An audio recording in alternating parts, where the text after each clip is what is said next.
2, X minus 1, fire.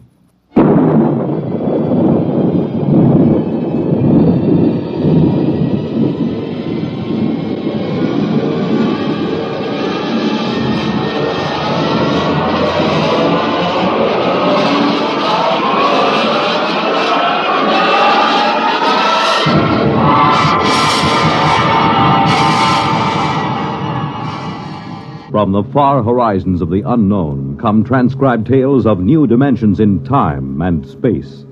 These are stories of the future, adventures in which you'll live in a million could-be years on 1,000 maybe worlds. The National Broadcasting Company, in cooperation with Galaxy Science Fiction Magazine, presents X minus 1.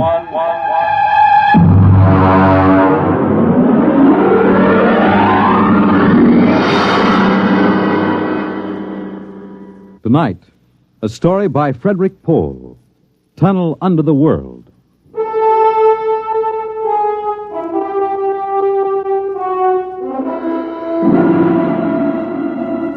On the morning of June 15, Guy Burkhart woke up screaming. It was more real than any dream he'd ever had in his life.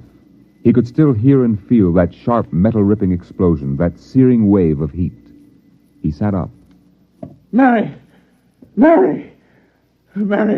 are you? Guy, what's wrong? You're trembling. Where were you? In the kitchen cooking breakfast. What is it? Oh, a dream, I guess. An explosion. Did you say an explosion? Yes. But that's the dream I had. What? I dreamed there was a big explosion and then something sort of hit me on the head. Holy smokes.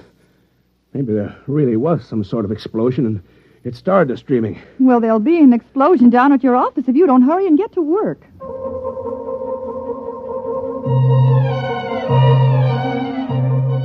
Coming in on the bus, Burkhart watched to see if there was any evidence of an explosion.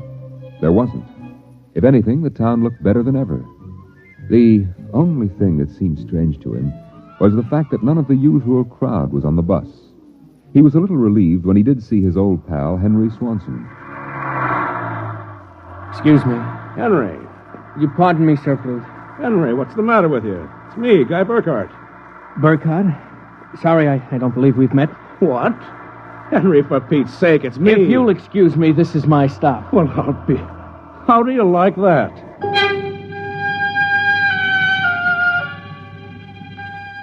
Guy Burkhart got off in front of the gigantic Controchemical building and took the elevator to the 98th floor, where he had worked in the accounting department for 12 years. It wasn't until he was almost at his floor that he realized the speaker wasn't playing the usual commercials. Are you happy with your present home freezer? Of course not. Well, the answer to your problem is a Feckle freezer. Feckle freezers are better freezers. Most wives would do anything for a Feckle freezer. Are you happy with your present home freezer? Of course not.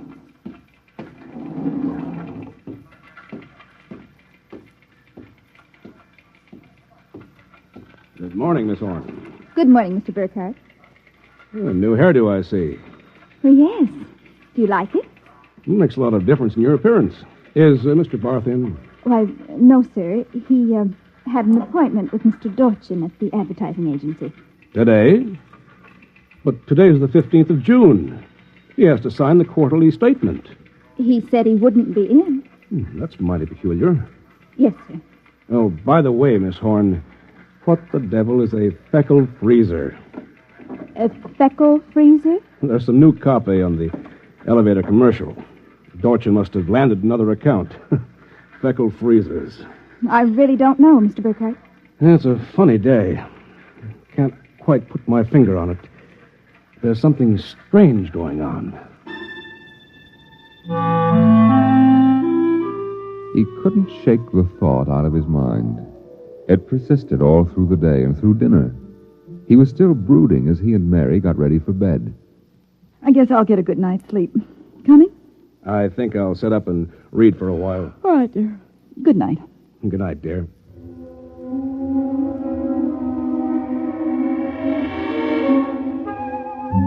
At exactly midnight, Guy Burkhart lapsed into a sudden, deep sleep. And the following morning, he woke up screaming. Darling, what is it? What's wrong? Oh, nothing. A bad dream, I guess. You gave me such a shock. I seem to be having a lot of nightmares lately. Really? Yes. The one I had yesterday. This was the same. A big explosion and then nothing. You had a dream yesterday? Of course I did. You had the same sort of dream. I? Oh, Guy, you're mistaken. I don't remember dreaming. Mary, you told me. Guy, you're mistaken. But, Mary... Maybe you dreamed I had a dream. Maybe... Yes. I might have done that, I suppose. Everything did seem sort of strange yesterday. That's probably it. You'd better get dressed, dear. Today's the 15th, and that's when the quarterly statement... 15th? Yes. Well, then, there must have been a dream. Because yesterday was the 15th. Guy Burkhart got up, dressed, ate breakfast, and took the usual bus to work. Once again, everything seemed even brighter and newer than usual. Once again, he was puzzled when he noticed none of the old crowd on the bus. Pardon me, please. Look, don't shout so. Oh, Henry, good morning. Morning. Don't you recognize your neighbors? I don't believe we've met. Henry, it's me, Guy Burkhart. What's going on? I'm sure I don't know, sir. For God's sake, don't talk to me. What is it? Are you being followed or something? Don't you know? I was sure you remembered. Remembered what? I can't talk. This is my stop, so will you please excuse me? Henry! Henry, for Pete's sake! As in yesterday's dream, Guy Burkhart got off at his stop and took the elevator to the 98th floor. The speaker in the elevator purred a new commercial this time. Marlin cigarettes. They're sanitized. Does your present cigarette make your throat feel raspy and unpleasant? Marlin cigarettes contain a miraculous new drug which actually gives you the sensation of smooth, creamy smoke. Marlin cigarettes. Marlin cigarettes. Marlin cigarettes. He walked down the marble corridor to his office. Good morning, Mr. Burkhart. Good morning, Miss Horn. Do you like my new hairdo? Why, yes. Is Mr. Barth in? No, sir. He had an appointment with Mr. Dorchin at the agency. I know. You know? I guessed it anyway. And today's the 15th of June, and he won't be here to sign the quarterly statement. And I'm going nuts. Let me have a cigarette, will you? Yes, sir. Try one of these. They're Marlin. I never heard of Marlins before today. What are we? A bunch of guinea pigs for Dorchin's new advertising accounts? Is something wrong, Mr. Burkhart? Wrong? Perish the thought, Miss Horn. Perish the thought. Hello? This is Swanson. Henry Swanson. What is it? Do you remember? Remember what? Just remember. Listen, Henry, let's stop playing games. Yesterday, either I was dreaming or you snubbed me on the bus. Today, the same thing happens. You do remember, thank heavens. I thought so when I saw you, but I couldn't be sure. What is it you want? Listen, tomorrow morning, when I get off the bus, you get off with me. But be casual. They may be watching. Who may be watching? Swanson! Hello? You brought it, Mr. Burkhart? Yes, I'm still out of cigarettes. Would you buy me a pack of Kelvins? Wouldn't you rather have Marlin? I smoke Kelvins. But, Mr. Burkhart, Marlins have that soft, creamy smoke that's so soothing to your throat. You really believe that stuff? It's true. I wouldn't say this, Mr. Burkhart, except that, well, I've gotten to know you pretty well, and I've grown to admire you so much. I see. Would you mind, Mr. Burkhart, if I told you that for months now I've wanted to, well, just comfort you. I know how troubled you've been. You've never mentioned your feelings, Miss Horn. April. My first name is April. That's a pretty name. You see, I do have your welfare at heart.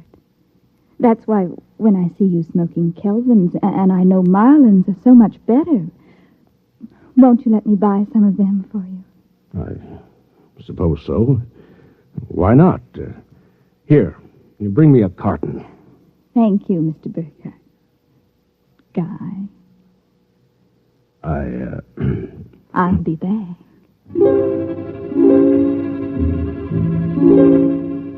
There was something wrong, something definitely peculiar about what was happening. The call from Henry Swanson, the strange behavior of this secretary, Miss Horn, these new products, the dream. Guy Burkhart went home that night feeling like a man in a nightmare. That you, dear? Yes, me. Have a good day. Fair. Oh, before you sit down, would you go down the cellar and put in a new fuse? The switch in the hall closet blew out, and I shut it off. Okay. Supper will be ready in a minute, so don't start fooling around with that old boat hull you've been building. I won't.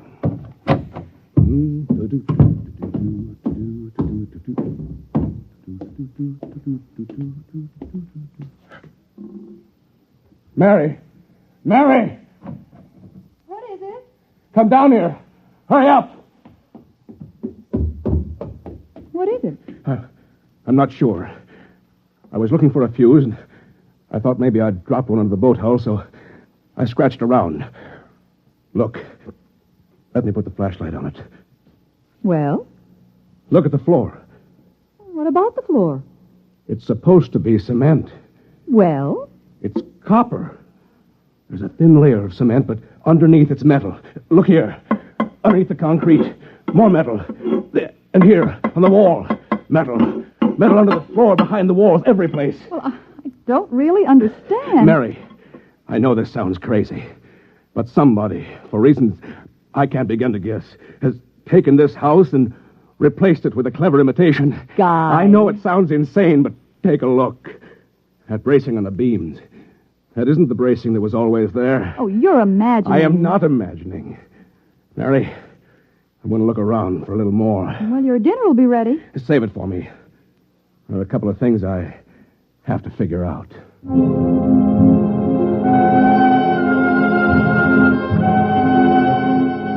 The following morning, Guy Burkhart woke up screaming. He dragged himself into the kitchen where his wife Mary was preparing breakfast and discovered it was still June 15th. Mary, listen. Guy, what is it? You're trembling. Mary, the dream. Dream? About the explosion. The same one we've been having. I didn't dream about any explosion. You did. Why are you covering up? Covering up, Guy? What's happened to you? It happened. It happened. What? Where's the morning paper? Where is it? Outside the door, I guess. June 15th. Well, you'd better hurry. Today's the day Mr. Barth fills out the quarterly tax return. No, it isn't. What? He won't be there. He'll be at a meeting with the head of the advertising agency. Mr. Dorchin? He'll be there, and Miss Horn will have a new hairdo. The elevator will be selling some new product. And Swanson... What about Swanson? Swanson. He's... I wonder if it's going to be the same today, or whether... Guy, what in the world are you talking about? Nothing. Where's my coat? You haven't had breakfast. I don't want to miss my bus. I'll see you tonight. Guy Burkhart got on his bus. There were the same unfamiliar faces, the same unusually new-looking buildings, the same unusually bright sunshine, and Henry Swanson, pale and furtive. Oh, excuse me, sir. You're quite all right. Do you remember the phone call? Yes. Oh, thank you. Get off at the next corner and follow me. Where are you going?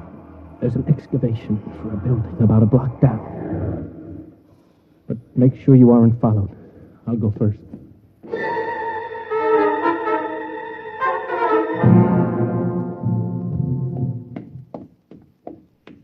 Burkhart, here, behind the fence. Now, Henry, what's this all about? Just a minute. I want to make sure you weren't followed. Followed by whom? By them, of course. And just who are they? I'm not sure.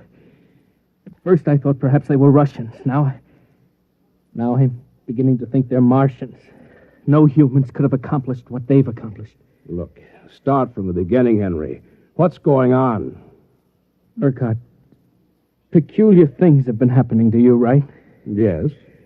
A lot of your friends are missing. Your house seems changed. Yeah, there's something stranger than that. The date. Today is June 15th. Yet I could swear that yesterday was June 15th and the day before that. Yes, you've got it.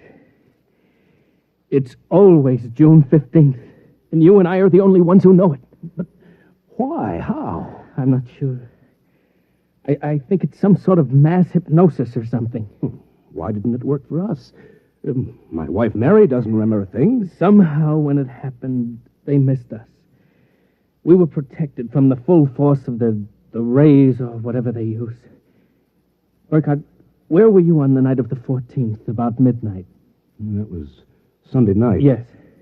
I was down in the cellar, under that boat I'm building. And I was in my darkroom developing some pictures. It just doesn't make any sense to me. Russians, Martians. What makes you think so? I've seen them. Where? At the end of the tunnel. What tunnel? The one that they built under Tylertown. A tunnel under Tylertown? Yes, that's right. It's made out of copper or some alloy. Wait a minute. I found a copper layer under my cellar floor last night. Yeah, so did I. That's how I discovered it.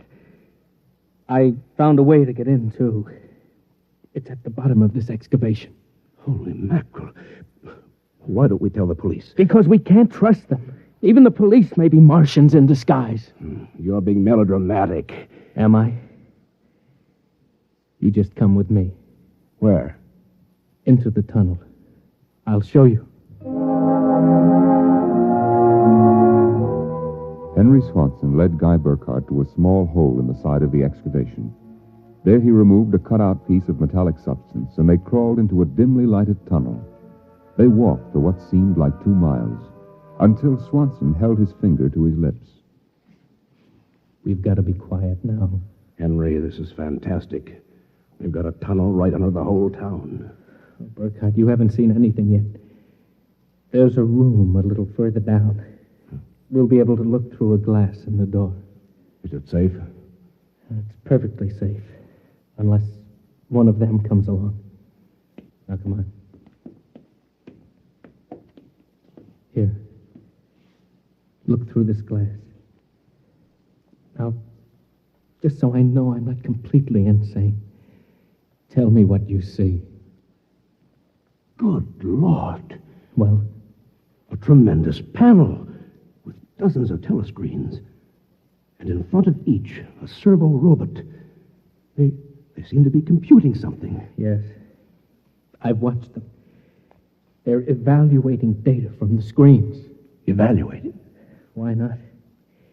Each of them has a part of a human mind, remember that. It's against the law to transfer an evaluating circuit from a human brain to a robot. Burkhardt, whoever is conducting this monstrous experiment is operating far outside the law.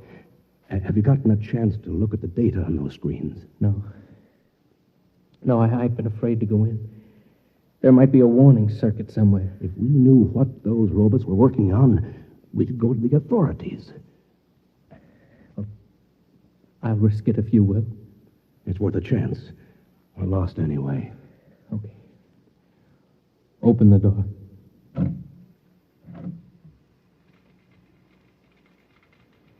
So far, so good. Come on. Let's take a look at that data.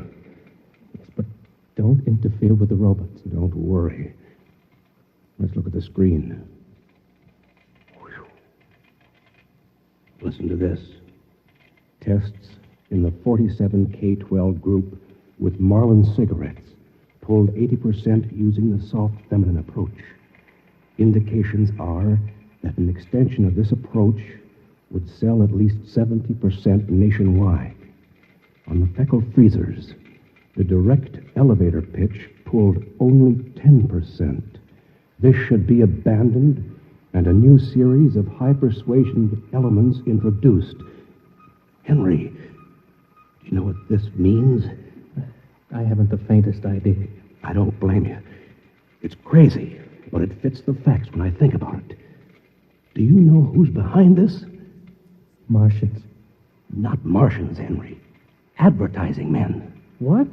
I don't know who they are or how they've done it, but somehow they've taken Tylertown over. They've got you and me and 30,000 others right under their thumbs. Hypnosis. Hypnosis, drugs, maybe some kind of ray or something. However they do it, what happens is that they let us live through a single day. During that day, they pour all kinds of suggestions and propaganda into us. At the end of the day, they evaluate the results, see how we've reacted. Then at midnight, they wash the day out of our minds. And the next morning, we start the same day over again with different stimuli. No, I can't believe that. I know it sounds ridiculous, but think of it. They can run the perfect test, and on a whole community. Do you know what that means? Suppose one man learned how to influence people 100%. In a year, he could sell us anything from freezers to political candidates. Oh, now, wait a minute. We're guinea pigs, Henry. This whole community is one big test tube for propaganda research. What do we do? Somehow, we get out of this town and get to the FBI.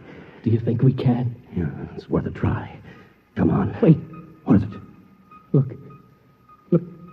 There's somebody coming down the tunnel. We've got to hide. Quick, behind the circuit box. Shh. Good Lord. It's Dorchin, the head of the agency that does our advertising. Quiet.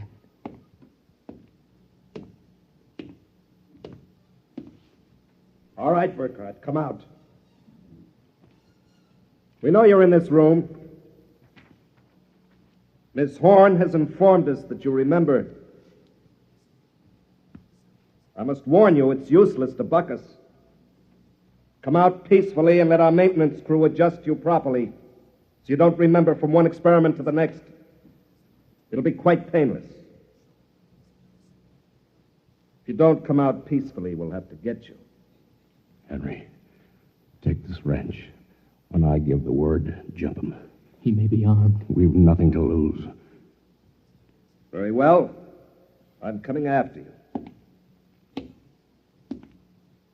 Now!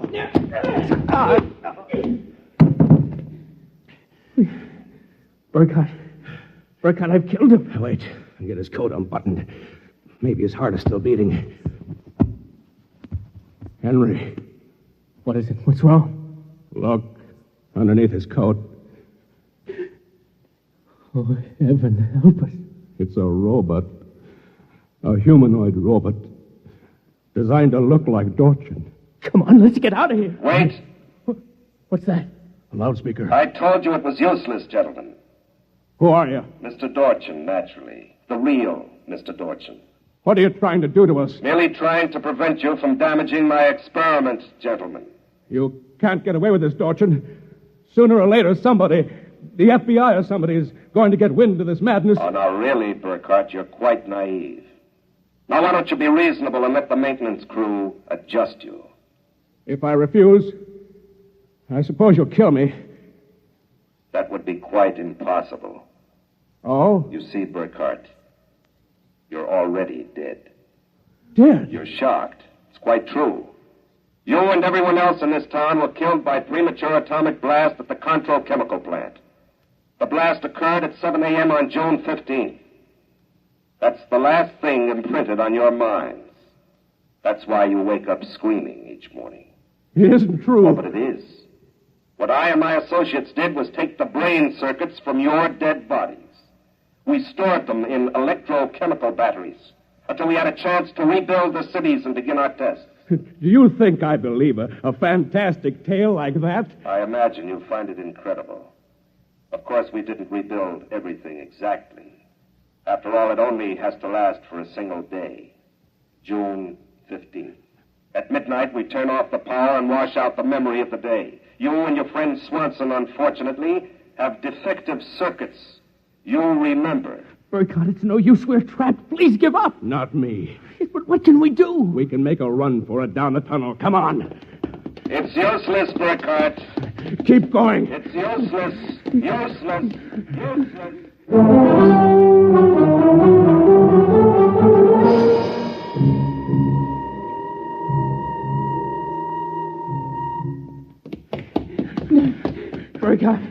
Burkhardt, it's no use. You go ahead. I'm finished. Look, we're almost at the end of the tunnel. I can see a door. Here, I'll help you. No, I can't. Just a little further. No. Now, here. This door is open. It opens. Oh, no. I don't believe it.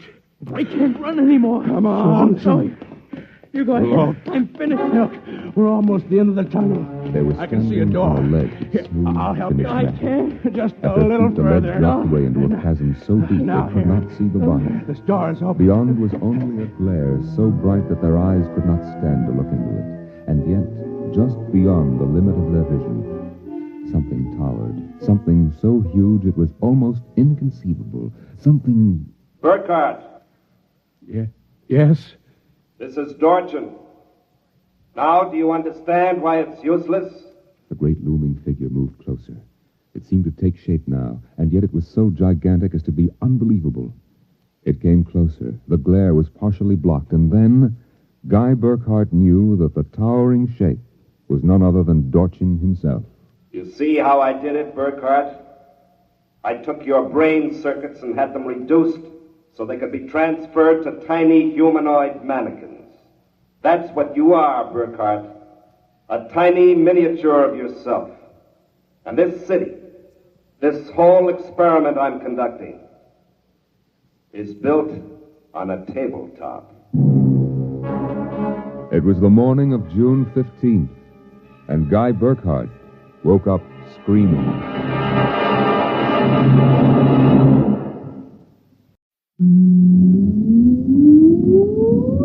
Countdown for blast off. X minus 5, 4, 3, 2, X minus 1, fire.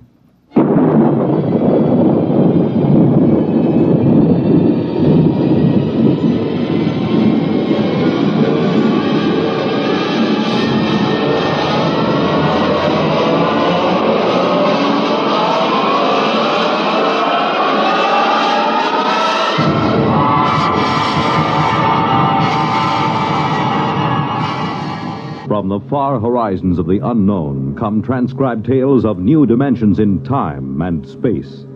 These are stories of the future, adventures in which you'll live in a million, could be years, on 1,000 maybe worlds. The National Broadcasting Company, in cooperation with Galaxy Science Fiction Magazine, presents X minus 1.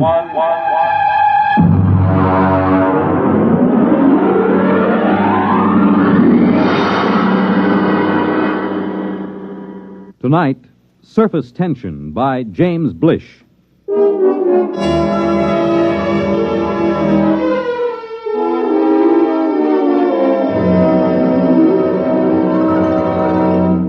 Come in, Professor. Come in. Mr. President? Do sit down. I'm terribly sorry to have kept you waiting. Time has very little significance, sir. Well, now, what is the urgent nature of your visit? Mr. President, for some time now at the Nuclear Institute, a group of us have been making a study of a new star, which has entered our constellation. Yes, the military advised me there was some disturbance. We've completed our calculations, sir. And? Before I give you our results, let me tell you that we've been in touch with the Scientific Council of the Asian Confederation. They've verified the results. I'm waiting, Professor. Mr. President, the effect of this new star in our galaxy will be extremely catastrophic. At the rate it's expanding, it will cause the sun to explode. What? The sun is going to explode. But that means... Exactly. The world will end in precisely 2 weeks and 7 hours. This is incredible. Are you absolutely certain of these calculations? Absolutely. Does anyone know of this? Well, as soon as we guessed where our study was leading us, we classified all information. The actual final results are known only to a small group of scientists here and in the Asian Confederation. 2 weeks. and 7 hours. That would be September 4th, 2056. At approximately 12 noon. Is there anything to be done? Nothing. The other planets, Mars, Venus... All will be destroyed. The universe as we know it will disintegrate. And the race? Will vanish. It's impossible. Those are the facts, Mr. President. How you choose to make them public, if you do choose to make them public, is a matter of government. Yes, of course. Has the president of the Asian Confederation been notified? He's being notified at this moment. I intend to take the following steps, Professor. First, I will contact the Asian Confederation. What's the name of their chief scientist? Dr. Gorlick. Ah, yes. I'll propose that you and Dr. Gorlick be given every resource to find a method of preserving the race. You'll be flown to their laboratories by rocket ship in an hour. I would like to spend these remaining days with my family. Your family can accompany you. They'll ask questions. They should know better by now. You will not release the information to the public. I would prefer to keep it a complete secret, provided the Asians agree, of course. A public announcement would only create utter panic and chaos. I assume it will happen instantaneously? Yes, instantaneously. Then secrecy is best. One thing, Mr. President. Yes? I wonder if perhaps religious leaders should be told. Professor, I believe in the power of God myself. I also believe that my single prayer can be heard by the Almighty just as well as if there were 10 million. There will at least be 2 of us, Mr. President. I, too, will pray.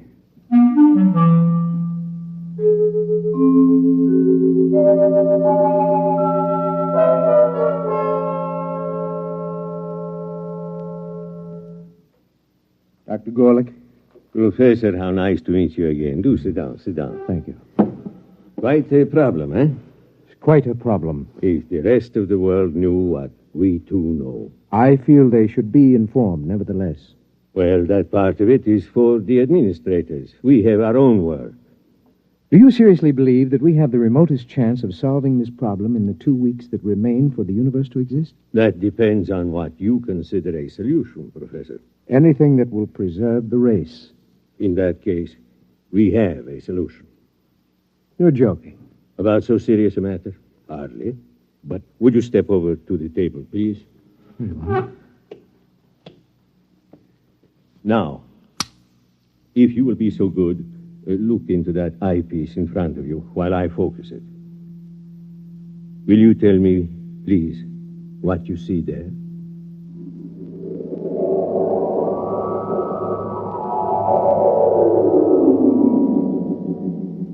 Fascinating.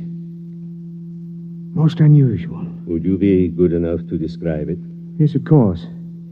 I see what looks like a section of a large swimming pool.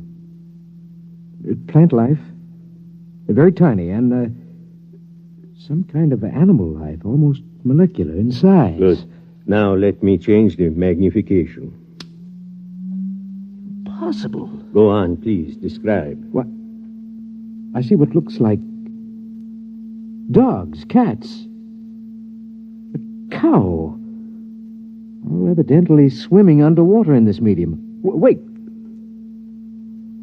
Yes, they seem to be dogs and cows and cats, except that they appear to have gill-like breathing apparatus. Good, good. It looks as if somehow these species have been mutated to live underwater. Exactly. Well, I don't understand how this is possible. It would take hundreds of generations, thousands of years, possibly, to effect such a change, even with modern genetic control. It is the key, Professor. Let me ask you another question. Yes? Would you estimate the size of these creatures? I would say they're normal size. And the size of the pool, as you call it? A tank of quite enormous size. I cannot see the walls, but I assume they are there. Good. Now, Professor, prepare yourself for a shock.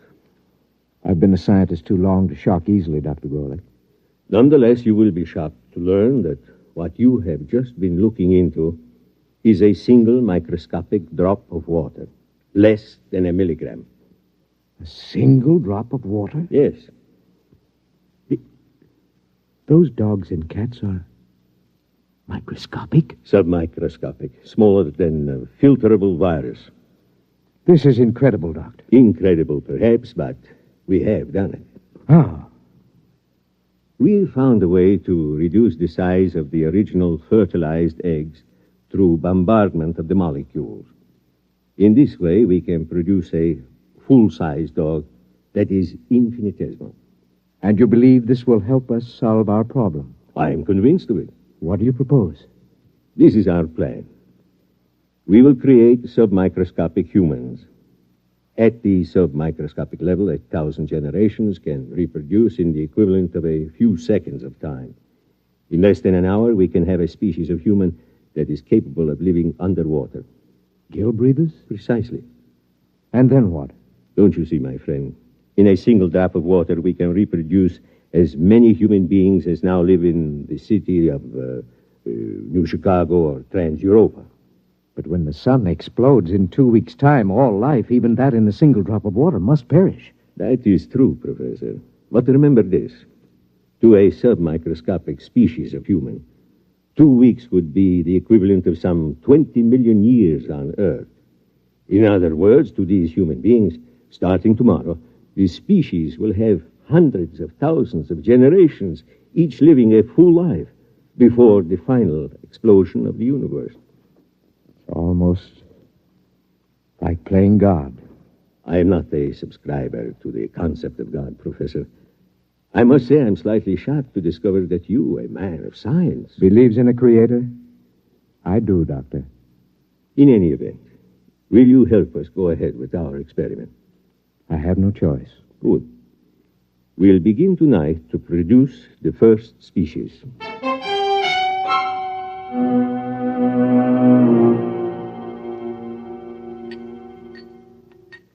Careful with the virus. Here's the tube. Now then, we'll place this in a drop of water underneath the lens of the microscope. What about the evaporation and condensation of the drop? All outside factors will be controlled. Temperature, humidity, and so on. Will you turn on the lens, please? Now, using the highest magnification, we'll be able actually to manipulate a single being with electron magnets. A sensation we would interpret, possibly, as we interpret a centrifugal force. Ready? Ready. Good. We begin the experiment.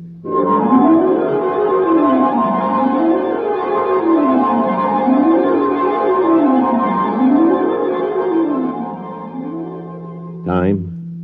1900 hours, 56 minutes, 3 seconds. Coming up on 0.4, 3, 2, 1, 0.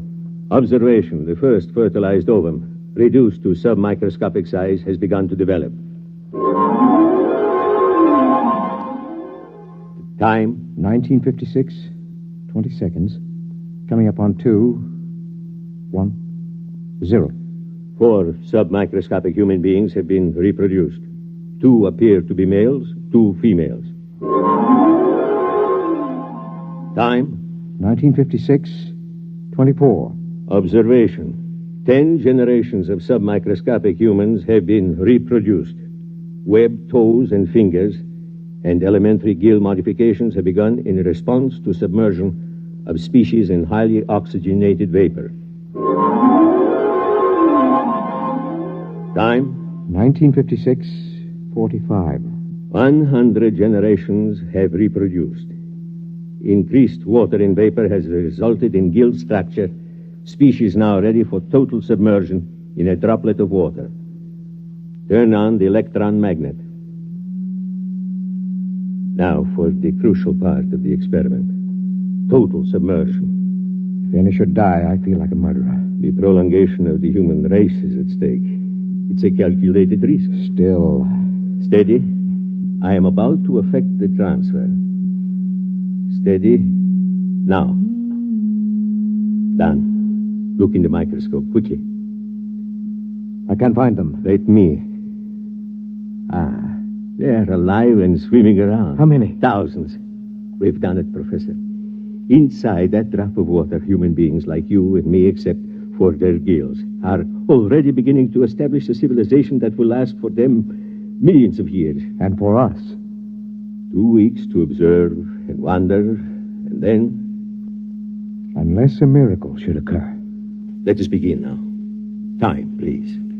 1900 hours, 56 minutes, 49 seconds, 3, 2, 1, 0.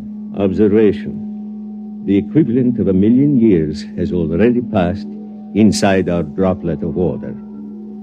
Human life is firmly established.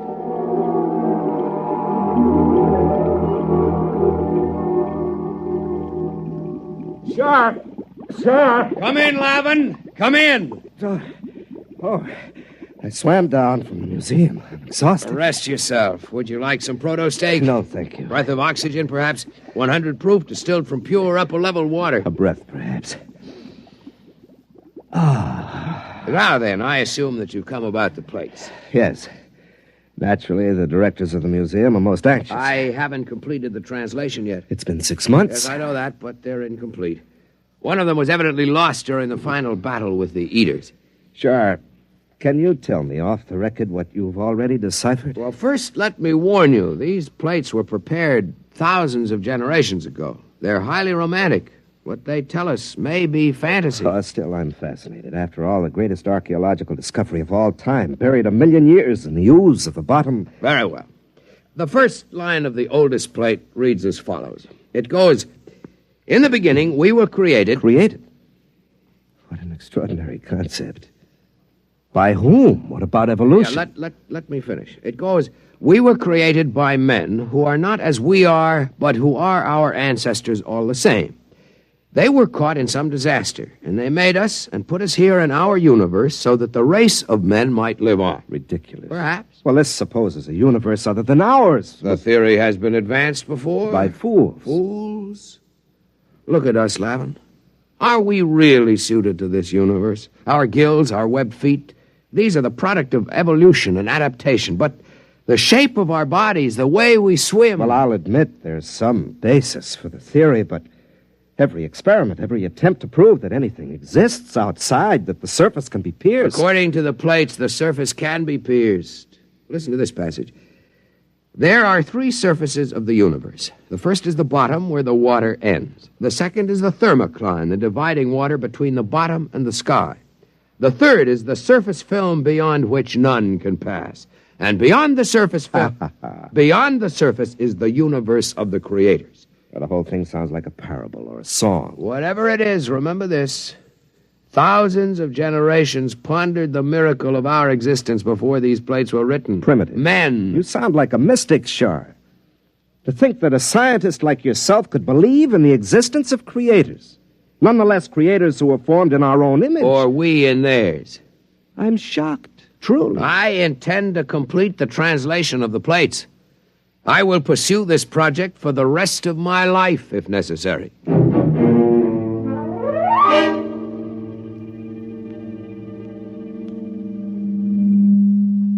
Time, Professor? Second day, 14 hours, 6 minutes, 10 seconds. Observation. The plates which were inscribed with microscopic data by an earlier generation have evidently been removed by a subsequent generation. Our study shows that a highly developed civilization is now living in the drop of water. Certain water organisms have been domesticated and underwater ships have been developed.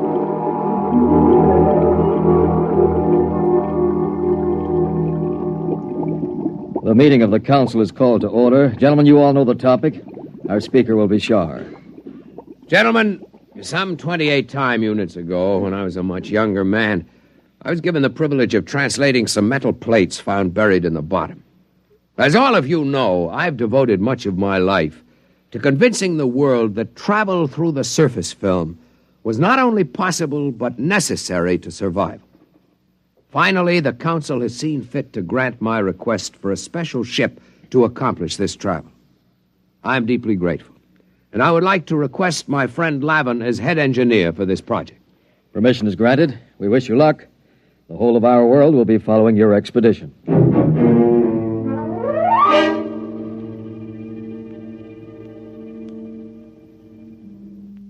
What's happening, Dr. Gorlick? From what I can detect, the Guild Breeders are preparing for the equivalent of space travel. A large cylindrical ship is being built. What method of power are they using? I can barely detect it through the microscope, but my guess would be that they will use some form of living creatures to power the vessel.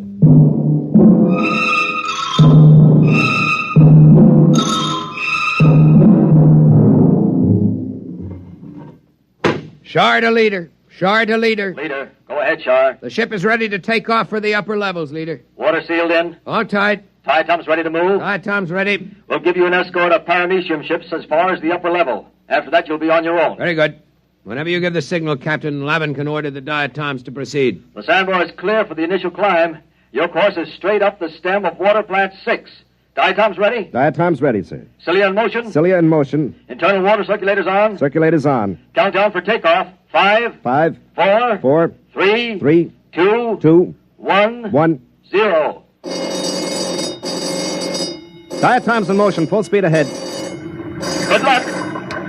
Well, Shar, this is the beginning of your dream. If the ship holds. We've utilized every engineering principle known to man. Double construction of the toughest water lily, 2,000 living diatoms for power, 20 million cilia. I'm not worried about the power. I'm worried about the temperature and the impact when we reach the surface film. What's our speed? 20,000 knots. Well, we've reached water plant 6. Now for the climb up the stem to the surface. Overseer. Overseer. Request more mucus from diatoms. Proceed with climb up stalk 6. Yes, sir. If the diatoms can hold the stalk at the reduced pressure of the surface, we'll have hurdled the first barrier. We're at pressure 6 now, almost at the upper level. Captain. Yes? We've lost 27 diatoms. Ciliary detachment. Not serious. We have the vorti to fall back on. Proceed. Yes, sir. What's our pressure? 3 coming into 2 now. We're already closer to the surface film than man has ever gone. Our unmanned test ships went through. Unmanned test ships are a different story, Lavin. Besides, if we do get through to the other side, our problems may just be starting. Oh, we're entering pressure 1 zone. Yeah. We're getting too much oxygen in the water. Engineer, switch to internal water supply for breathing. Lavin. What is it? The scopes, look. I can't look now. What is it? I think... Yes, I can see it. I can see the surface film. Describe it. A great black whirling mass. Huge boulders and asteroids being whirled and ground back and forth like some tremendous boiling mass of mud and stone. It isn't too late to turn back. No, the ship was built to go through the film. If we fail, at least we can die knowing we tried. Very well, sir. Overseer, order all diatoms. Full speed ahead. Full speed ahead. Full speed ahead.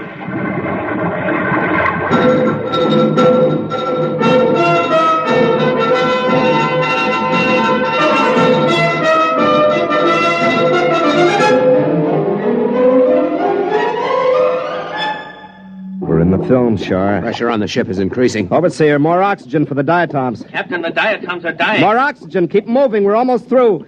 Shar, use the auxiliary vorti. Maybe the motion of their cilia and the thrust of the water. Overseer, bring up the vorti. Full speed ahead. We're moving. We're making headway. Oh, if the ship will only hold together.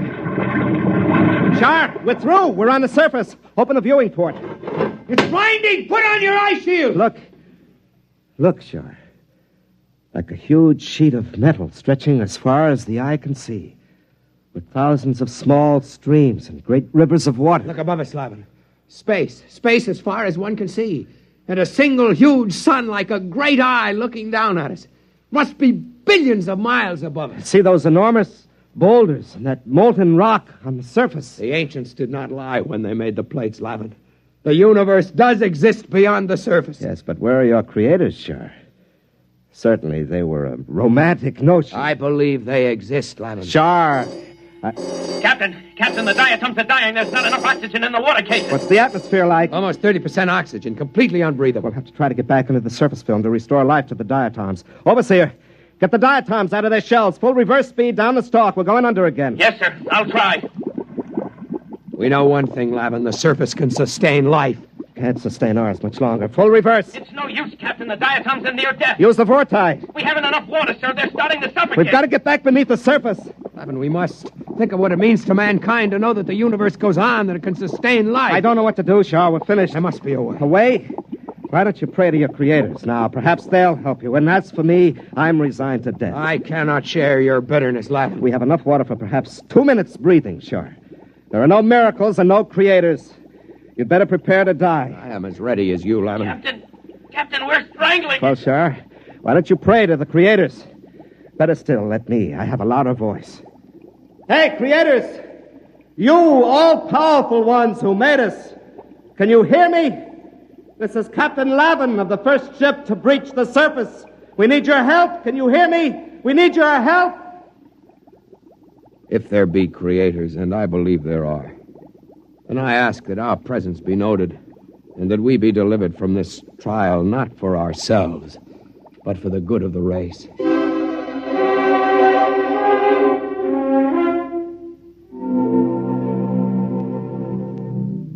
Well, Doctor?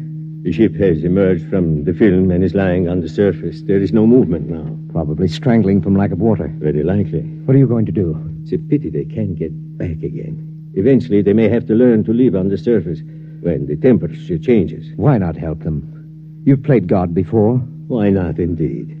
Switch on the electron magnet. Ready. Now then, if I can just breach the surface tension near them, they'll be sucked under again, as in a whirlpool. If they survive... You'd better hurry. Here goes. Can't live much longer, sure. No. It's getting... What's that? I don't know. We're moving. Downward. Lavin, it's a vortex. A vortex is opening through the surface. One way or another, we'll die. The ship can't take the stress. We're dropping. Sure.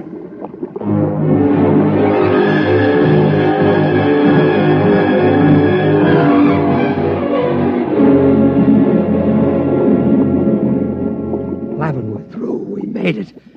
The water is circulating again. It's too much to believe, sure. It's like... A miracle. Yes. It is a miracle.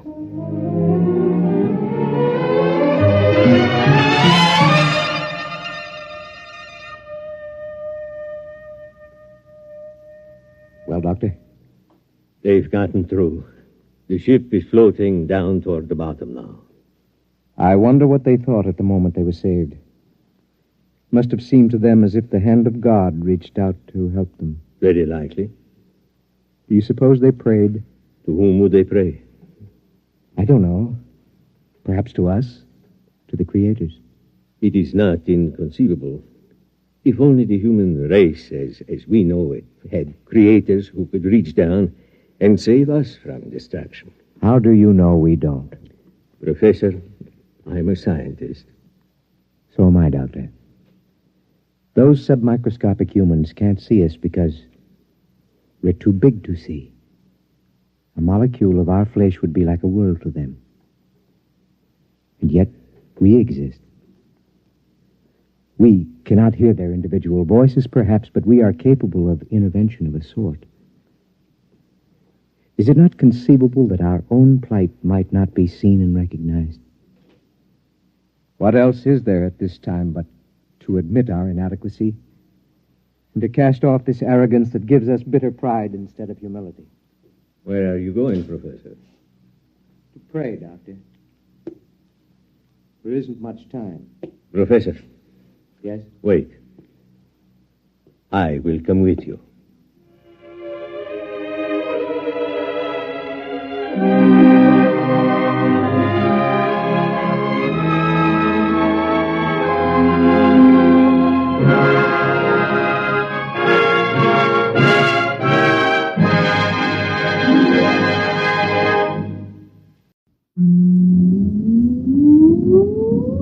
Countdown for blast off. X minus 5, 4, 3, 2, X minus 1, fire.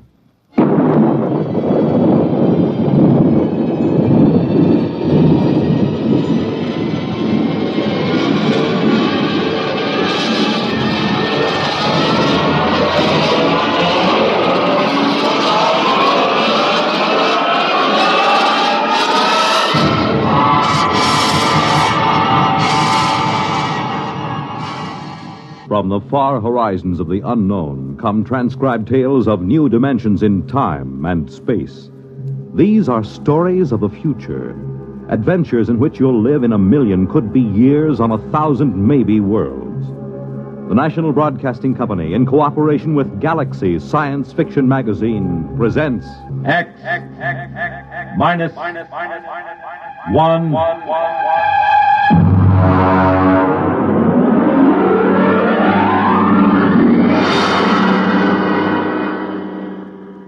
Tonight's story, The Snowball Effect, by Catherine McLean.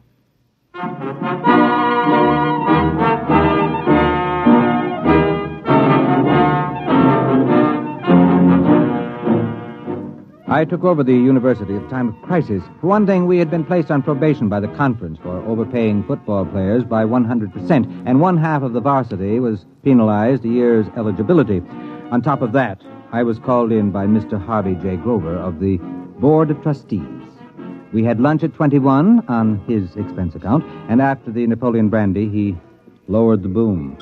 Dr. Holloway, the university is in crisis. I know, Mr. Grover, I know, but I'm assured that our scouts have turned up several likely zinc miners in Colorado. You can assure the board that we'll have a line to reckon with next season. I'm not talking about football. There are other things at the university, I'm told. Well, of course.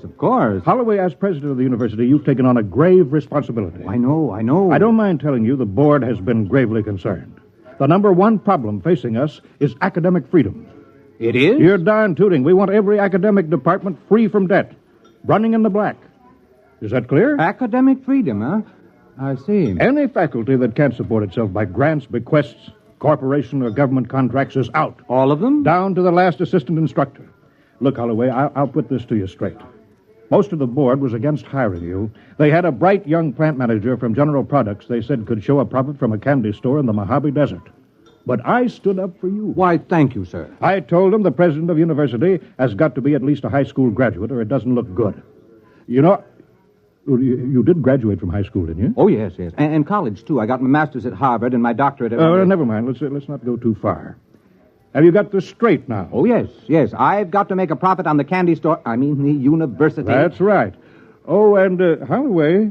Yes? How many zinc miners did you say we dug up?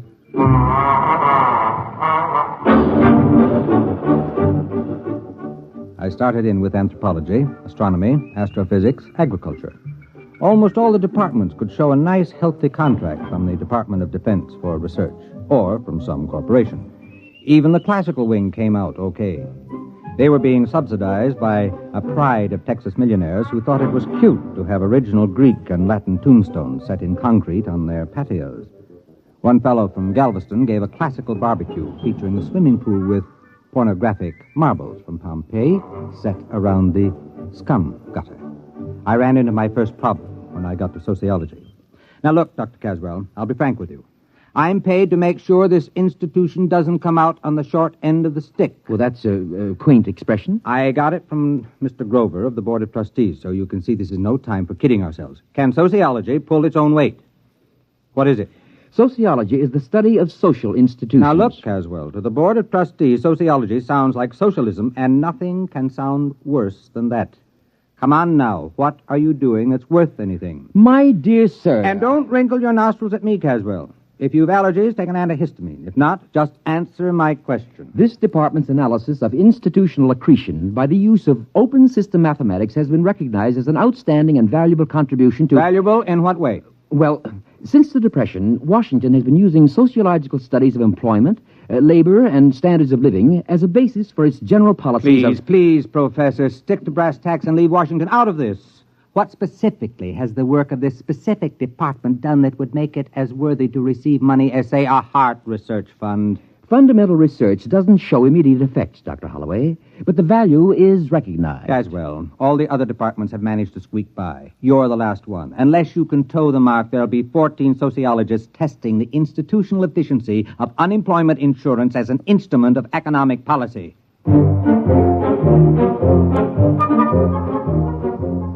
Caswell knew I had him. Unless he could show me how his department could scratch a buck together, I'd have to expunge his name from the catalog and have him drummed out of the faculty club. I'll hand it to him, though. He glared from behind his pince-nez, and sliding into his lecture manner, he started his con. Institutions, organizations, that is, have certain tendencies built into the way they happen to have been organized, which cause them to expand or contract without reference to the needs they were founded to serve. I have developed a form of socio-mathematics to plot these factors, and by comparing formulae...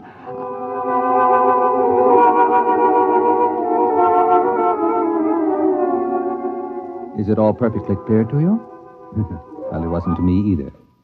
I grasped the idea that he could tell whether an organization would get bigger or smaller and why, and so I asked him for proof. Well, I could give you a demonstration. How quickly? 6 months. All right, let's see. We've got a basketball team averaging 7 feet. That ought to keep the board busy till spring, and after that bonus pitcher we stole from the Milwaukee Braves. All right, Caswell, you've got 6 months.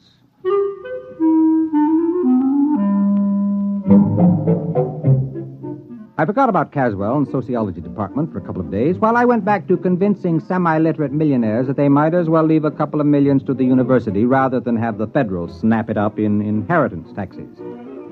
I was on to a real beaut, a button manufacturer with a bad heart who could go any minute, who wanted to endow a scholarship for needy and intellectually gifted lacrosse players. When Caswell came back to see me, we had lunch at the student cafeteria on my expense account, and he explained. Ever hear of feedback effects?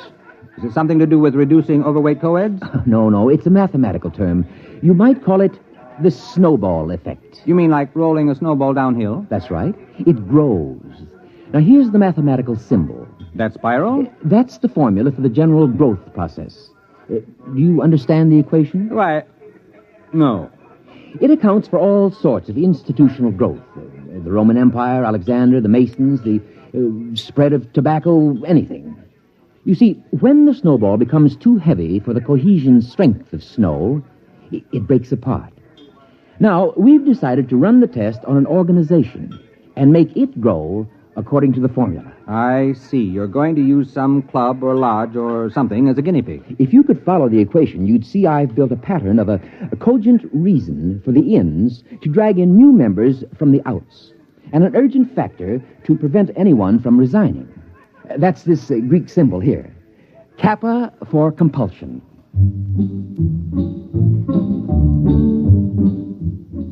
I suggested a few changes in the organization plan, and we finally worked out a setup that was nice and simple. We put our heads closer together and tried to pick the best place for a demonstration. It should be small enough to observe, and yet large enough to be statistically significant. How about Passaic, New Jersey? My sister lives there. Oh, let's make it Watershaw. I have some student sociological surveys of it already. We can pick a suitable group from that. We've got to make this an ironclad demonstration. We'll have to pick some little 2-foot nothing club that nobody would ever expect to grow. Some miserable, pathetic little organization.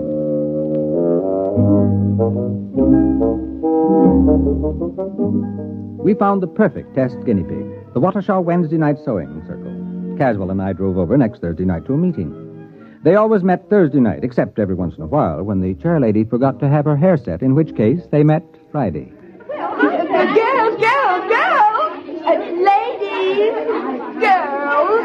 We have business to conduct, girls. Helen, please.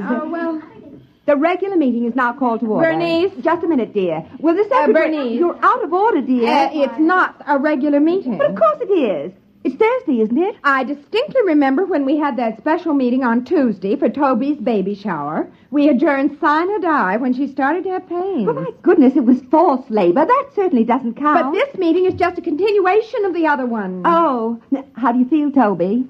Fine. A little out of breath. Did you try a little dry toast just before climbing the stairs? But, Bernice... My doctor said to breathe deeply through my nose and to have Henry tie my shoes for me. Well, I'd like to see Alfred tie anything for me. It's 3 years since I dared get a dress that zipped up the back. Madam Chairman, I rise to a point of order. Well, my goodness, Helen, you don't have to be a martyr about it.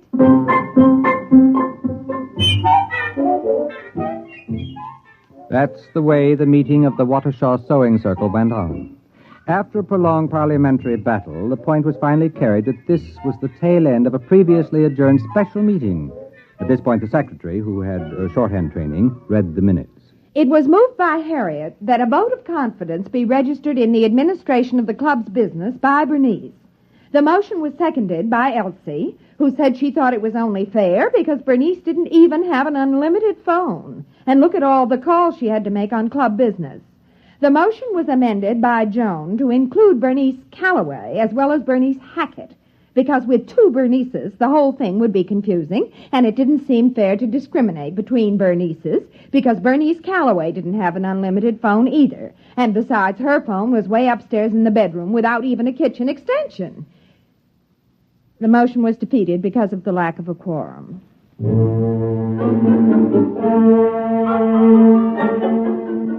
Finally, the new business of the meeting was reached, and Bernice, introduced Professor Caswell and myself as observing professors doing a survey of charitable institutions. After the business meeting, brownies, sponge cake, and apricot peekaboo cookies were served with coffee. Caswell and I drew the unlimited Bernice aside. You see, Mrs. Hackett, I've been making a few notes on a slightly modified constitution and bylaws for your organization. You have? You see, it all depends on having a competent and capable lady in charge. Oh, yes. Yes, Frankly, I see. Frankly, this plan would be dangerous unless there was a woman of great character elected to the post of chairlady. Well, of course. You see, there are several ways of, influencing an election. That's why it's important that only the right people fully understand this. Oh, you're right. Absolutely. Why, the organization was just floundering before the last election. Now, can I see those plans, Professor? They sound like they're just what we need. Naturally, she was hooked. As Caswell buttered her up, her eyes began to gleam, and she studied the simple little bylaws and constitution the professor had drawn up, nodding happily as the classic beauty of the scheme struck home. The meeting broke up when, after 4 brownies and a wedge of butterscotch cashew angel food surprise, Toby started to have real labor pains. We found out later it was a 9.5-pound boy. Caswell and I left the meeting and stopped for a pizza and beer to get the taste of the apricot peekaboo cookies out of our mouths. Well, there you are, Dr. Holloway. They adopted our bylaws with only one dissenting vote. I don't like that secretary. She's a spoiler, always suspicious. My first wife was like that. Don't worry, she hasn't got a chance. That Bernice woman has clear sailing under my equations. It's rigged to favor an aggressive extrovert over the paranoidal personality. You're sure it'll work now? I'd stake my academic reputation on it. You have? Don't worry, Dr. Holloway. We've given that sewing circle more growth drives than the Roman Empire.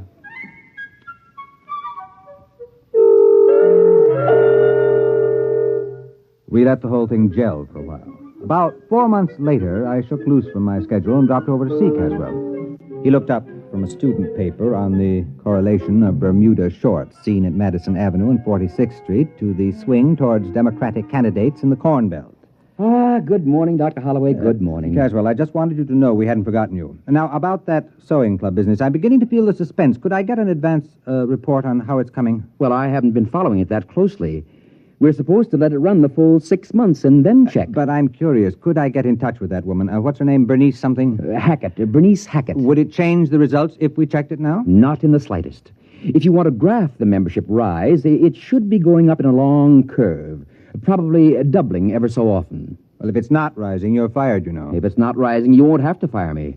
I'll burn my books and shoot myself. I went back to my office and put in a call to Watershaw. Mrs. Hackett wasn't in. The maid informed me she was at the meeting. That sounded better. If the sewing circle was meeting on a Saturday, then maybe Caswell had a chance. But she wasn't going to a sewing circle meeting. There was another organization, the Civic Welfare League. I hung up the phone and thought about poor Caswell. If the sewing circle had really gone up the flue, he was on his way up with it. I decided to go over to Watershaw and check to give the poor old goat the benefit of the doubt. The meeting of the Welfare League was in the Knights of Columbus building, a tremendous pile used for dozens of club meetings at a time. There was some kind of political rally going on in the main hall. Streets were jammed, and I figured I was going to have a tough time finding the little back room where the Civic Welfare League was meeting.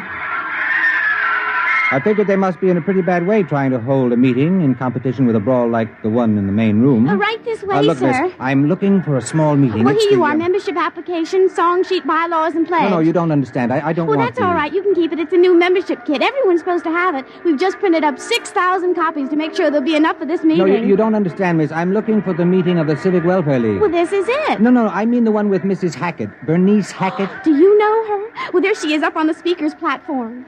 And now, after the ushers have passed among you with membership blanks, it is time to rededicate ourselves to the principles we stand for. With a bright and glowing future, the best people in the best planned town in the country, the jewel of the United States.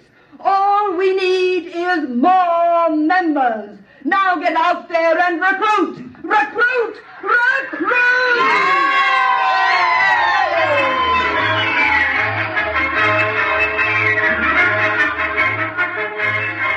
I cornered Bernice Hackett at the speaker's table. She had a clear, sparkling look to her eye, and she was dressed in a trim gray suit with a towering feather on a small hat. A clutch of pretty junior ushers, all with goose pimples showing above strapless formals, clustered about her.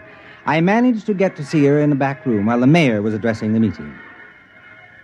Well, hello there. It's a pleasure to see you. What happened to the sewing circle? Oh, it's just a little change, that's all. Helen, dear. Yes, BH. Send those wires out to the senator in Washington. You can tell him we want his support on the slum clearance or else. Check. Now, let's see, where were we? Oh, yes.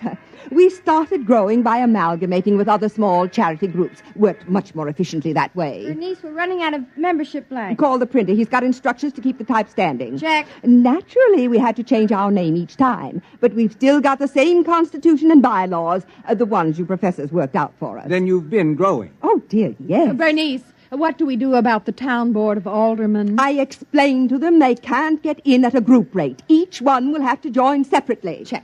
Oh, yes, Professor. We're growing and growing and growing.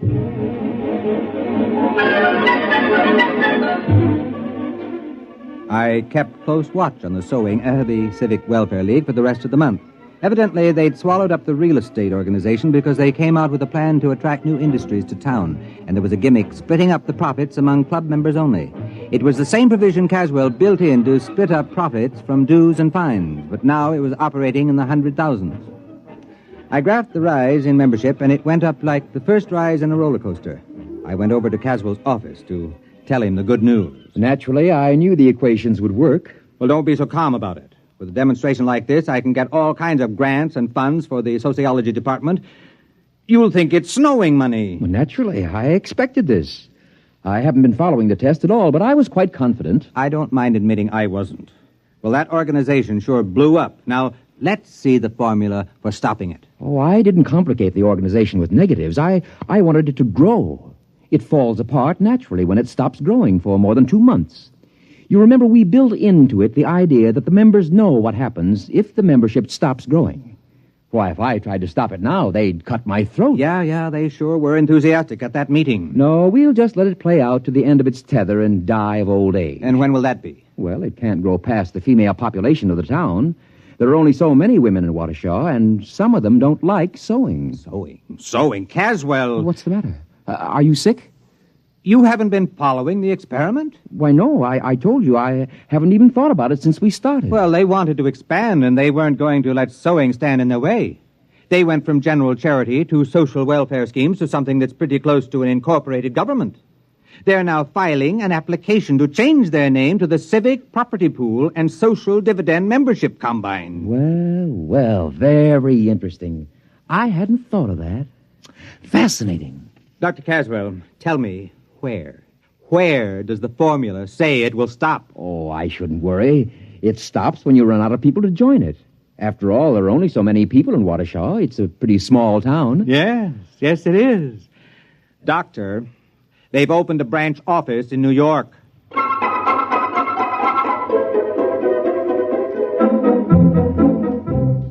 Caswell got out his slide rule then, and we went over the charts I had been keeping. He ran the results through the physics department's new analog computer to check the results. Yes, it checks. Well?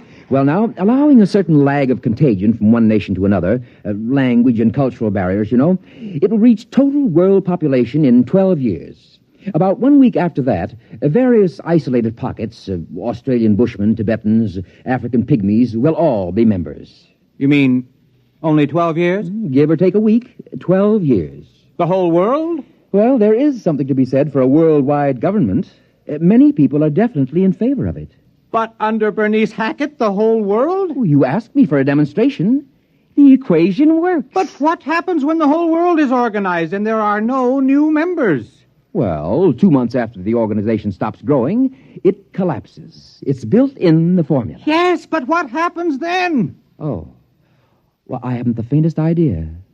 I haven't carried the equations that far. Look, Caswell, whatever happens, I don't want anyone to ever pin this on me. From now on, if anyone asks me, I never heard of Watershaw. Well, that was 12 years ago. I think Caswell and I are about the only men on Earth who don't hold membership cards in the United Terrestrial Civic Welfare and International Property Pool. Bernice Hackett, Global Administrator. It's a race against time now.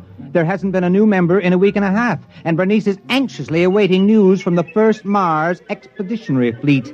And as she says, if only they find life there. We need new members, desperately.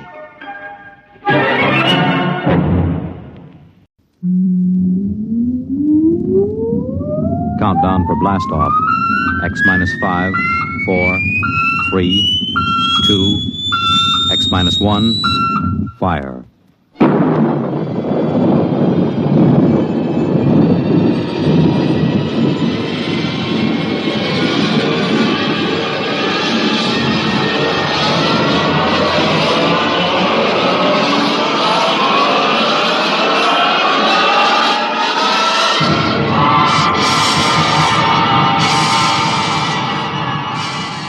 From the far horizons of the unknown come transcribed tales of new dimensions in time and space.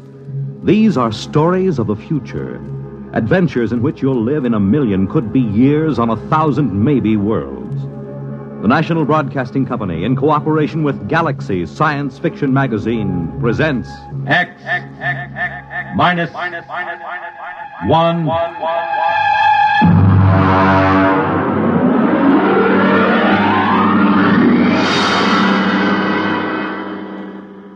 Tonight, The Old Die Rich by H.L. Gold. The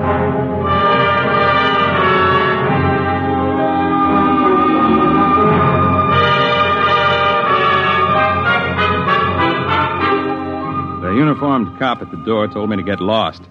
But Lou Pape spotted me and told the man to let me in. It was a shabby room. They always are. There was a woman on the bed, an old woman with white hair, thin enough to show the tight-drawn scalp.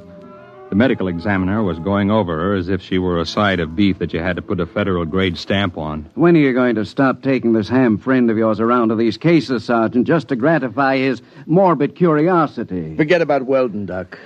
What did she die of? Not eating, malnutrition. Oh, now look, Doc, in the top bureau drawer, she had bank books showing $32,000 from 5 different banks. Now, she had the price of a meal. Malnutrition induced by senile psychosis. They starve because they're less afraid of death than digging into their savings. I don't know, Doc. It doesn't feel right to me. Listen, Weldon, just because you get up on a stage or on some half-baked television show and make believe you're 70 years old doesn't qualify you as an expert on gerontology. Maybe not, Doc. But I went bald at 25, and I've been playing old men ever since. There's a lot more to it than just shuffling around and talking in a high-cracked voice. Yeah, there hasn't been an actor since Otis Skinner. Maybe.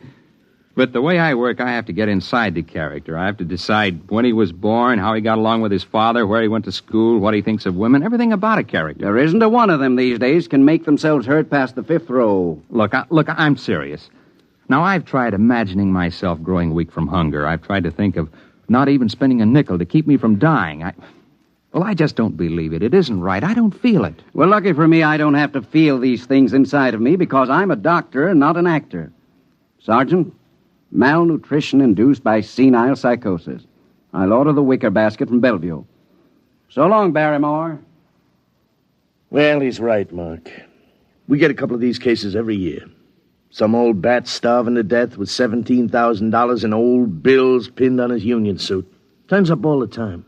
Al, it doesn't feel right. Well, he knows his business. But he doesn't know old people. I do. It isn't easy to starve to death. Not when you can buy day-old bread at the bakery or wilted vegetables the grocer's ready to throw out. Anyone who's willing to eat that stuff can stay alive from day to day. Hunger is it's a pretty potent instinct. Maybe they get too sick to go out after old bread or wilted vegetables. It takes weeks to die of starvation. Did you ever try starving for weeks, Lou? No, did you? Well, the point is somebody would find out. A janitor, a landlord, somebody, and they'd get him to a hospital. Forget about it, Mark. Can't argue with it. Here there were 5 bank books. $32,000. Yeah, she took good care of them. They look almost new. Sure she did. Most important thing in the world, huh? April 23rd, 1907, $150. The ink's pretty dark. Shouldn't it be faded? She probably never took it out in the light. Anyone ever think of testing the ink? What for? Bank's records always check. These aren't forgeries, if that's what you're thinking. Well, I'd like to get a chemist working on this ink. Now, Mark. Look, this is strictly against regulations. I got to take these books down to the squad room and sign them in. Pretty dark ink for 1907. Well, it's about 5 o'clock in the afternoon. I guess I could hold them over tonight and bring them down to the property clerk in the morning. Good. I know where I can find a chemist.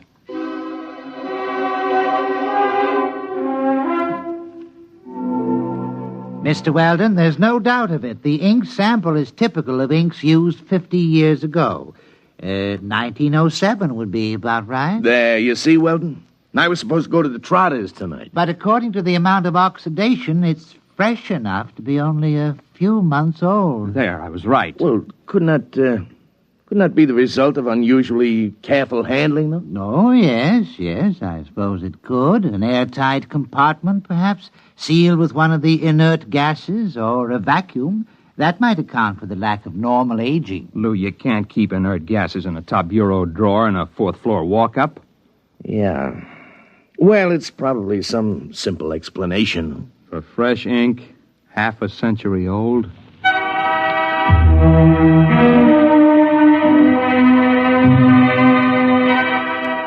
I've been going out on these cases for about a year. It's my specialty, playing old people, and when I'm not working television or something on Broadway, I go down to the homes for the aged or the parks or just watch.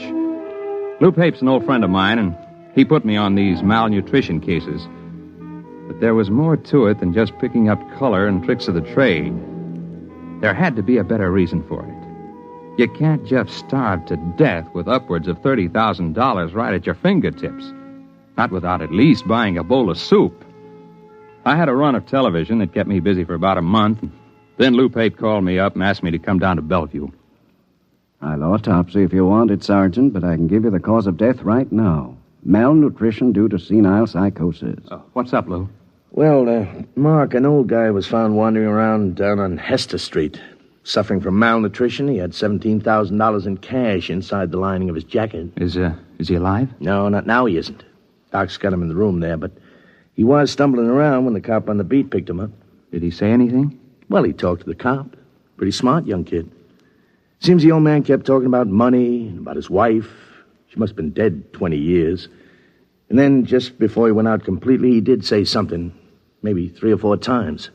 Well, what was it? El Greco. You mean the artist? Well, that's what Stankiewicz said. He's the officer who picked him up. Said he remembered he'd heard the name on that television quiz program. You know, the jockey who's the art expert there. El Greco. Probably some Greek restaurant where he was bumming his meals. Are you sure you want an autopsy, Sergeant? It's late. I won't get to it till tomorrow. All right, take your time, Doc. There's something else, isn't there, Lou? Well, maybe, Mark. We found the old guy's room, and there was an ad thumbtacked over the sink. Nothing too unusual. Yeah? Here it is. Men and women wanted, light work suitable for old people. No references required. Well, I checked it with the lieutenant. He says to forget it. He says it figures for an old guy to be interested in an ad like that. An old guy with $17,000 in cash? Yeah. Well, I didn't figure I'd argue with the lieutenant. You mind if I keep it? No, go ahead.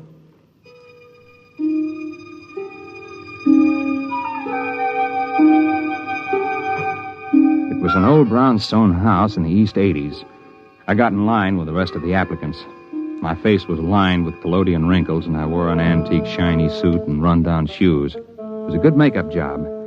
I looked more authentic than the rest of the old-timers who were waiting for the interview. I finally came up to where a woman was asking the questions. Name? Kernet. Louis Kernet. Kernet. Mm-hmm. Address? Well, I don't exactly have a place. I've been staying with a fella down on 12th Street, a friend of mine. I met him in the cafeteria. Mm-hmm. Previous occupation? Well, I worked at a lot of things. Used to be a printer way back. I could hand set... Do you have any references? Well... Family? No, ma'am. I haven't got any family. I had a cousin in Salt Lake City, but I haven't seen him in 30 years or more. The ad said you didn't need no references. Well, that's right. Now, will you wait in the other room? Yes, ma'am. Do I get the job, ma'am? Just wait in the other room.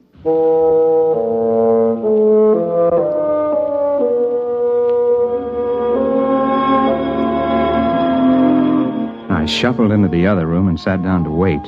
I concentrated on building a character for Louis Kernet.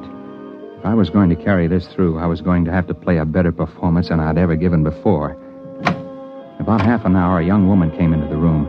I'd planned to be dozing the way an old man would, and so my eyes were closed when I heard the door close.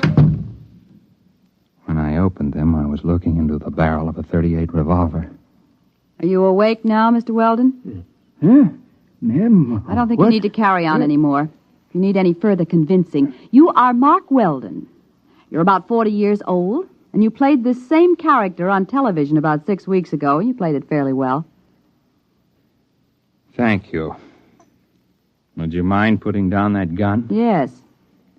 Why did you apply for this position, Mr. Weldon? You're not old. Not really. Well, as a matter of fact, it was a bet. I was having an argument about the method with an actor who trained at the Old Vic. I bet him that I could get by off the stage with don't bother. You've been very busy recently trying to find out why senile psychotics starve themselves to death. How did you know that? Well, I happen to know that you've been present at several police investigations into these cases, and you're a good friend of Sergeant Lou Pape. Well, you know a great deal more about me than I do about you. Well, I would be glad to enlighten you. My name is May Roberts. I'm the daughter of the late Dr. Anthony Roberts, the physicist, who was dismissed from the Brookhaven Atomic Energy Laboratory 5 years ago. I assume you're connected with these starvation cases, or you wouldn't have known I was investigating them. Well, that's obvious, isn't it? I'm not afraid of professional detectives, Mr. Weldon. They deal only with facts. But I don't like amateurs. They guess too much. They don't stick to reality. Consequently, they're likely to get too close to the truth. Unfortunately, Miss Roberts, I'm nowhere near the truth. I haven't the slightest idea how you're tied in with those starvation deaths. I deaths. intend to show you, Mr. Weldon. I'm happy to announce that you have the job. Now, look... Don't move, Mr. Weldon. Oh, incidentally, about 15 minutes ago, I called Sergeant Pape and told him I was your sister just in from Pittsburgh. I wanted to get in touch with you very badly, and Sergeant Pape was very sorry. He wished he could help me, but he didn't have the slightest idea where you were. All right, Mr. Weldon. Right ahead of you, please. Through that door.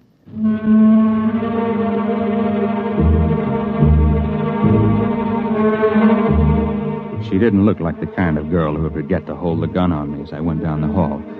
So that's all I did, just go down the hall. I climbed up to the 4th floor to a large room. There was a maze of electrical equipment bolted down, tubes and wires and dials. In the middle of the room was a wire mesh cage. She kept that gun on me, steady as a rock. She began to set readings on the dials and flip switches on the control panel. It'll take about 5 minutes for the field to build up, Mr. Weldon. Please get in the cathode area. You mean that wire cage? Go ahead. All right. Now, I wouldn't advise moving now, Mr. Weldon. The wire carries some 10,000 volts. Now, look, Miss Mr. Roberts. Weldon, you're curious, and you could turn out to be a great nuisance to me. As long as you've come this far, we might as well both benefit by it. Benefit? You'll find a suit of clothes on the floor there. Put it on. But after all... Put it on.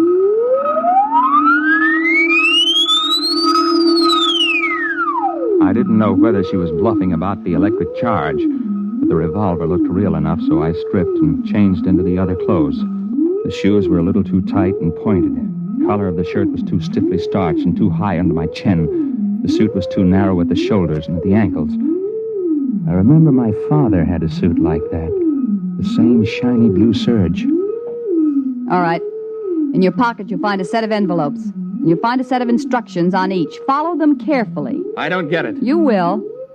Use the envelopes in the order they are arranged. What's this all about? Mr. Weldon, I meant it when I said this could be a benefit to both of us. There's no use explaining anything. You'll find out. And don't try to escape. It can't be done. All right. Now the field generators are ready. Look, Miss Roberts, this is absolutely... Just follow instructions, Mr. Weldon.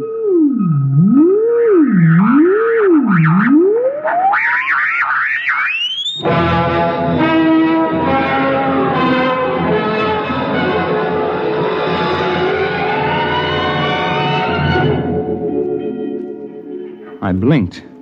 I was standing outside a bank on a sunny day in spring. I stared at the people passing by.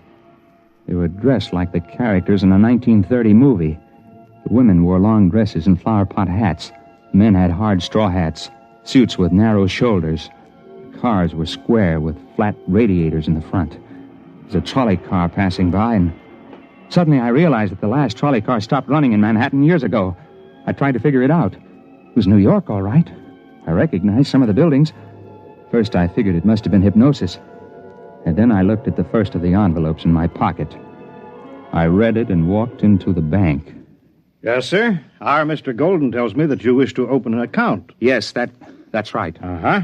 Well, we're very happy to have a new depositor. Very happy indeed. Of course, you realize the institution is in sound condition, very sound. You needn't worry about all those rumors in this bank. No, sir. Solid. Well, that's good. All right, now then, name? Mark Weldon. You have no address in the city at present? No. And you're depositing $150? That's right. All righty. I'll just check the slip here. $150, right. And the date, May 15th, of course, 1931. 31? The Depression. Oh, now, Mr. Weldon, this is a very good year for business. This temporary recession is bound to abate. Sound banking policies will see us through. It's just around the corner, you know. What is? Prosperity. All right, Mr. Weldon, we're very happy to have your account.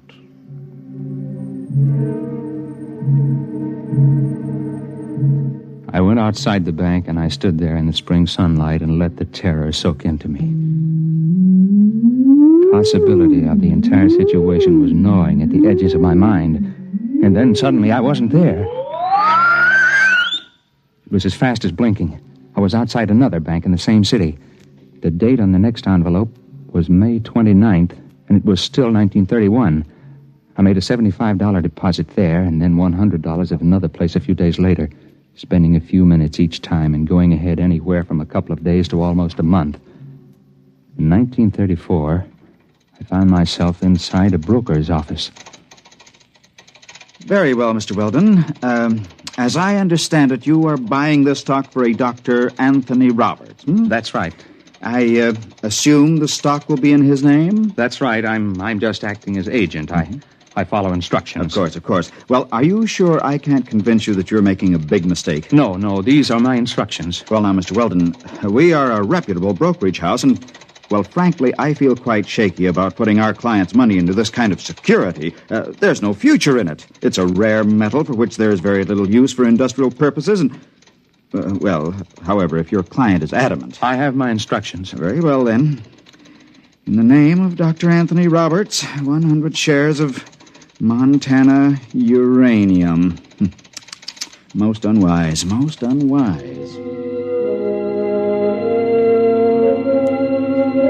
It went that way about 50-50. I'd deposit money in my own name in various banks at other times. Then I'd buy a stock or make a bet for May Roberts. On June 21st, 1932, I bet Jack Sharkey to take the heavyweight title away from Max Schmeling. There was Singing Wood in 1933 at Belmont Park and Max Baer over Primo Carnera. I went on skipping through the years, touching here and there for a few minutes to an hour at a time. It was in early October 1938, about 5 hours after I'd left May Roberts' house, before I realized what she had me doing. It was making deposits and winning sure bets, just as those senile psychotics had done. The ink on their bank book seemed fresh because it was fresh. It wasn't given a chance to oxidize. At the rate I was going, I'd be back at my own time in a few hours with $15,000 compound interest in cash. But those old people had died of starvation somehow with all that cash in banks. I didn't know how it happened or why. But suddenly it occurred to me that I didn't want to be found dead in my hotel room. So rather than make the deposit in 1938, I grabbed a cab and told the driver to step on it. I got a mile away from the bank, and then the cab suddenly disappeared. I found myself in front of a counter at a lunchroom. The envelope instructed me to make a bet on the World Series. There wasn't any way to get out of the range of the machine. It picked me up at least 5 miles away from where I was supposed to be. Came back a week later to get my winnings. I was hungry, so I got myself a hamburger and went out the door. When I hit the sidewalk, it happened again.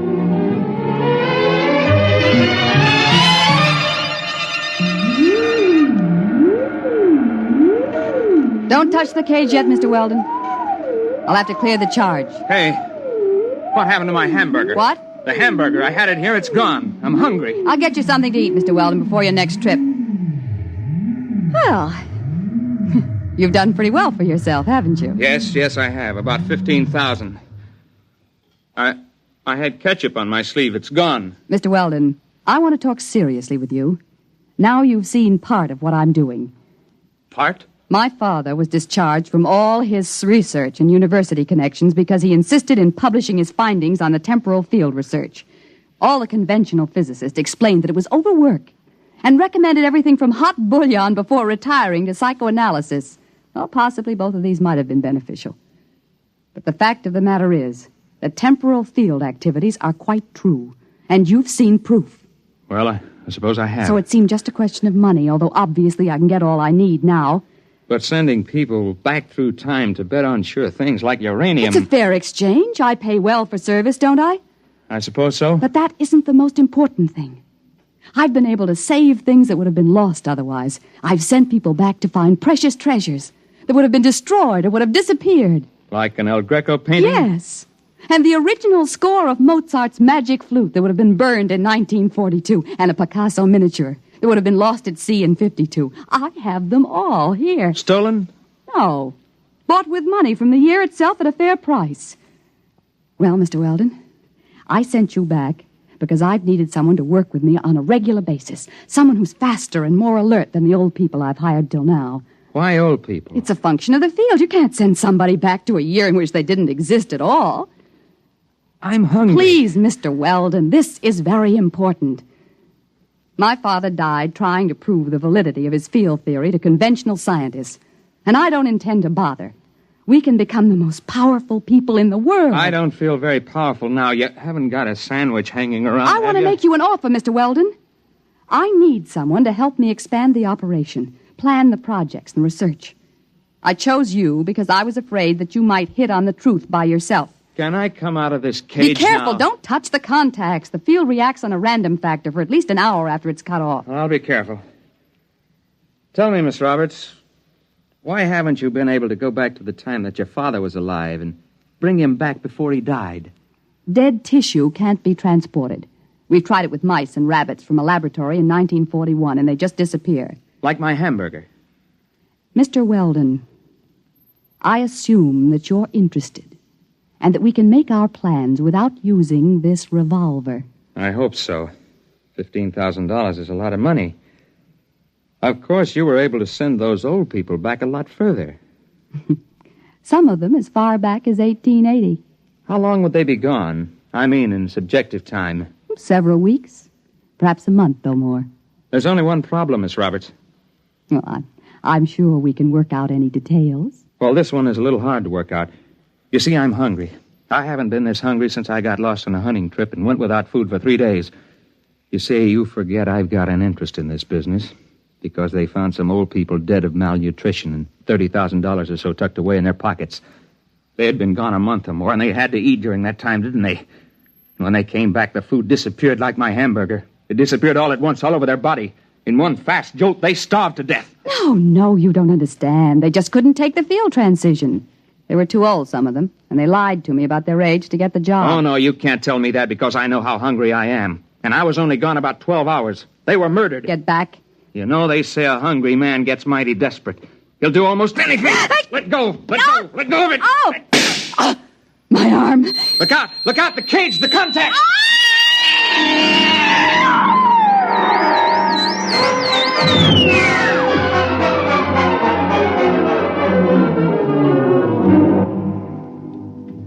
She fell into that cage and disappeared before she hit the ground.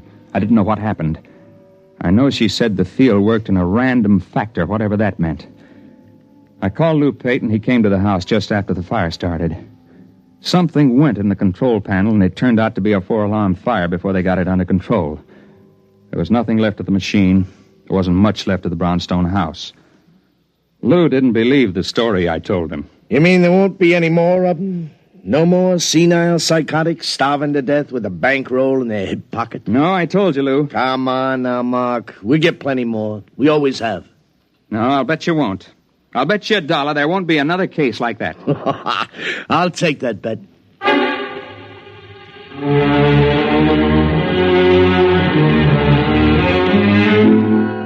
I lost bet. There was one more case, and perhaps it was the strangest one. A woman was found wandering in Bryant Park just before she died of acute starvation. One strange thing was she was young, not more than 30. And the other was she had $17,000 stuffed in her pocketbook and a bullet wound in her arm the medical examiner said was at least 2 months old. I guess that's what she meant by the random factor.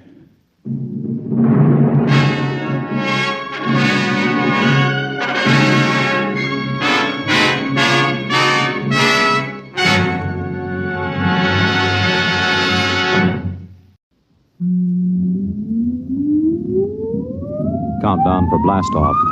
X minus 5, 4, 3, 2, X minus 1, fire.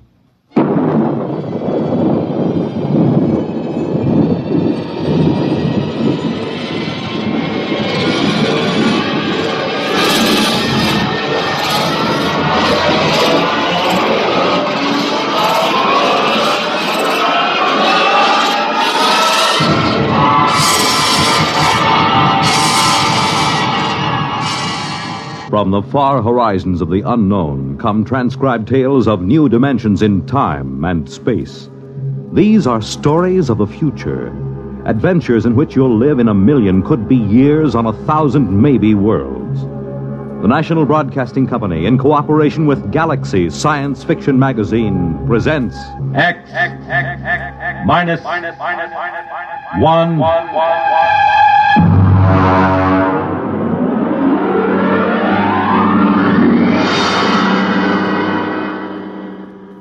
Tonight, Bad Medicine by Finn O'Donovan. But first, farmers know they can't stop storms, floods, or droughts from ruining a crop. But they can make sure things like that can't ruin them by investing in United States savings bonds. Not only farmers, but over 40 million Americans in all sorts of jobs own 40 billions of savings bonds. And why? Because savings bonds are the easy way to start saving and to keep saving. And the money you invest in savings bonds mean protection now and ready cash when you need it in the future. Improving the farm, sending the youngsters to college, or planning your own retirement. These are the big things you can be ready for with savings bonds. And besides offering you a safe investment, each Series E savings bond pays you back $4 at maturity for every 3 you invest. Yes, you earn extra dollars while you save, so start saving now. For the big things in your life, be ready with United States savings bonds. And now, on with our story.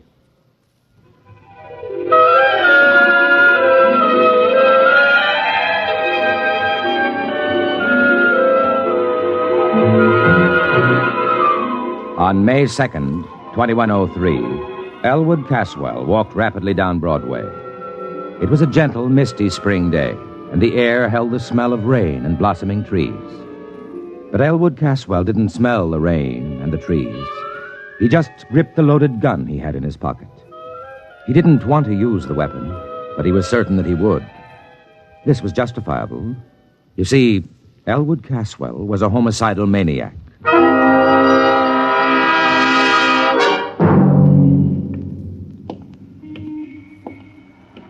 Why shouldn't I kill him? Hey, look out, will you? Oh, sorry, sir. Only the other day he said to me, Elwood, you're looking very well.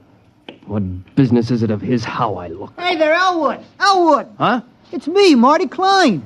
I work on the jet buses with you, remember? Oh, yeah, of course. Hello, Marty. Forgive me, my mind was on other things. Yeah, I know how it is. A couple of weeks ago, I was walking around in a fog so thick you could cut it. Yeah, really? Sure, preoccupied, you know. I had this idea in my mind. You too? Yeah. The same person? Huh? Were you troubled by the same person? My wife. Hey, you okay? Oh, yeah. Yes, of course. Well, I had this idea, see? I was going to get rid of my wife. Kill her? Kill her? I mean, send her to a country for a week. Oh. You sure you ain't sick? No, I never felt better. Well, anyway, I was going to take a week off. Quit the jet buses. Hey, can you imagine? I've been a jet bus operator for 10 years now, and all of a sudden, I feel like I can't take it for another minute. I know how you feel. And I was going to take a trip all by myself. A trip? To where? To the farthest place I could think, to Mars. I was just going to pick up and take a vacation on Mars. Silly, huh? I don't know. What happened? Well, I talked it over with Ethel. Your wife? Yeah. Ethel, she's a real sensible girl. You know what she did? No, am I supposed to? Well, Ethel went right down to that home therapy appliance store, and she says, you got a home therapy machine that'll cure my husband of this idea he can't stay on the jet buses? I've heard that those machines aren't perfected. They got him licked now. So, okay, she describes the trouble, and next day they deliver this thing, and boom, I plug it in, see? And? And a voice talks to me. It starts asking me questions. Yeah, what kind of questions? All kinds. Things I wouldn't even tell my own mother. You told the machine? Why not? It's only a machine. Yeah, I see your point. Well, then the machine starts to tell me a few things. And before I knew it, inside a week, I'm cured. Now, I can't wait to go back driving the jet buses. You don't say. So that's why I say I know how it is to have one thing on your mind all the time like that. This machine, what did it cost you? That's the beauty part of it. My Ethel. Boy, she's a smart girl. After a week, she sends it back, see? She says it don't work. So all we lose is the deposit. I see. Well, I gotta get back to work now. Hey, ain't you working the jet buses today? Huh? No, I'm off today. Well, I'll see you, Elwood. Yeah, see you, Marty. What was the name of that place? Where they sell the home therapy machines. Yeah. Home therapy appliances. It's right down Broadway, about 2 blocks from here. So long, Elwood. Perspiring freely, Elwood Caswell continued down Broadway toward 43rd Street. His friend Magnuson would be finishing work soon, returning to his apartment less than a block from Caswell's. Elwood gripped the gun tighter. How pleasant it would be to saunter in, exchange a word with him, and then... No, I won't do it. I don't really want to kill anybody. It isn't right. Think what'll happen. The authorities will lock me up. My friends won't understand, and... Mother would never approve. Still, if I see Magnuson, if I see his hateful, accusing face in front of me... Oh, this must be the store. Yeah. Home therapy appliances. Good afternoon, sir. Can I show you some of our home therapy appliances? I want therapy. Quick. Of course, sir. This way, please. Now then, this is our new alcoholic reliever built by International Combustion Motors and advertised in leading magazines. A handsome piece of furniture. I think you will agree, and not out of place in any home. It also opens into a television set. Look, what I need... Therapy, of course. I just want to point out this model need never cause embarrassment to you, your friends, or your loved ones. Notice, if you will, the recessed dial which controls the desired degree of alcoholism. You see, heavy, moderate, social, light, and teetotal. A new feature unique in mechanotherapy. I'm not alcoholic. The New York Jet Bus Authority does not hire alcoholics. Oh, sorry. You seem the type. No offense. Please. You seem rather nervous. Perhaps the portable anxiety reducer. No. Well, sir, perhaps if you told me just what you feel is bothering you. What have you got for homicidal mania? I beg your pardon. Homicide? The urge to kill someone. Oh, of course. Well, let's see now. Pardon me. Have you worked here very long? A week. Oh, yes, here's the ticket. This black job with the chrome trim. What is it? This is a Rex regenerator, built by Planetary Motors Corporation. Handsome, Goes with any decor, opens into a well-stocked little bar, so your family, friends, loved ones need never... Will it cure homicidal urge, a strong one? Oh, absolutely. Don't confuse this with the little 10-amp Neurosis model. This is a hefty, heavy-duty 25-amp machine for really deep-rooted conditions. That's what I've got. Well, this baby will jolt you out of it. Big, heavy-duty thrust bearings, oversized heat absorbers, completely insulated. Sensitivity range I'll over... take it.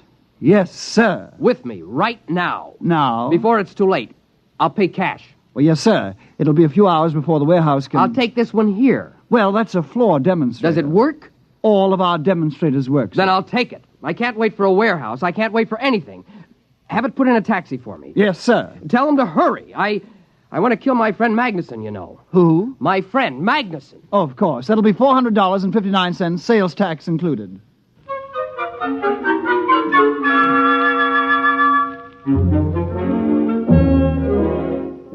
After Elwood Caswell left the store, the clerk, whose name was Haskins, smiled to himself and lighted a cigarette. He had made his first sale. He inhaled. Haskins? Yes, Mr. Follansby? Smoking. I asked you to rid yourself of that filthy habit. Immediately, Mr. Follansby. I'll use one of the display model denicotinizers at once.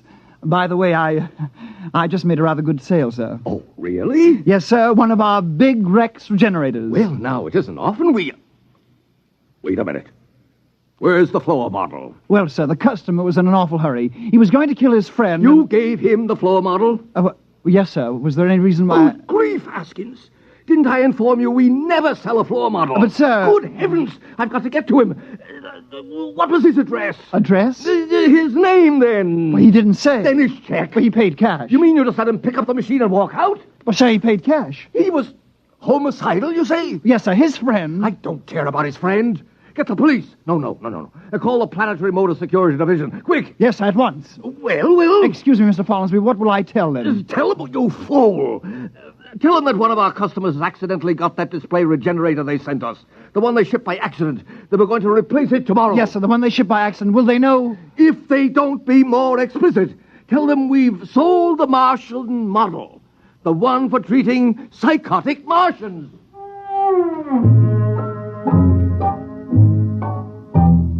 Meanwhile, Elwood Caswell had returned to his apartment and lugged the big black Rex regenerator into his living room. He put it down near the couch and studied it carefully. He was right. It does go with the room. Now then, let's see those instructions. Place regenerator near a comfortable couch. All right. Plug in machine. There. Affix contact band to your forehead. That's all there is to it. Just turn on the machine and it will do the rest. There will be no language problem since your regenerator communicates with you by direct sensory contact, patent pending. Well, that seems easy enough. Now, I'll just put the contact on my head and blast it. Hello? Elwood? Yes? This is Henry. Henry Magnuson. How are you, old boy? I'm fine. I wondered if you were doing anything tonight. Thought you might like to drop over for a game of chess. Game of chess, huh? You stupid oaf. What? Nothing. I thought you called me a stupid oaf. Just talking to my cat. Oh, I didn't remember you had a cat. I thought you hated cats. Oh, I do. This isn't really mine. It's a neighbor's. It keeps coming in. Oh. What about tonight? Will you be alone? Well, yeah. You haven't mentioned to anyone that you're inviting me over? Not a soul. Why? Someone's looking for me, a process server. Oh. Now, I've been avoiding him for days. I don't even leave word where I'll be when I go out. You can trust me, Elwood. I'm your best friend. Yes, you are. But not for long. Huh? Just talking to the cat again. Oh. Well, will you be over? Yeah. In about an hour, okay? Yeah, an hour will be fine. There are a few things I have to do I just first. gotten some new laugh records from the boys at the office. I got something here that'll really kill you. So long, Elwood. So long. I've got something here that'll kill you, too.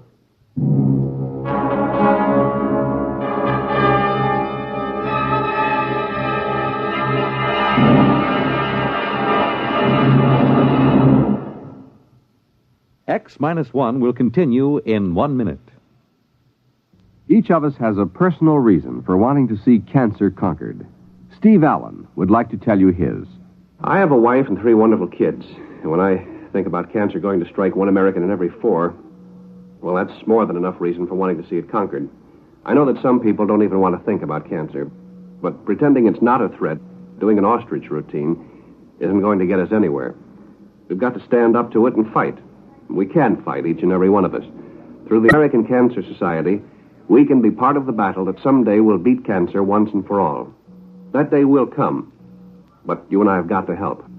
How about it? Thank you, Steve Allen. Remember, fight cancer with a checkup and a check. See your doctor once a year for a checkup. It's your best cancer insurance. And to help conquer cancer, send a check to your unit of the American Cancer Society. Make it generous. And now, on with our story.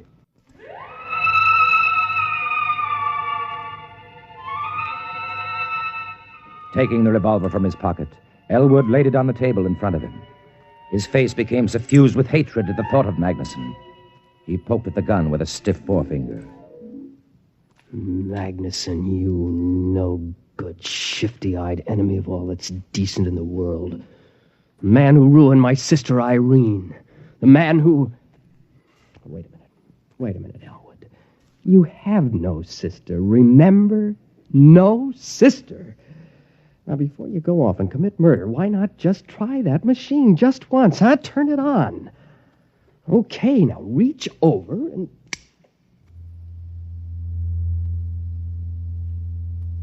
Good afternoon, Elwood. I am your mechanical therapist. You may call me Gloop.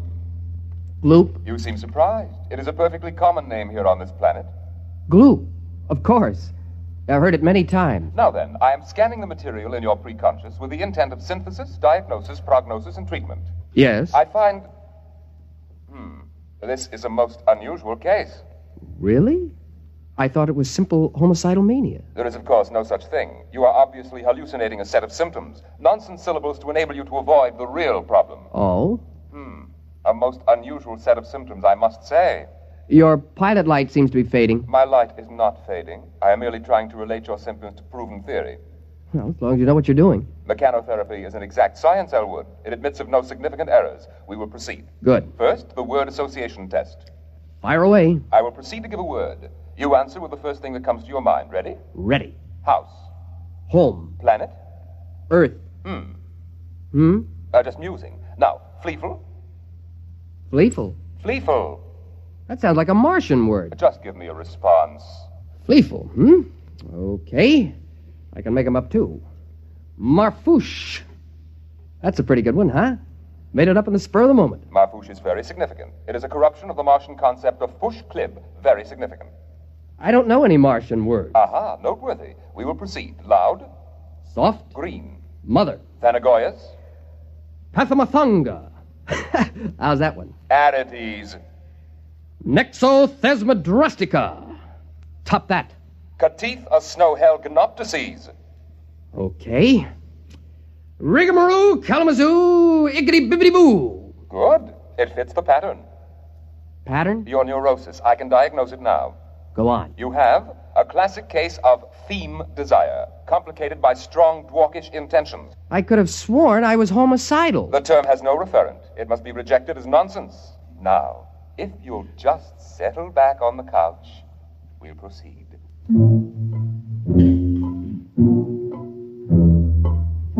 At precisely this moment, a tall, gnarled, ugly man pushed his way through the doors of home therapy appliances. His clothing, unpressed and uncaring, hung on him like corrugated iron.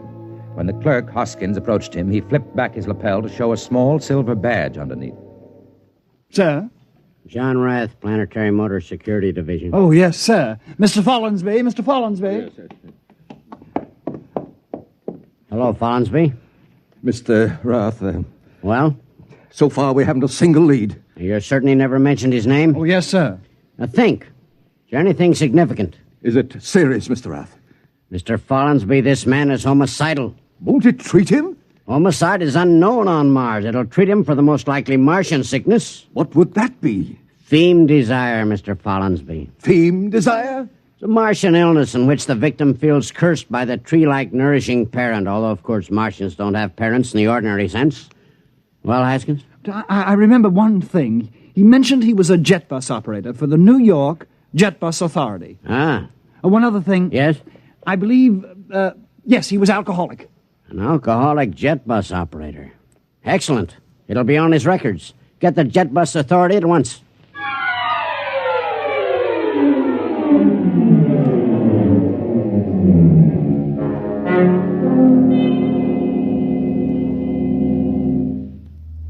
But surely, Elwood, you remember your Gorisy. No. Tell me then about your juvenile experiences with the Thorastrian fleet.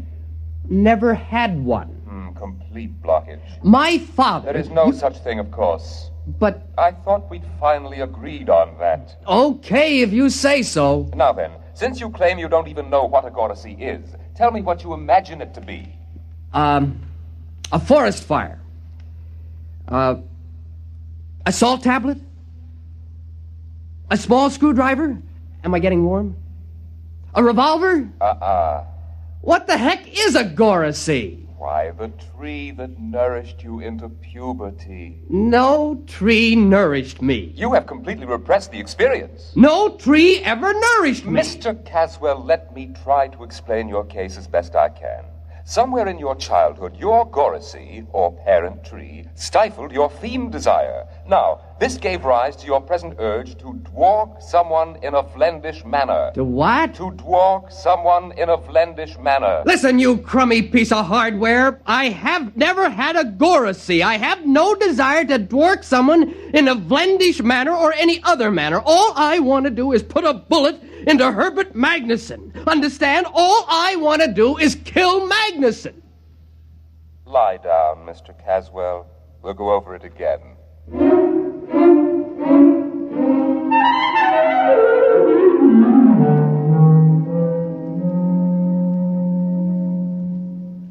My dear man, I'm not trying to insinuate that the Jet Bus Authority hires alcoholics. If you will just... Any luck? It's a dead end. Now, Haskins. Yes, sir. A man's life may be at stake here. Now think. Was there anything else this fellow said to you? Anything? Well, he did mention the name of his friend. Of which friend? The one he was going to kill. The one he... Why didn't you say so? Now, what was it? Magnuson. You sure? That's it. He said, I'm going to kill Magnuson. You know, just casually like that. Follinsby, see if there's a Magnuson in the Manhattan phone book. Now, hurry it up.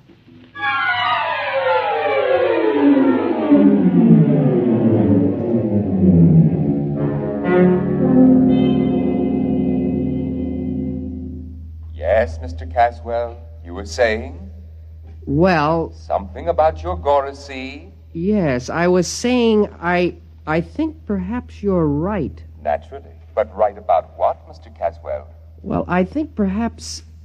Yes, I think perhaps I do remember my Gorisy. Ah!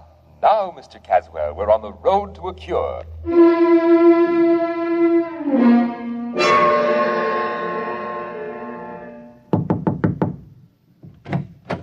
Mr. Magnuson? Yes? Do you know a short, angry-looking, red-haired man? I might. Thank heaven. Or I might not. Can you tell us where to locate him? You're a process server, huh? Certainly not. Don't kid me. Mr. Magnuson, this man is trying to kill you. Go on, you're full of happy pills. Elwood's my best friend. Elwood? He loves me like a brother. And if you think I'm going to stick some process server onto Mr. him... Magnuson, I'm not a process server. Your friend Elwood is a psychopathic killer. You're his intended victim. Can you get that through your thick skull? I'm trying to save your life.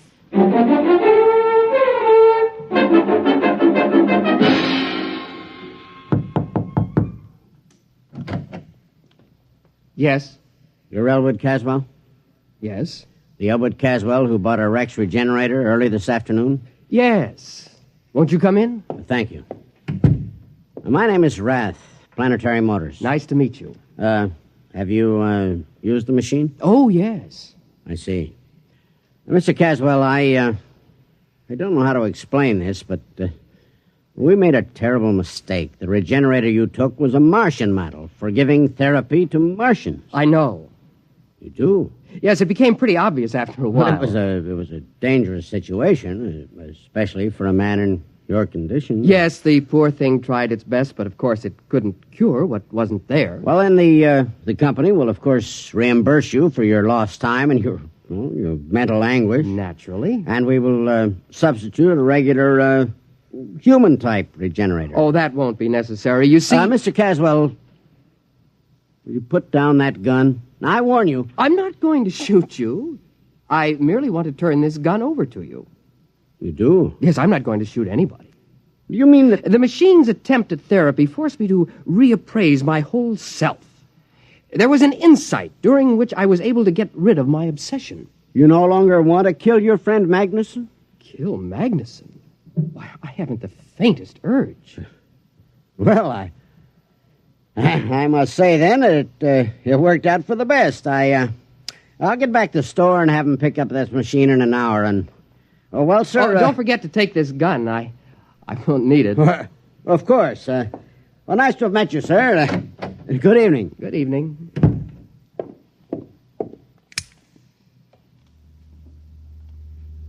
Did you hear that? He asked me if I still intended to kill Magnuson.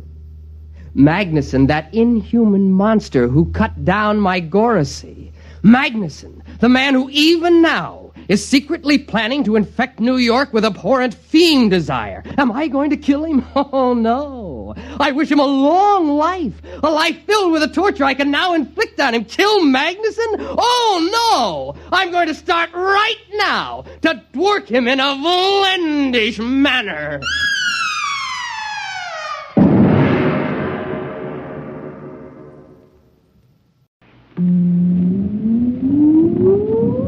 Countdown for blast off.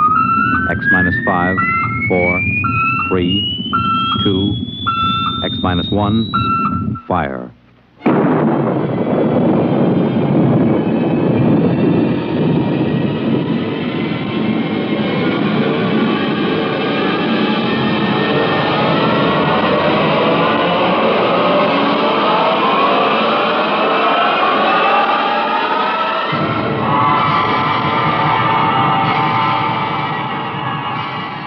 From the far horizons of the unknown come transcribed tales of new dimensions in time and space.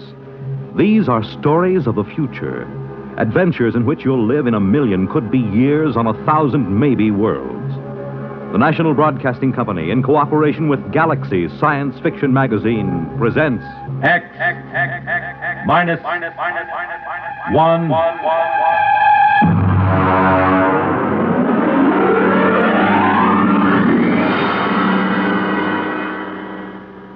Tonight's story, Mr. Costello, Hero, by Theodore Sturgeon.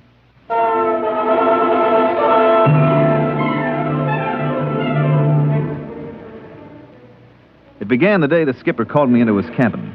I'd been a purser aboard the spaceship Star Climber for almost 12 years, and I'd never yet been asked to Iron Man's cabin. But then a lot of strange things had been happening on this trip to Boranguen. Come in. Oh. Sit down, Purser. I said sit down. Yes, sir. All right. Here's a deck of cards. Deal. Sir? I said deal. 5-card draw. Go on, man. Yes, sir. Well? 3 of a kind, sir. You didn't draw. I beg your pardon? When you play draw poker, you're supposed to draw. If you don't draw, you're supposed to give your opponent a chance to draw. Now, mister, did you ask me to draw? Well, we haven't been playing that way recently. Who changed the rules? I don't know. Uh-huh. Let me ask you something else. You stood a watch last night in the ship's galley. Why, yes, sir. Has anybody ordered a galley watch? Well, no, sir, but it isn't against the rules, is it? Against the rules? No, it isn't. Now, tell me, does the cook mind having a man watching him 24 hours a day? Well, no, sir. You see, that way he knows everybody can trust him. You mean that way you know he won't poison you? Well, yes, sir. Now, tell me, Purser, who aboard this ship suggested that the cook might try to poison you? Well, I really couldn't say, sir. It just came up. Well, Cookie doesn't mind, sir. Really, he doesn't. He says if he's watched all the time, then nobody can suspect him, so he doesn't mind. All right. Now, let's proceed to something else. How long has it been customary for the deck officer to bring a witness with him when he takes over the watch? That's out of my department, Now, sir. think hard, Purser. Did you ever hear of a deck officer bringing a witness with him before this trip? No, sir. Or stand a galley watch? No, sir. Or play draw poker without drawing? No, sir. Now, one more thing. Yes, sir? We never had Mr. Costello as a passenger on this ship before, did we? Mr. Costello? Mr. Costello. No, sir, we didn't. Okay. Ask him to come to my cabin. But... That's an order, mister! Yes, sir.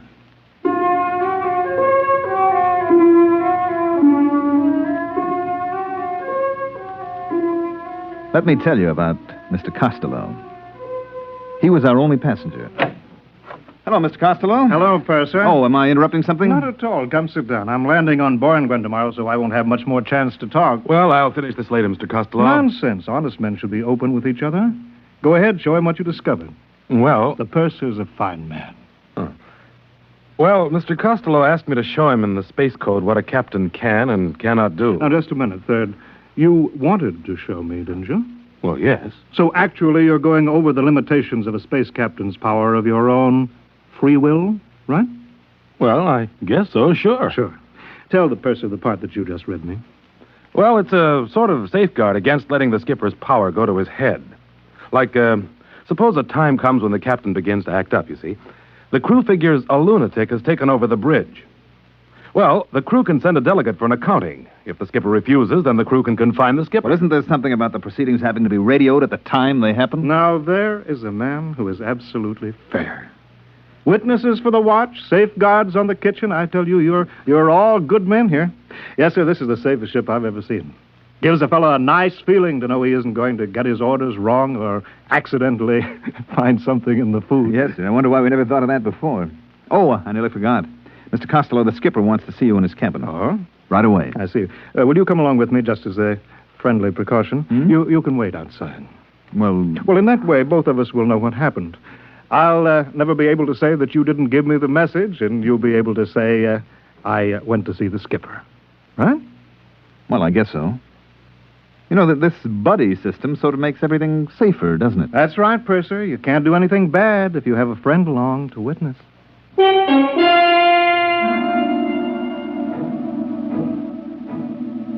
Mr. Costello and I went to the captain's cabin, and I waited outside.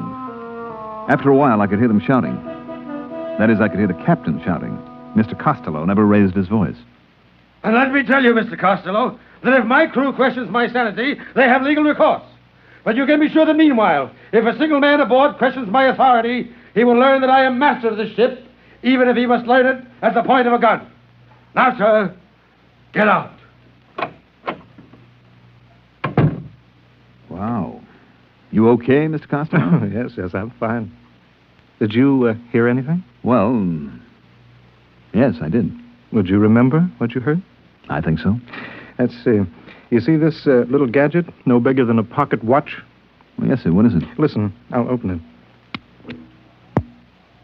If a single man aboard questions my authority, he will learn that I am master of the ship, even if he must learn it at the point of a gun. Whose voice is that? Why, it's the captain. Good man. But how? That's simple. You see, this little pin that I wear on my lapel here? This is a microphone. This watch is a magnetic recorder. I just use it as a toy, of course. Well, I'll be darned. You see, Purser, I'm a collector. What do I collect?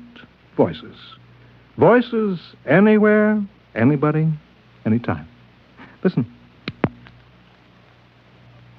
A lunatic has taken over the bridge. Why, that's the third officer. Mm-hmm. Listen to this now. I better not, Mr. Costello. I wouldn't want you thinking I take bribes from passengers.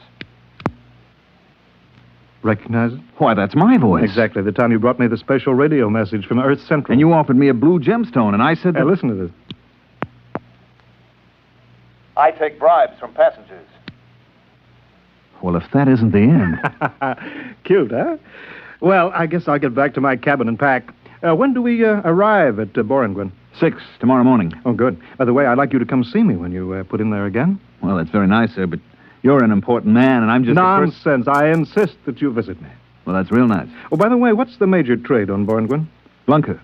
Blunker? Yes, it's a kind of soft fur. You can make a warm coat out of it that will roll up into a thimble. You don't say.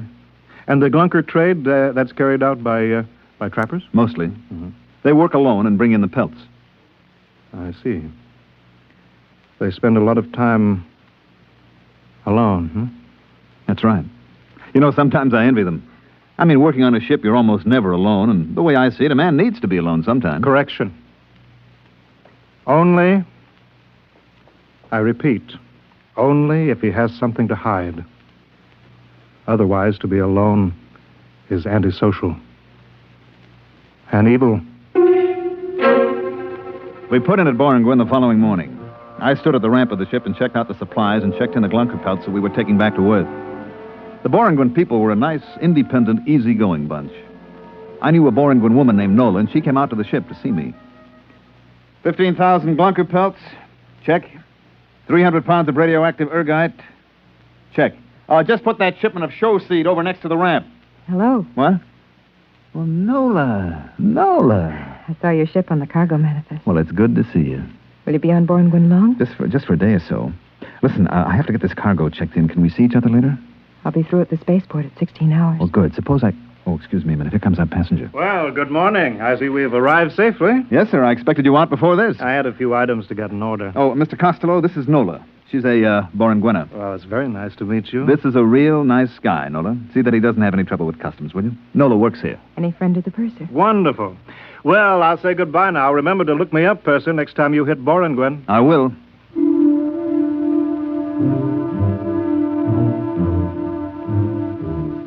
He gave me that big, warm handshake of his and clapped his arm on my shoulder.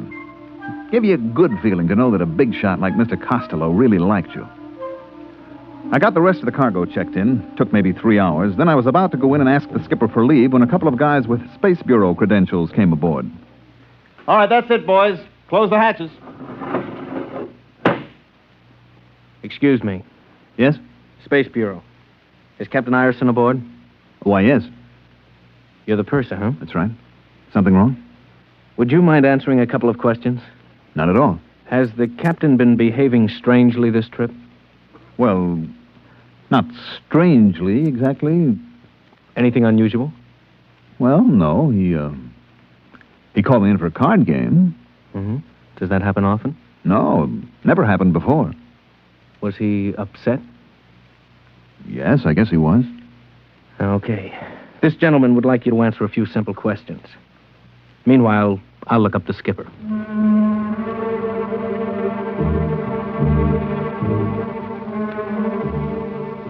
They took the skipper off the ship and left Borngwen the next morning with a new skipper assigned by the port captain. There was a rumor later that old Iron Man had been court-martialed or something. Nobody knew for certain. We made the rounds after that. Sigma, Nightingale, Carano, all the planets in the fourth system. We even went back to Earth with a load of glizzard skins and black prints. It must have been about, 16 months later that we made for Borngwen again. I was talking to the third officer. Purser. I'd like to talk to you. Go ahead. We land at Borngwen tomorrow. So? I don't like it. What's wrong with Borngwen? It's one of the best ports in the system. It was. What do you mean? We got a radiogram from the Borngwen Customs a little while ago. Okay, we got a radiogram. Some bureaucrat sent it. Nothing will happen. Another thing. The way it was signed. How was it signed? Loneliness is evil. Port Captain Borngwen. Loneliness is evil? That's what it said. On a government radiogram? Mm-hmm. Loneliness is evil. Where did I hear that before?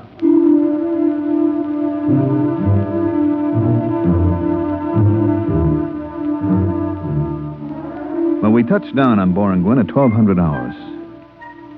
What a change. The spaceport was deserted. The only people who came aboard were 2 agents from Customs. They censored our tapes and checked our written literature. I finally started a conversation with them. Excuse me, sir? Yeah? There is a Borngwena named Nola that used to work in Customs. I wonder if she's still there. I wouldn't know. Well, the reason I asked, she usually meets my ship when it comes in. Yeah, I see. Well, maybe I'll look her up. She has an apartment on R Street. She won't be living there. Try Central Barracks. Central Barracks? That big warehouse near the spaceport. I thought they stored the Glunker furs there. They don't use the warehouses to store things anymore. No? They need them for the people. The people? You haven't been on Born since the Brotherhood movement? I haven't been here for 16 months. Well, you'll find that the people have moved into the warehouses now. Well, what about the apartments? What about the homes? They're used only for storage space. I don't get it. Look, we haven't got time to explain now. My partner and I have to get back to Central Control. Well, maybe I'll go to try and find Nola. Better take a companion. What for? They don't like soloists on Born. Since when? Since Brotherhood. No ladder has a single rung, you know. So what? It takes 100 pair of hands to build a house. Okay. A single pair is useless. Not only useless, but evil. I don't get your drift. All humanity is made up of many parts. Any part that wants to go off by itself hurts the main thing. What good would your hand be if a single finger suddenly decided to go off by itself? Listen, is this a gag? It's deadly serious. Well, suppose I want to go off by myself. We'll help you. And suppose I don't want to be helped. Then you're a trapper, a glunker. You'll be sent into the bush country where the other soloists are sent. Holy smokes, this place has gone mad. Are you coming with us? Look, just suppose that I want to walk across the field to the warehouse by myself, all alone. You can try.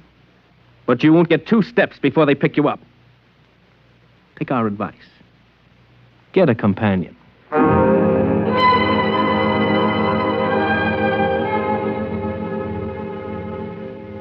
I let them take me over to the barracks. The place that used to be a warehouse. It was unbelievable. The place had been completely cleared of every wall, every partition. There, in front of my eyes, were 10,000 beds, cots, and mattresses spread out over the entire floor of the warehouse. The light was blinding. Huge floods and spots bathed every square inch. Nothing was concealed. Even the plumbing, showers, tubs, sinks were lined up against an open wall. The agents came in with me and stood at the door. A cluster of Borngwen people waited in a roped-off area. This is it.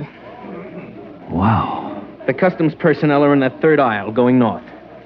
I'll walk down there. Thanks for the company. It's a duty. Wait. I'll get you a companion. Anyone for the third aisle going north? Third aisle going north. Yeah. There comes a man. He'll accompany you.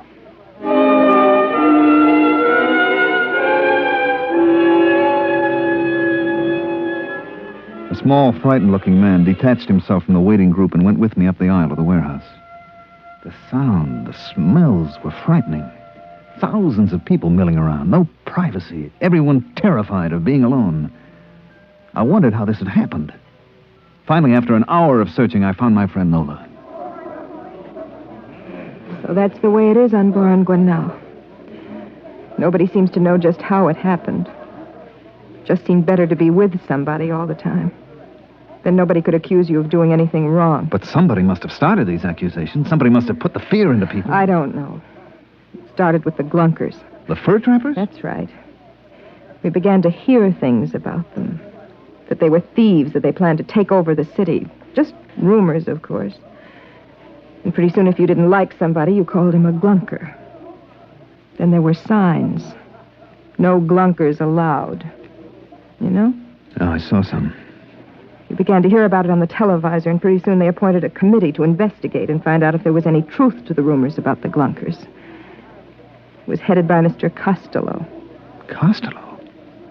Mr. Costello? He's a big shot now. Owns half the city, I guess. Well, it can't be the same one. Yes, it is. I've seen him. When did everybody move to the central warehouse? When the police started picking up soloists, everybody began to move in together. Didn't take long. That's the strange thing. How little time it took.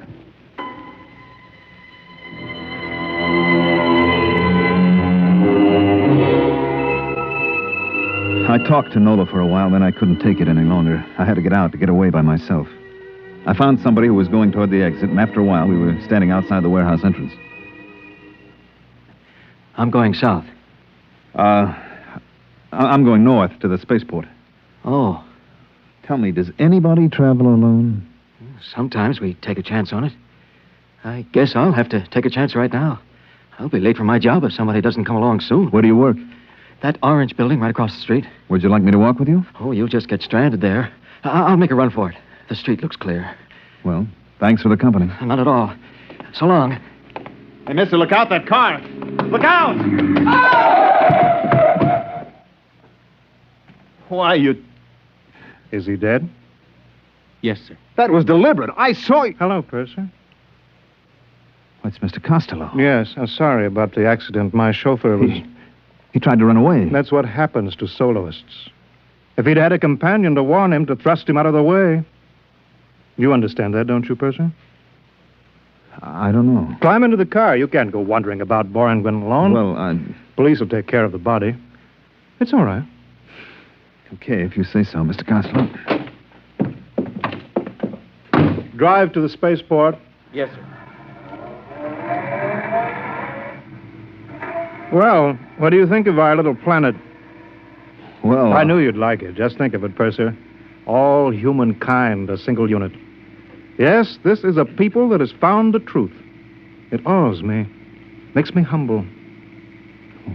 Speak up, man. I'm your friend. Well, I was going to say, I'm not sure I like it. Well, take your time. Nobody has to make a man see the truth. Isn't it right? Well... That's right, isn't it? Yes, I guess it is. Fine. Yes, only the trappers refuse to see the truth. Are they really dangerous? Dangerous? They go out and spend weeks alone by themselves, don't they? Alone with their own evil thoughts. Evil thoughts? We all have them, you know. Even you. For example, you remember this? Well, Well, this should refresh your mind. Listen to this.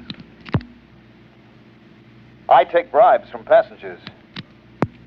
Your voice, Purser, and a very evil thought, too. But that isn't what I said. That's what's on the tape, Purser. Now, then, I wouldn't use it against you, of course. Mr. Costello, what is it you want from me? Nothing. Absolutely nothing. Well, a minor favor, perhaps. Go on. Your ship is going back to Earth after it leaves Boranguen. Yes? You will have a passenger. I didn't know that. To be exact, a mentally deranged man. Who is he? His name is Hines. He's been the Earth consul here on Boranguen. He's been recalled to Earth to report. You said he was mentally ill? He is, but the Earth government doesn't know him. Well, what can I possibly do? I wouldn't want Mr. Hines to go back and tell them a lot of lies about what's happened on Boranguen. Well... Purser, I want you to put this capsule into Mr. Hines's food.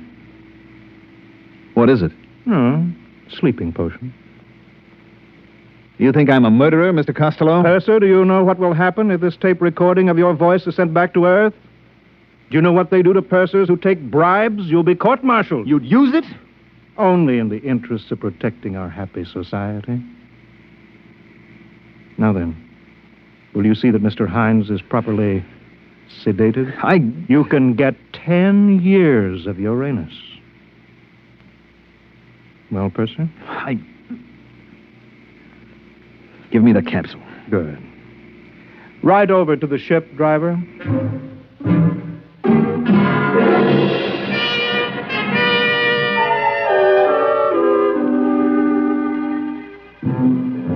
The first day out, the Earth Council, Mr. Hines, was in his cabin, and I brought him his dinner. He was a tense, nervous little man. Here's your dinner, sir. Put it down, steward. Oh, I'm the purser, sir. The steward's ill, and I'm helping out. I see. Do you know what's happened on Boranguen? I was only there a few hours, Mr. Hines. Let me tell you, then. You won't believe it. Nobody will believe it. First, it was a little wedge, driven in the one place it might exist between the city people and the trappers, the glunkers. Suddenly, the glunkers were a menace. Then came the changes. You didn't have to prove that a glumper had done anything. You just had to prove he was a glunker. It all happened so fast.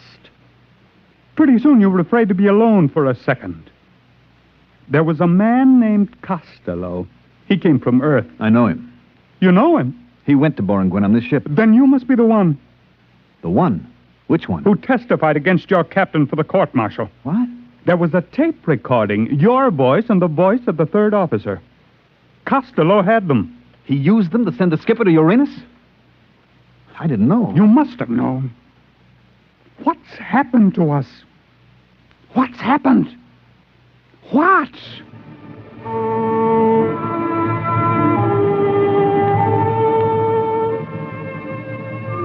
I got him into his bunk and gave him a sedative.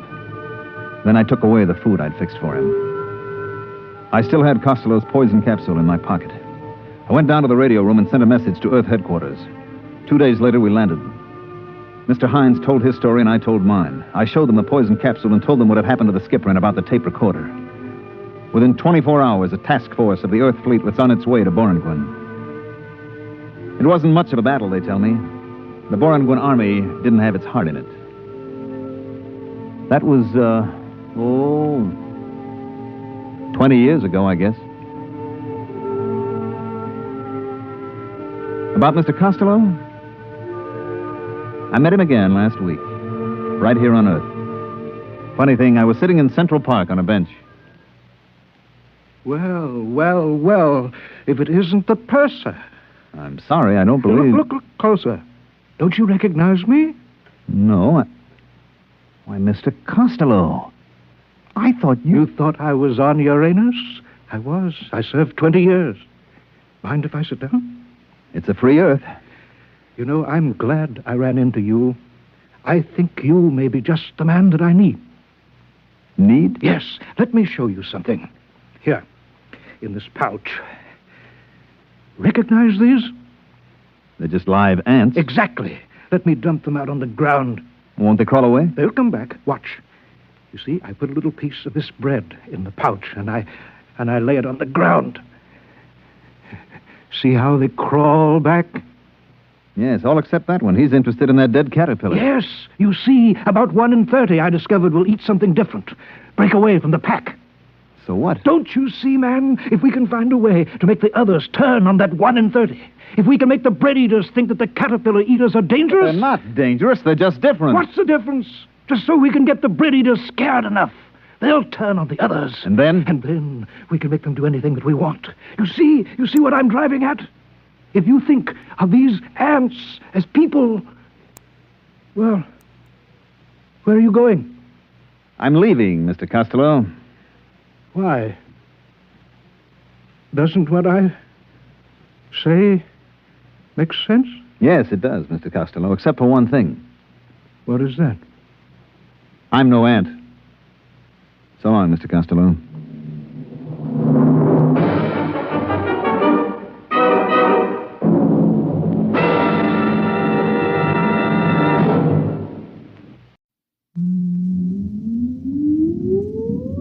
Countdown for blast-off. X-5, 4, 3, 2, X-1, fire.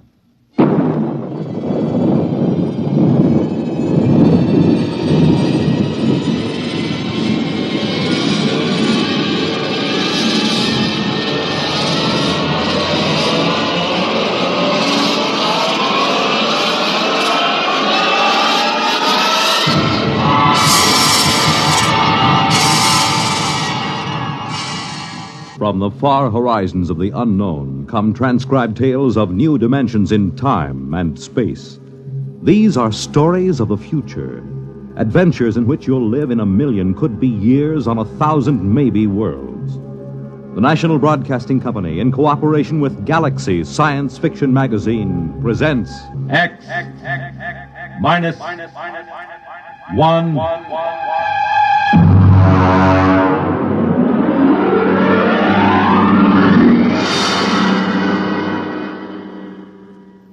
Tonight, Wherever You May Be, by James E. Gunn.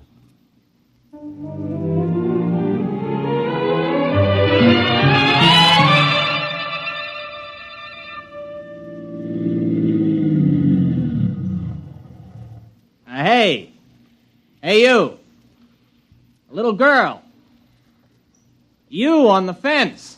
Yeah? Hey, kid, come here. Well, I'm right comfortable where I am. Listen, kid. Is there a service station on this road? Well, Merv Wheelock got a gas pump at the general store. Oh? How far is it? About 18 miles. Oh, that's a big help. Well, I don't know what else to expect in the middle of the Ozarks. You want me to help you, mister? No, just keep out of the way, kid. Ow! Well, there's nothing funny about that. You just gonna sit there and watch me sweat, kid? Oh, no. There'll be lots more to watch. Well, I don't know what's so amusing about watching a man change a flat tire. Ow! You sure you don't want me to help, mister? No, I'm perfectly capable of changing a tire by myself.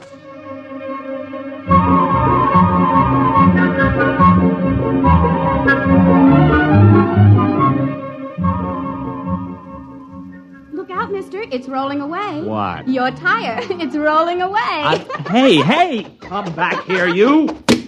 Well, this is the most sadistic tire I ever... Now, stay put. Why don't you go home? Can't. Why not? I run away. Oh, well, that's tough. There. Now, listen, kid. You know a cabin about 15 miles up the road? I reckon. You know where the turnoff is? There ain't no turnoff. You just drive till the road peters out and you take the footpath. You gonna live in that place? Mm-hmm. Just for the summer. Oh. Well, so long, kid. Oh, mister. Hey, mister. Now what do you want? Well, nothing. Only you forgot your jack. Oh, that does it. Where are you going? No place. Thought you said you ran away. I surely did. Don't you have any relatives? No. Friends? No. All right, then, go on home. Oh, come on now. What are you crying for?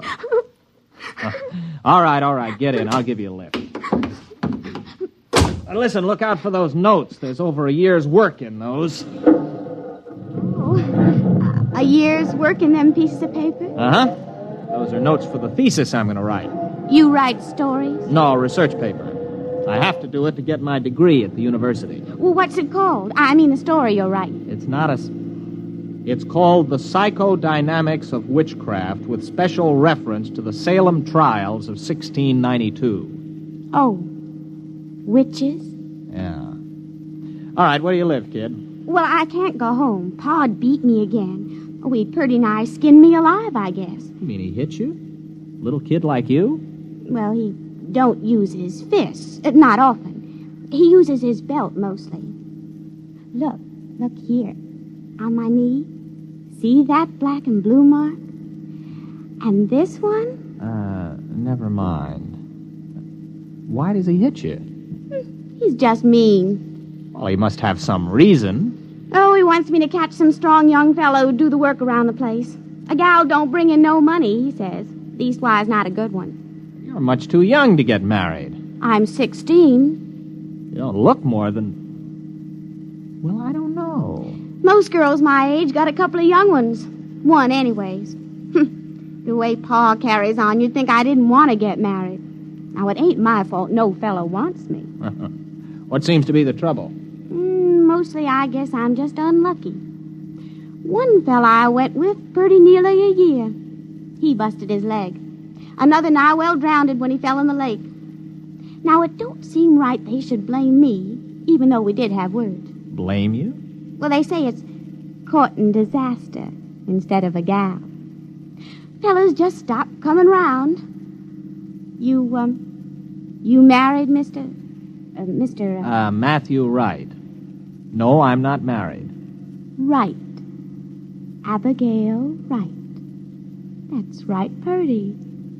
Abigail Wright? Oh, did I say that?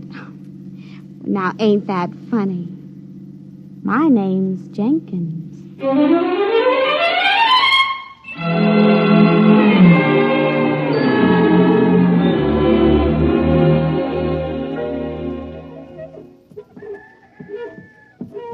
Mr. Jenkins? Oh, fine. I met your daughter on the road. I brought her back. Look, Mr. Jenkins, I got a pint bottle in my pocket. Care for a little drink?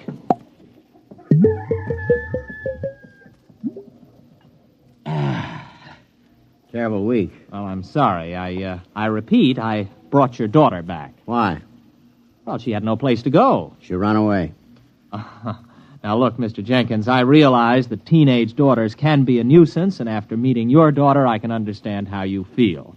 Still in all, she is your daughter. Got my doubts. Now, Mr. Jenkins, your daughter may have given you good reason to lose your temper, but beating a child is never sound psychology. Beat her? You mean wallop her, whale her? Man, I never laid a hand to her. I dasn't. But she said... Come in here. Oh, now, Mr. Jenkins, I assure you... Come in the cabin. You look around this here room, mister. See them dishes all over the floor, those chairs all splintered like they was kindling, that table turned over bottom side topmost like a turtle on the road? You think I beat her? Well, the place is a shambles. I ain't saying Abby did it. But when she gets unhappy, things happen. Dishes come flying through the air. Funny things happen around Ab. Ever since she started filling out 5 or 6 years ago. Well, she's only 16. 16? Don't let on I told you, but she's past 18. There, you see? Well, it just fell off the shelf. Well, look, you're a city fella, passable looking. Why don't you take her with you? What? Oh, now, wait a minute, Mr. Jenkins. Well, she's right pretty when she fixes up, and she can cook right smart. Go on, take her. Well, you must be mad. You can't give a girl away like that.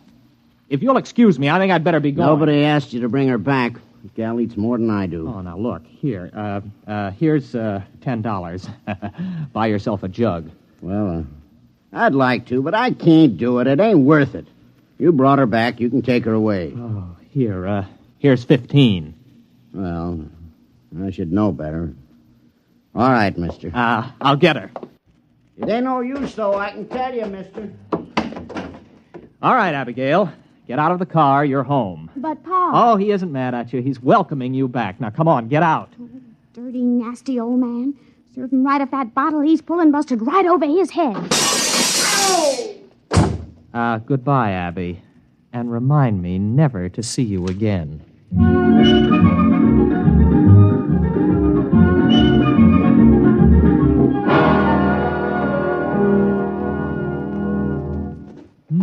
All alone. I'm so all alone. There is no... Hello. What are you doing here? Waiting for you. But listen, this is my cabin. I rented it. I know. What kept you?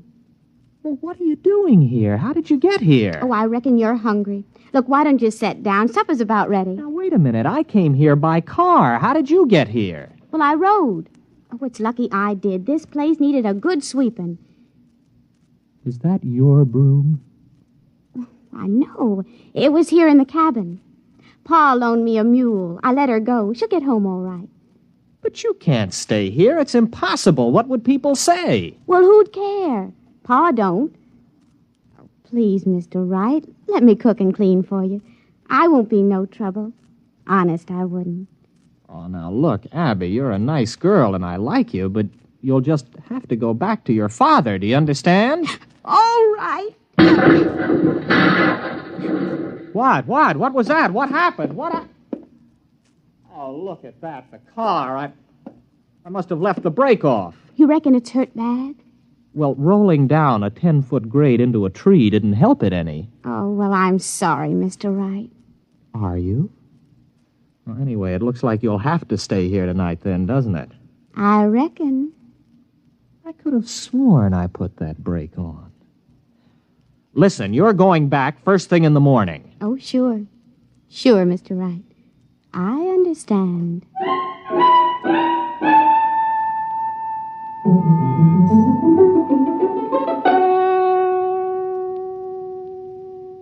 Abby, tell me something. Who wrecked your father's house? Libby. Libby, huh? Who's Libby? The other me. Mostly I keep her bottled up inside. But when I feel sad and unhappy, I just can't keep her in. Then she just lets loose and goes wild. Schizo. Abby, where did you get an idea like that? Well, when I was born, I had a twin sister. Only she died real quick. And when I was bad, my ma used to say Libby would never have been mean or cross or naughty. So when I'd done something bad, I started saying Libby done it. I guess after a while, I've begun to believe it myself. Can you control it, Abby? Not much. You see, when I get feeling mad and mean, things just happen, that's all. How about a rolling tire? You sure did look funny. Oh, I was just feeling mean about Pa, I guess, and I took it out on you. I don't believe it. It's absolutely impossible. It's primitive. It's straight out of Fraser's Golden Bough. There's got to be some explanation. Illusion or hypnosis. There's got to be some physical explanation. Well, I don't see why. I mean, if a thing just happens, you don't have to explain it. It's just there, ain't it? All right. Here. Now, make that cup move. Why? I want to see you do it. But I don't want to. I never wanted to do it. It just happened. Come on, try. Now, no, Mr. Wright. Look, it never brung me nothing but misery. It's bad enough when you can't help it, but it's worse when you do it on purpose. Nothing good will come of it. Come on, try. I want you to move that cup. Now, go ahead, Abby. Just move it without touching it. I can't. I just can't. Why not? Why can't you? I don't know. I guess it's because I'm happy. Oh. You can't move it now. No. All right, then get your things. You're going back to your father right now. No, I ain't going. I can't. Listen to you. You're a stupid backwoods girl. Can't. What kind of a way of talking is that? You're going back to your father because you're an ignorant, dirty hillbilly. Abby, you did it. You did it. It came right at my head. Do I have to go back? Oh, no, sir. Not if you help me. Abby, I've got a hold of something here that... What a thesis!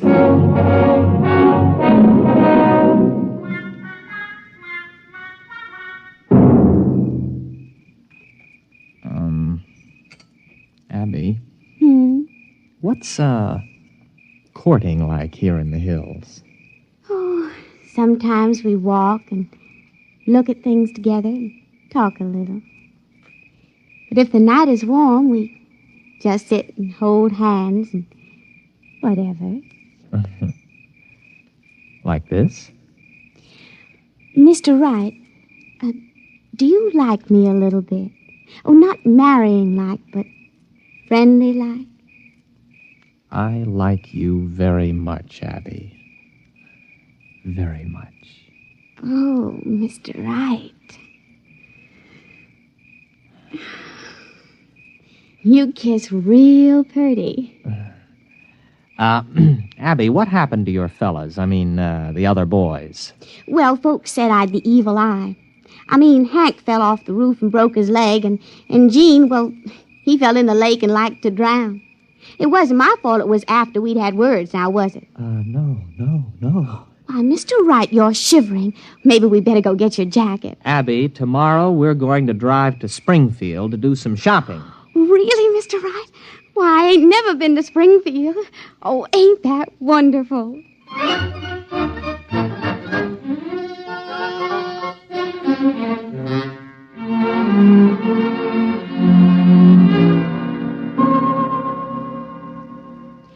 Mr. Wright. Huh. Are you happy, Abby? Oh, it's the happiest I've ever been in my life. I mean, eating in a fancy restaurant and even dancing and all. And now us just sitting here together in the moonlight. I never thought anything like this would happen to me. Abby, I'm afraid maybe you don't understand. Well, what do you mean, Mr. Wright? Oh, you know that dress I bought you? That's for another girl. What? Oh, it's for another girl. I'm going to marry her. She's about your size, and I thought we could pick it out that way. Oh, no, Oh, Mr. Wright. Abby, wait a minute. Where are you going? Wait, I want to talk to you. No, I'm going to bed. Matthew Wright, you are a no-good, miserable cad.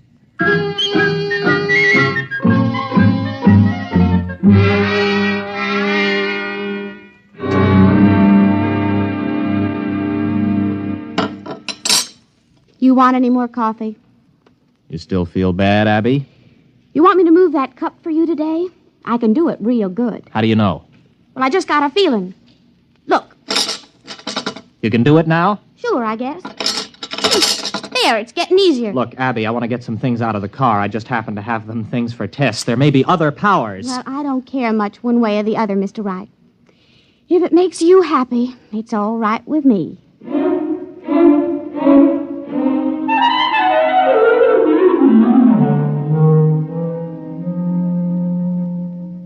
Abby? Abby, where are you? Abby, where did you go? Abby? Here I am, Mr. Wright.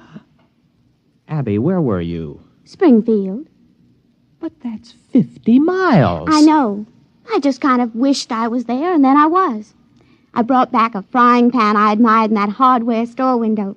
Ain't it pretty? Got a real copper bottom. Didn't you have any trouble getting out of the store without anyone seeing you? Well, I was outside, but I could see in the back room somehow, too. I knew his name was Albert, and he was doing a crossword puzzle. Oh, how could you tell all that? Well, I just kind of looked inside of his thinking. Like this. Wait a minute. Wait a minute, Abby, don't. I could look right inside your thinking now, Mr. Wright. Abby, wait a minute. Abby? You wouldn't. You didn't. Now, wait a minute, Abby. You've got to understand. I understand everything you've been thinking. You devil. Well, there ain't nothing too bad for anyone to do that. Well, you've got to let me explain. You with your kindness and your city manners. How could you do it? You made me fall in love with you. It was just a trick. You just wanted to make me unhappy, that's all. Why, even Pa was never that mean. I'd as soon marry up with a rattlesnake. Well, Abby, what are you going to do? Well, I haven't made up my mind yet, but I'll think of something.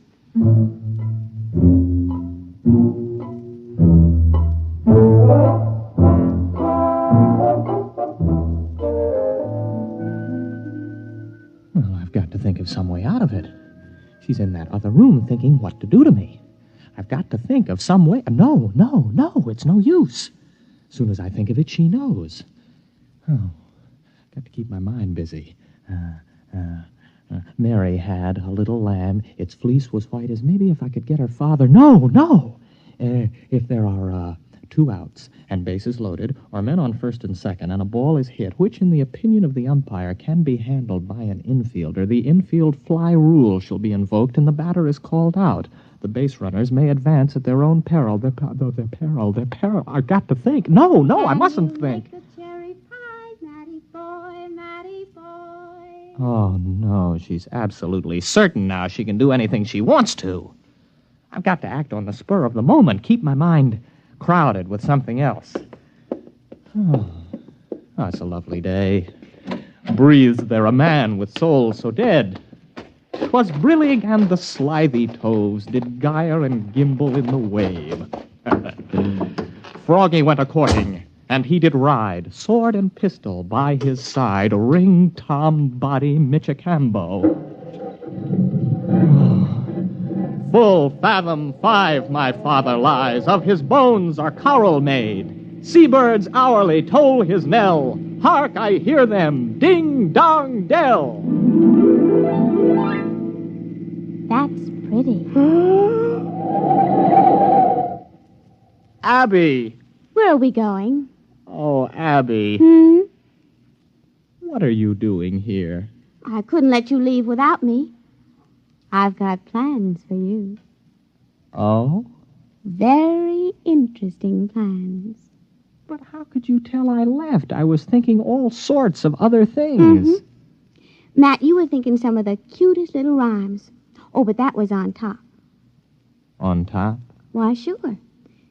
Way underneath, I could hear plain what you were thinking about running away in this old car.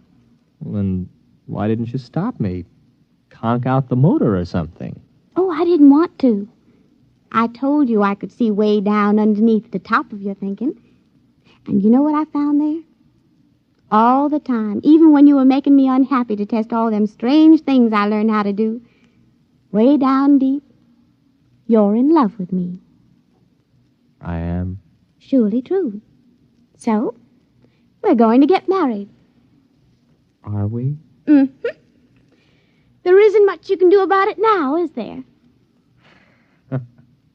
No. No, I suppose not, but... You know, it's a frightening thought getting married to you, Abby.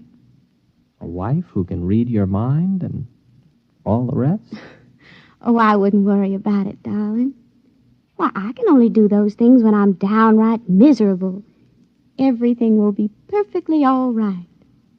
Just as long as you keep me happy.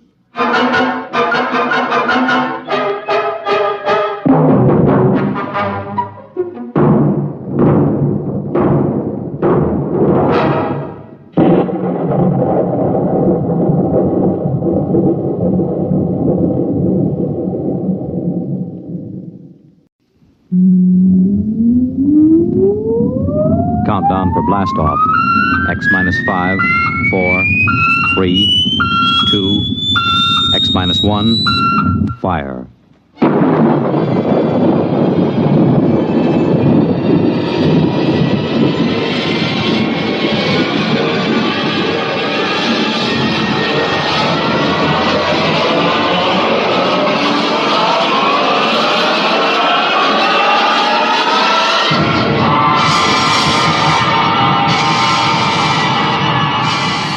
From the far horizons of the unknown come transcribed tales of new dimensions in time and space.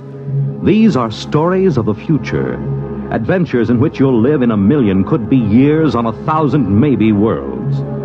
The National Broadcasting Company, in cooperation with Galaxy Science Fiction Magazine, presents X minus 1.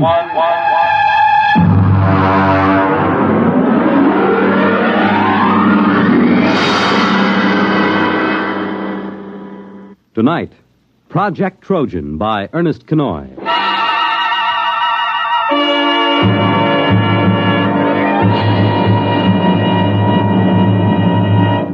Most of the greatest contributions and biggest messes in history have been made by two kinds of brains, the devious and the literal.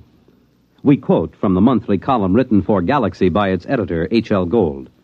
For our story tonight has been inspired by one of his recent columns, discussing the exceedingly thin line that sometimes lies between science fiction and science fact, and of the strange use that both Allied and German intelligence made of science fiction during the recent World War II.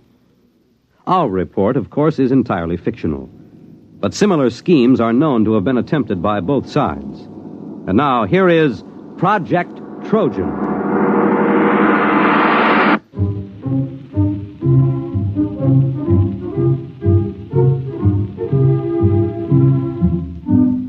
The idea of Project Trojan was originally conceived in February of 1943. The Intelligence Plans Commission, an adjunct to Joint Army and Naval Intelligence, was under the command of Colonel Sir Harold Bostwick. The first antecedent of Project Trojan occurred on an afternoon in February. Corporal Arthur Muggeridge was serving tea to Lieutenant Maurice Withering and Captain Amos Mackenzie. Here you are, sir. That's real butter on the bread. I won 5 pounds of it from one of those Yank mess sergeants over at the Crown and Lance. Oh, butter, eh? Aye, sir. Mackenzie. Well, confounded man, you might show some interest. Here Muggeridge tangles with the 8th Air Force to improve your tea, and you sit there reading. And what the devil is so engrossing? No, never mind. If it's me you're worrying about, you needn't, sir. I was cleared for most confidential and top secret before I set foot in the pantry. What is it, Mackenzie? Well, I was reading about a fascinating notion. It's a machine, you see, dreadfully ingenious. It's a method of setting up a reverse polarization field about a given metallic surface, say the plates on a submarine or a tank. Makes them 5 times as strong. A little more cream, Muggeridge. It's powdered milk, sir. Hush, leave me to my illusions. But, Mackenzie, how can you be so calm? Don't you realize what this means? Tanks 5 times as strong? Is it in production? I mean, when do the first models go into combat? It's certainly been a well-kept secret. I wouldn't say that. There's about 50,000 people who know all about it here in England. And, of course, a great many more in America. Oh, that's impossible. But I doubt if it will ever be used in combat. But you're stark raving crackers. A secret like it. Where did you find this? Now, let me see that. There you are. Incredible science fiction. It's an American magazine. You mean this is a story, one of those Jules Verne things? You've been pulling my leg. Aye? Well, I mean, after all... Well, Captain Mackenzie, I hardly think that... Well... Now, don't get stuffy, man. After all, to chaff me before the ranks. I don't mind, sir. But it did have you going, didn't it? Well, it sounded plausible. I don't know a confounded thing about electrical fields. Even if you did, it might take you in, huh? You see, the trick these science fiction lads do is to take something that's solid as a rock and then to push it just a wee bit forward till you simply can't tell where the science ends and the fiction begins. Still, I wish you'd exercise your ingenuity in deceiving Jerry rather than me. Good Lord. That's a fine idea. What is? If an intelligent, brilliant officer and gentleman like yourself might be taken in by a wild tale like this, whom else's leg might we pull? Huh? Muggeridge, another bread and butter sandwich, if you please, and take one yourself.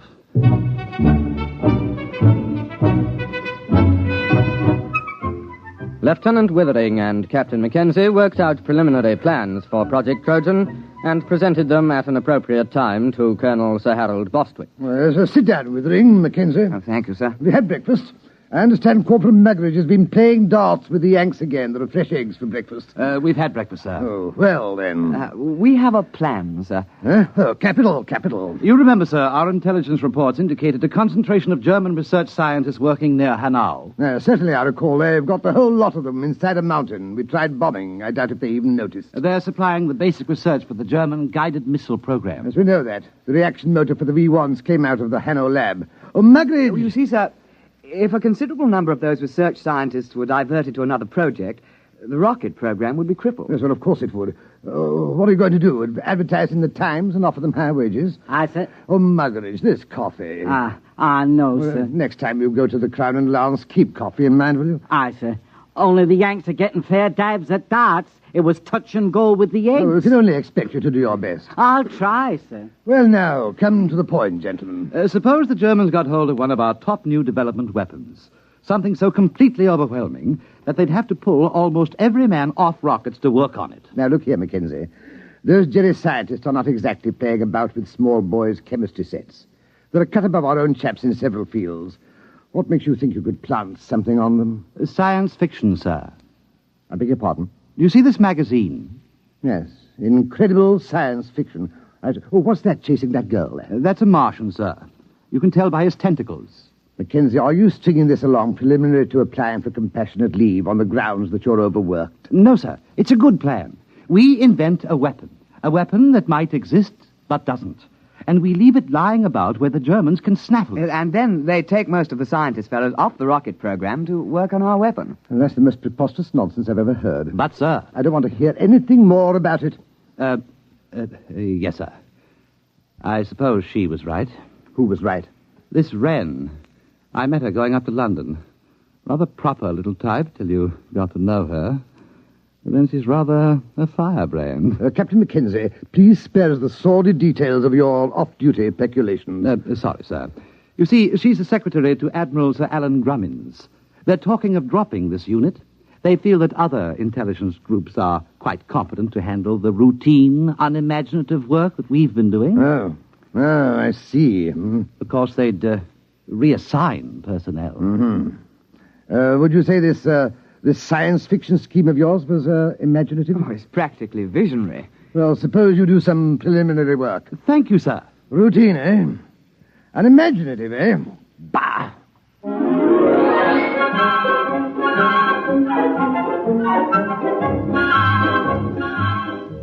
On the 14th of February, preliminary work was begun on Project Trojan. At first, Lieutenant Withering and Captain Mackenzie worked alone, researching the source material of the project. Slamming the firing keys, brick blasted down on the Krull warship. Bright beams of crisp destruction lanced out from the giant dreadnought and licked along the plates of bricks one-man scout. Nothing in that one. What have you got? It's a story about two robots who fall in love. What's the name of that Johnny who came closest? Herman. Jad Herman. He got half a dozen ideas that are close. Where do you suppose he is? Somewhere in the States, I suppose. That's no use, then. Why? Look, man, perhaps we can put a query through Central Chafe Intelligence. The Yanks ought to be able to dig up this Herman chap for us. No. It's worth a try.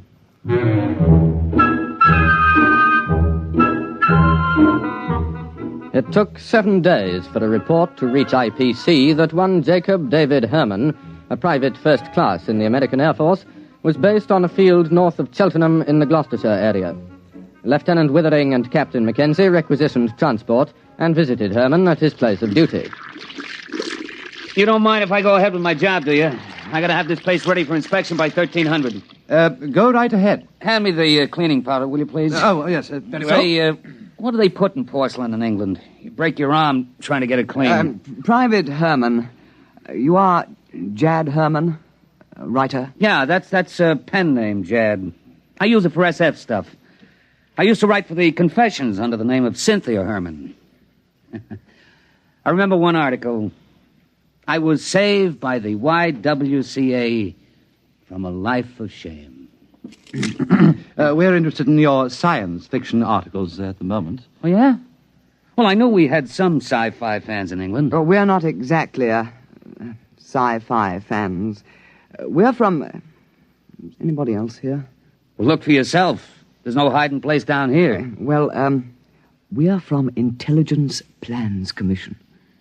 Uh-huh. We need your assistance, Mr. Herman. No kidding. We have a project that calls for your particular talents.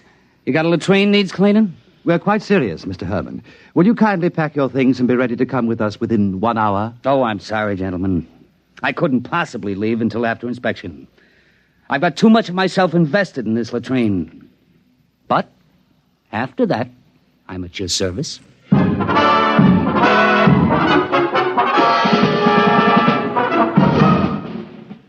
Private First Class Jacob D. Herman, 329-62126, was transferred on special detached duty to Project Trojan, and after briefing was set to work on basic plans.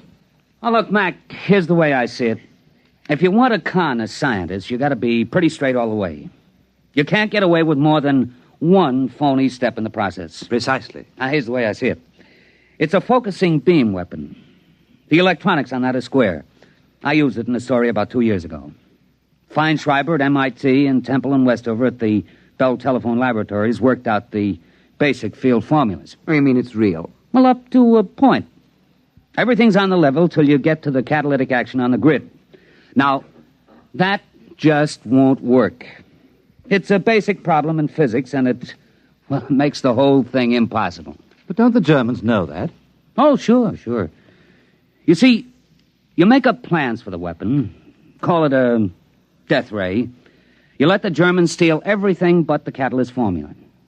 They'll think we've got it licked, and they'll break their necks trying to duplicate it before we put the weapon in production. I see. But we can't call it a death ray.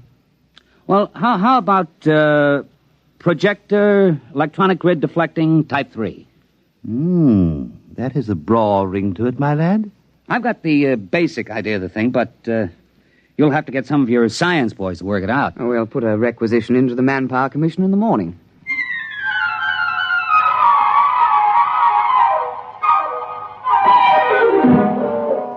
Doctors Montague, Felder, Harrison, Seisenby, and Pilsudski were assigned to Project Trojan, and under the direction of Private First Class Jacobs, complete specifications and plans for projector electronic grid deflecting Type 3 were drawn up.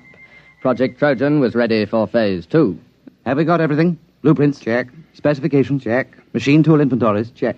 Letter rejecting the plans from the War Office? Check. Endorsement from Supreme Headquarters rejecting plans? Check. Note from 10 Downing Street overriding rejections, handwritten postscript, build the confounded thing, WC. Check. Don't you think that's going a little too far, the rejections? Not at all. That's the master touch. A rejection of an idea by the War Office makes it appear most genuine. All right. Private Herman, if this thing were real, if it could be built, what would it do? Oh, don't ask. You could blow a hole in a mountain 10 miles away. Well, you could knock down a whole wing of bombers without even aiming. Oh, dear. Lucky it won't work. I should say so. Oh, well, now to get this lovely thing into Jerry's hands.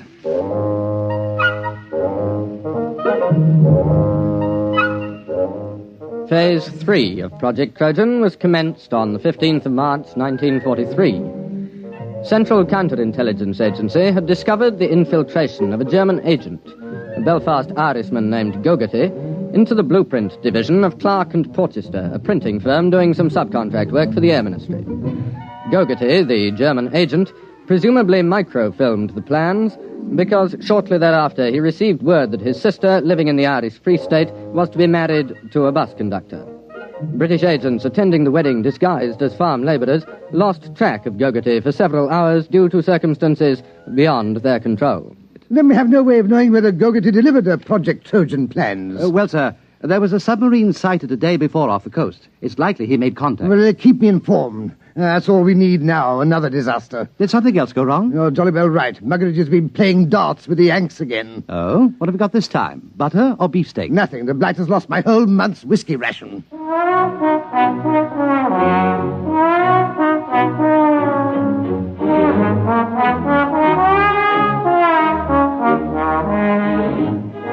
Now the cover operation supporting Project Trojan was undertaken. A battalion of the Royal Engineers was detailed to practice at secret installations with wooden mock-ups of the projector. A lance corporal in this detachment, a volunteer afterwards awarded the George Medal, was court-martialed and sentenced to 7 years hard labour for revealing information about the project while drunk on a 3-day leave to Tynecastle. This particular aspect of Project Trojan has been in the news recently, inasmuch as several backbench Labour members of Parliament have asked questions in the House, as it came out that the corporal served the full 7 years and wasn't released until 1951. The Home Secretary explained that this was an unfortunate oversight, and there were jeers from the opposition, with Mr. Honorin Bevan taking the occasion to call for the resignation of the government. At the time, March and April 1943, the Intelligence Plans Commission awaited reports from British operatives. Sir, there's been a shift in assignment at the research laboratories at Hanau. Professor Schlickmann and Doctors Hirsch, Van Sulau, and Grishman have been transferred from rocket research to another project. Trojan? We must assume so. But that's only 4 men. But they're the top experts in electronics, chemistry, and metallurgy. If they're really working on Trojan, we've set the German rocket program back a year, while their scientists go yelping off after a red herring. Well, let's hope so. Bring me any further reports as soon as received.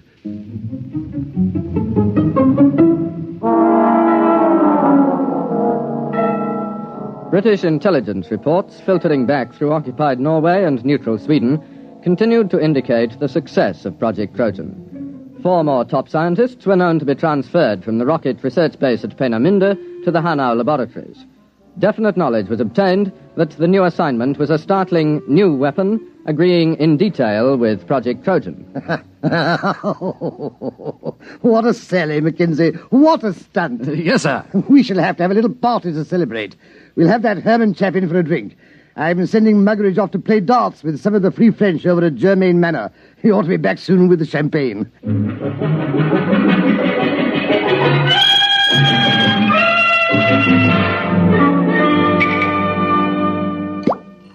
Pour all round. Private Herman? Thank you. All right now, to the projector, electronic grid deflecting type 3. The biggest fraud since the South Sea bubble. Colonel Bostwick. Oh, Withering, take a glass. We're just drinking to Trojan. Well, I think I'd rather not, sir. Well, what do you mean? There's a dispatch from Germany. What about it? A section of the mountain overlooking Hanau has disappeared. What? It's true. It was on the reconnaissance maps yesterday, and it was gone this morning. A 10-mile slice of mountain. That's impossible. Oh, it isn't. It works. Trojan works. But it can't. There's no catalyst. It's impossible. All our scientists said so. Well, I guess they were wrong. It works. They must have found the catalyst. I suppose we should have foreseen that. All those scientists working on it. They must have built the model and tried it out. It won't take them more than 3 months to put it into production. Well, there goes the war. Muggeridge. Aye, sir. Fill the glasses up again.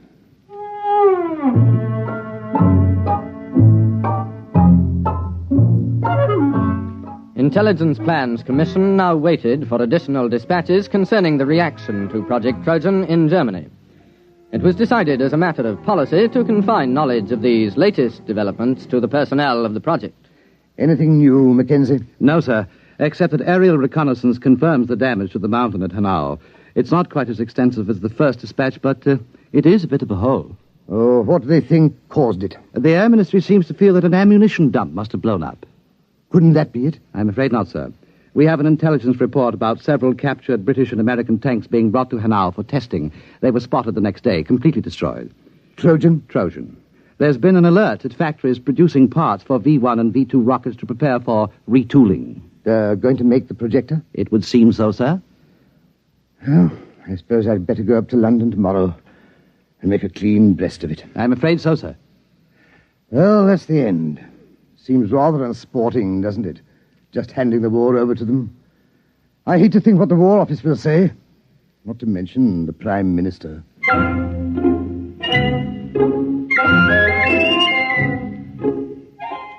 Project Trojan was nearing its closing phase.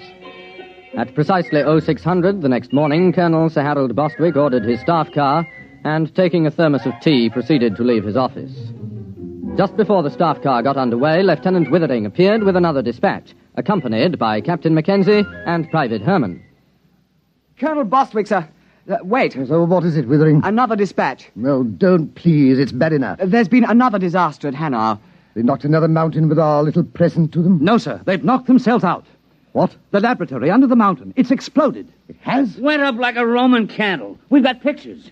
There was a flight of mosquito bombers over at the time. What happened? The projector. It backfired. How do you know? It had to. That's why the catalyst is impossible. You see, the metal fatigue on the grid is a function of... Never mind. Are you sure? Yes, sir. We have a reliable agent's report. The Germans are completely confused. They were operating the projector under a top-secret designation. Nobody knew any of the details except the dozen scientists working on it. And they were inside the laboratory when it blew.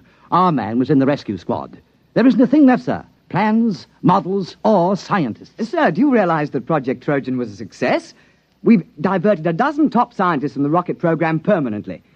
Or do you think we'll be decorated? Lieutenant Withering, inasmuch as we came particularly close to handing the whole war to the Germans on a silver platter, I suggest we forget Project Trojan. Oh, yes. Yes, I see, of course. You're very canny, sir. I think we had all better return to precisely what we were doing before the whole nasty mess started.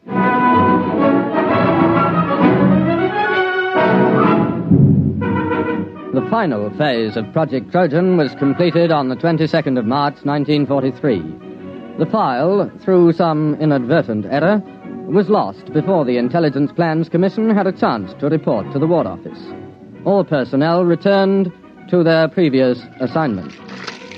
All right. No splashing on the floor. I gotta get this latrine ready for inspection by 1300.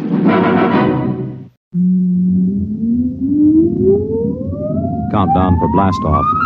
X minus 5, 4, 3, 2, X minus 1, fire.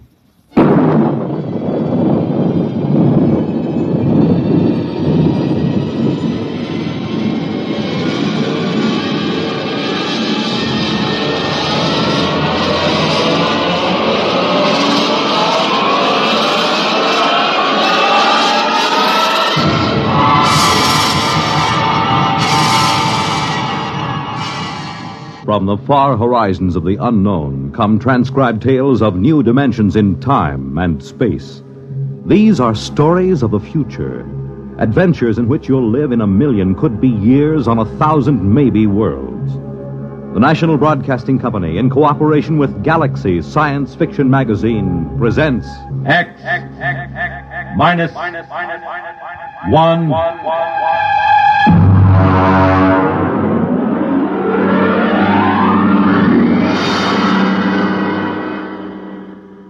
Tonight, the Murray Leinster story, If You Was a Moklin.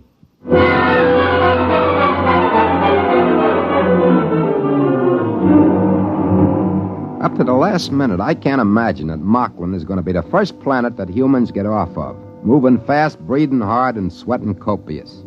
There isn't any reason for it. Everything was all quiet at the trading post. I was sitting on the front porch while Deeth, he's the Moklin clerk, looks a lot like a guy named Casey, used to be a wiper on the Palmyra. He comes out on the porch. Mr. Brinkley? Morning, Deeth. How's business? Not so good. There were a few wood Moklins in this morning. Yeah, I saw him. Kind of nice looking. Those big saucer eyes. Hey, what makes the noses wiggle like rabbits? I don't know, sir. I'm not a woods Moklin. Oh, sure, no offense. They buy much? No, they didn't. They said the prices were too high. Oh. Yeah, they said they can get the same goods at the other trading post for half price. Yeah, it's kind of hard to run a nice little monopoly for the company with another trading post opening up at half price. What is it, son? Look at that little kid playing in the mud. You mean the Moklin kid? It's my cousin's niece. I can't get over those little kids with the droopy mustaches like old man Bland. I gotta laugh every time. Well, I understand. But you see, Moklins are getting much more human every day. Hey, look at that. There go the trees on the landing field. Yeah, but the relief ship isn't due for a month. I never knew those trees to get up and walk away if there wasn't a ship due in. Yeah, there goes old Sally pulling up her roots. Well, this can't be any routine ship. I wish Brooks was back from the hills.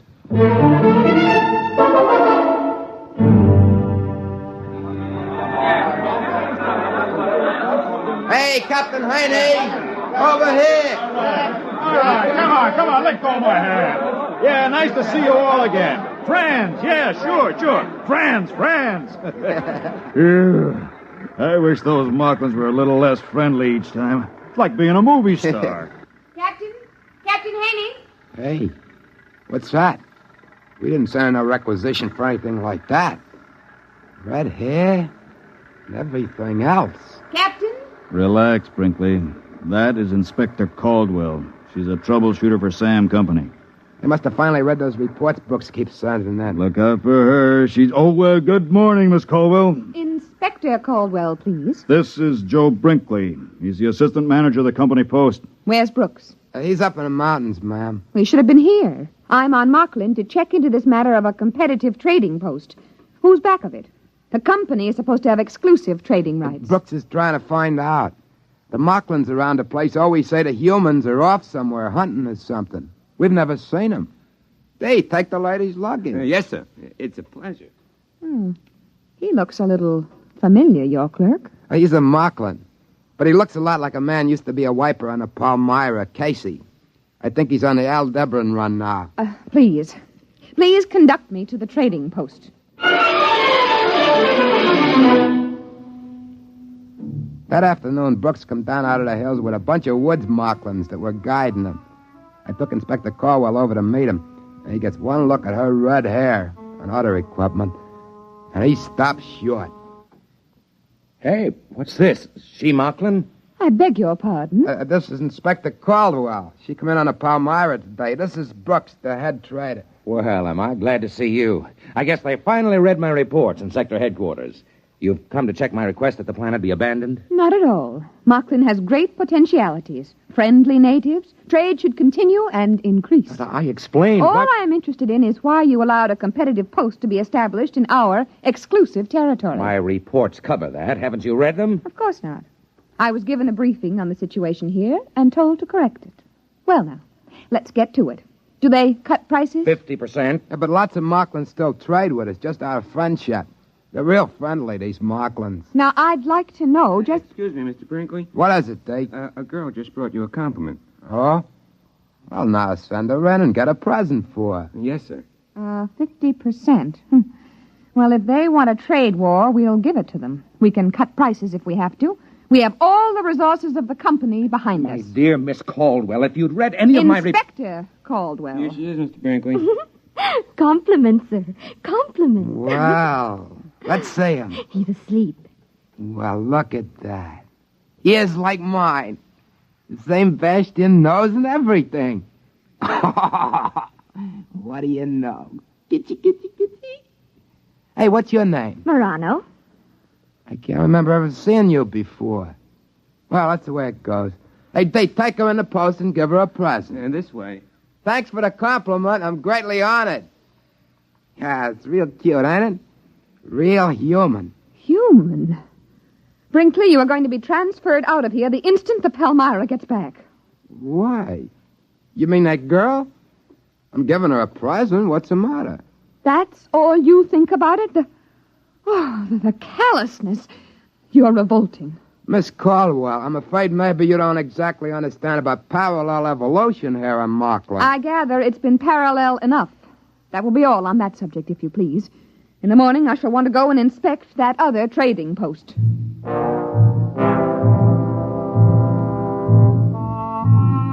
We set out for the trading post the next day.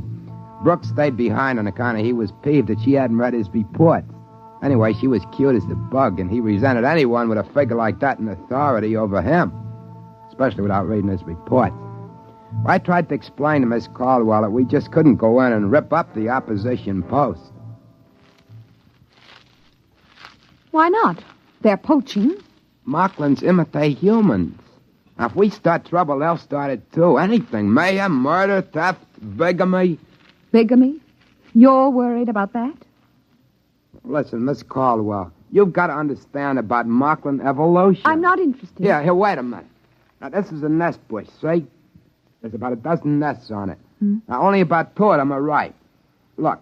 Oh, there's a bird. Yeah, that's what I'm trying to tell you. Now, see, the bush grows nests for the cacklebird, and the bird, well, fertilizes around the bush. It's even Steven. See, that's the way evolution works on Moklin, like we were trying to tell you. Mr. Brinkley, I am not interested in learning about the birds and the bees on Moklin or any other planet from you. Now, let's get on to that trading post. Naturally, when we got there, there was only a couple of Moklins hanging around.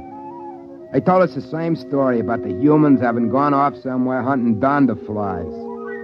When we got back to the company post, Inspector Caldwell, furious as a wet cacklebird, marched right into Brooks. I have just ordered a price cut on all items on sale by 75%.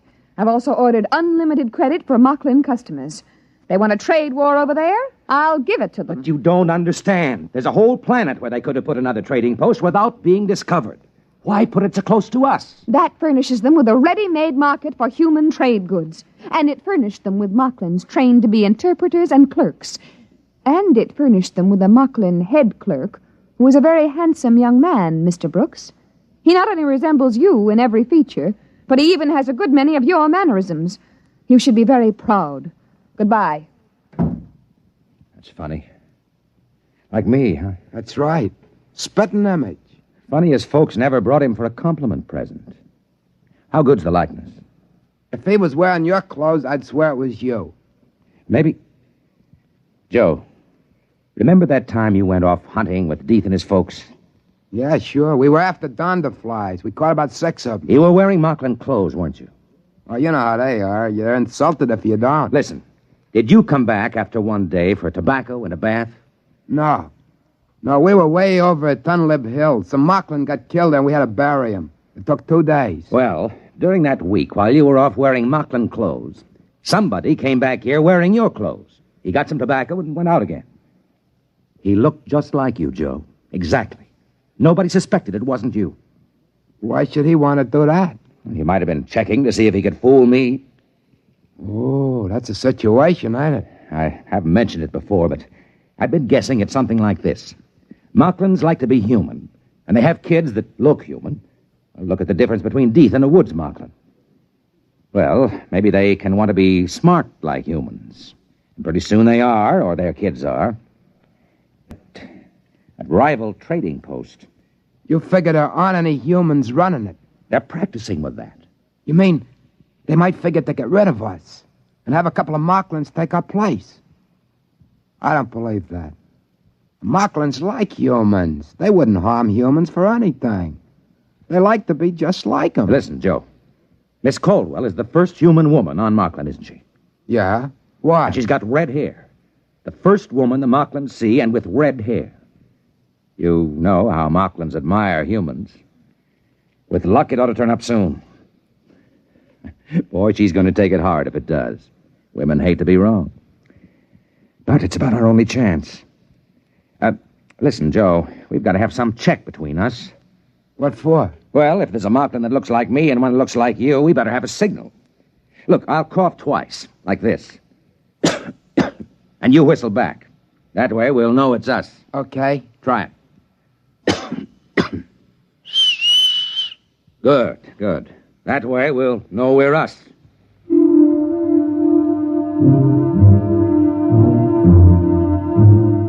Brooks starts off the next morning to visit the other trading post and see the Moklin that looks so much like him. Before he goes, we do our little routine. It's about 2 weeks till the Palmyra is due back. That's pretty close figuring, waiting for what we're waiting for. I was thinking how good life was on Moklin up to now, and that made me kind of a little sad. But it's the end, there's no doubt about it. Moklin sure admire humans. They produce kids that look like them. You can't help liking Moklins. But I can see what Brooks means. Moklin's loose among humans, outsmarting them as their kids grow up, just about taking over in the galaxy.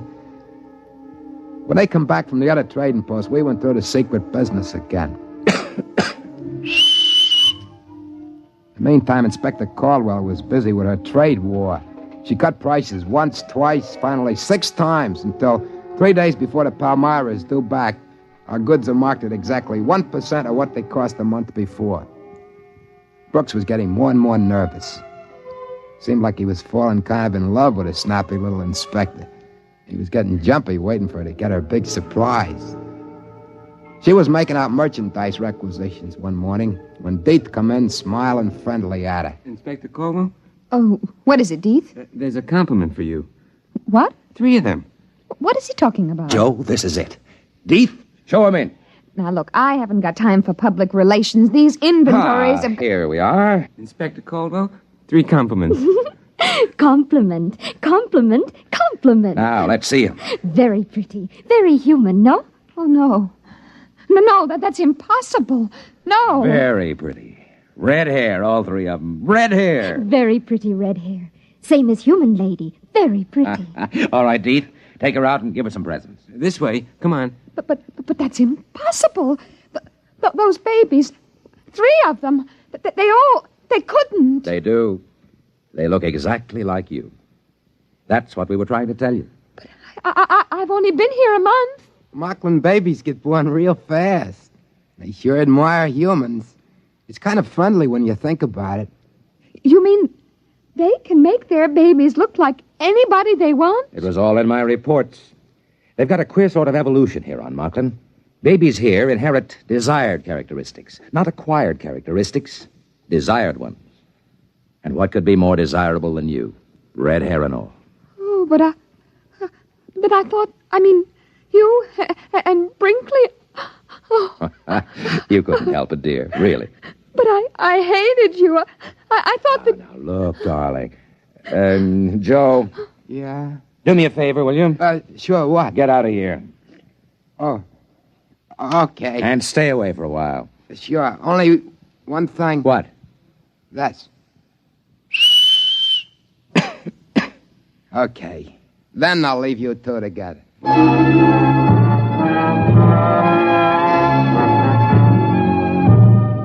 About 2 days later, the Palmyra boomed down out of the sky. We were all packed up waiting on the field when the trees finished getting out of the way. I kept thinking, no matter what, Moklin sure are friendly. And they sure do admire humans. I could see them crew members with Liberty heading off from the field with a whole gang of laughing, singing Moklins following each one of them. After a while, Cap Haney came over on a freight truck. It's a pleasure, I tell you, to see these Moklins. I just came here from Welch's planet. The natives there are suspicious, unfriendly, and if you're not watching, they'll steal your gold teeth. But Moklin... Captain Haney, don't give orders to unload your cargo. What do you mean? We are abandoning the post. What? We are leaving Moklin completely. Sam Company pulling out when there's still a mill credit to be made? I don't believe it. I have authority to order the move, and Mr. Brooks has convinced me of the necessity for it. Now, Inspector, I know the company doesn't like to give in to competition. There isn't any competition. Well, I thought... Miss Caldwell's right. That other trading post is purely a Moklin enterprise. They bought our goods from us and pretended to sell them at half price, and we cut our prices, so they bought more goods from us and went on. Some Moklin must have thought it'd be nice to be a smart businessman, so his kids would be smart businessmen. Too smart. We'll close up this post before the Moklins think of something else. What? What do they think of? If they got loose from this planet, if they can pass as humans, their kids could take over human civilization. How would you like that? I see, yeah. You'd better make ready to blast off, Captain. Yeah, but I got the B section off on shore Liberty. Men are scattered all over the place. With Moklins? Sure, with Moklins. You know how it is. Regular party. Fancy Moklin, clothes, food, liquor. Captain, you'd better sound the emergency recall. Yeah, I see what you mean right away.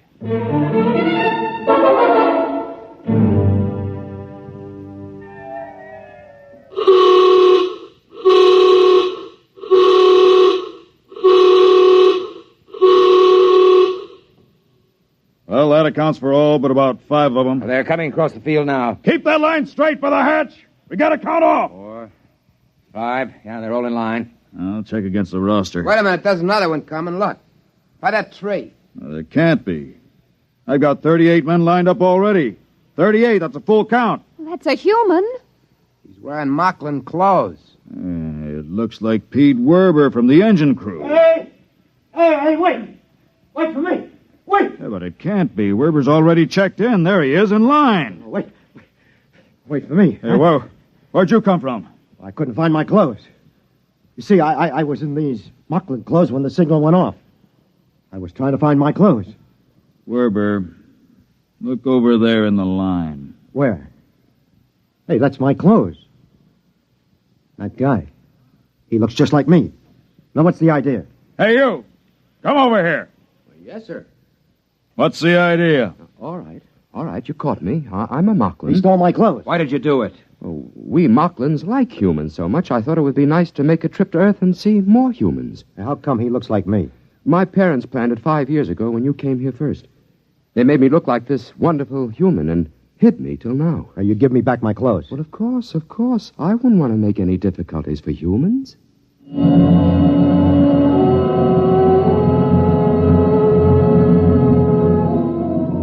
He took it as a joke on him. He talked English as good as anybody. It was hard to tell which was the Moklin and which the human guy. So we let him keep the human uniform, and he was very grateful.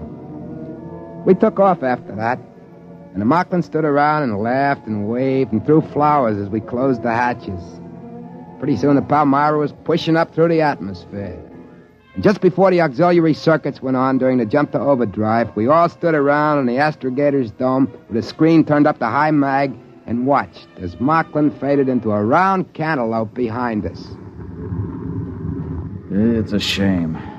Sure was a pretty planet. Real friendly. Too friendly. I still have the shivers, thinking we almost took a Moklin off with us. The other crew had been on Moklin long enough to have a double. 5 years is a safety margin. Takes them that long to grow up. We were lucky, huh, Joe? Huh? What? I said we were lucky. Yeah. We sure are.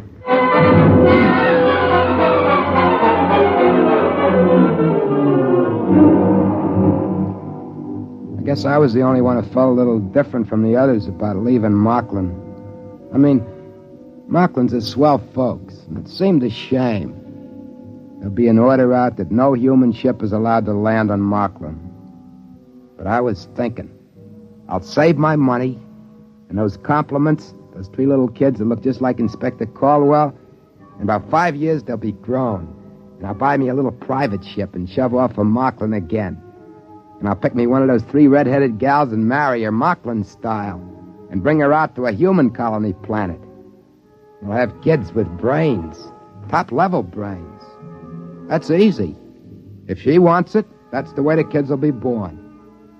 I'll have to bring other Moklins out, too, and start them passing for humans. My kids are going to need other Moklins to marry, aren't they?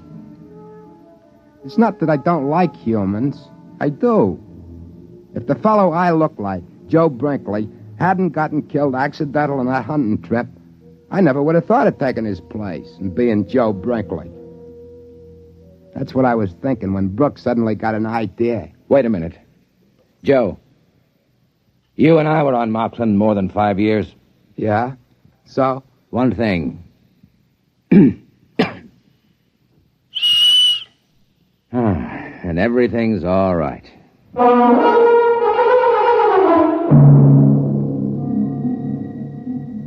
I mean, you can't blame me for wanting to live among humans, can you?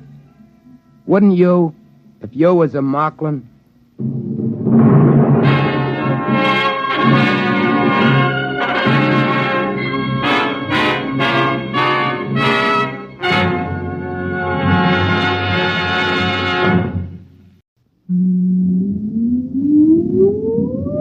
countdown for blastoff. X minus 5, 4, 3, 2, X minus 1, fire.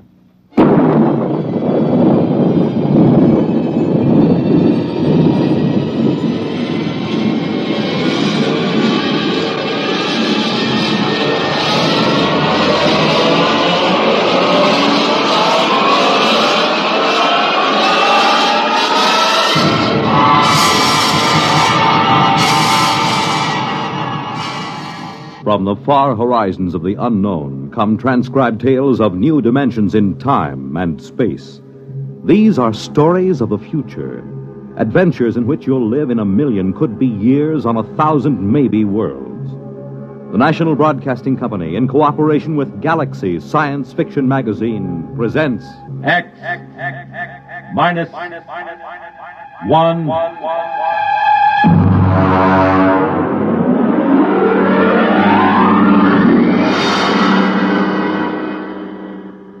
Tonight, Project Mastadon by Clifford D. Simak.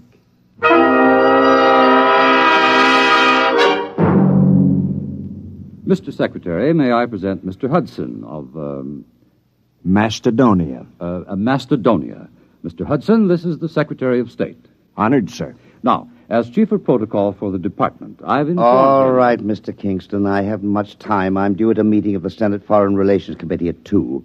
If you've passed Mr. Hudson in, I'll assume everything is quite proper.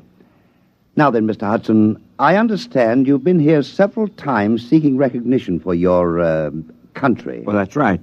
I had a hard time making your staff believe I was in earnest. And are you, Mr. Hudson? Oh, very much so. You are an American, Mr. Hudson. I assume you are acting as a representative for Macedonia rather than as a principal in the matter. Oh, no. I claim dual citizenship, sir. I am a Macedonian. You pardon me, but I've never heard of your country. Well, it's a new nation, but quite legitimate. We have a constitution, a democratic form of government, duly elected officials, and a code of laws. We are a free, peace-loving people, and we are possessed of a vast amount of natural resources. And Please tell me, Mr. Hudson, just where are you located? I gathered it was somewhere in Asia. Oh, no. Technically, you are our nearest neighbors. That's ridiculous. Now, look here, Hudson, you can't... If you'll give me just a moment, Mr. Secretary, I have considerable evidence. I'll have to ask you to leave. I'm sorry, sir. Go ahead, Mr. Hudson. You've submitted a document signed by a certain Wesley Adams. Well, he's our first president. You see, we'd like to establish diplomatic relations. After all, we are a sister republic. We'd like to negotiate a trade agreement, and, of course, we'd be grateful for assistance under the foreign aid program. Naturally. Who wouldn't? Mr. Secretary. All right, Kingston. We're prepared to offer something in return for, one thing. Sanctuary. Sanctuary? I understand that in the present state of international tensions, a foolproof sanctuary is not something to be sneezed at. All right, Kingston, I think we've had enough. Show Mr. Hudson out.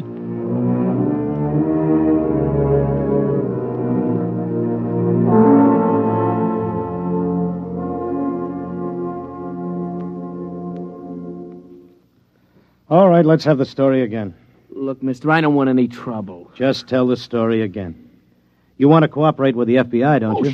Sure I do. Sure, but I just don't want any trouble. All right, start over. You found the briefcase in the booth. Yeah, that's right. I brought my beer over from the bar, you know? And this fella just went out a minute before, so I figured he must have left it. I run after him. You didn't see him, though? No. So I just kind of looked in the briefcase. You know, I mean to identify it. That's all. I don't steal. Then you came to us. Yeah, that's right. I mean, after all, when I saw that stuff, well, I just figured I was way over my head, you know? All right. Don't say anything about this, do you understand? We'd rather you just forgot the whole thing. Oh, sure. Listen, some things I don't want to remember. You know?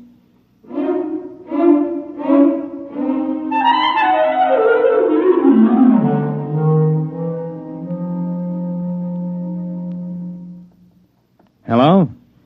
Is this Dr. Harrison of the Paleontology Department? This is Mr. Jenkins at the Federal Bureau of Investigation. We have some movie film we'd like you to look over. Huh? We acquired it. big shaggy elephants and tigers with teeth down to their neck.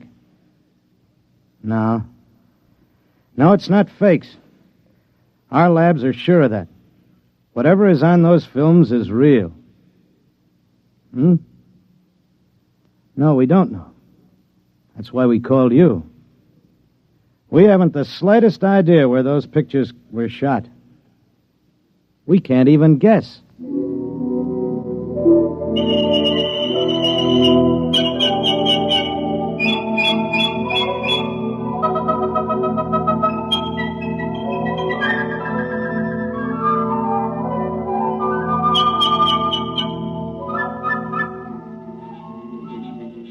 Ow!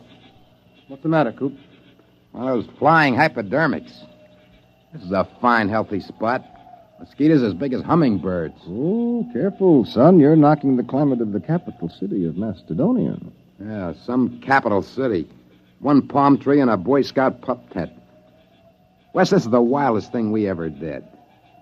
What if Chuck can't get back? Chuck Hudson is a man of many parts. Have faith. Supposing they're putting him in jail, or something might happen to the time unit or the helicopter. We should have gone along. Do you think they'll do it, Coop? Oh, what? The United States. Do you think they'll recognize us? Not if they know that Macedonia is the United States 50,000 years ago. Well, we have to get legal recognition first, otherwise it wouldn't be safe. Well, there goes that Mastadon again. Good old Buster. Where is he? Right there. Over by the grove, see? Ah, he's lonely. What? He probably is. He must have been run out of the herd by some younger bull. That's why he hangs around like some homeless dog. One thing worries me, Wes. I know you dreamed up the time unit, and we all chipped in for the helicopter, but can you just claim territory on your own like we did? Why not? We found it, it's ours. Hey, Buster's coming this way. Give me the right. No, wait.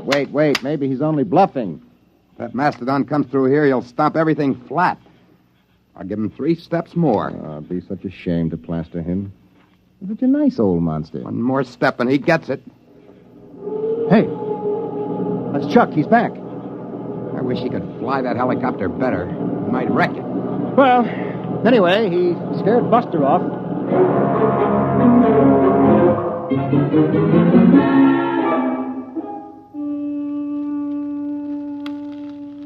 Poke those fires up, Wes. Oh, they're high enough, Coop.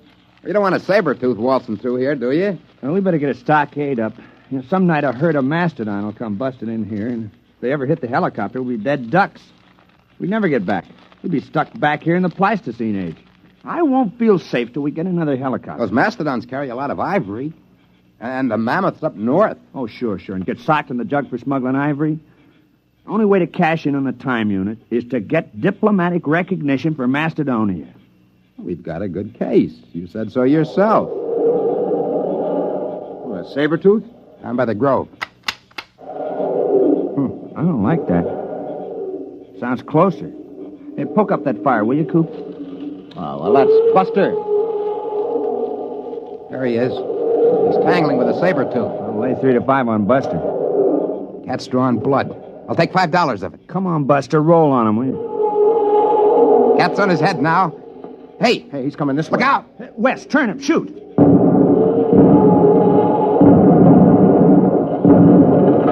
Hey! Got him!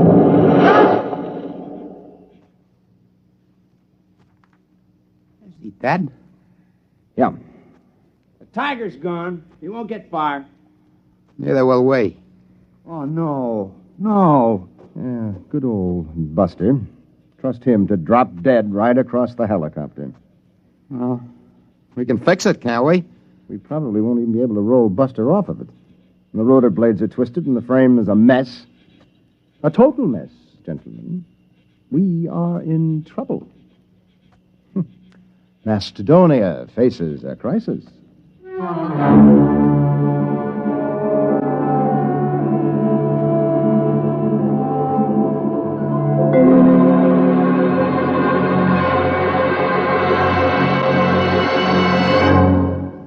Herb, you're the key man in the administration. You swing a big stick on the hill. You can't give up on Project Mastadon now. Les, it's been 10 years. If they were coming back, they'd be here by now. Look, I've been working on this ever since we got those films. I've traced their lives from the time they were born till the time they disappeared. Adams was the brains. The other two were quite capable of helping him carry it out. Hudson knew all the angles. Les, I've sneaked your appropriation through 4 times. Now, there's a limit. But I've got the proof. We've had every paleontologist in the country go over those films. They couldn't be faked. Who would know to put lynx tassels on the ears of saber-toothed tigers? Who would know that young mastodons were black? And the location. We tracked down Adams' farm just from landmarks in the prehistoric landscape in those films. We've got to contact them. Look, Les, even assuming it's all true, a planet has only a grand total of resources. If we get Adams' device... Time machine. If we exploit resources of prehistoric America, won't we be robbing ourselves of our own heritage? Look, Herb, I've been over all that with the AEC. There's a lot of lead in southwestern Wisconsin. If we go back far enough, we can catch it when it's uranium. The whole research project hasn't turned up a lead on Adams' machine, if it exists. We've got to keep watching that farm. They might return. We've got to keep looking for them, no matter how long it takes.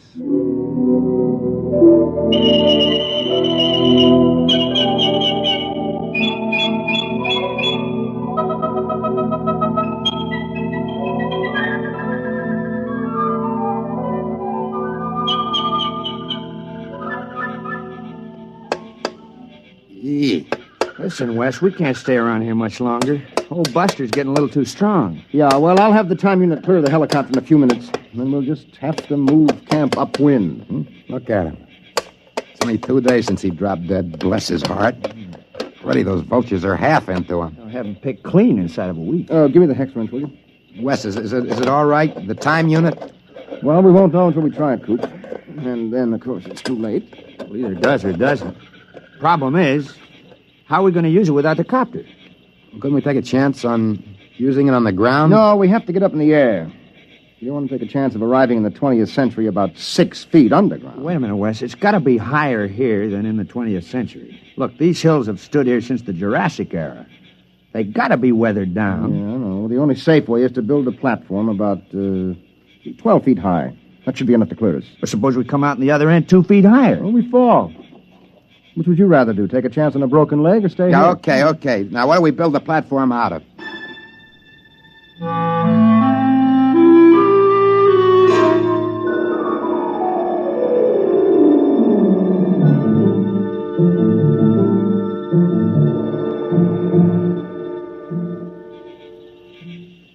There you are, Wes. All right, I got it. Chuck, comes the next stone. Now, wait a minute. Hey, look out. You want the whole pile to come down? Oh, I'm sorry. Okay, Wes, hand it up. Yep. Give me. That's about 12 feet, isn't it? Well, it ought to be. It took us 10 days to pile it up. Look out, I'm coming down. All right, don't start an avalanche. Well, pretty soon we'll be able to start all over again. Mm-hmm. If the unit works. Yeah, that isn't all. We don't have any proof we've been back here. We'll be stone broke. Another helicopter would cost $30,000. Can't walk into a bank and borrow $30,000 to take a short trip to the Stone Age. Wes, where do you figure we are? I mean on the farm. Well, I think we're clear of the barn and the silo. I hope so. The way I figured, we're astraddle that barbed wire fence at the south end of the orchard. Well, we might as well give it a try. All right, I'll get the unit. You two climb up on top of the pyramid.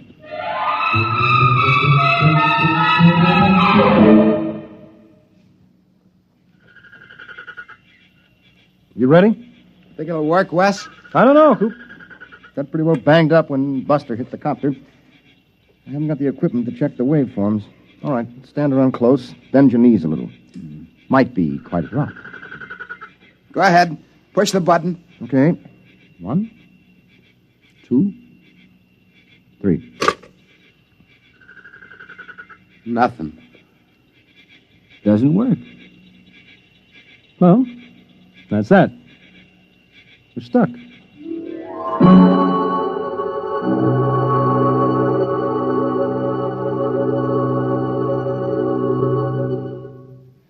I'm sorry, Les. There's nothing you can do, Herb. You've been out of government for 5 years. If there's anything I can do, the board of directors instructed me to offer you... No, thank you. Well, what are you going to do? I mean, now that you're retired. I bought a farm. Oh? In Wisconsin. Well, you haven't given up, have you? I'm the only one. They closed Project Mastadon down 3 years ago, and they've been hinting ever since that I'd be happier retired. Old Bowers, he's the crackpot from Project Mastadon. I'm sorry, Les, but it has been 20 years. Yes, it has. But think of it. From a military point of view, hidden bases in enemy territory itself, centuries removed in time, yet only seconds away. If we had bases like that and shelters... Relax, Les. It's all over. Sure. It's all over.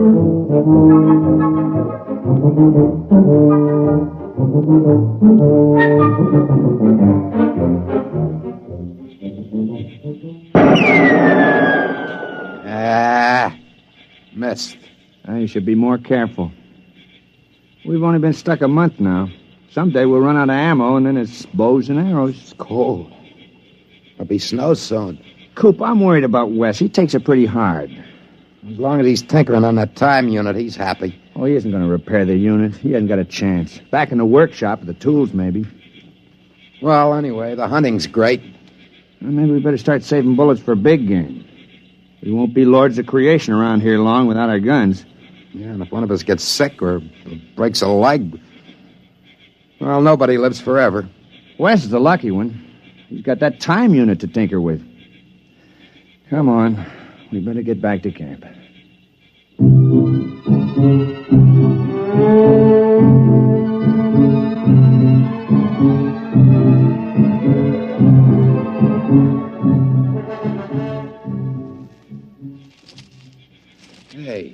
Hey, Wes! Come on. Wes! Wes! There's no sign of him. Wait, there's a note on the door. Wes! Never mind, listen. Dear guys, I don't want to get your hopes up again and have you disappointed, but I think I may have found the trouble.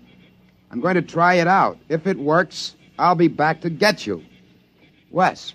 What, a fool? That unit can't work. He must be off his rocker. Wait a minute. Coop, look, that pyramid. It took us 10 days to pile those stones up. It's gone. The pyramid of rocks. It's gone.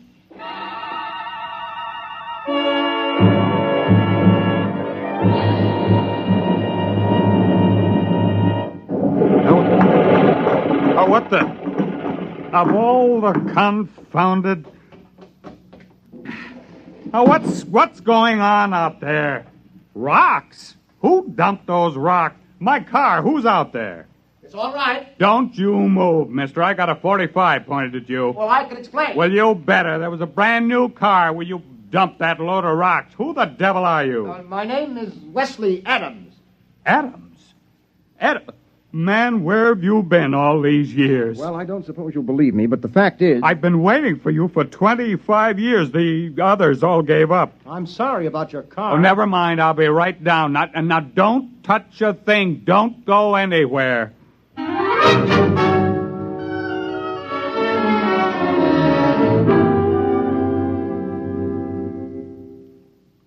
Can't be 25 years. It's only been a few months in Macedonian time. 25 years. Man, it's been a long wait. The unit must have been badly calibrated.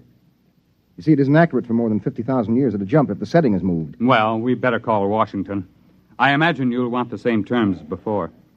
Terms? Recognition, economic aid from Macedonia, defense pact. Listen, Adams, you've got those saps over a barrel. You can get anything you want now. The unit. I'll have to calibrate to the day to go back for them. Oh, don't worry about it. You can have every scientist in the country working on it now. Oh, you've got them right where you want them. Hello? Long distance. This is Major General Leslie Bowers, retired. I want to put a call to the President of the United States, White House, Washington. You can tell them I'm placing the call for the President of the Republic of Macedonia.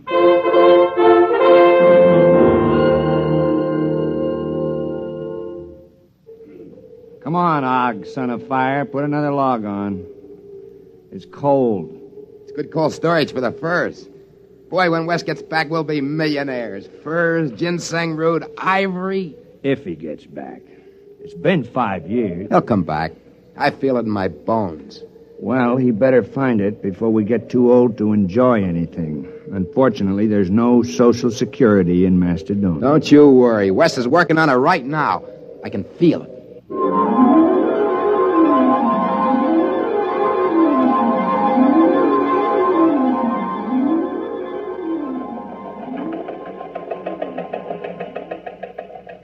Hello, Charlie. Some just came through on the ticker. I want you to get a background story on it. And we just recognized Macedonia. What? How should I know where it is? Look it up in the encyclopedia. Huh? No, the item says formal recognition was delayed 5 years until communication could be established.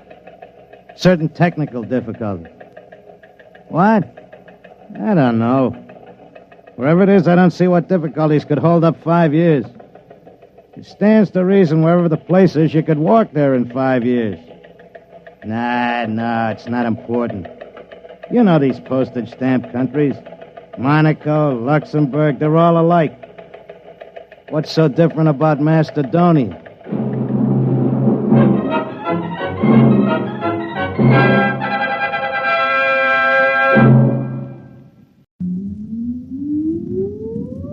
Countdown for blast-off.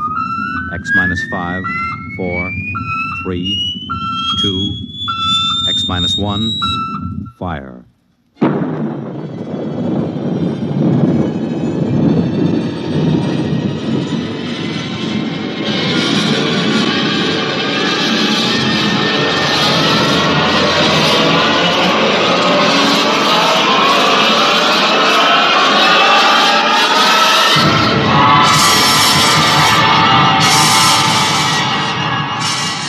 From the far horizons of the unknown come transcribed tales of new dimensions in time and space.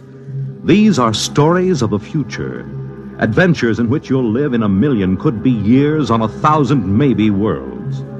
The National Broadcasting Company, in cooperation with Galaxy Science Fiction Magazine, presents X minus 1.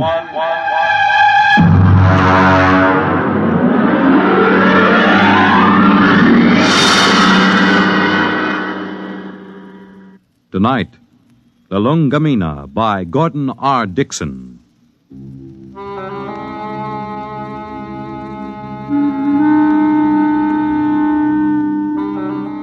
Blame Clay Harbank, if you like, for what happened at Station 563.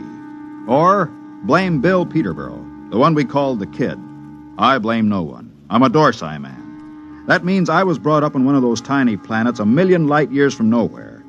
Being a Dorsai man is quite a responsibility. We are a very polite people. We have to be. Because when we get angry, we fight to the death.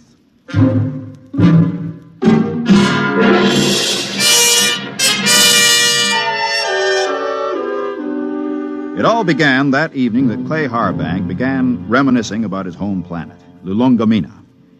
We were sitting around the recreation room of 563. There was a card game going on in one corner. Lulungomeena. The very name sounds like music, doesn't it, Mort? You know me, Clay. I'm a Dorsai man. I've been in the Dorsai planets. I've seen them all knocking around this universe for 35 years. But when it comes to sheer beauty, Lulungomeena. How long since you've been home, Clay? Home? 20 years, Mort. 20 stinking, miserable years. Well, that'll be over soon. Another 10 days. You gonna miss old 563? Miss this godforsaken little asteroid? Not for a minute. We'll miss your ugly face around here. At least I will. I'm gonna miss your gloomy Dorsai puss, too. Mort, why don't you get out of it? You've had more years in space service than any of us. You've probably got enough credits to get out, too. Me? I wouldn't know what to do with myself. Couldn't you go home? You should know better than that. The Denebrian trouble? The Denebrian trouble? You could go to Earth. What for? Ever been there? Never once. And I've never wanted to. I've seen too many Earthmen. Like the kid over there. He's green in service. He's full of greed and stupid hate like the rest of them. No, that's not for me.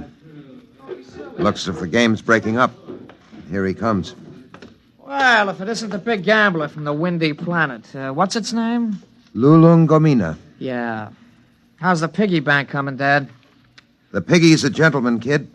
He never overeats, so he won't ever get indigestion. Sour grapes. You see this wad of credits? 500. How long you have to work for 500 credits, Dad? How many trips you have to make around this asteroid? How much closer to falling your grave you have to come? You look as if you made a killing. I always make a killing. I'm a natural-born gambler. And I don't just talk about it like some. I think I'll go out and take a turn around the station, Mort. Fine, I'll go with you. It's, stuffy in here. Don't bother. I'd rather be alone. Big shot. Knocked around the planets for 35 years. Used to have a reputation as the hottest gambler in the systems. Comes from the most beautiful planet in the universe. Bull. Why don't you lay off him? Kid, let me give you a piece of sound advice. Go ahead. Lay off Clay Harbank. He's been around the systems a lot longer than you have. He may not be any chicken, but he's a tough baby when the situation calls for it. You trying to scare me, Mort? I thought you Dorsai guys were smarter than that. I'm beginning... No, look, kid. No, look. No offense, Morty. I mean, I wasn't trying to insult the Dorsai people or anything. I gotta go do a flight check. I'll see you.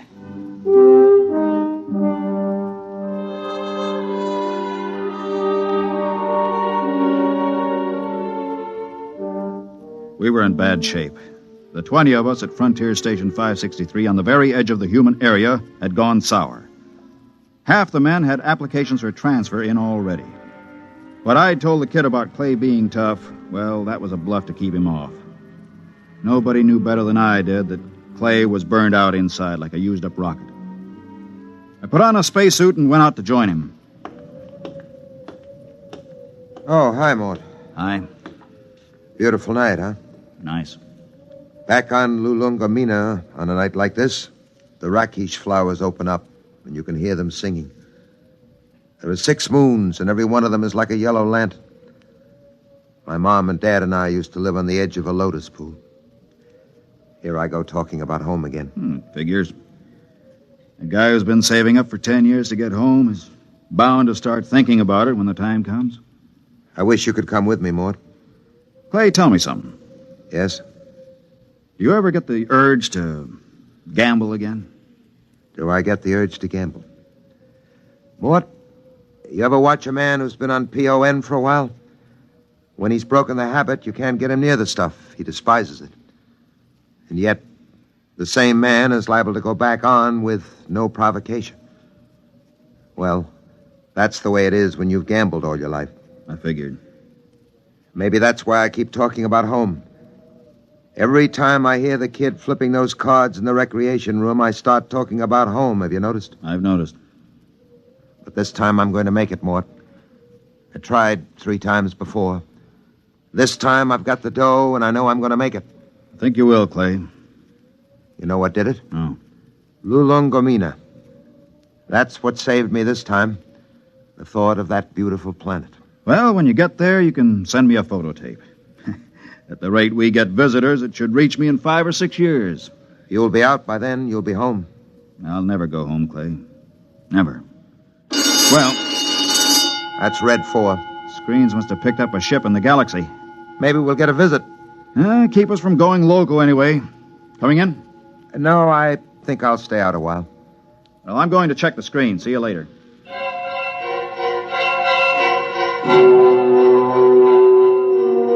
Red 4 meant simply that a ship was entering the galaxy. The chances of it touching down on 563 were pretty remote, unless it happened to need a clearance for Earth or Mars. The screen was black by the time I got there, but the kid was filing a report. Oh, hiya, Mort. Hey, what's a Hixabrod like? Why? We're having one for a visitor. You don't say. I just came in over the receiver. What'll he be like? A Hixabrod? Stiff as a poker, proud as Lucifer, honest as sunlight, and tight as a camel on his way through the eye of a needle. What do they look like? Oh, they're kind of humanoid, but they have a deadpan face that never changes, like a mask. Well, they're a little scary, I hear. That's the green skin and the scales. Also, they run about 8 feet tall. I wouldn't tangle with one if I were you. Back on Denebria once, I saw a Hixabrod rip a man to ribbons with its claws. Why? The man made the mistake of insulting Hixa. That's one of the twin planets they come from. Pretty touchy, aren't they? Not really. They're a very level-headed race. You know the Hixabrod reputation, don't you? No, you didn't hear much about them on Earth. Well, they're the first and only mercenary political arbitrators in the known universe. A Hixabrod can be hired, but he's absolutely incapable of being influenced or bribed. He tells the cold truth and nothing but the cold truth. And, brother, when a Hixabrod tells you the truth, it's plenty cold. It really lets you have it, huh? They're a small race and very much in demand. If some kind of political dispute comes up from planetary to inter-alien, both sides hire a Hixabrod to represent them. That way they know the other side is being completely honest. Oh, that's very interesting, you know. Very interesting.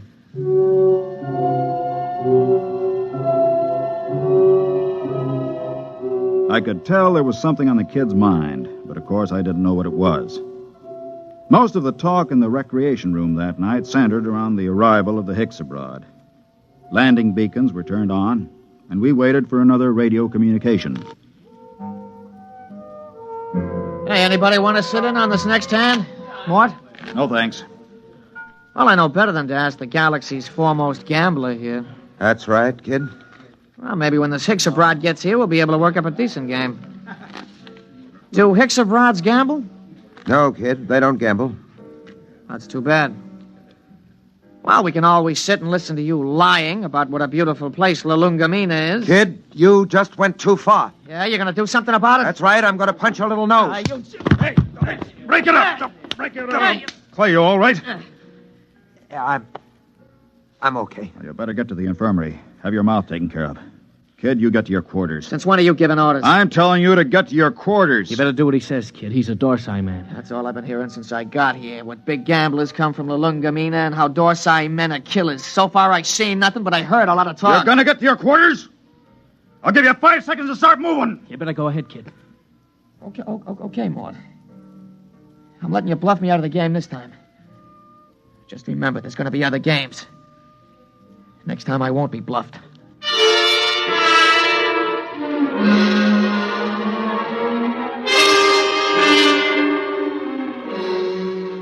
He left the recreation room. I felt a slight and not unpleasant shiver run down between my shoulder blades, and my eyes were still hot.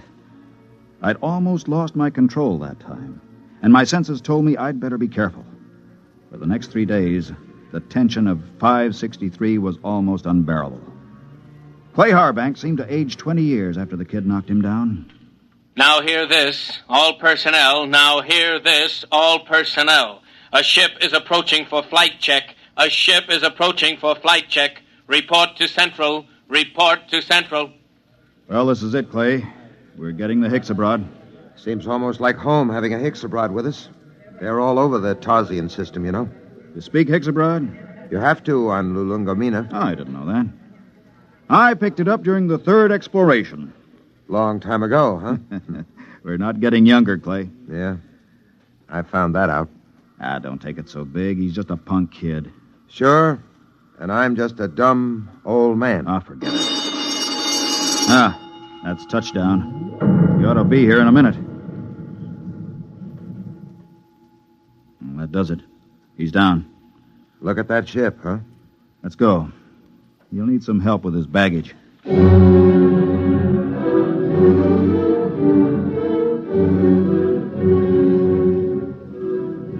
The ship was a silvery one-man job, the kind that have taken the Hixabrods all over the universe. The cabin door slid back, and the Hixa stepped out. He was as green and scaly as a lizard, but there was a certain unmistakable dignity in his bearing. Since I spoke the language, I was the first to greet him. Belt the Hutch and Hixabrod. Welcome to this place. I greet you, Dorsai man. My name is Mort Bianski. I am called Dorlassus. Come. I'll show you to your quarters. Thank you. How long will you remain here? Only for one night. I wish clearance for Mars. I'm sure it can be handled. This way.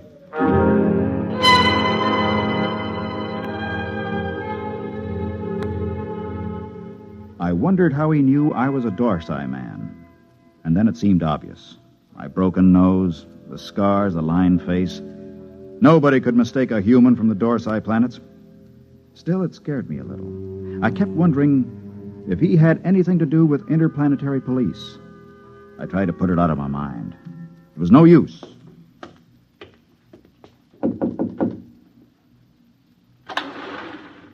Mind if I come in, Clay? Sit down. Have a smoke. Thanks. Where's the Hixabrod? In his room, getting cleaned up for dinner. Strange guys, aren't they? Well, there's something even stranger going on. What's that? The kid's in there with him. With the Hicks? Mm-hmm. What do you suppose they're talking about? I don't know. I wish I did.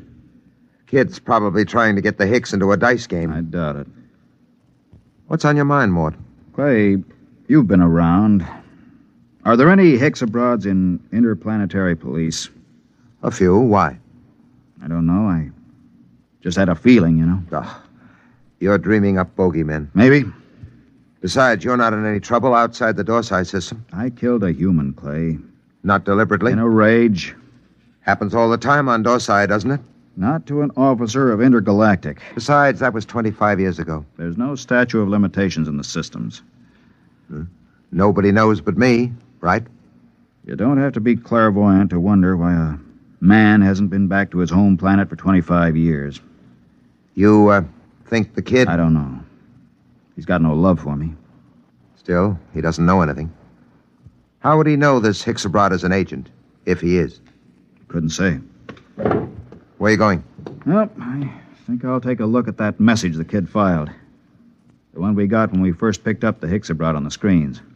Let me know what you find, if anything.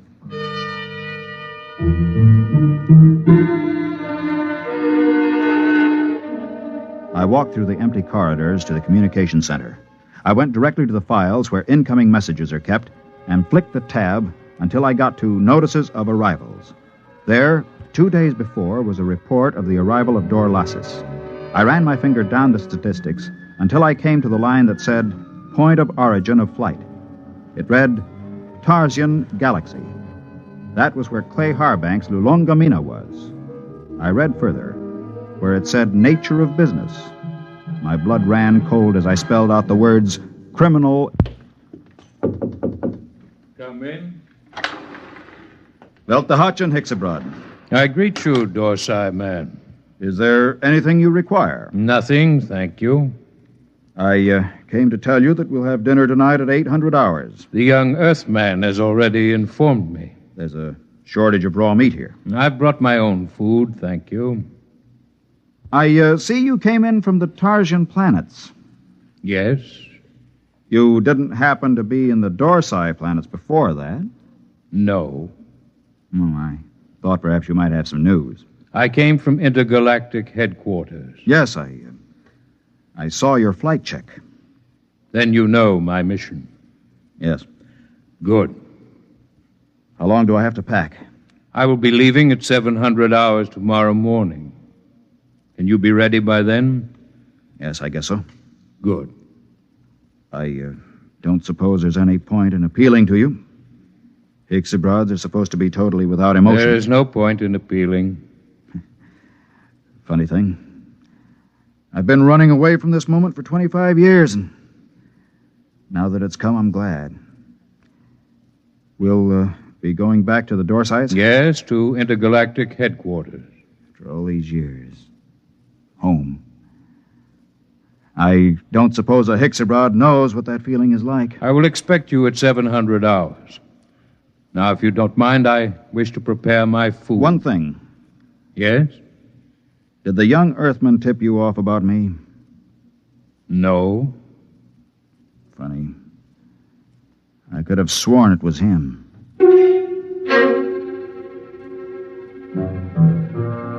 That was that. When a Hicks-abroad tells you no, you can bet your life he isn't lying. I began to wonder how they located me. I began to wonder what he and the kid had talked about. I began to wonder a lot of things. Well? He's an agent for Intergalactic. Well, that doesn't prove he's after you? He is. How do you know? I just talked to him. Lord in heaven. It isn't so bad, really. Just think, I'll be going home. I'm going to kill that kid. Clay. I'm going to kill him. Clay, listen to me. The kid didn't turn me in. You said... I said he was talking to the Hicks. I just asked him. And the Hicks told me it wasn't the kid. They don't lie. So don't go blowing off. It's going to be hard. 10 days. It doesn't have to be 10 days. What do you mean? How many credits do you need to buy your way out? Another 500. Next payday. Don't wait. Don't wait. I have over 900 credits. I'll turn them over to you. Mort. Listen, I don't need them. You can pay off tomorrow and fly as far as the Trojan chain with me and the Hicks. It's a very nice thing, Mort. Will you do it? I'll think about it. Let you know after dinner.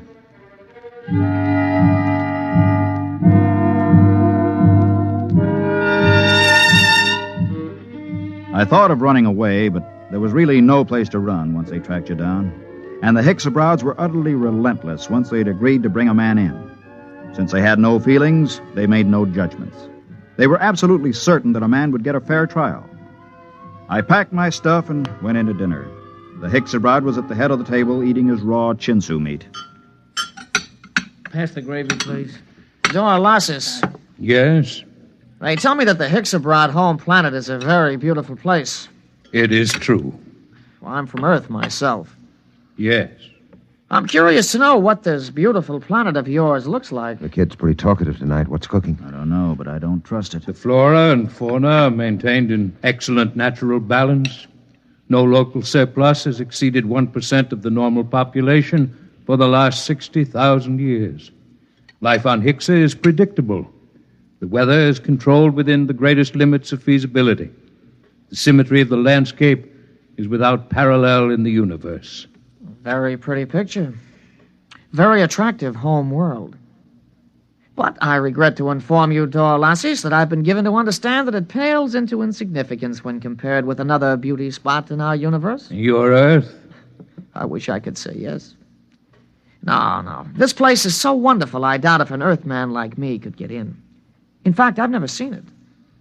But I've been hearing about it for some months now. And either it's the most wonderful place in the universe, or the man who's been telling me about it is a rotten liar. Get your gun, kid. Get your gun. Why guns? You call me a liar. Why use guns when it's possible to prove the thing one way or another with complete certainty? For months now, you've been telling me two things. One, that you used to be a gambler. Two, your precious Lulungomeena is the most wonderful place in the universe. The question is either statement true? They're both true. You'll back them up? With my life. I'm not asking you to back them with your life. Just back them with that nice little hoard you've been accumulating all these years. Clay, don't. Well, you said you were a gambler. Bet with me and prove it. Suppose I do. How do we prove my statement about Lulungomeena? It's easy. We have with us at this table a Hicks-abroad.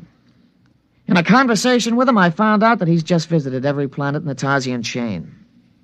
Now, as everyone knows, a Hicks-abroad never lies. Do you think you could judge this point, Dorlasis? The point can be judged. Well, gambler. Clay, it's a trick. Don't bet. How much will you bet, kid? All I got. The equivalent of 10 years' pay. Well? You're on. Dorlasis, okay if I question you? Proceed. You've been to the planet in the Tarsian chain, which this man calls his home? I must ascertain the position of the planet. The fourth planet. Ah, yes. The one with 6 moons. That's it. I've been there recently. As you well know, since we spoke of it only this afternoon. We did speak of it, that's true. Now, will you tell me, you know the planet? Yes. You know its geography? I do not repeat myself. Is it a large planet? No. Is it a rich planet? No. Was there not a rain of radioactive fallout from an explosion of a nearby star only 5 months ago? There was. Did it not destroy every piece of vegetation and leave this planet a gutted, smoking ruins, charred and ugly? It did. Well, gambler? You haven't asked him the main question yet, kid. Would you like to ask him? All right. Hixabrod, the question to be judged is this. Is Lulungomeena the most beautiful and the most wonderful place in the universe?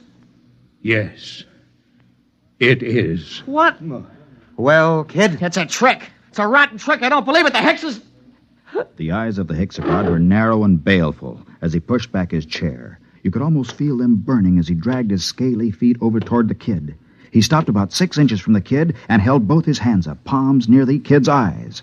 There was a clicking sound, and we watched 11 sets of gleaming razor-like claws shoot up from the tips of the Hixabrod's fingers. Their points were almost against the kid's eyes. Look at my hands, Earthman. Are they not clean? Yes. Do you doubt that I have told the truth? No. Then there is nothing further to discuss. I bow to you, gentlemen. I thank you for your hospitality. You will excuse me.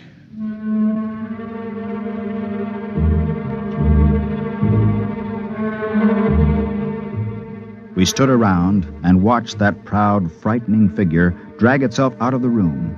The kid was trembling like a leaf as he drew a bank draft for 10 years' pay and handed it to Clay Harbank. The next morning, Clay and I boarded the Hixabrod ship, and 4 days later, we touched down at the outer planet of the Trojan chain. Well, this is where I get off, Mort. I don't know what to say, really. I guess you know how I feel. Think I do, Clay. Let's just say so long. There will be no need for goodbyes. What? Both of you are leaving the ship here. But I thought I intend to return to intergalactic headquarters empty-handed. Empty-handed? But they'll question you. What will you tell them? The truth, of course. But you have told me nothing. But I assumed... I am not interested in your assumption. You asked me my mission. I told you it was a criminal investigation. You said you assumed you would go back with me, and I told you when my ship was departing. There is nothing more to be said. But surely you know... Mort, don't say anything. A Hixabrod deals only with facts, what is absolutely known.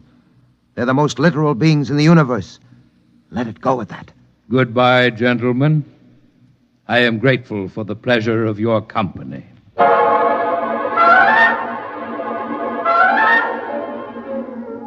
5 minutes later, Clay Harbank and I shook hands at the exit of the spaceport on Tarsus 10. But before we parted, there was one thing I had to know. Clay, one thing before you go. Yes? How did you know the Hixabrod would lie about Lulungomeena? He didn't lie, Mort.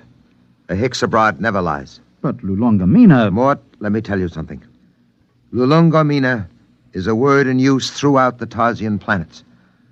Actually, it's a Hixabrod word. It means home. All I did was ask the Hixabrod if home was beautiful. He simply said yes.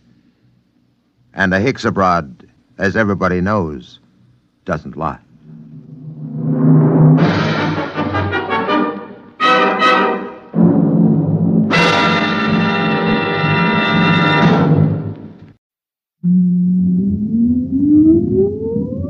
Countdown for blast off. X minus 5, 4, 3, 2, X minus 1, fire.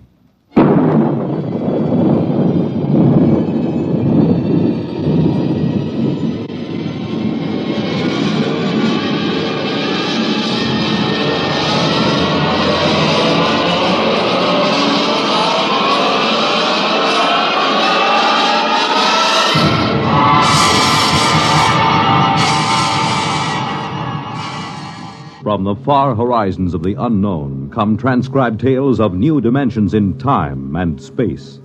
These are stories of the future, adventures in which you'll live in 1,000,000, could be years, on 1,000 maybe worlds. The National Broadcasting Company, in cooperation with Galaxy Science Fiction Magazine, presents X minus 1.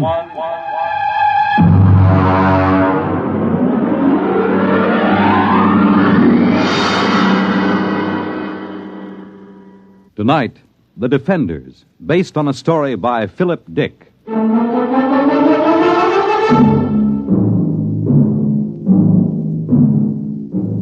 now we bring you a special film of the destruction of San Francisco by radioactive pellets, released this week by robots of the Asian Confederation. This bombing was televised by robot cameramen of the Western Confederation as it took place. What you are about to see is a rebroadcast.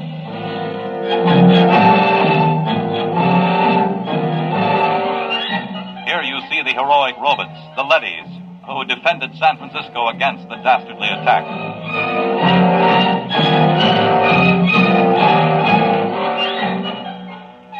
Of course, since all human life has been under the surface of Earth for 16 years, there was no actual loss of life in the sense we know it. Still, the vicious destruction of Western leadys by this sneak attack by Asian robots. The surface war. The surface war, that's all we hear. It's all everybody works for. 90 cents out of every dollar goes for the surface war. Every man, woman, and child is either inventing new weapons or manufacturing robots to fight for us or taking care of the people who are doing the inventing or manufacturing. Mary, take it easy. Oh, I'm sorry, Dad. Maybe you've been working too hard at the university. Maybe. How's the study coming? All right. Colonel Moss was asking about it only today over at Supreme Headquarters. I'm still working. Mary, you haven't mentioned the enemy much. Oh, what's there to say? Well, is he as hateful as ever? He hasn't been feeling well. Pity. I hope he doesn't die. After all, he's the only living captive member of the Asian Confederation. How old is he, by the way? 34. Oh, you're joking, of course. No. Mary, Western society only moved under the surface of the Earth some 16 years ago. Now, that would mean that the enemy was captured when he was only a boy. Yes. He told you this? Oh, no, he tells everyone he's 42. I deduced it from inconsistencies in his statements. Well, that's a little dangerous, isn't it? Well, you're the only one I've told, Dad. I wish you wouldn't even tell me these things. Do you expect your friend Colonel Moss to pop out from under the bed? Now you're being facetious. It's no laughing matter, Mary. The whole concept of the enemy is so charged emotionally. And so full of lies. Mary! It's true. I've been talking to him for 6 months now. He's just an ordinary young man who happens to have had the bad luck to come to symbolize every hated thing we fight against. I've heard him speak. He is hateful. He knows what to say if he wants to keep alive. Mary, I won't hear any more of this. Oh, I'm sorry, Dad. I suppose it doesn't serve any useful purpose. It isn't that. I'm thinking of your own safety. If remarks like this were overheard, do you know what they do to traitors? I've heard they turn them over to the leadys. They're taken up to the surface. As they approach it, the radioactivity begins to destroy them. And by the time they reach the top... I'll be careful. Good. Now then, why don't we stop this morbid talk? How about turning on some music, All right. Dad. Yes? What was it like? What? On the surface. Don't you remember? Mm-mm. Oh, no, of course not. You were only about 6 at the time. Well, it's best not to talk about it too much. Oh, tell me, Dad, please. Well, it was quite different from living underground. We lived in a valley, your mother and you and I. There were pretty farms along the floor of the valley, little white houses and green fields and trees. Oh, and there were birds. Yes. I'm afraid the birds are extinct now. It must have been hard for you those first years underground. It wasn't pleasant. But I had my work at the War Institute. There was so much to be done then, building the leadys to take over the surface war, designing the pneumatic tubes to get supplies and weapons up to the robots, organizing the robot councils on the surface, and, of course, the constant fight against radiation leakage. We're still working on that one. I wonder what my life would have been like if it hadn't happened. About all I know is metal walls and great roaring factories and barracks. Nobody wants to live this way, my dear. We have to. Someday, when the enemy's defeated... What makes you think he'll be defeated? The Asians are just as secure underground as we are. When our leadys conquer theirs... Dad. What is it? Dad, the enemy, the one I've been interviewing. I thought we weren't discussing him. He mentioned a word to me. A word? Yes, it seems to me that I heard it before when I was a little girl. It's best to forget these things. No, I don't know what it means, but it might even be a bad word, but I have to ask you. I'd rather not. Please? Well, The word was peace. Oh, Dad, I'm sorry. I didn't mean to shock you. I think I'll go up to my room. I have to get up early. I'm taping an interview with the enemy. Excuse me.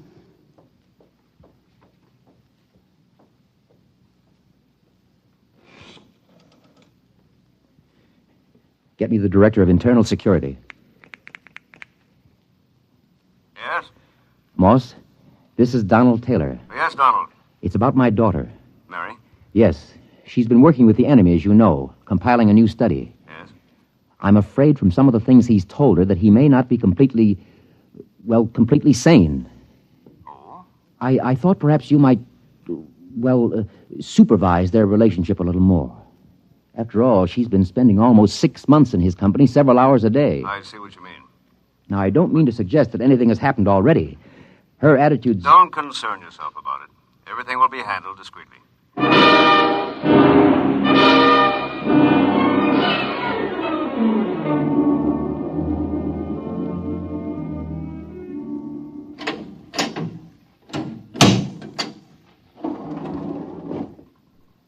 The enemy is waiting inside, Miss Taylor. Good.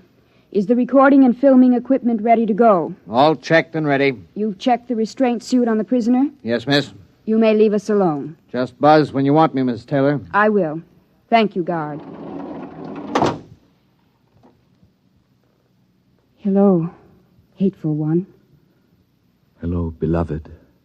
How are you? Feeling no pain? I thought about you last night. I talked to Father. Be careful. Oh, it's all right. Oh, this can't go on, Mary. Sooner or later, someone will suspect. I don't care. I love you. Mary. Oh, you'd better get something on tape. If anyone comes in. All right. Tape number 425X. Subject, recorded interview with captive ZN2, former soldier of the Asian Confederation and enemy of the Western Confederation. I am Joseph Kali, serial number ZN2, former soldier of the Asian Confederation. What were you taught to believe concerning the people of the Western Confederation? I hate them with all my heart. They are inhuman and to be destroyed. What is your objective? It is the objective of my people to enslave all members of the Western Confederation and to utilize them for the benefit of the masters of the Asian Confederation. Did you ever witness any murder of members of the Western Confederation? I was a pilot in a group which dropped radioactive dust on women and children who were preparing to be evacuated underground. I myself killed some 15,000. We will discontinue the interview to check the quality of the recordings. And to kiss the lips of the captive from the Asian Confederation. Oh, Joseph, I can't tell you how it pains me to hear you mouthing this stuff. Keeps me alive. If there were only some way to escape, some place to go. The surface is the only place to go. And the radioactivity kills you in 40 minutes with the thickest lead suit. Sometimes I think even 40 minutes of freedom would be worth it. 40 minutes of pain? If that's the price, then For myself, I wouldn't care. But for you, Mary. If there were a way to reach the surface... There is. Colonel Moss. This has been, I must say, a most interesting interview to hear. You heard it. From the beginning. We had the room wired this morning. Then you know. Yes. What's going to happen to us? To you, nothing. Because of my friendship for your father and your own youth. We will simply require that you remain silent about anything that has happened. And Joseph? The enemy will be handed over to a D-class leady at the mouth of the tube and taken to the surface. We will perform the entire operation with a ceremony and a public announcement. He'll die. Precisely. No. Please. Now you'd better go. Your father is waiting outside. Joseph. Mary, do as he says. Joseph, I love you. Take her out. Please let me say goodbye to him. Remove her. Joseph, please. Please let me stay, please.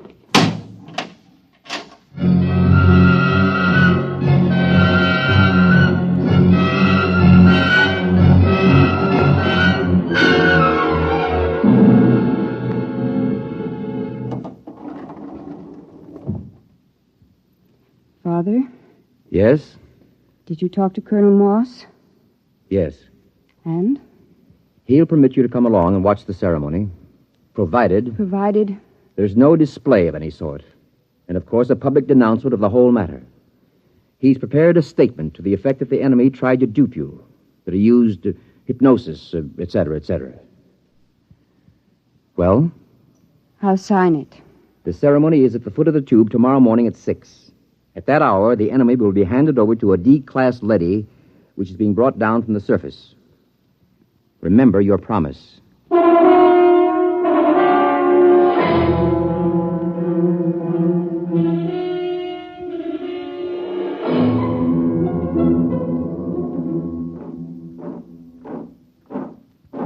Detail! Halt! The prisoner is ready to be turned over, sir. Is the robot here? The robot is arriving now.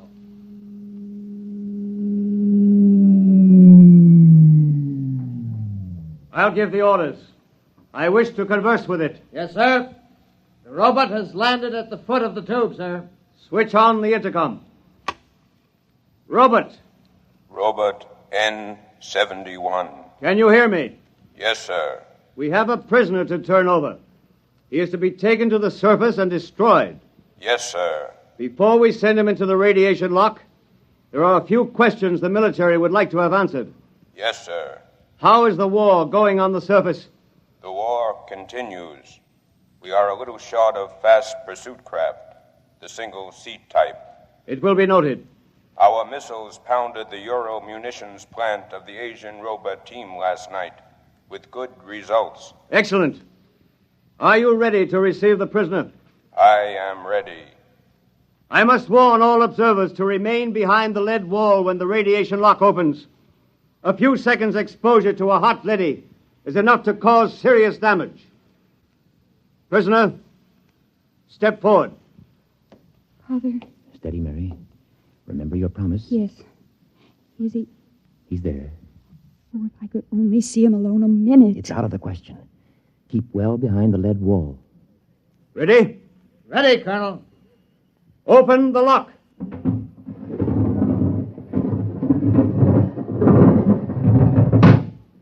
Step into the lock, prisoner. He's in with the leady. You can almost feel the radiation. By now, he's as good as dead. Lower the door. No! Wait! Joseph! Joseph! Mary, come back! Hold the door! Mary! Robert! Remove the woman and take the prisoner to the surface. Hurry! She'll be burned to death. Don't go out there. The lady is pushing around. Close the lock! Mary! Sergeant! Get a technician in a radiation suit to pick her up. Have her shielded and brought to the decontaminating chamber. Yes, sir. My daughter. You'd better get into a lead suit, Donald. We'll see what we can do to save her.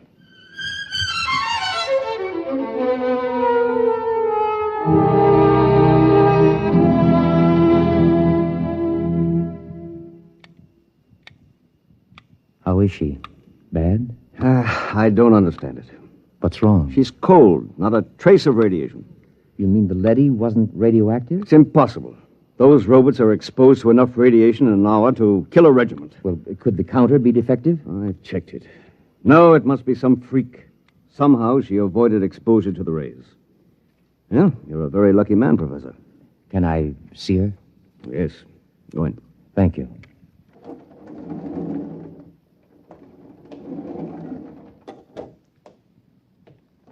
Mary, Hello, Dad.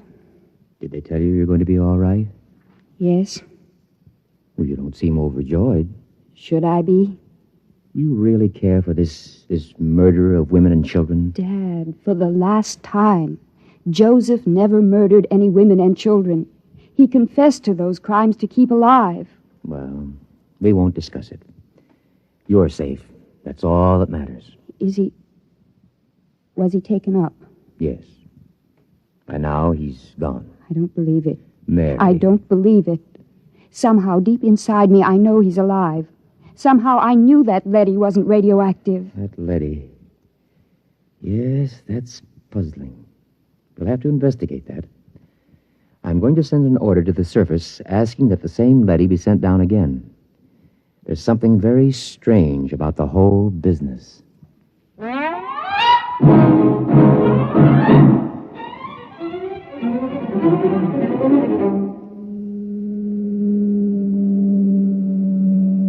The tube is arriving with the leady as you requested, Professor. Good. I'm going in to examine it. Isn't that dangerous, even with the suit on, sir? It won't take me long. Very well. He's reached bottom. Open the lock. Father. Hold it. Mary, what are you doing here in a radiation suit? This is the same leady, isn't it? Yes. I was just going in to examine it. I want to go with you. Why? This is the leady that took Joseph up. I want to speak to it and find out. Now, Mary, why torture yourself? It's more torture this way. I have to know. If he's alive or dead, I have to know. He's dead. The leady will know. Please, Father, please. Very well. Close your helmet. Open the lock, guard.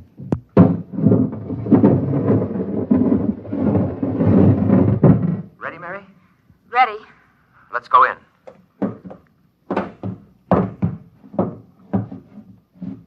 You're Robert N71? I am. The same who escorted the prisoner to the surface this morning? Yes. Is he... He is dead. The radiation killed him before he reached the surface. Oh, no. Steady, Mary. Robert. Sir? You accompanied him to the surface? Yes. You've been exposed. I've fought in 3 battles. Then explain something. Sir? According to a counter I have concealed in my suit, you're cold. Not a trace of radioactivation.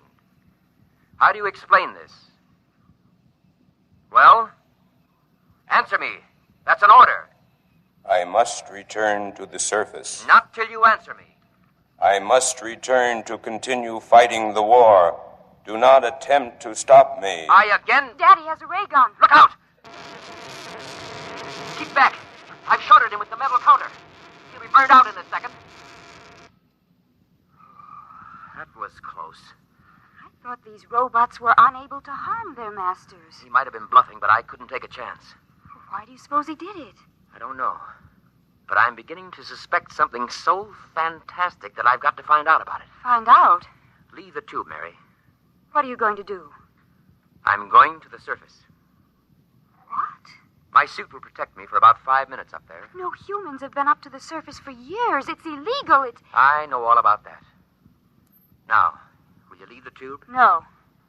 I'm going with you. Mary, please. If you go, I go with you. All right. Hang on. I'm going to start the elevator. Here we go.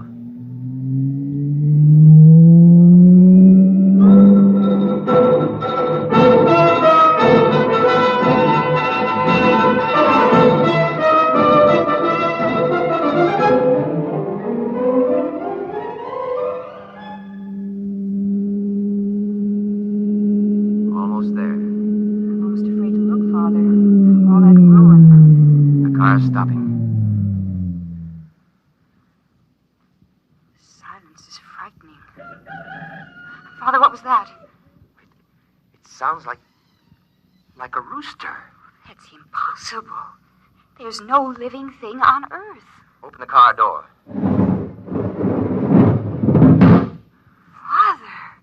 Mary, do you see what I see? Trees, forests, a windmill, and farmhouses. Look, we must be dreaming. Father! Birds, look! It's unbelievable. Oh, no, I can't believe it. I can't. Raise your hands, both of you. It's a leady. Do as he says. He's armed. Good. I am Alpha 5, chairman of the Surface Council. What's this all about? Where's the war? The ruins? What's happened here? Can't you guess? The war. There is no war. There hasn't been any war for 15 years. No war? But the guns, the munitions... We've been destroying them as fast as you sent them to the surface. And the Asians. Their robots have been destroying their arms also. Why? How did this happen? What about those films of the destruction of San Francisco? What about those televised reports, the bombings, the slaughter? Models. Models? We have have a full-time division of A-class robots who do nothing but photograph the progress of the fictitious war using scale models. The entire destruction of San Francisco, which you witnessed on your televisors, took place on a tabletop. How did this come about? Quite logically. You created us to pursue the war for you, while you human beings went below ground to survive. But before we could continue the war, it was necessary to analyze it, to determine its purpose. We did this. And? We found it had no purpose. War to the logical mind is absurd, but it fulfills a need in human terms. The need to direct your hatred of yourselves away from you and onto others. Eventually, man will grow up enough so that he can face his own dislike of himself with humility. The time has almost come, as a matter of fact. Until it does come, we decided to preserve the illusion of war. Meanwhile, we rebuilt the cities, replanted the farms, and kept everything in readiness. We are the caretakers. And what will happen to my daughter and myself? You will remain on the surface with the others. Others? There is a small group of members of the Asian Confederation which came to the surface only a few months ago. They are farming a valley not far from here. By the way, you may remove your radiation suits. There is no radiation. You said the others. Does that mean that the prisoner, the one who... He is alive and well. Father, he's alive. Where is he? In a farmhouse not far from here. He has rejoined some of his people. Would you take me to him? Can I see him? Of course, if you will just follow me. Wait. There's another car rising in the tube. Stand aside.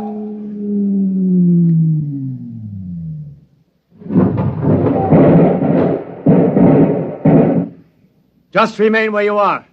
Sergeant, take this leady into custody. Yes, sir. Well, Professor, this is quite a sight. How did you happen to come here? The guard told us you had surfaced. We found the shorted robot where you left it and discovered it was cold. So we decided we'd better investigate.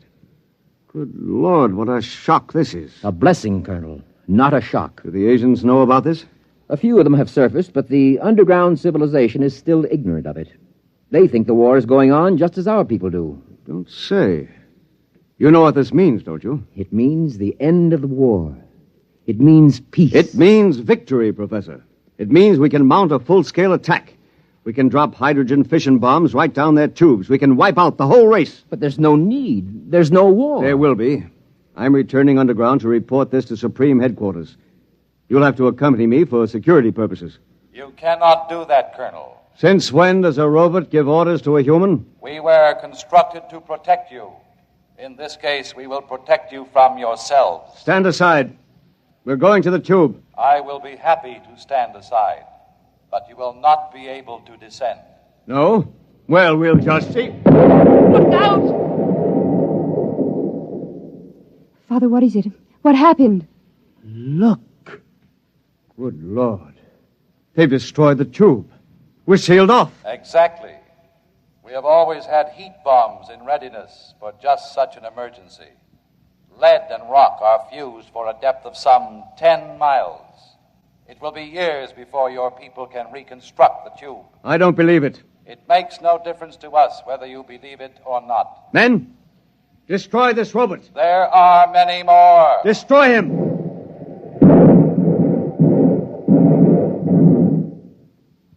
Now. Look, down the road. Humans.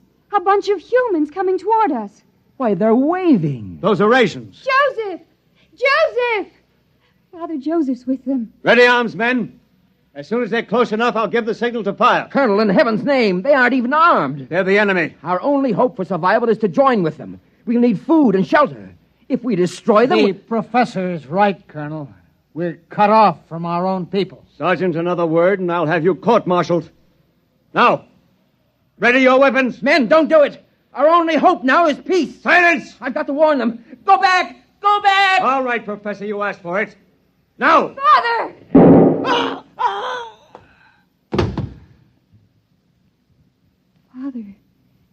is he? Colonel Moss is dead. Thank you, Sergeant. You've saved not only my life, but many others.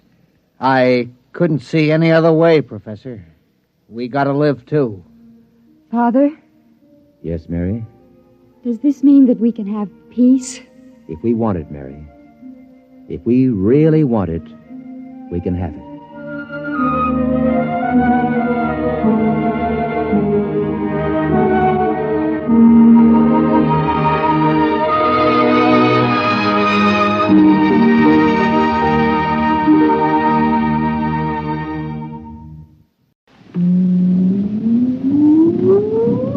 Countdown for blast off.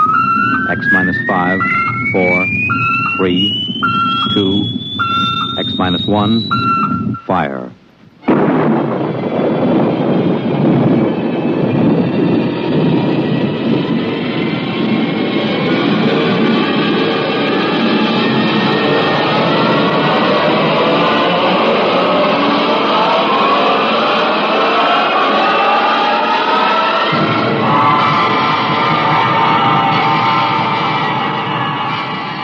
From the far horizons of the unknown come transcribed tales of new dimensions in time and space. These are stories of the future, adventures in which you'll live in a million, could be years, on 1,000 maybe worlds. The National Broadcasting Company, in cooperation with Galaxy Science Fiction Magazine, presents X minus 1.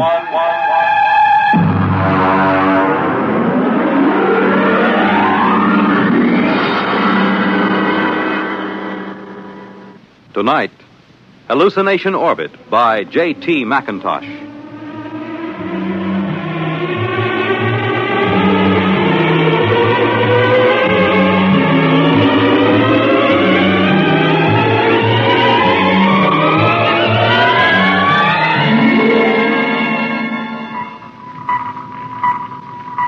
Mr. Chaka. Sir? Stand by to release pickup rocket. Yes, sir. We'll break orbit in 8 hours, have damage control pull the rods on the number 3 pile. Check leakage. Yes, sir. Try and have the locks cleared of all unessential personnel when that pickup rocket comes back. There's no point in making trouble. I understand, sir. Pickup rocket away, sir. Very well. Take over, Mr. Chaka. I will be in my quarters if I'm wanted.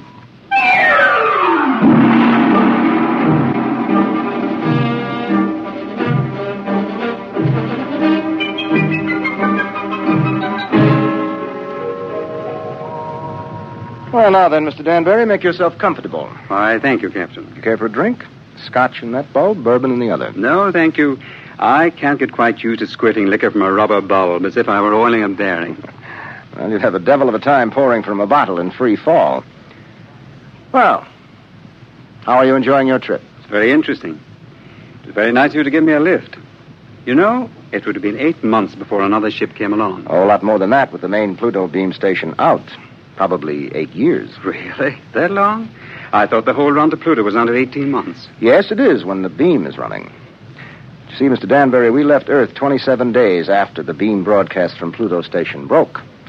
We've been spaceborne close to 6 years. I suppose that's why you're on orbit around this planet, picking up supplies or something, eh? Oh. This is a standard pickup for the space beam service. We sent a rocket down to take off a man who's been the only inhabitant of this planet for a little over 2 years. Well, I expect he'll be glad to see you.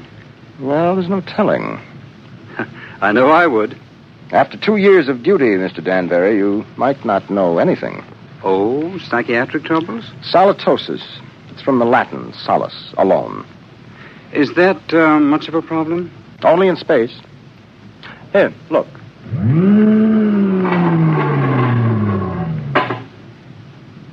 Look through that port. Seems empty. It is. It's empty of horizon, sky, sunlight, ground. It's empty of time. It's empty of people. You can't live in it too long without something happening.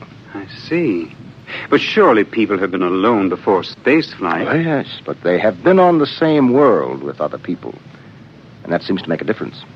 You take a hermit on Earth, he may spend his life trying to escape civilization.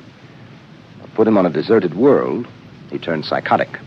Is there a cure? Oh, sure. Put him back with people. At least about 40 people. That seems to be the critical number. See, I have 48 in this ship's complement. I could run her with about 18. But if I tried to, I'd have psychos on my hands 6 months after blastoff. But then every one of these men on the beam stations, they're all alone, aren't they? That's right. Well, then they must get it. They do. It wouldn't pay to leave more than 40 men on a space station. And less than 40 is too dangerous. Solitosis can be homicidal. So they leave one man. Now, he gets it all right. But you can snap him out of it just by taking him back to Earth. That's why I like to have as few people as possible around when the pickup ship comes back. It can be pretty unpleasant. And what are they like? How does it affect them? Well, so far, I have picked up about 28 space station officers. I've seen 28 different sets of symptoms. I wouldn't want the job of getting those guys out of their stations and into that pickup rocket. Captain here. Pickup rocket. Signaling, sir. All right, Mr. Chalker, prepare to receive the pickup. Alert the psychiatric staff, and I'll be right there. Would you care to see them bring them in, Mr. Danbury? You're welcome if you have a strong stomach. I don't think so, thank you. All right. Mr. Chalker, as soon as the rocket is secured, make a trajectory for the next station. Yes, sir. That's Pluto Station 3. Carry on. Pluto Station 3. That will be a honey of a job. He has been on that lump of rock all by himself for close to 6.5 years.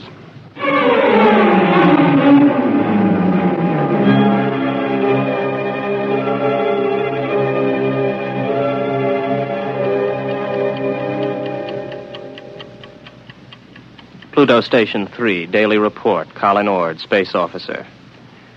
Everything is in fine shape. Through my port, I can see Mars, Earth, Saturn, Mercury. That little devil, he's hiding behind the sun. He's been quite furtive lately. Why I'm required to record this report every day escapes me, because it's quite obvious to any empty-headed brass hat at the central office that not a word of this has been worth the tape it's been recorded on for the last 5.5 years. But if it amuses you gentlemen to hear me wander, after all, you are paying for the tape. Which gives me a fine thought.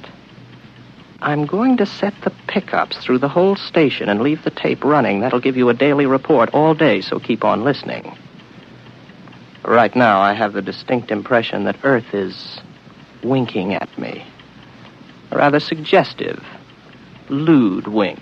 It helps to see the planets, doesn't it? Oh, I thought you were reading. I was.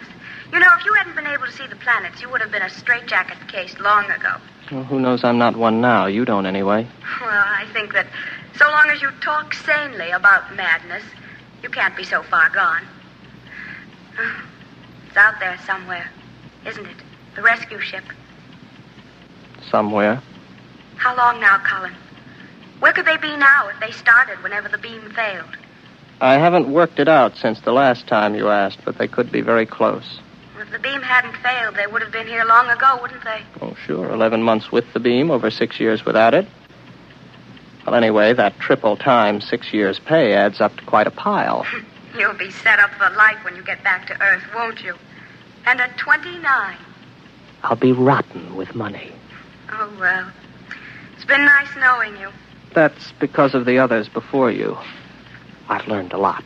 Never talk of the others. And above all, never talk of any others to come. I'm sorry. Would you like to play chess? It's a long time since we did. I don't think so, not anymore. I'm a little tired of chess. Oh, I know. I understand. I won't bother you. I'll go to my room, Colin. Well, don't get upset. I'm not. I understand. You're just tired of chess. You still listening, gentlemen? That last few minutes might have been a little confusing. You'd like to know who I was talking to, wouldn't you? I'm afraid you can't hear her on the tape. That's Una. And I'll tell you what she looks like. You might find it interesting. She's beautiful, but rather cool. She always wears a white shirt and sharp, creased green slacks. She's got a good figure, but in a calm sort of way. She plays a good game of chess, although I beat her 2 out of 3 times. Of course, you know why you can't hear her on the tape. But I still know, too. That's a point in my favor, isn't it? That brings up an interesting question, gentlemen, because I'm tired of Una. I'm beginning to find her a long, cool, slightly unappealing bore. My problem is how to get rid of her. I can't just tell her to vanish. She's a little too real for that. I dreamed up a ship to bring her. I'll have to find another to take her away. Well, I might as well get to it. Oh, no. No, I'm not going to bother about the ship. It's too much mental effort. I'd have to think up everything I saw, and frankly, gentlemen, I'm too tired. Maybe she'll take the hint. A lot of them did. Susie did. And Alice. Oh. I remember Margie. There was a girl. A load of bricks had to fall on her head. Took me 4 weeks to get rid of her. No. Let Una figure her own way to get off the station.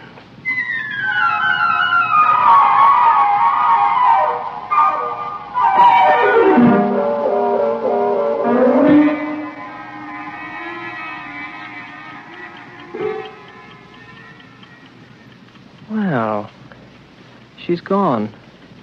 I thought she might. Her ship's gone, too. Well, all in all, I don't think Una was really very satisfactory. One of these days I'll start believing in them, and I'll be really gone. Well, if I activate the main screens now, I'll see a ship coming in to land pretty soon. Every once in a while, I have a thought that when the ship really comes, I'll think it's make-believe.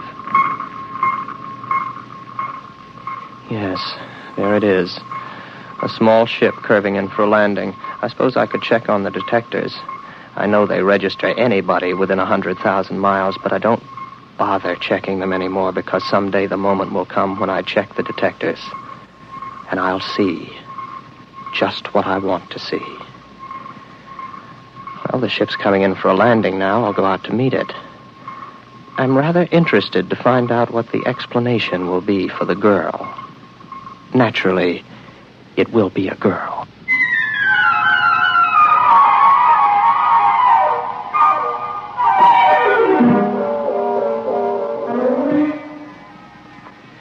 It's all right. You can take your helmet off. The air's all right in here. You must be Baker. Oh, good heavens, no. Baker was before me here. You can't be one of his dreams 7 years late.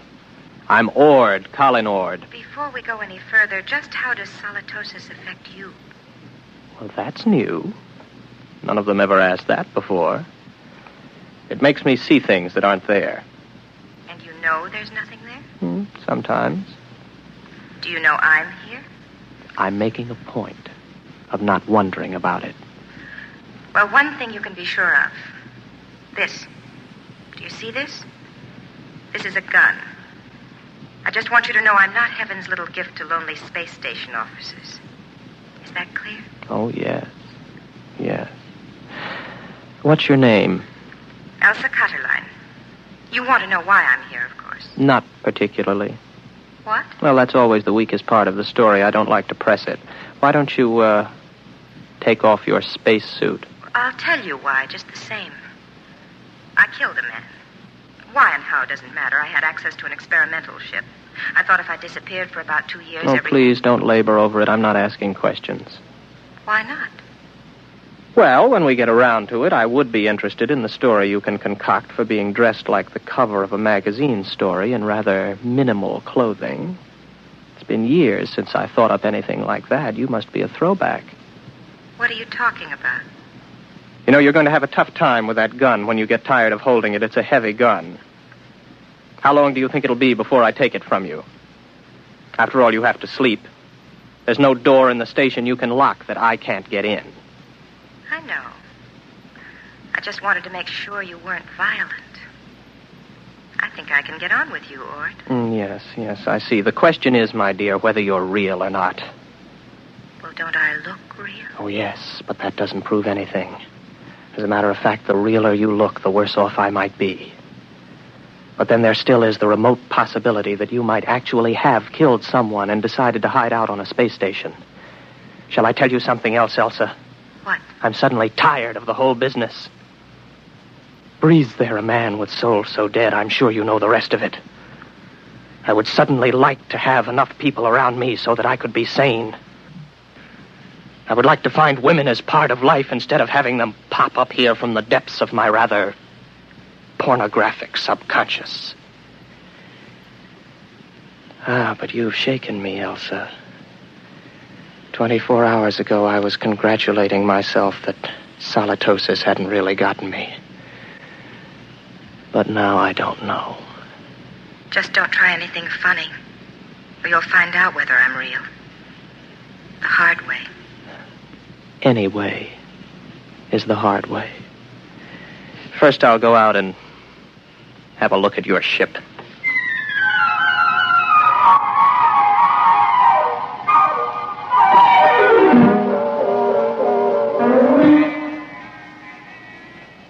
£14 per square inch air. Heat. Now, I take a gasoline lighter. There, the flame lights. But on the other hand, if there was no lighter and I see it, I could also see it burn when there isn't any air. As a matter of fact, how do I know that I can read a meter for air pressure? And now that I look again quickly, I find I haven't got a lighter in my hand, and as a matter of fact, the pressure meter reads 0. There's no air on this ship. As a matter of fact, there isn't any ship. Elsa is no more real than Una. All right, Colin, old boy, sit here and concentrate for about 15 minutes, and you'll be able to walk through the walls of the ship.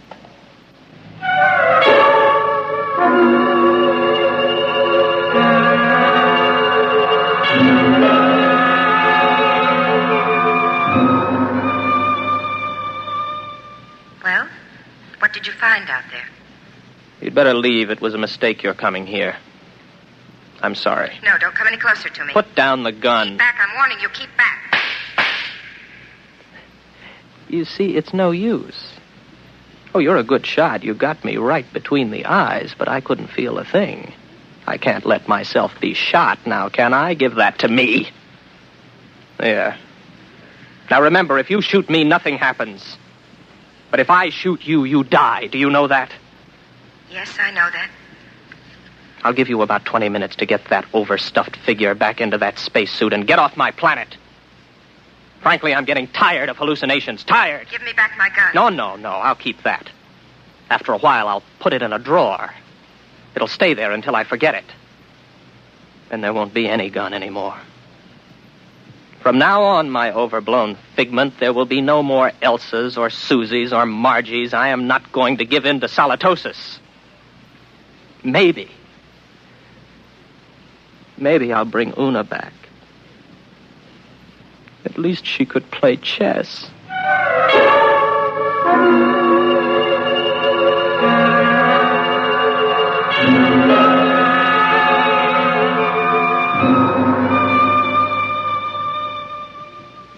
Pluto Station 3, Daily Report, Colin Ord, Space Officer. Gentlemen, I have successfully fought off solitosis for 2 days, and I have been alone. However, I'm afraid I'll lose as I watch my main scope now. I see a ship coming in again. I wonder what this one will be like. It's a launch from a larger spaceship. Maybe a lifeboat. Dorothy came in a lifeboat. I wonder what this one will be like. I've got to find out when she comes whether she's real. That's the key, as long as I know if she's real. When I don't care anymore, that's when it's really got me.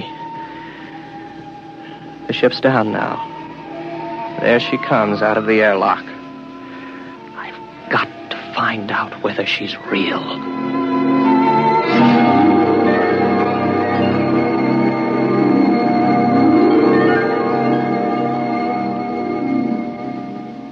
Colin Ord.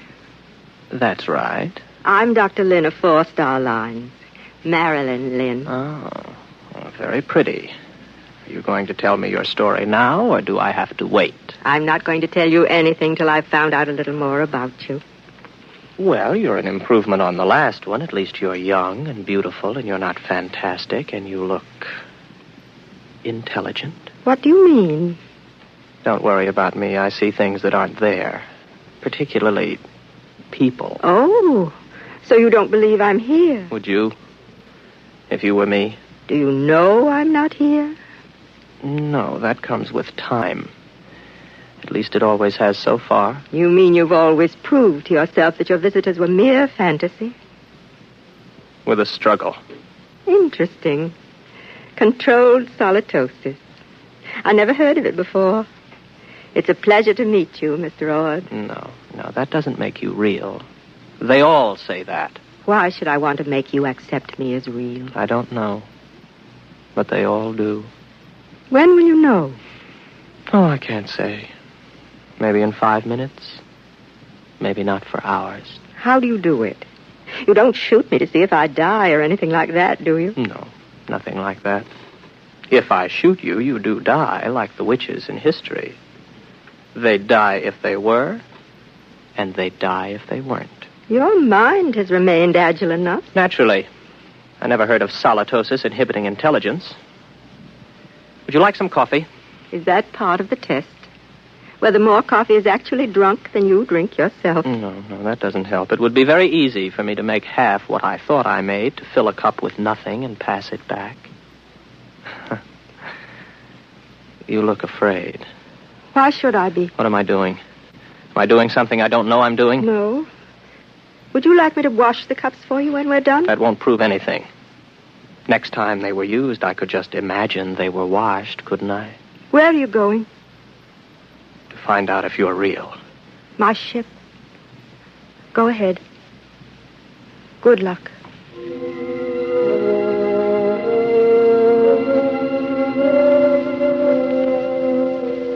What's she afraid about?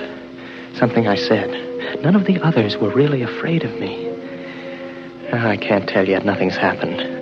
The meters all read 15 pounds to the square inch air pressure, but that's no good. I can't tell if I'm reading them at all.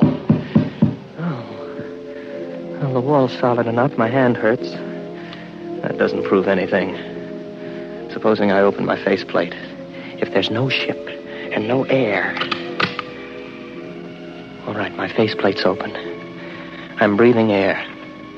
But then again, on the other hand, my faceplate may still be closed. Maybe I only think it's open. I can't tell.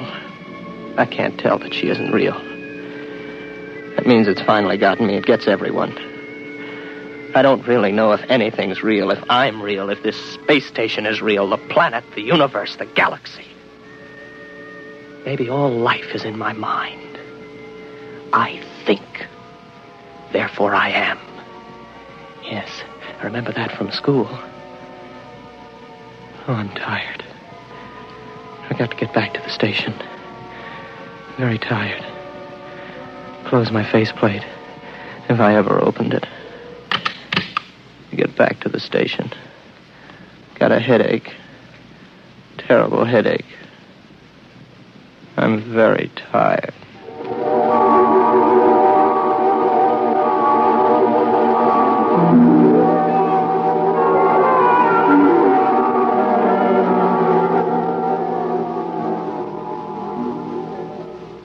Are you all right now? Here, drink this. What happened? You came in the station lock and passed out. How long have I been out? About 24 hours. You're a very sick man, Mr. Ord. Reality. Very important thing, isn't it? It's the most important thing there is to learn. Merely to you. Solitosis naturally affects what matters most to the individual, but we needn't talk about that. But I know now. You're not real. You can't be, even though I feel you are. How did you decide that? I couldn't prove you weren't, not on your ship. I'm too far gone to figure out any test that'll work. But if you are real, then how did you avoid solitosis? The only way there is. There are 48 men and women in the relief ship that's in orbit around your planet right now. I came down in the pickup rocket. We have well above the critical number of people. I keep rational by knowing they're up there in the orbit, and as soon as I'm ready, I'll take you back up there. Well, I suppose I can wait. I don't really care if you're real or not anymore. I know. It'll take a long while before you care. You sound sad. What's the matter? It's the way you look at me. What do you mean? What do you see when you look at me? Well, you're strong. Sort of quietly beautiful. About my age. You're wearing a tunic and slacks. And you don't have a wedding ring. I noticed that. That's what I thought you saw. I'm real, but not your picture of me. I'm a doctor, Mr. Ord. All first contacts with station officers are made by trained psychiatrists. I'm a doctor. And I was a girl once. But that was 40 years ago. I'm 66. You can't be. Oh, yes. It was very nice to be a girl again. I could see myself in your eyes, and I almost felt young again. As I grow old in the next few weeks, Mr. Ord, you'll be recovering. That will show you how your case is progressing. When you see me as I really am, you'll be all right. Assuming you're real, Marilyn, it really must take something to come down alone to see one of us. I think I see you now, as you really are.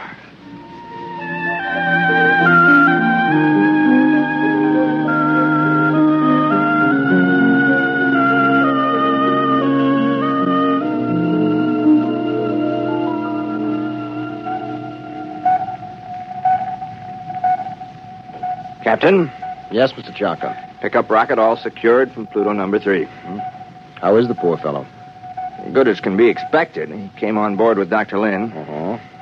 I'm telling you, these guys throw me. There he was, holding her hand, looking in her eyes like he was in love with her. And you know what a dried-up old bat she is? Yes, I know. All right, Mr. Chaka. Prepare to blast off.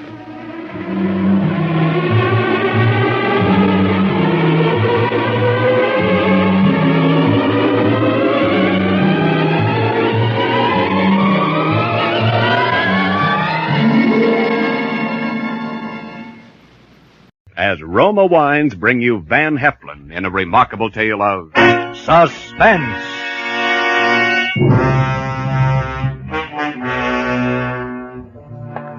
Lockwood, Bentley, and Walsh Publishing. It still said it on the big brass nameplate. Going down. Oh, good evening, Mr. Lockwood. Good evening. Sure, the elevator operators were nice to me. Most of the office boys remembered to knock on my door before they came in. And even some of the stenographers still spoke to me. But everybody else above the rank of junior story reader knew it was just a question of time before that big brass nameplate in the lobby came down and another one went up in its place. Bentley and Walsh Publishing. No more Lockwood. If ever a man hated his partners, I did. Main floor, sir. Well, I went out of the building and across the street to the Savoy for dinner. Even the head waiter must have heard the rumor. He gave me the dime-sized table over in the corner that's generally reserved for out-of-town ribbon clerks. That's all right, Bob. There'll be another day. I'd gotten to coffee and dessert when I saw Helen Conover. Well, that just about summed it up. There were two things that I wanted in this world: to get my hands back on that corporation and Helen Conover. Well, she saw me and I waved to her, and she waved back and started over to my table. She was head of our promotion department. She was smart and ambitious, and she could have personally modeled for any pinup art that you ever saw, but she was reserving anything along that line for my partner, Dick Walsh. Okay, sister, there'll be another day. Hello, Arthur. Dining alone? Yes, it's a habit, but I could break it under the right conditions. Oh, but you're all finished. That's all right. Sit down. Just a big book publisher, got nothing to do. Well, if it's not against office regulations to have dinner with the boss. Regulations? Well, they never bothered you now, did they? Now, Arthur, let's keep this clean. Does Madame wish to order? Yes, the steak dinner, please. No soup and no potatoes. Very good, madam. Working kind of late, aren't you? Not working. Dick wanted me to see him off on the train. Train? Where's he going? Chicago. What for? Business, I suppose. Didn't he tell you? You know, they never tell me anything anymore. Well, it wasn't anything very important, I guess. Well, I'd know even less if it had been. Maybe you can tell me about Sam. About Sam? Did he get his report from the doctor? Oh, yes. He did, as a matter of fact. How is it? I'm afraid it's pretty bad. How bad? Well, it's his heart, all right. They don't give him much more time. Oh? 6 months at the most. Well, that means they'll have to work fast. Or I will. What? Wouldn't you say so?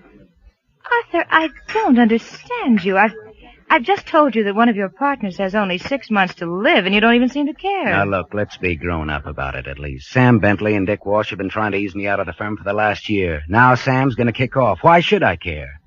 You really hate him, don't you? Me? I don't hate anybody. I just hope he kicks off tonight instead of waiting 6 months and the Dick Walsh's train runs into the Hudson River, that's all. I don't hate anybody.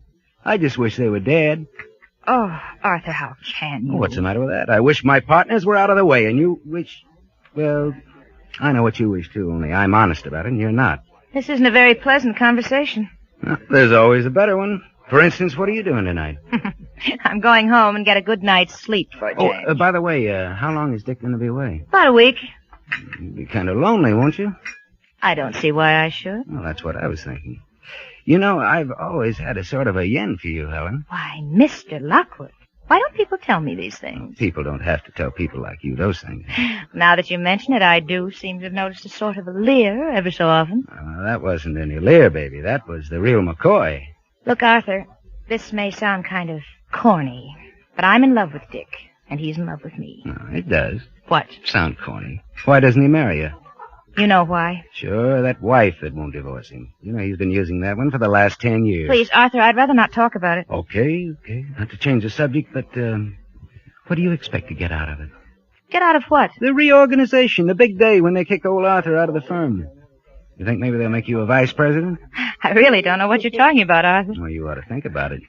Because you can never tell, I might be able to make you an even better proposition. I'm afraid I'm not interested in your propositions, Arthur. Any of them. Okay, baby. There'll be another day.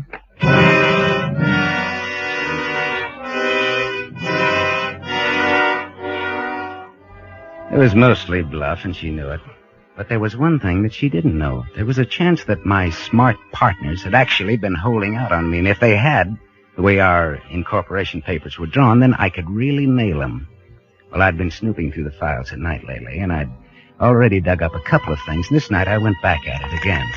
I let myself in through the side door of the building and walked up the 2 flights to the office. Everything was dark and deserted. You could barely make out the long lines of desks. And then I saw the light under Sam's door. Well, I crossed the office very quietly and listened. Nothing. I tapped on the door. Still nothing. So I opened it. And there was Sam. There was Sam, leaning back in his chair and staring at me with those cold and slightly protruding blue eyes, much the way he always did. Except, tonight, there was a small hole in the right side of his head. And Sam Bentley was dead. The gun was lying on the carpet where it had fallen out of his hand. It was his, all right. I recognized it. His other hand had fallen against an open drawer of the desk, and his wristwatch was broken. It had stopped at 5 after 8, and I picked up the phone to call the police. And then I noticed a letter on his desk. It was addressed to Richard Walsh. Well, I put up the phone and looked at that letter. Then I opened it. Well, it was about what I figured, the doctor's report on his heart, the usual all-around apology, and then a detailed explanation of how Dick Walsh could use the corporate insurance to pay off Sam's family for his share of the business and then take it over himself because Sam didn't want me to have any part of it. The signature was a little scrawly, but it was Sam's all right. So there it was, the double cross. And yet, it's funny, but almost before I got to reading it, I knew the answer. I looked at that broken wristwatch of his again. 5 after 8, it said. An hour later, I was home in bed, sleeping like a baby, knowing that Dick Walsh, too, was going to die. I strolled into the office the next morning about 10 just to be on the safe side, but of course they'd already found him. All over the office there were little huddles that broke up furtively at my approach. Well, I played it for what it was worth and headed for the largest and most important huddle, the executive huddle outside of Sam's door. They were all there, including Helen Conover. And she was looking pretty sick. Well, what is all this? Just a minute. Who are you? Oh, I'm Arthur Lockwood, also. What's all this about? Oh, just wait here, please, Mr. Lockwood. Hey, what's going on here anyway? Somebody robbed the till? Arthur. What? Arthur, it's Sam. What? His heart? No, he was shot. Shot? Arthur, the police say it's murder. Will you come in, please, Mr. Lockwood? Yes, certainly. The captain would like to see you again, too, please, Miss Conover. Oh, yes, all right. Well, we went in. Sam was still there. But by this time, somebody had thrown a towel over his face. Big, gangling guy came across the room toward me with his hand out. Miss Lockwood? Yes? Captain Gibbons, homicide. Is that Sam Bentley? Yes. No, it must be something of a shock to you, sir, but I'm afraid I'm going to have to ask you a few questions. Oh, yes, of course. Please go right ahead. Know anybody to want to kill your partner, Mr. Lockwood? Are you sure it was... I mean, couldn't it have been suicide? Why would he want to kill himself? Well, he's been pretty depressed lately. His health has been bad. Only yesterday he got a report from his doctor that he probably wouldn't live more than 6 months. No, won't hold, Mr. Lockwood. Not unless you figure that Bentley shot himself and then carried the gun into your other partner's office. That's Mr. Walsh, isn't it? Mr. Walsh. Yes. Does that surprise you? Why, yes, it... Do you mean that you found the gun in Mr. Walsh's office? In the wall safe. How many people have the combination of that safe, Mr. Lockwood? Why, just the three of us, I think. The three partners. We each have a safe, but somebody else has to have the combination, too, just in case, you know, if... Mm-hmm. Did you trust your partners, Mr. Lockwood? Well, Captain, I'll be frank with you. There hasn't been a great deal of love lost between us lately, but, yes, we trusted each other in our own way. Where were you at 10 after 7, Mr. Lockwood? Oh, I was having dinner at the Savoy across the street. You can prove that, I suppose?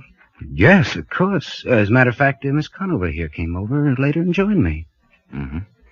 I understand Miss Conover was seeing your other partner, Mr. Walsh, off on the 7:35 for Chicago. So she told me, yes. Mm-hmm. You're sure of the train time? Yes, of course. Well, it's the one Dick Walsh always takes to Chicago. Well, why this interest in time? Have you set the time of of when it happened? Bentley's watch was broken. It stopped at 10 after 7. Oh. Either of you see this before? Where did that come from? Recognize it? Yes, of course. That's Mr. Walsh's watch charm. He keeps losing it. He loses it all the time. Yeah, yes he does. We found it in the chair, behind Bentley's body. Oh, now, wait a minute, Captain. You don't seriously mean to suggest that... How does it add up to you? Well, I mean that watch charm doesn't mean anything. It's true that he did lose it all the time, but he could have lost it in here any time. Not in a chair, Mr. Lockwood. It wouldn't stay there very long, not without being found. Oh, Captain, there must be some mistake. There must be. You can go now, Miss Conover. But please... I said you could go now, Miss Conover. Come on, Helen. I guess that's it, Harry. I guess it is. Better call Chicago and issue a warrant. Oh. Richard Leonard Walsh. Suspicion of murder. No! All right. It's nothing now. She's just fainted.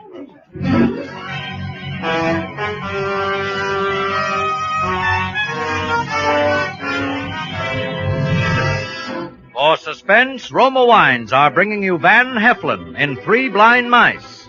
Roma Wines' presentation tonight in radio's outstanding theater of thrills, Suspense.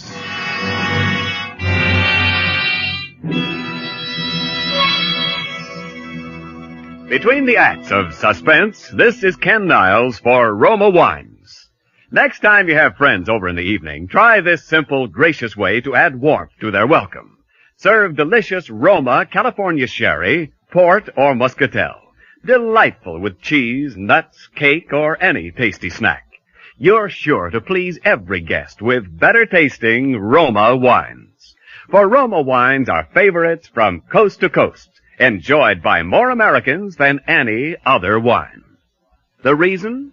Roma wines taste better, because Roma starts with choicest grapes. Because Roma, with patient skill and America's finest winemaking resources, guides these naturally finer grapes unhurriedly to tempting taste perfection.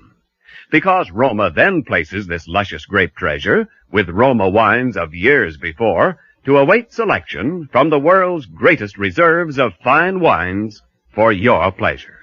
So insist on Roma, R-O-M-A, Roma wines, made in California for enjoyment throughout the world. And now, Roma Wines bring back to our Hollywood soundstage Van Heflin as Arthur Lockwood, with Kathy Lewis as Helen Conover in Three Blind Mice, a tale well calculated to keep you in suspense.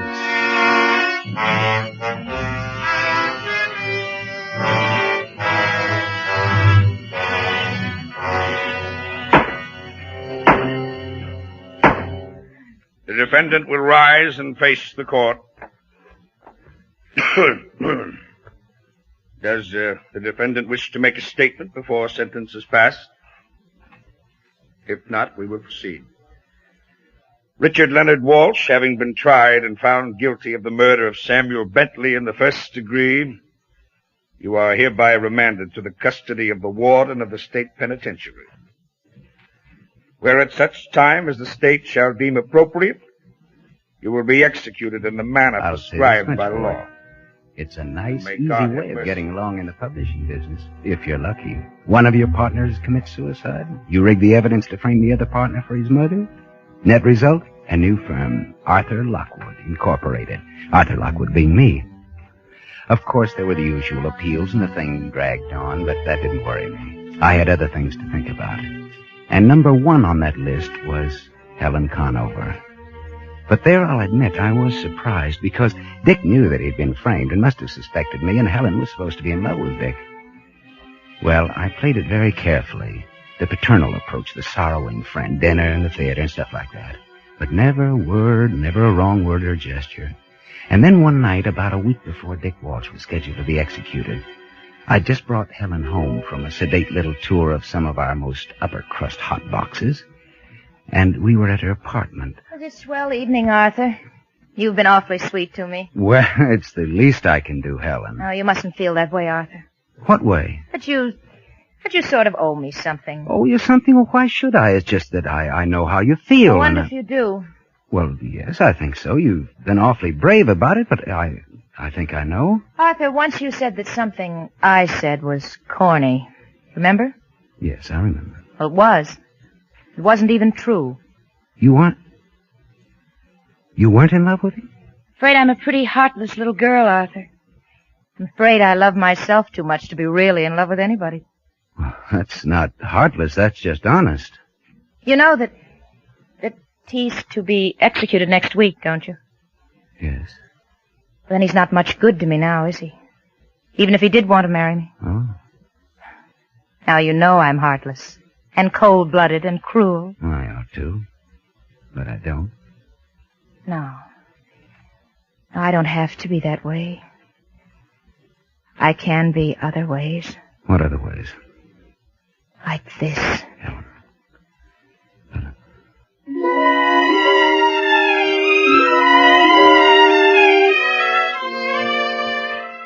Well, that was that.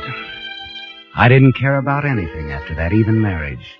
We made a quick trip down to Virginia where names in the publishing business wouldn't mean a thing, even ours. And it was all very quiet. No publicity, no fuss, nothing. When we got back, we took a little place in the East 50s, although, of course, she kept her apartment, I kept mine. It had to be that way for a while, at least until after Dick's execution, and things had cooled down a bit. Well, I knocked off early at the office that day, for the looks of the thing, and Helen was already home when I got there. Oh, you're home early, aren't you, darling? Any particular reason? No particular reason. Penny for your thoughts, darling. My thoughts? Oh, nothing special. I guess I was just thinking. I don't know. Bet I know. What? You were thinking about Dick. That he's going to die tonight. Well, maybe I was. I don't know. Well, I'm glad you did come home anyway, darling, because I wanted to have a little talk with you. Sure. Sure, about what? You really shouldn't let it bother you, you know. Let what bother me? The execution. Why should it bother me? He killed a man, didn't he? Why should I worry about what the law does to him? Are you so sure, Arthur? So sure of what? So sure that he did kill a man? Well, right then it hit me. That all the time I'd been thinking how slick everything was, something was wrong, terribly wrong. That all this time she'd been playing with me like a smart young cat with a silly, blind old mouse. 3 mice, and one of them dead, and another with them as good as dead, and I was left. All the evidence and everything. Wasn't like Dick to do a thing like that. You don't think he killed him? Arthur, do you remember, it was a long time ago, you asked me what I expected to get out of it? If Sam and Dick squeezed you out of the firm. Yeah, I remember. And you said you might have a better proposition? Yeah? Well, I've decided what I want. Sure. You really want to be a vice president? We can fix that easy enough, although I sort of had the idea that you'd be pulling out after a while now that we're married. Arthur, you're priceless. No, I'm afraid a vice presidency isn't at all what I have in mind, and I don't know where you got the idea that I'd be pulling out of the firm. Ever. All right. What do you want? I want a full partnership, Arthur. A partnership? Yes. Is that so strange? Well, we are partners now, in a way. You're my wife. No. I mean a real partnership. A corporate partnership. Look, Helen, you're asking me out of a clear sky to give you a half a share in $1 million business. Yes. Well, that'll take some thinking about. Yes. I suppose it will. I was saying, it was strange about that evidence. For instance, there was the letter. What letter? The letter that was on Sam's desk when he killed himself. It disappeared. You must be crazy. Am I? What about the wristwatch? When he died, it said 5 after 8. But when they found him, it said 10 after 7. And the gun. It was lying on the carpet by his hand, but somehow it got into Dick's wall safe. You knew all that, and you let an innocent man go to the chair? Oh, really? Oh, Arthur, you are priceless. I let an innocent man go to the chair? You know, of course, that a wife can't testify against her husband. Oh, no. No, a wife can't be forced to testify against her husband, but she can if her conscience... All right. What do you want? I thought I'd mentioned it. The partnership. I see. Now, you're not going to be unreasonable about it, are you, darling? No, Helen.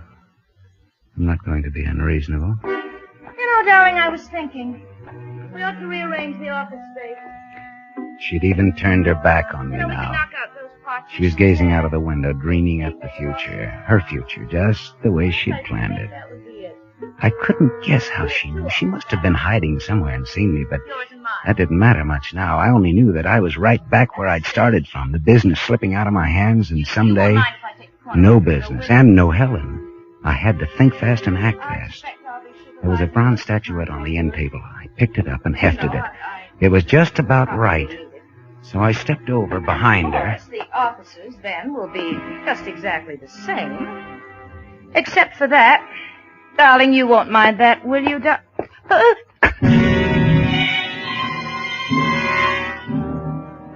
I hit her hard, but not too hard. Because this was one suicide that was going to come off right. I carried her out to the kitchen and propped her up in a chair in front of the kitchen table. And then I went into the bathroom and got some towels. That wouldn't leave any marks.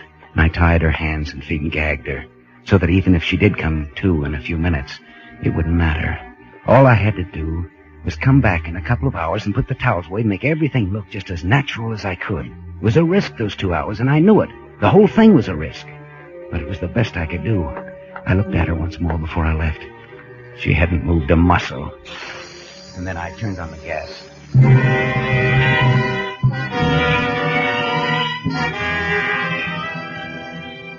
By the time I got back to my apartment, I was shaking all over. This time I had really killed somebody. But why would anybody connect me with it, I told myself. Why would anybody think it was anything but suicide? She had the motive this day of all days. Everybody knew that she was in love with Welch. And even if her marriage to me came out, the motive would still hold. And then the doorbell rang and I jumped a foot. At first I wasn't going to answer it, and then I thought I'd better. Whoever it was would establish that I was here at home and that I could brush them off before I had to leave. Hello, Mr. Lockwood. Busy? Why, no, Captain Gibbons. No, come right in. Thanks. Right in here, please. Have a seat. Uh-huh. Cigar? Thanks. Oh, pretty good cigar. You must be doing pretty well for yourself nowadays. Better let me light it myself. You, seem kind of nervous. Well, you know how it is. I mean, today the... Oh, you mean your partner Walsh going to the hot seat? I try not to think about it, but, well... Yeah, he'll be sitting down there pretty soon now. Pretty soon. They say it doesn't hurt, but I don't know. Do you ever see one? Look, do we have to talk about it? Makes you feel kind of bad, eh? I wouldn't wonder. Why did you do it, Lockwood? Do what? Frame him. I don't know what you're talking about. Sure you do. You changed the time, stashed the gun, tore up the suicide note. In fact, as I was saying, you framed him. No, Walsh killed him. You know he did. He was convicted of killing him. All the evidence was that he killed him. Oh, sure. Walsh killed him, all right. What? Walsh killed him. He told us he did. Just today. But it was... Say, look, what is this? Walsh killed him and framed it to look like suicide. Then you came along and pinned it back on Walsh where it belonged in the first place. He gave us a full confession just this afternoon. Then you... So, I don't know whether we ought to thank you for making it easy for us or try to pin a rap on you. But the DA's willing to let it go, so it's all right with me. He wants a statement, though. Oh, sure. Sure, anything you say. By the way, what about that dame? What dame? The one in your office that was supposed to be sweet on Walsh. We want her the worst way. Why? Accessory to murder. She was in it up to her ears. Yep. So that was Walsh it. spilled the whole That's thing. how she'd known, and I'd taken my it was life in soil my or hand for nothing. She was up there dying right now. I was murdering her while Gibbons sat there risking my life to do something that the law would have done for me. Maybe it still wasn't too late, but Gibbons just sat there talking and talking and talking. Well, you just go down there to the DA's office and give him that statement, eh? Sure. Tomorrow, the very first thing. You know, you sure are a heel, Lockwood. But you're a lucky heel. It was 10 blocks away. I didn't dare take a cab. I didn't dare even run for fear that somebody would see me and remember in case it was too late. By the time I got there, I was gasping for breath, so I'd run every step. So I let myself in, and the smell of gas hit me just like a brick wall. I put my handkerchief over my face and rushed into the kitchen. I threw open the window and shut off the gas. She was sitting there just as I left her. Well, I got her up on the table. And I dragged it over toward the window. I got the gag out of her mouth, and I began working her arms, artificial respiration. I knew that much. I worked over by that window until the sweat was running down my face. But I couldn't tell. I couldn't tell yet. The towels that I'd tied her feet with were still there, but I didn't bother with them or anything else. I just kept working over, up and down, as though my life depended on it. It did. I'm afraid you're too late, Lockwood. I'm afraid your wife is dead.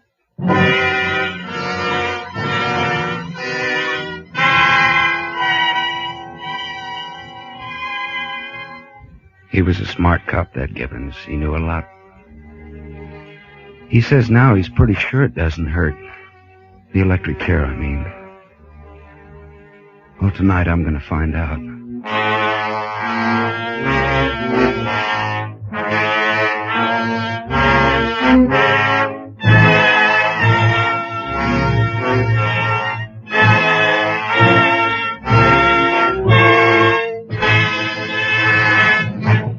As Roma Wines bring you Roddy McDowell in a remarkable tale of suspense.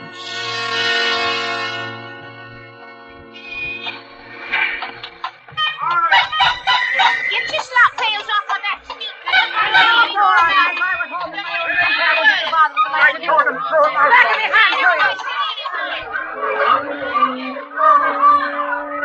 Home. Back home again. Back home on the street.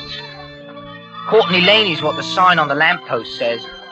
But it's just the street to those that knows it hereabouts. And few that doesn't. What with the name it's got. As dirty, rotten, rum a spot as you'll find in the whole of London. Georgie Williams, back home again, are you? High time, isn't it? Quite a proper man you've grown to be, too. We've missed you, Georgie. More than I can say for you. Ah, you're fresh. The street. The only home I've had since my mum and dad was taken. The Blitz. That's how they got it. And now I came to live with my Uncle Bert, if you can call that living. Where I've been the last 6 months is due to him. Dartmoor Pen. One of his little schemes that he talked me into, saying how safe it was. And it was for Uncle Bert, but not for me. Because Uncle Bert is a crook and a liar. He'd steal the pennies off a dead man's eyes. Only he'd never get caught. They could prove it on the dead one sooner than they could on Uncle Bert. Come on, move along there. Hey, you there, just a minute. You're George Williams, ain't you? That's right, copper. What of it? Oh, nothing at all, me lad. Just mind you don't cut any fancy capers now that you're back. I can take care of myself, I can. Ah, and if you can't, there are those that can, you know. Don't forget that. That's what it's like, being from the street. You're marked with it. If you're kin to Uncle Bert, it goes for double. But there's no place to go. So, I'm going home. Georgie! Georgie Len! Hello, Uncle Bert. Georgie, you're a sight for sore eyes. Come on in, come in. Welcome home. I'm coming in. But there's no need to carry on so about it. Carry on about it? Why, you're the prodigal son, you are, Georgie, my lad. It's the fatted calf for you. Come off it, Uncle Bert. You don't want me back. If there was any other place in the whole of England for me to hang my hat, I wouldn't be back. Oh, my boy, now that hurts, that does. To think you'd say that to me, what raised you from a young lad? Yeah, and got me a 6-month stretch at hard labour to top it off. Downright ungrateful I am, eh, Uncle Bert? Georgie, how was I to know you'd go ahead and do something I only spoke about in jest? Yes, but if I'd come home with the swag, you'd have had your share quick enough, and know just about that. Well, I'm sorry for what happened, Georgie. You never know what I've been through, blaming myself for it so well. But bygones is bygones. But come on into the back parlour, and I've got a bit of a surprise for you. Hello, George. Mrs. Pendry. Oh, you see, Bertie does remember me. Isn't that nice? I couldn't very well help it, seeing all the errands I used to run to you from the shop in High Street. Hardly expected to see you down in these parts, though. Well, you see, I don't have the shop anymore. Oh, sold it, eh? Yes, and... Oh, Bert, you tell him. Tell me what? That's the surprise I was telling you about, Georgie lad. Mrs. Pendry and I got hitched last week. We're married. So you see, George, you'll have to call me Aunt Edna now. Married? Fair swept me off my feet, he did. You married him? And why not? Oh, George, I know it seems a bit queer to someone your age, two people as old as we are. But we were both lonely. Since my husband died, I've had no one. And she needs someone to take care of her. Can't get about much now, you know. My old heart. You remember, don't you, George? And so she let me take over the job and made me the happiest man in the world to boot. You do understand, don't you, George? Well, I expect you'll be moving out of this rat hole, then. Both of you'll go and live in your house, I expect, eh, Mrs. Pendry? It's Mrs. Williams now, lad. Aunt Edna. Aunt Edna, then. Well, you see, I don't have my house anymore, George. There's a gabby lot around here. And, well, we didn't want to give them any chance to say I'd married Aunt Edna for her money. So I sold my house, too. But I don't care where I live, so long as I'm with Bert. And you're just as welcome here as ever. Even more. You have your room upstairs you always used to have and all. Oh. Hey, hold on. What's up? Where is it? Where's what?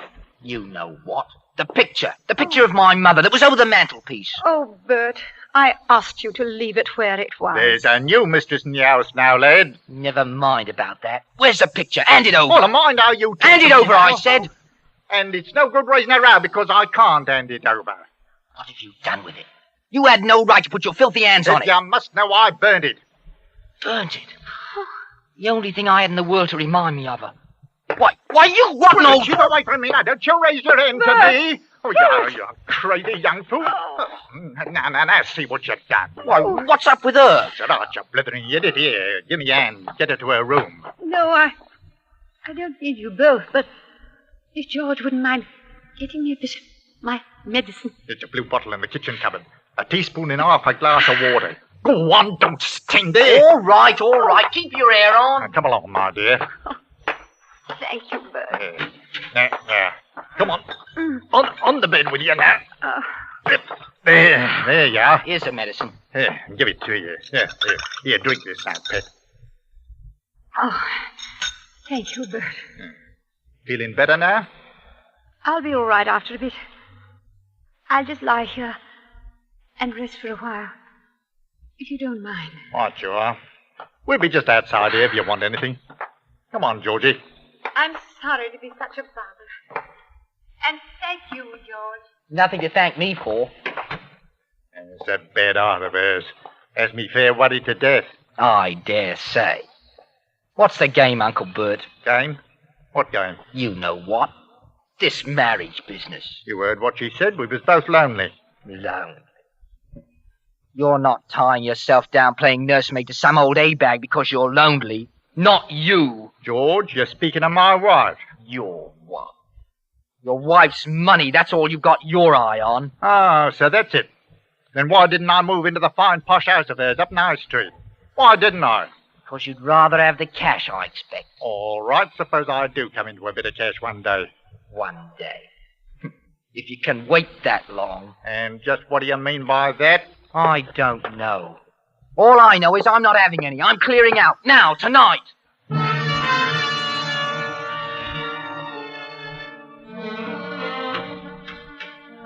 But I didn't go. Oh, I don't know why. That night when it was late enough so I reckoned they'd be asleep, I made straight for the kitchen. I was near dead from hunger, I was. I started rummaging through the cupboard. Then I saw it. Right next to a bottle of medicine. A little box it was. Marked with a skull and crossbones. Poison. Rat poison.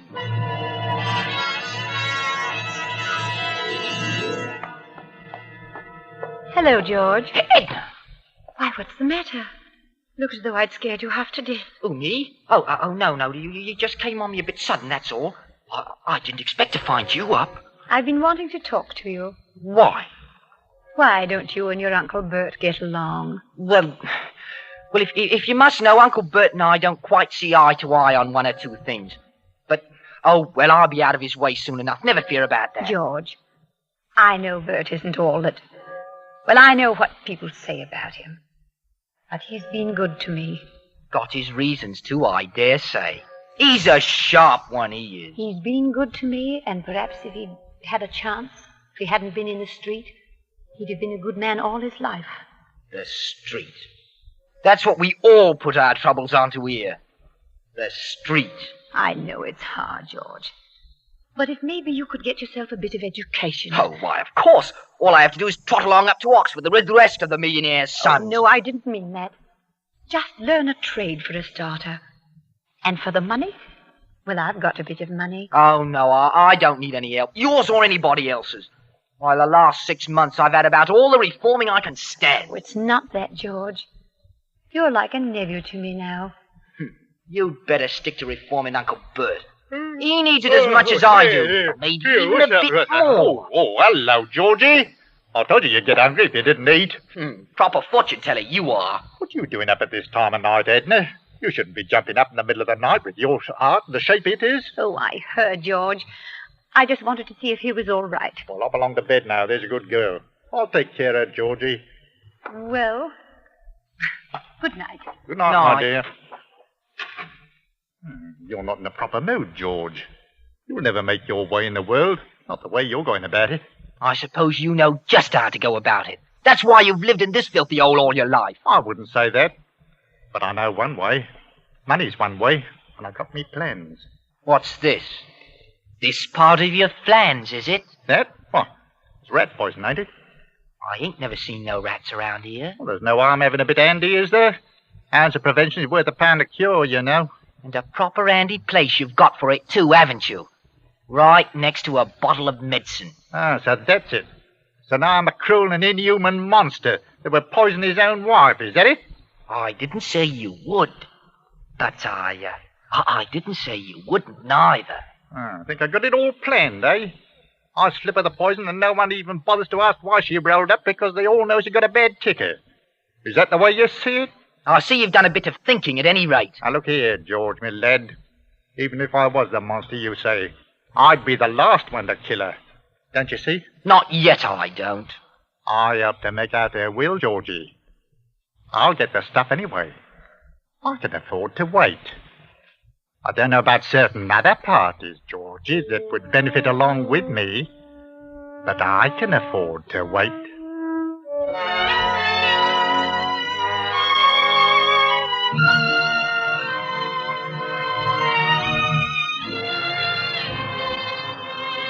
For Suspense, Roma Wines are bringing you Roddy McDowell in One Way Street. Roma Wines' presentation tonight in radio's outstanding theater of thrills, Suspense.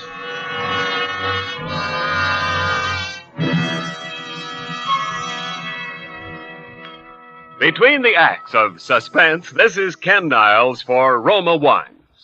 The time-honored custom of making a good dinner better with wine is especially appreciated when the wine is distinguished Grand Estate. Let Grand Estate wine make your mealtimes more pleasureful. The simplest dinner becomes an adventure in gracious dining when enriched with the friendly glow of candlelight and the ruby redness of Grand Estate California Burgundy or the pale glinting gold of Grand Estate Sauterne. And how much more flavorful your dinner will taste, served with a Grand Estate wine. For each Grand Estate wine is a distinguished limited bottling by Roma, America's greatest vintner. Each Grand Estate wine is born of choicest grapes, then patiently, unhurriedly guided to mellow, rich perfection of taste by age-old skill, necessary time, and the unmatched resources of Roma master vintners. Tomorrow, give the magic touch of distinction to your dinner with a Grand Estate wine by Roma, the crowning achievement of vintner skill. And now, Roma Wines bring back to our Hollywood soundstage Roddy McDowell as Georgie Williams, with Raymond Lawrence as his Uncle Bert and Jeanette Nolan as his Aunt Edna in One Way Street, a tale well calculated to keep you in suspense.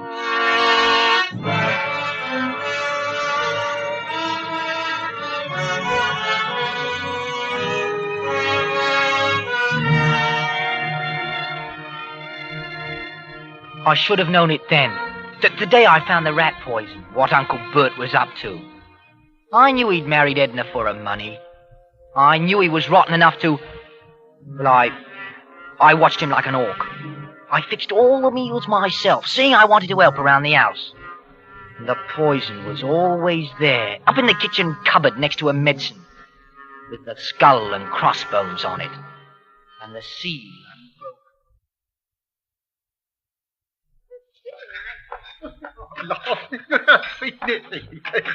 Oh, hello there, Georgie lad. Just in time to have a spot of tea with us. Tea?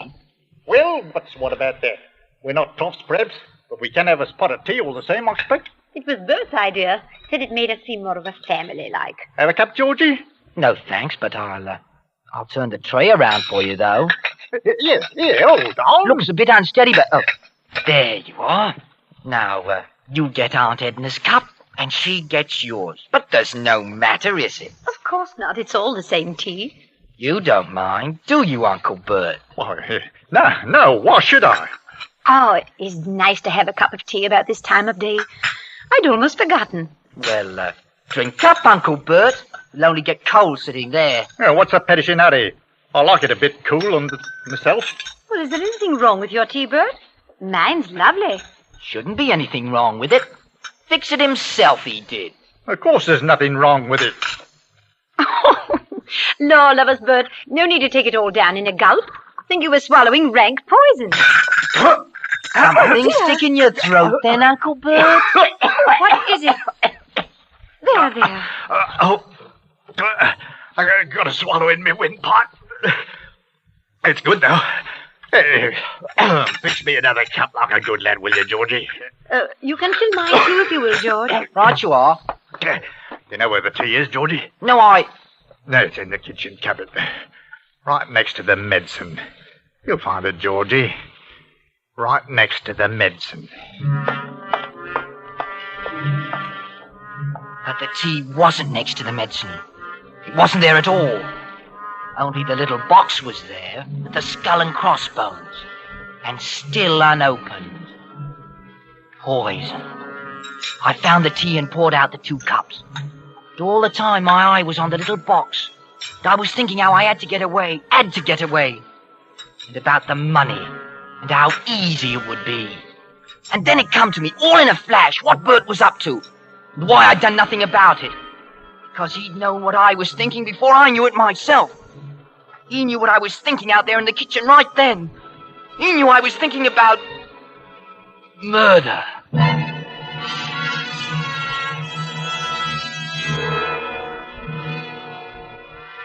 That night I hid the box. Didn't chuck it out, mind you, only hid it. In a place not too hard to find. Next morning it was back in the cupboard, right next to the medicine. Poison.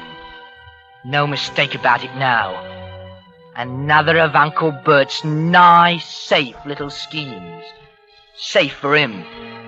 He'd all become right out in so many words with it. Nothing to arrange but the terms. I knew he'd get to that too, once he was sure of me. All he had to do was wait, was what he thought. Wait for me to kill her.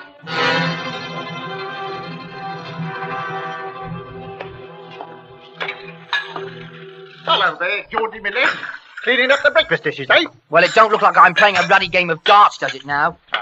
Georgie, I was looking for that rat poison last night. Had the devil's own job to find it. I could have told you where it was. Found some rats at last, have you? Not in particular. Thought it best to have it out there where it's handy, though. Well, it's handy now, all right. Saw where I put it, did you? Now, look here, Georgie. You know how I feel about you. What's mine is yours. Whatever I have, or whatever I might get, share and share alike. 50-50. Partners. That's me. First I've ever known you to offer a bloke so much as a time of day. It might be the last two. But the one time might be worth all the rest. Hey, Georgie? Only times I've known you cheat your own grandmother out of the last 2 teeth in her head. That's as maybe. But if you're partners, you're taking your chances together, aren't you? Both of you in the same, for bad or for good. Got to treat each other fair and square then, don't you? If it's like that. That's how it is, all right. You think it over. See if it ain't. Bert. Oh, Bert. Yes, my dear? Could you bring me a bit of my medicine? Not taking bad, are you? Not bad, but a bit of the medicine might help. Right you are. Well, Georgie, you know how to fix it, don't you? I know how to fix it. I'll just nip along down the road then. Got a few things to attend to. But I'll be back in plenty of time. Mind you are, then. And, Georgie, fix it right this time.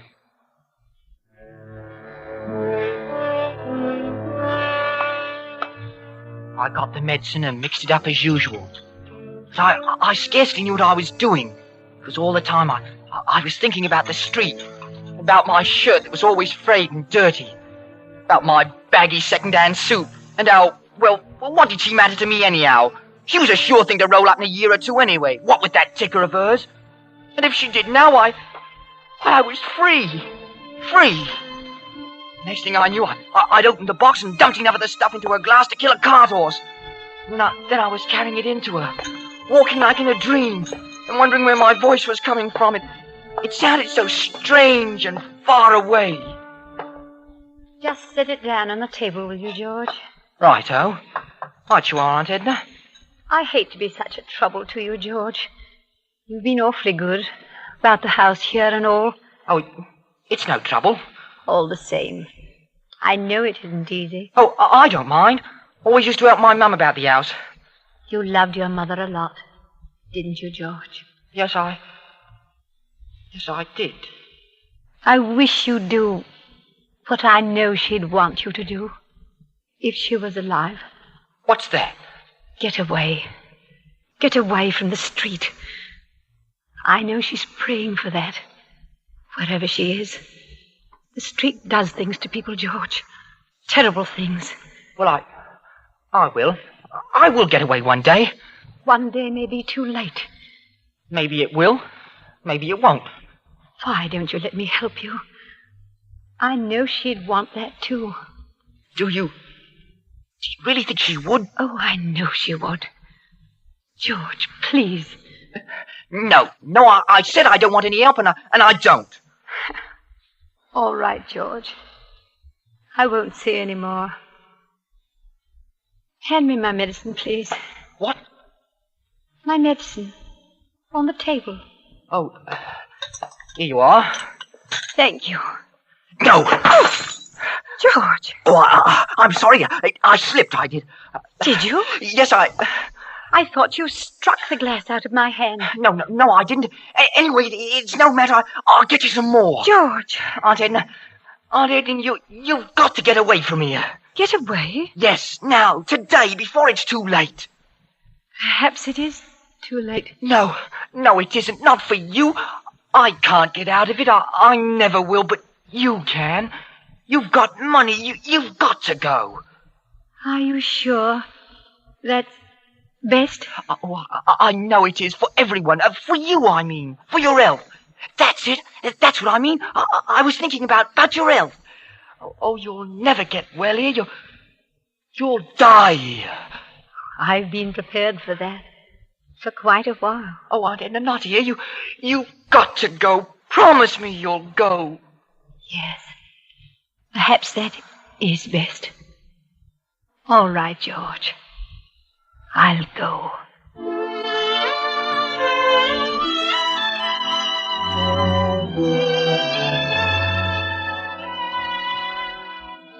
That night I slept. Really slept. For the first time in weeks. When I woke up, it seemed late. I heard the sound of dishes down in the parlor. I jumped into my clothes in a flash and looked down the stairs. They were having breakfast. Coffee. I seemed to turn all sick inside. I ran down the back stairs to the kitchen and over to the cupboard. The box was still there, but it was empty. The poison had been used since yesterday. I ran out into the parlor. Oh, thanks. I'll think I will. Edna, don't drink it. Well, what's got into you? Did you drink it, Edna? Tell me. My coffee? Why, yes. He's poisoned you. Shut up, you fool. I won't shut up. I knew he'd do it. Oh. He wanted me to, and when I wouldn't, he did it himself. But he won't get away with it, Edna. I've got to call the police. I'll get you a doctor. George. No. Hey, you've set her off again, you fool. Get her medicine, quick. Aunt Edna. Get the medicine, I tell you. I'll see to her. Medicine. She's dead. Dead? Oh, don't try any of that, Uncle Bert. You poisoned her, you did, and I know it. I looked at the box in the kitchen, and it's empty, and I'm going to the police. George! Well? I swear I didn't. I swear by all that's holy. She made the coffee herself. She brought it out with her own hands. She did? Georgie! Call the doctor. She's done for me. Call the doctor. Quick! That's it. You've been the ruddy mastermind so far. You get your own doctor. George. So long, Uncle Bert. Happy landings.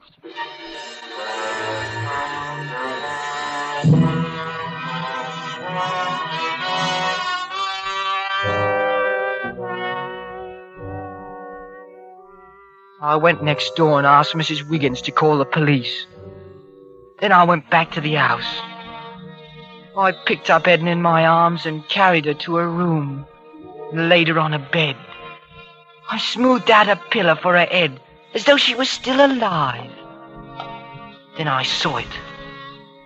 The picture of my mother and the note. Dear George, don't be sorry for me. And don't think badly of me. I was wrong to close my eyes to things just because I didn't want to see them. But after yesterday, I knew you were right. And it was best for me to go away. Give this note to the police so that they will know it was me and not you that poisoned him. I found a picture of your mother in the attic. She was so beautiful that I could see why even Bert couldn't really burn it, like he said. Take the money that I've left and leave the street. But carry her picture with you wherever you go. For I know she will always be watching over you, as she was yesterday, to keep you from harm. And so shall I. Your friend, Edna.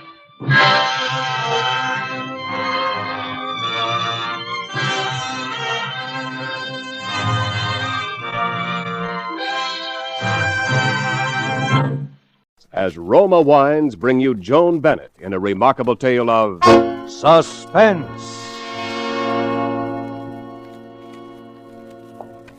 Are you feeling any better now? You know what I've been wondering, lying here? What's that, Mrs. Allen? Are you really a nurse? Why, of course. Oh, that stuff you keep giving me to make me sleep. It doesn't. You'd be asleep in no time, Mrs. Allen, if you'd only make up your mind to it. It's all in your mind, you know. That's funny. You saying that to me. Now then, Mrs. Allen, you mustn't keep talking. That's how it was with him. All in his mind. That's why I couldn't help him. That's why nobody in the world could help him. I know that now. But I couldn't bring myself to admit it until last night. You know where I was last night? I was at the Hollywood Bowl.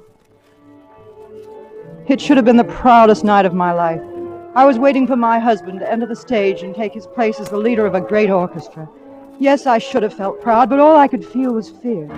It wasn't a new fear. It was an old fear, as old as our lives together. It began nearly 2 years ago. Ira and I had driven to the Pasadena station to meet a new pupil of his in from the East. I didn't have any reason to believe that this new arrival would be any different from the dozens of others who come every year to live with us and study music with my husband.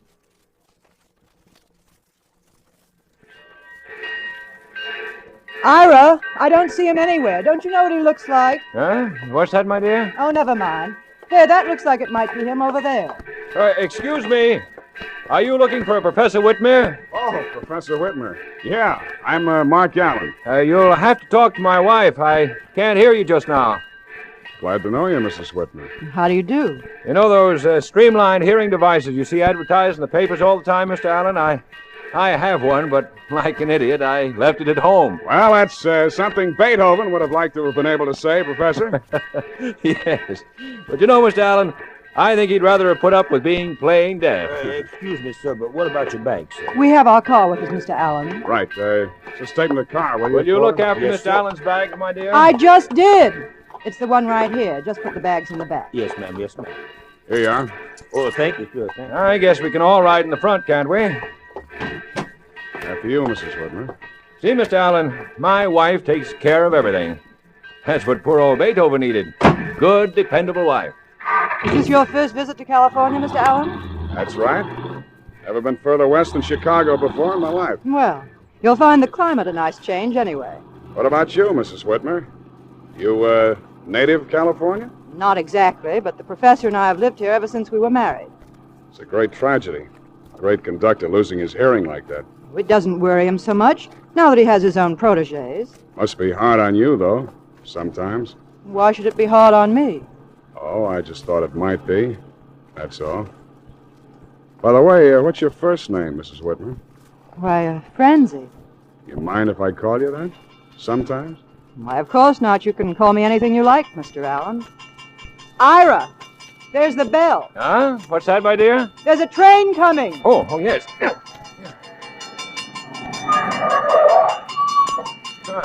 Thank you, my dear.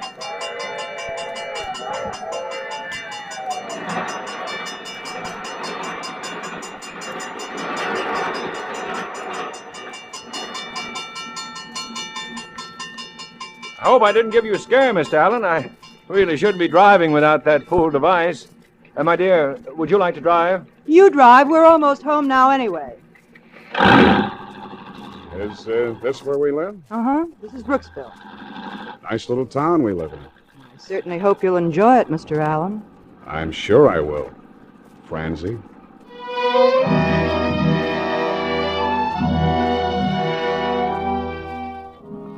That's all there was to it. And yet if he'd asked me to go away with him to Timbuktu that night, I'd have gone. But he didn't. He didn't ask me anything. He just watched me. Not like the musical genius he was supposed to be. He was rough and hard and strong. A kid from the wrong side of the tracks. A kid like me. And I was watching him. I was watching him all the time until one morning, Ira had gone into L.A. for the day. I was in the kitchen washing up the breakfast dishes. And he was supposed to be up in his room composing, but he wasn't composing any more than I was washing dishes. He was waiting for me to go up to him. He didn't have to wait long.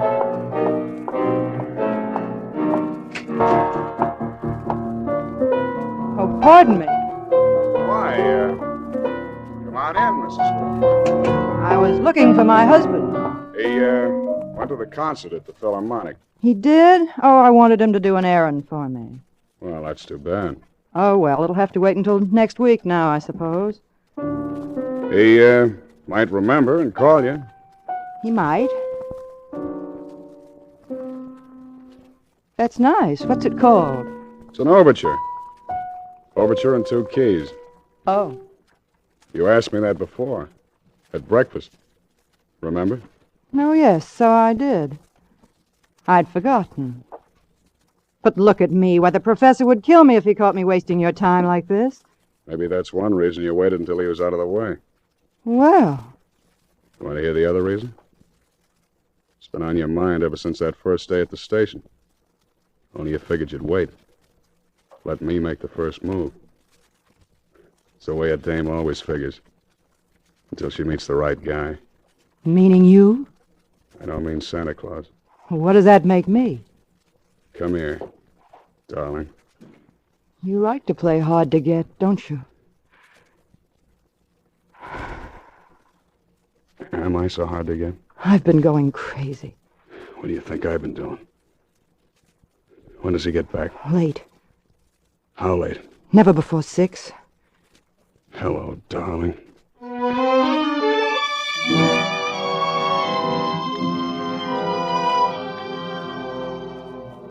6 o'clock came too soon that night. It always came too soon. I think I dreaded that clock more than I dreaded Ira. We couldn't cheat on the clock. But with Ira, well, taking care of Ira wasn't a problem for any Einstein. But Mark was the one who had to do it. Mark had to fix it so that earphones or no earphones, Ira would be deaf as an adder. Sometimes I couldn't understand why Mark got so upset over that part of it. He used to tell me that I never would understand. I wasn't a musician and I wasn't deaf. Well, anyway, I had plenty of other things to feel bad about. We both did. We were like 2 shipwrecked sailors dying of thirst, and all we got to drink was salt water. You can stand that kind of thirst just so long.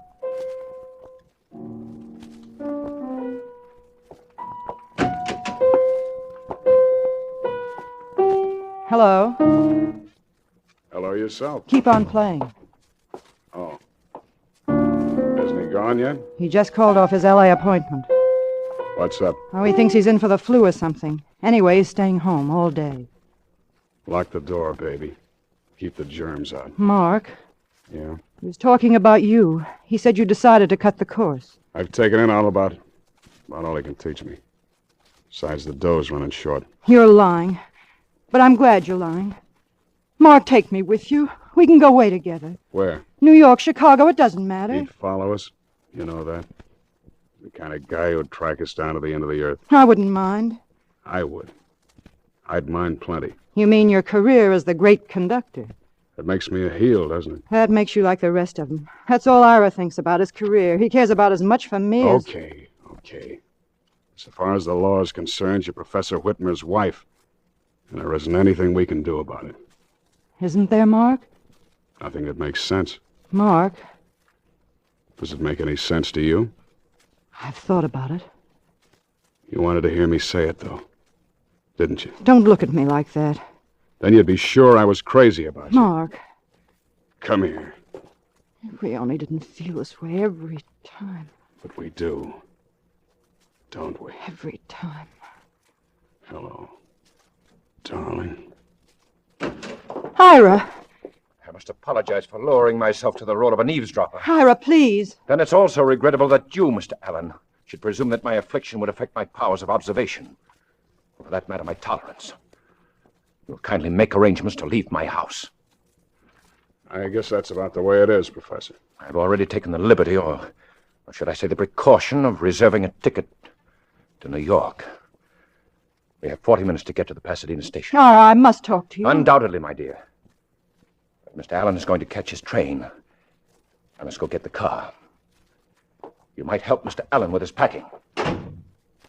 What time do you have? 5 to 11. Yeah.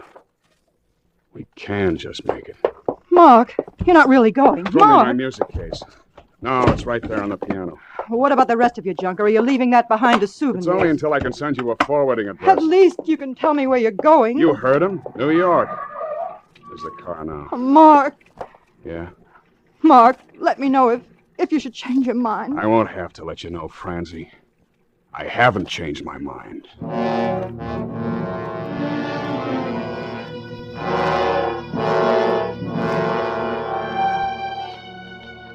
After he left, I remember looking at the alarm clock beside his bed. It said 11 o'clock. Then I thought about what I'd be doing tomorrow at 11 o'clock, and the day after that, and the next week, and the next year. 11 o'clock for all the rest of my life would be the time he walked out of that door. I wanted to cry, but I couldn't. I just sat there listening to the clock. I must have sat there without moving for hours. Then I heard the bell. My first thought was it was Ira. Automatically, I got up and walked downstairs to answer it. Good day, ma'am. You Mrs. Whitmer? That's right. Lieutenant Scott, police headquarters. You know this gentleman here? Oh, yes. You must get ready for some bad news, Mrs. Whitmer. My husband? Yes, ma'am. There's been an accident. Lieutenant, I'm an old friend of the family. Maybe you better let me tell her. You'll have to give me some address then, Mr. Allen. Call me here. Pasadena 1213. It's only a matter of the next few days, you understand? I'll stay in town as long as you need me. Pasadena 1213. All right, Mr. Allen. Good day, Mrs. Whitmer. Goodbye. Goodbye, Lieutenant. Mark. Oh, Mark, I thought I was never going to see you again. Didn't you? I think I want to sit down a minute. Mark, tell me, what happened? Quickly. It was pretty terrible. I told him a couple of times to take it easy. We must have done 70 when we hit the main drag, and maybe that's why I didn't recognize where we were. Anyway, I wouldn't have known we were that close to the crossing until I heard the bell. He still had time. If he'd thrown on his brakes when I hollered at him, it would have been all the time in the world.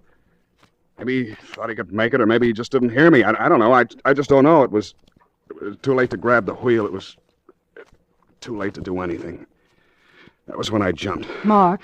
Next thing I knew, there were cops all over the place. There was a doc there, too. I'd been here hours ago if I hadn't had to convince him that I didn't need any ambulance. And Ira? And those cops, they asked more questions Mark. than... Huh? I asked you about Ira. Ira didn't need any ambulance either, Francie. He was dead.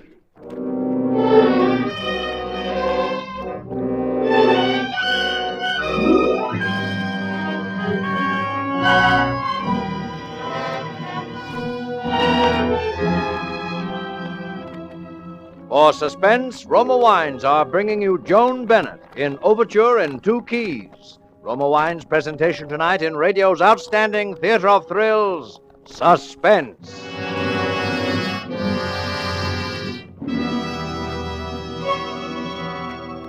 Between the acts of Suspense, this is Ken Niles for Roma Wines.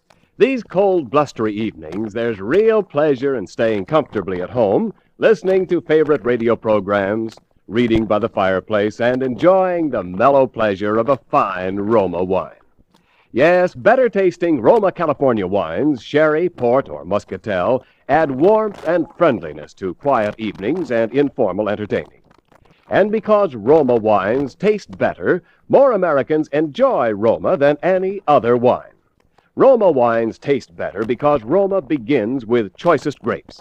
Then, with patient skill and America's finest winemaking resources, Roma guides these choice grapes unhurriedly to tempting taste perfection. Later, along with Roma wines of years before, this rich grape treasure awaits selection from the world's greatest wine reserves for your pleasure. So share with your friends these better-tasting Roma wines. Insist on Roma, R-O-M-A, Roma wines. And now, Roma Wines bring back to our Hollywood soundstage Joan Bennett as Francie Whitmer, with Howard Duff as Mark Allen in Overture in 2 keys. A tale well calculated to keep you in suspense.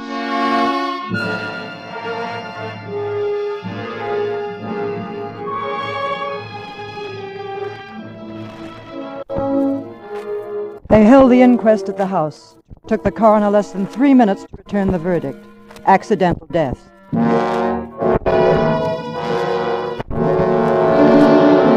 I thought we should wait, but Mark said it wouldn't make any difference. If people were going to talk, they'd talk anyway. So a couple of weeks later, we drove down to Philomel and got married. During the ceremony, I felt a little like laughing and much more like crying. And let me tell you, if you ever get married in one of those Yuma wedding chapels, you'll feel like crying too. They do business day and night. On the outside, there are neon lights, and on the inside, everything is artificial lilies in an organ. And do you, Francie Whitmer, take this man as your lawfully wedded husband to happen to hold from this day forward? I do. And do you, Mark Allen, take this woman as your lawfully wedded wife? Mark. What? I do. I repeat, do you, Mark Allen, take this woman? Yes. To happen to hold from this day forward until death do you part?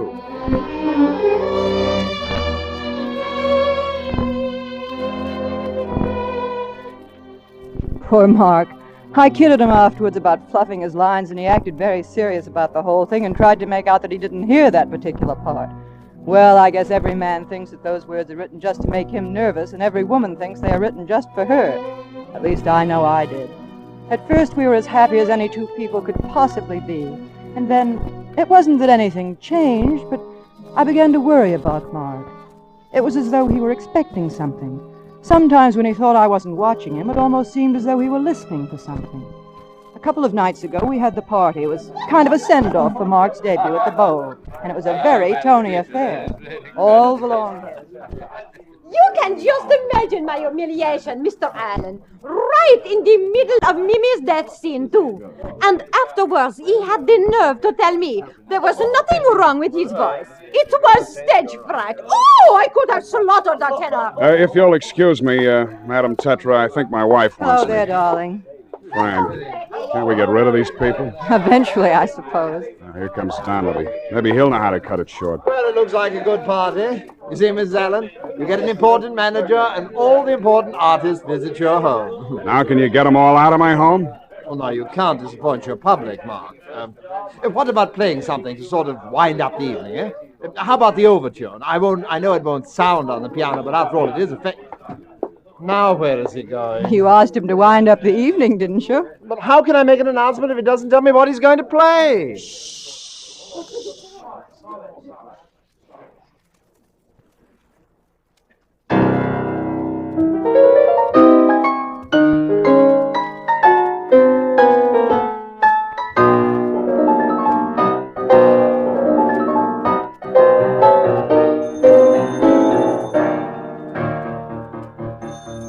All right, I'll get it.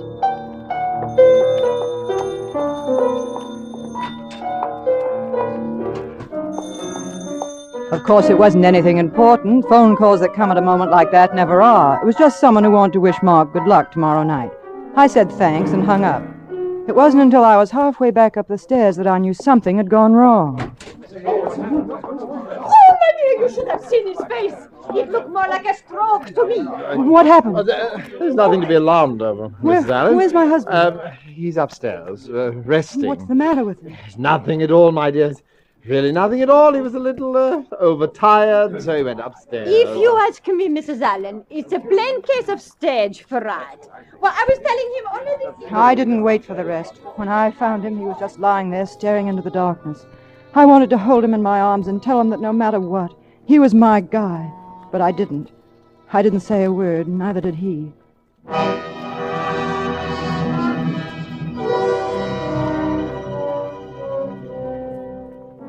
It seemed like a long while later when I woke up.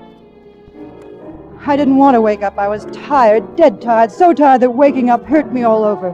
Only this time it hurt more than usual. Then suddenly I was sitting upright in bed, with a chill running straight up my spine. The sound came from the music room. I fumbled for the light, but that didn't tell me anything I didn't know already. Mark's bed was empty. Somehow I got out of bed and walked downstairs. I kept walking, till I was standing outside the music room door. If I'd been standing at the bar of judgment, I would have still said the same prayer, that the door would be locked, but it wasn't locked. The room was in darkness, except for the small lamp on the piano. And there, looking like something out of a horror picture, sat my husband. I couldn't see his face, only his hands flying up and down in the lamplight. His knuckles were wet with blood. Mark! Mark! Mark! Oh, darling, I had to do it. I had to do something. Talk to me. Keep on talking to me. What do you want me to say? Just keep talking. And hold my hand. Your hands, oh, darling, look at your hands. Mark, tell me what's wrong. I don't understand. Everything was fine until I left the room to answer the phone. Was it a phone bell? I didn't hear any phone. Mark. I wouldn't have even known you'd come upstairs if it hadn't been for your perfume. Even then, I didn't believe it. Then I came down here. I played like this. I couldn't hear. And I played louder. I still couldn't hear. I couldn't hear. I couldn't hear. Darling, don't. You're all right now. Mark, it's awfully late. What time is it? 4 o'clock in the morning. That's funny. You do it, too. What did I do? Listen to see if your watch is going. Must be a reflex action. Even he did it. Mark! It always reminded me of Nelson putting his telescope to his blind eye. I don't suppose you understand about that. Even if you'd loved him, you'd never have known what it meant for a musician. To be deaf. Mark, there's only one thing I know or care about. I don't care about anything else in this world. I just don't care. Fran? Yes? You know, don't you? Yes, Mark. You've always known, haven't you? Yes, I suppose I have. I'm sorry, Fran. For you. Oh, Mark, I told you I don't care. I don't care about anything but you. Has an awful sound. Murder.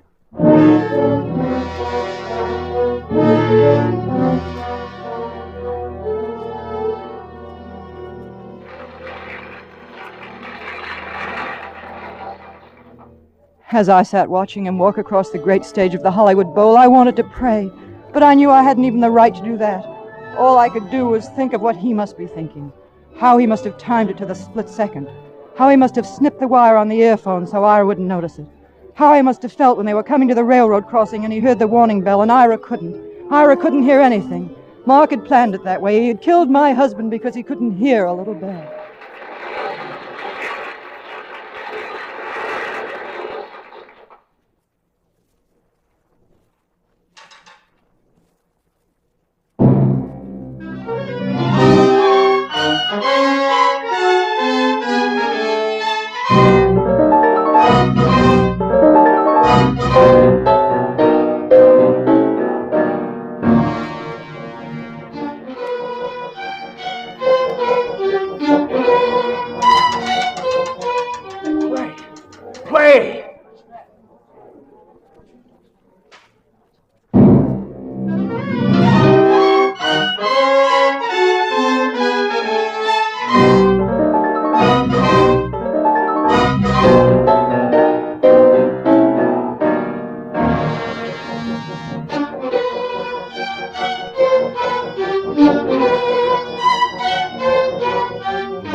Why don't you play?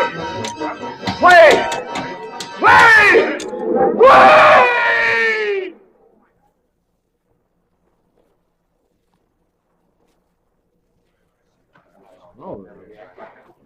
Let me through, please. Please, I have to get through. I'm sorry, lady. Mr. Allen isn't receiving any visitors. I'm his wife. Oh, of course. This way, Miss Allen. Oh, thank heaven. Really, I must That's all right, Doctor. Mrs. Allen, the press are outside. You must talk to them. Mark.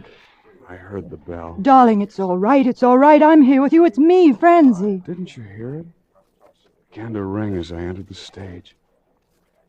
It was the bell.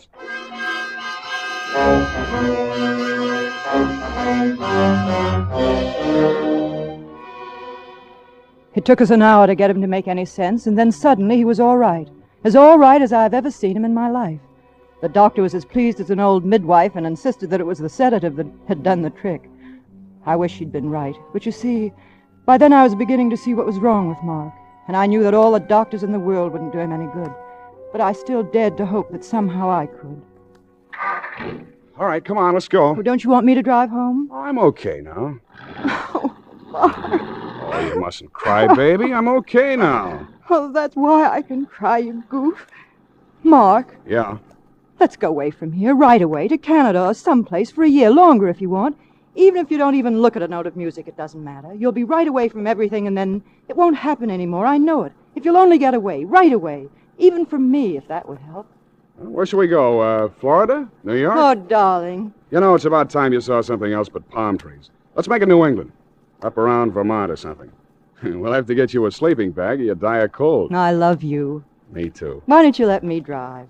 You can't with one hand. I can, too. Mark, you know, I was wondering, can you get double sleeping bags in Vermont?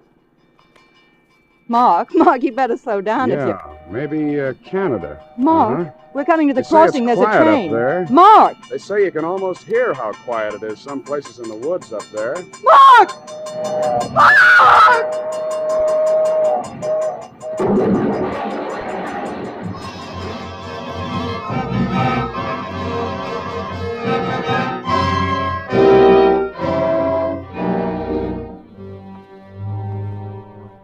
That's how the music ended.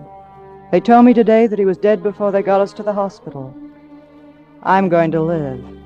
Isn't that swell?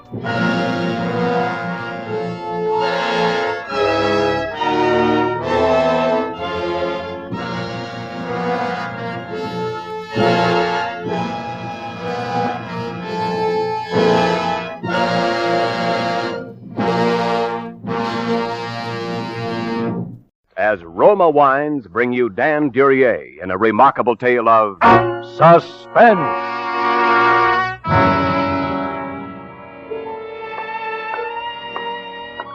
I walked over to the safe and began to dial the numbers. Before I snapped it open, I turned round to look at him. He was leaning back in the easy chair at the end of the room. His greasy face was covered with a shrewd smile, and he poured a revolver in his right hand. Come on, get it open. The gun looked like a model they stopped making in 1900. A .22 with a 2-inch barrel. There were about 40 feet between the safe and where he was sitting. Unless that guy was an Annie Oakley, he couldn't hit the broadside of a barn from that position. And with that gun... All right, quit stalling. Open it. I snapped open the little safe, and there it was. I could see Special Super 38 Automatic stamped on the blued surface of the slide. The hammer was back, just as I knew the old man had left it. I picked up that beautiful precision instrument. I turned, not too quickly, snapped off the safety and brought the sights in line between our eyes. Hey, wait! Wait, don't! Don't, the letter! The letter! He lay there on the floor. I looked at him, and I had that strange feeling that I had overlooked something. Something important.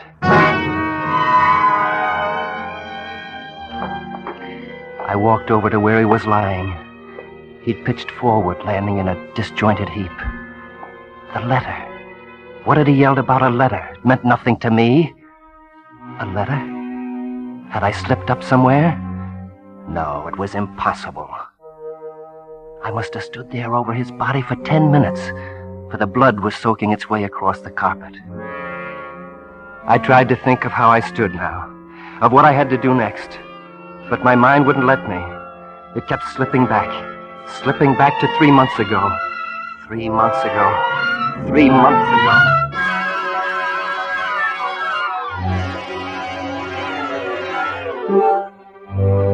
Old man Donovan was in a pretty bad mood that night. He and his wife, Roseanne, were scrapping. They stopped as I came into the living room. That's final. Oh, Charles, come in. Hello, Charles. Hello, Mrs. Donovan. I finished going over these papers, Mr. Donovan. Ah, good. They look okay. Yes, sir? Have you seen Mrs. Donovan's bank statements around anywhere? No, I haven't run across them. Oh, she's been overdrawing again. We've got to get this straightened out once and for all. I tell you, I haven't been overdrawing. How many times do I have to tell you? Don't argue with me. Charles, will you see if you can find them somewhere? I don't know where they are. But of course you don't know where they are. Look for them. What do I have a private secretary for? Yes, sir. Yes, sir. I'm going to bed now. I want those statements in the morning, do you understand? Oh, good night, Roseanne. Good night, John. Charlie, Come here. I can't stand it any longer. I can't live in the same house with him and see you around every day. Now, is that a nice way to talk about your ever-loving husband? Tell you, I just can't stand it anymore. Yeah, this is no good. He's going to talk down to me once too often. I've got to get out of here before that happens. That's what I've been telling you. Charlie, let's run away. Take a plane to South America tomorrow. We could be together from then on. Let's do that, Charlie. I have a little money, and I have my jewels and the furs. We could get along. Let's do it. Let's call for tickets now. Run away? Look, Charlie, isn't our happiness together the most important thing? Let's just leave him. We could go to Mexico. He loves his bank books and bank statements and stocks and bonds more than me anyway. Can't we do it that way? Can't we? No, baby. We can't. Well, what are we going to do? I can't go on with him. What can we do? Charlie. Yeah, baby. That's it. You're reading my mind. Oh, Charlie, that's... That's the only way. Is that what you want to say? I don't know. I don't know. But I know, baby. You haven't got a thing to worry about. You look beautiful in black.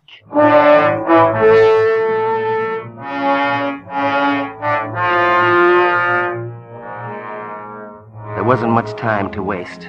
I couldn't take any chances on him catching on. If we were going to do it my way, we'd have to do it soon. I began to make plans. I told her we were going to push him out the window. I told her everything. Everything except about the poison. I was ready. I bought the poison, and now only had to slip it into the old man's medicine. At 6 o'clock that night, the phone rang. I knew that was Judge Peters. I picked him to establish my alibi for me. Hey, the phone, Charles. Yes, sir. It's probably Judge Peters. He told me he wanted to see me tonight. But if I'm to finish your letters...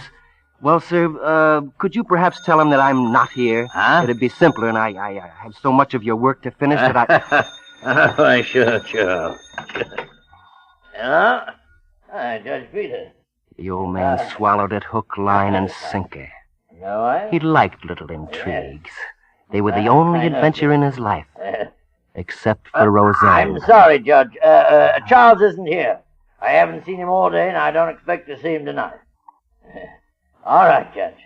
Yes, I'll tell you. Good night. We fixed that, huh? Yes, sir. I think it's better this way.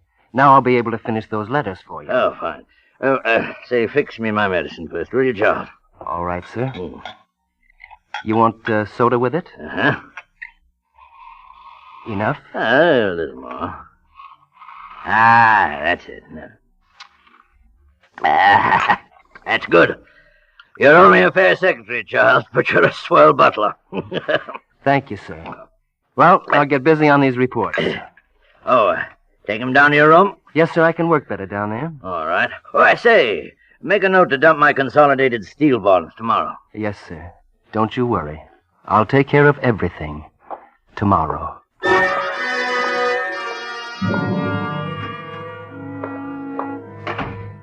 As I walked out the door, I saw him take a sip out of his glass. The next couple of hours, I'd have a lot of work to do. I walked down the stairs instead of taking the elevator. No one had seen me enter, and no one was going to see me leave. My whole plan hinged on leaving without being noticed. I went out the side door. She was waiting for me outside just as we'd arranged. It was exactly 15 minutes after 6. So far, my timing was perfect. I took her through the hotel lobby, over to the elevator. Just like it, that's all. Will you be all right? I'll be all right. Oh, boy. Yeah? Will you see that Mrs. Donovan gets off at her floor all right? She's not feeling too well. Yes, sir. Thanks. Oh, say, do you happen to have the time? My watch must have stopped. Let's see. That's 20 after 6. Thanks. Thanks a lot. I'll be up in about an hour, Mrs. Donovan. Going up.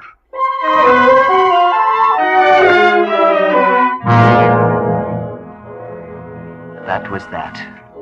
Now all I had to do was to stall for time. I walked around for a while. Between 6:30 and 7, I went into some stores where I was known. I said hello to some people, just in case anyone checked. Then I walked around some more. The minutes dragged by. I must have looked at my watch 50 times during that hour and a half. At 8, I went back to the hotel. As I stepped into the elevator, I really noticed the elevator man for the first time. He was big and greasy. I had to make sure he wouldn't forget what time I went upstairs. He made the first move as the elevator began to go up. That was luck. Get your watch fixed, sir?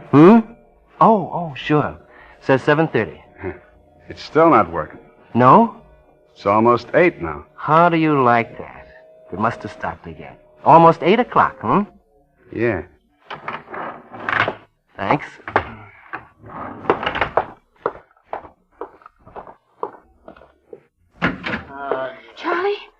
Charlie, where have you been? There's something wrong with John. He keeps moaning and holding his stomach. He wants me to call a doctor. Stall him for a minute. What can be wrong with him? Search me, baby. Charles, I'm so glad you came. Help me to my bed, Charles. Call a doctor for me, will you? Relax, old man. I'll get him in a minute. Are you going to do it now? Do you think we'd better do it now, Charlie? Charles, for the love of heaven, get a doctor. Don't just let me die here. Roseanne, please get a doctor. Charlie, I can't. I'm going to lose my nerve. Help me get him over to the window. No, Charles, what are you going to do? No, Charles. No. That's it, Roseanne. Up on the sill. No. Now, push. Push.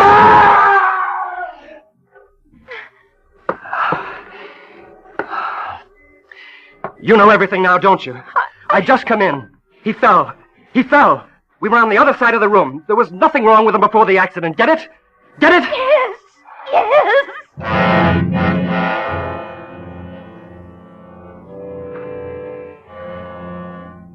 I looked at her standing there. She was shaking, frightened half to death. And yet her face had a reddish glow, like something warm and mellow. The kind of stuff you feel in your dreams.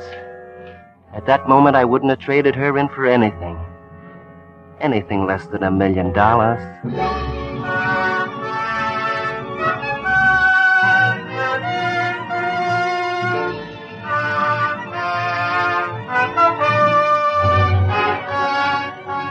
For Suspense, Roma Wines are bringing you Dan Duryea in The Will to Power. Roma Wines' presentation tonight in radio's outstanding theater of thrills, Suspense.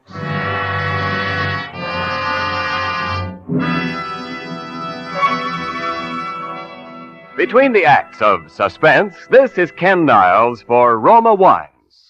A friend, famed for her enjoyable little dinners, recently told me her secret of gracious hospitality.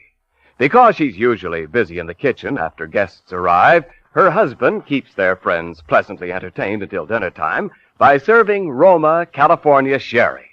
Yes, she's a smart hostess. For better tasting Roma sherry is the favorite of millions as the perfect first call for dinner and for entertaining any time. For Roma sherry, like all Roma wines, begins with choicest grapes. Then Roma vintner skill and America's finest winemaking resources guide this luscious grape treasure unhurriedly to tempting taste perfection. Later, at peak taste richness, Roma selects from the world's greatest wine reserves for your pleasure. So share with your guests the better taste of Roma, California wines. Roma sherry, port, muscatel, or Tokay. Insist on Roma, R-O-M-A. Roma wines by America's greatest vintner. And now, Roma Wines bring back to our Hollywood soundstage Dan Duryea in The Will to Power. A tale well calculated to keep you in suspense.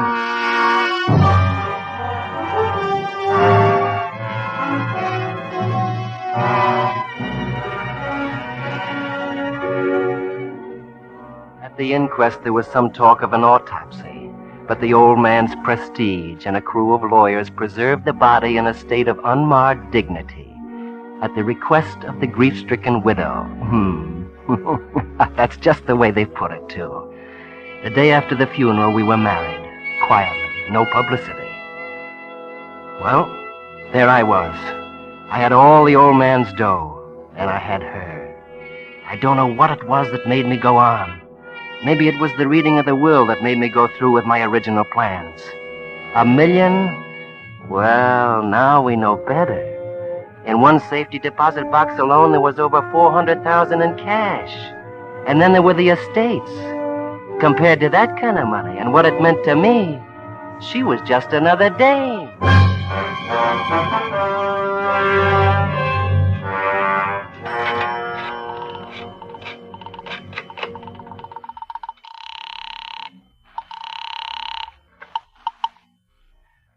Hello, Lieutenant Braden speaking. James Donovan was poisoned and then pushed out the window. I suggest you dig up the body. What? Who's this speaking? I work in the hotel. The night before Donovan was killed, his wife threatened him. Ask anyone on the floor. They'll tell you how Donovan and his wife always fought. Now, look, suppose you come down here. That's all, Lieutenant. Dig him up.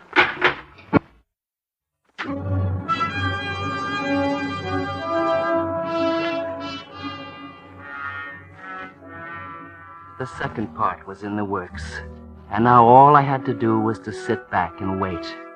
I was on my way to being the sole owner of the Donovan millions, standing alone on top of a mountain, with everyone looking up at me.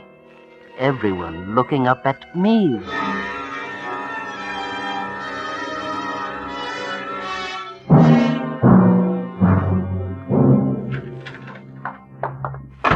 What's the idea dragging us down here, Lieutenant? Treating us like a pair of common criminals?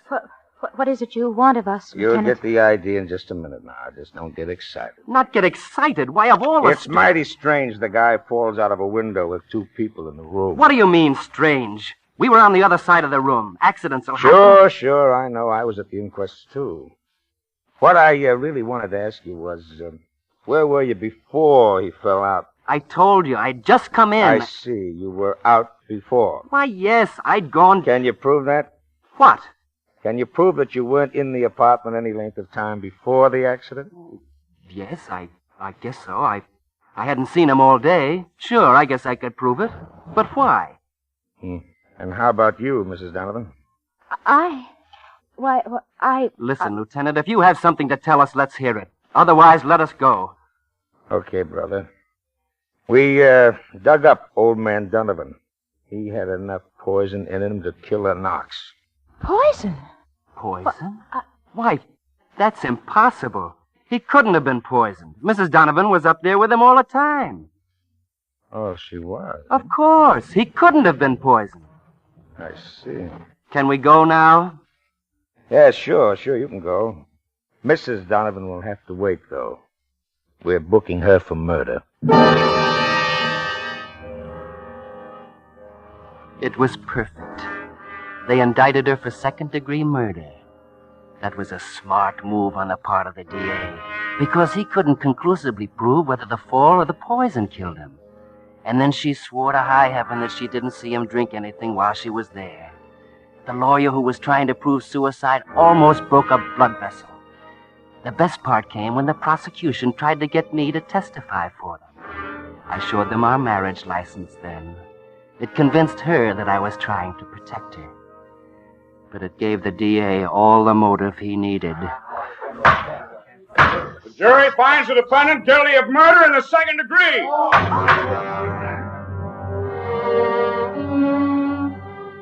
There was only one more step left. I had to face her in her cell. You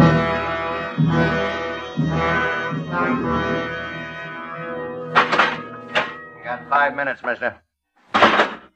Darling. Oh, Charlie, I've been waiting for you to come. I'm still in a daze, Roseanne. How did it all happen? The trial, the conviction. It all went so fast. Oh, I don't know how it happened, but maybe it's better this way. At least part of what we did has been paid for.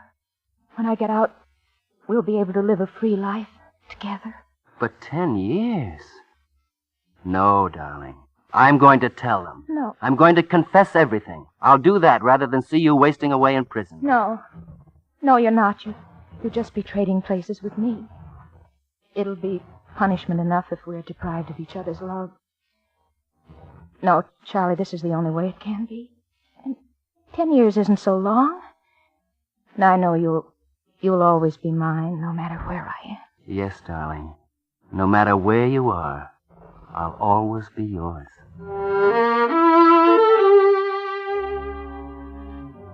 I really felt bad about it, too. But you've got to compromise in life. I traded in a thing I wanted for something I wanted more. Money and power. It was right there in the palm of my hand. And all I did was make a fist.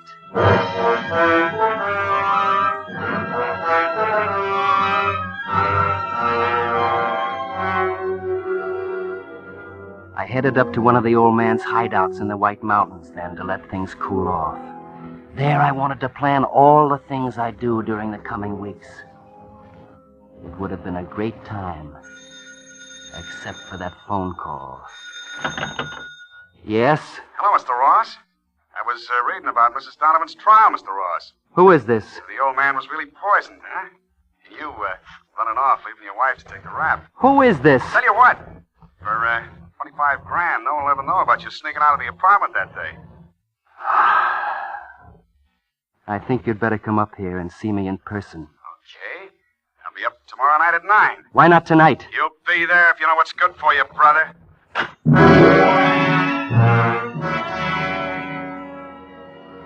Blackmail.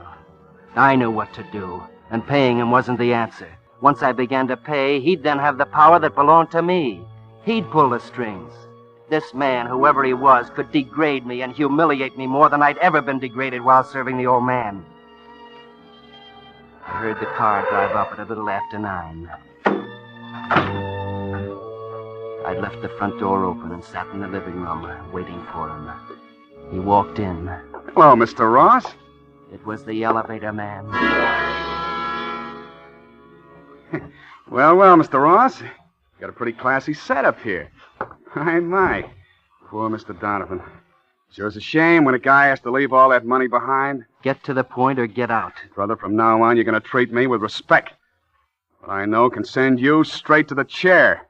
Keep talking. I saw you sneak out of Donovan's apartment a couple of hours before he died. I saw you pull your act in the lobby so the dame would be alone with the old man. It's pretty clear the way you framed her at the trial. But you didn't fool me for a minute. What's the count? Well, I figure you're working the babe for plenty, so, seeing the papers said that Donovan left a flock of millions, 25,000 will do for a start. You know I haven't got that kind of money here. How much have you got? Well, I guess there ought to be $1,700 in the wall safe. But look here, if Get it! Then what do I get in return? Keep quiet. For a while. For a while. That's it. Seeing I'm such a valuable guy, I figure you ought to put me on a payroll. Make me sort of a private secretary, like you was the old man Donovan. I think I understand now. Yeah, you bet you understand. Now get the dough. And fast! Yes, I see now. I think I see the whole picture. I walked over to the safe and began to dial the numbers. Before I snapped it open, I turned round to look at him. He was leaning back in the easy chair at the end of the room. His greasy face was covered with a shrewd smile, and he was pawing that silly little revolver in his right hand. It looked like a 1900 Ivor Johnson .22 caliber with a 2-inch barrel. I took that, and the fact that there were about 40 feet between us, in at a glance. Unless that guy was an Annie Oakley, he couldn't hit the broadside of a barn from that position. And with that gun... All right. Fritz Stalin, open it! I snapped open the little safe, and there it was. I could see Colt Super 38 Automatic stamped on the blued surface of the slide. The hammer was back, just as I knew the old man had left it. I snapped off the safety and brought the sights in line between our eyes. Hey, wait! Don't! The ladder! The ladder! He lay there on the floor. I looked down at him, and I had this strange feeling that I'd overlooked something.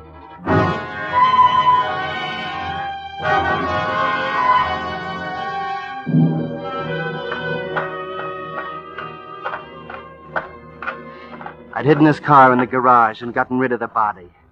In the cellar under 2 feet of dirt. Maybe I should have left him alone. I could have pleaded self-defense. But no. After Donovan, another trial might not have turned out so well. Now I had to get away. I was really in the clear. Nobody'd ever look under those boards in the cellar. Nobody'd ever dare to snoop around Donovan's place. My place. Not unless they suspect something. And why should anyone suspect anything? Not in my house. My house. In a minute, I'd be off this dirt road and on the highway to New York.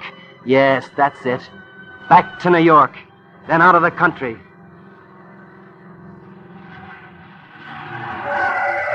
What the... Hey, you! How about pulling out of the road and letting me by? You seem to be in an awful hurry, mister. Who is it? Why don't you... How about letting me see your driver's license, huh? Well, if it isn't Mr. Ross. Why, Lieutenant Braddon, what's the trouble? Oh, no trouble at all. As a matter of fact, I just came up here to talk to you. Sort of a social call. Well, right now I'm going to New York. I mean, I can't. You see, Lieutenant... You know, Mr. Ross, I never had a chance to talk to you after the trial. I got a little theory about Donovan's death. Oh, it's too late to do anything about it now, of course, but I thought it might be nice if we could sort of discuss it. Sure. Anytime except now. I'm in a great hurry. So I thought I'd kill 2 birds with 1 stone. What? Well, some crank sent me a letter, see, saying he was coming up here to see you. It seems he thought that you might kill him. A letter? Yeah, it probably didn't mean a thing, but, well, you're a rich man now, Mr. Ross. You'll just have to get used to being a target for cranks. A letter. That's what he meant. The letter. What's the matter, Mr. Ross? You don't look so good. Say, there's nothing to be afraid of. I tell you what. Your house ain't far from here. Let's you and me take a little stroll up there and see if that crank has arrived, huh? It'll make you feel better. Oh, I'm all right. Just let me go. No. I insist. It'll set your mind at ease. Okay? Come on, let's go.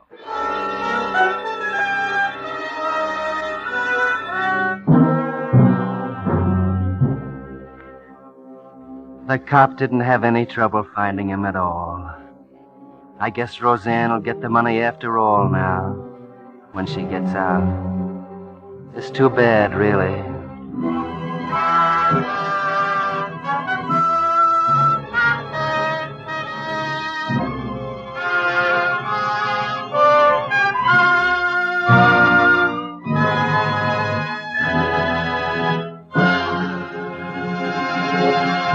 As Roma Wines bring you Mark Stevens in a remarkable tale of Suspense.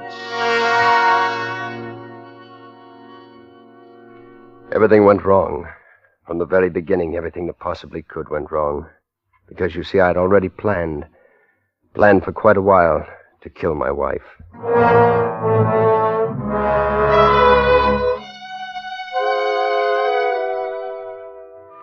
The first thing was the doors, and that's funny, too, because that was the thing that had impressed me the most about the new place, the doors. The house was a double bungalow, twin apartments, really, white stucco with 2 doors in the front center. The doors were exactly alike, made of modern yellow wood, studded with nails. The nails spread out in a tree of life pattern. Tree of life. I can still see Helen standing with her slim, elegant figure silhouetted against the door, and her hair blending with its warm color, and her blue eyes burning with that strange, acquisitive fire I had once mistaken for passion. Isn't it a beautiful door, Jimmy? I really think I'm clever to have found it, don't you? You know, it's definitely the smartest place we've ever had. Well, don't just stand there, darling. Come on. You positively love the inside. You see, Jimmy, the entrance hall and the living room can be thrown into one. Jimmy, we can have some stunning parties. Bedrooms to the back? 3 rooms, small dressing room, 2 baths. Of course, we'll have to buy some new furniture to go with the house. Most of our old pieces simply won't belong. It's awfully dark back here. Oh, nonsense, darling. It's just cloudy today. Besides, you'll love it when you want to sleep late on Sunday. That's why I'm giving you the center room. I'm taking the front one with the dressing room. The corner room with the 3 windows? Oh, well, that'll be the guest room. Mom and the girls will be coming in every so often, you know. Then you want to bring home some of your business associates. I never have. Oh, but don't you see? Now you can. Jimmy Dawson, I'm not going to let you be an old stick in the mud anymore. We're going to have a wonderful winter, darling. There's a young couple in the other part. Their name is Roxborough. I think that's what the agent said. Anyway, I saw her from a distance. She seemed to be a perfectly stunning brunette, just our sort. I imagine the 4 of us will do lots of things together. Oh, darling, admit it. The house is priceless, isn't it? Yeah, of course, Helen, but isn't there a small room somewhere where I might do some... Painting? Well, yes. We've discussed this before. It's not healthy for you to bring your work home with you. Besides, it's much too lovely a house to mess up. Oh, I don't mean advertising layouts, Helen. I want to try some real work, well, creative work. I've told you what I think about it, Jimmy. I want to make your home your castle, darling. I want it to be a place for you to relax away from work. We must concentrate now on gracious living. Of course, it's your home, if you feel you must. No, Helen, skip it. Of course, darling. From now on, it's gracious living. Remember? Sure. Gracious living.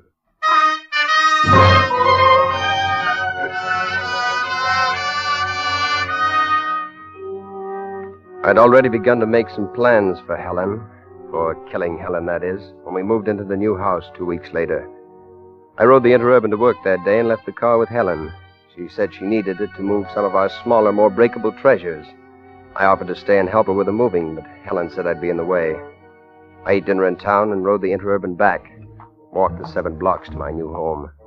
I hated it more with each step I took. When I got there, the shades were down. The lights were out on both sides, which meant Helen was out again. I stood outside for a while, not wanting to go in. Finally, I started up the steps, but the doors made me pause. I suddenly realized I didn't know which was my door. I felt like a fool.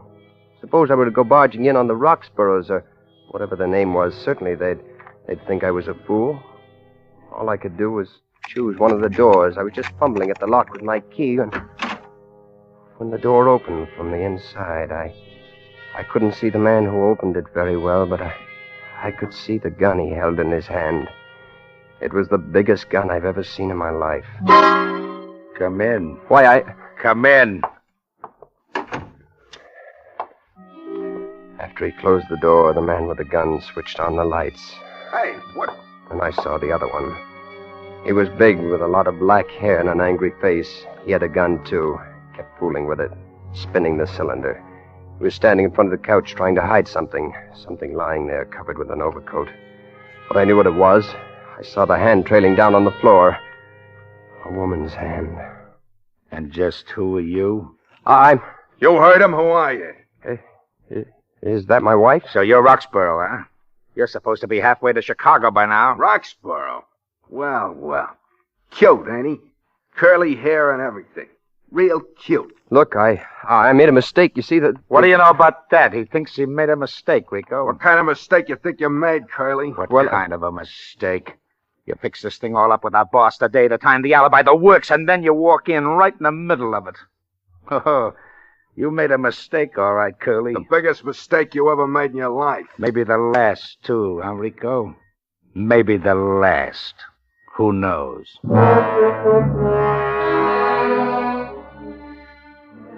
For a minute, they both just stood and looked at me.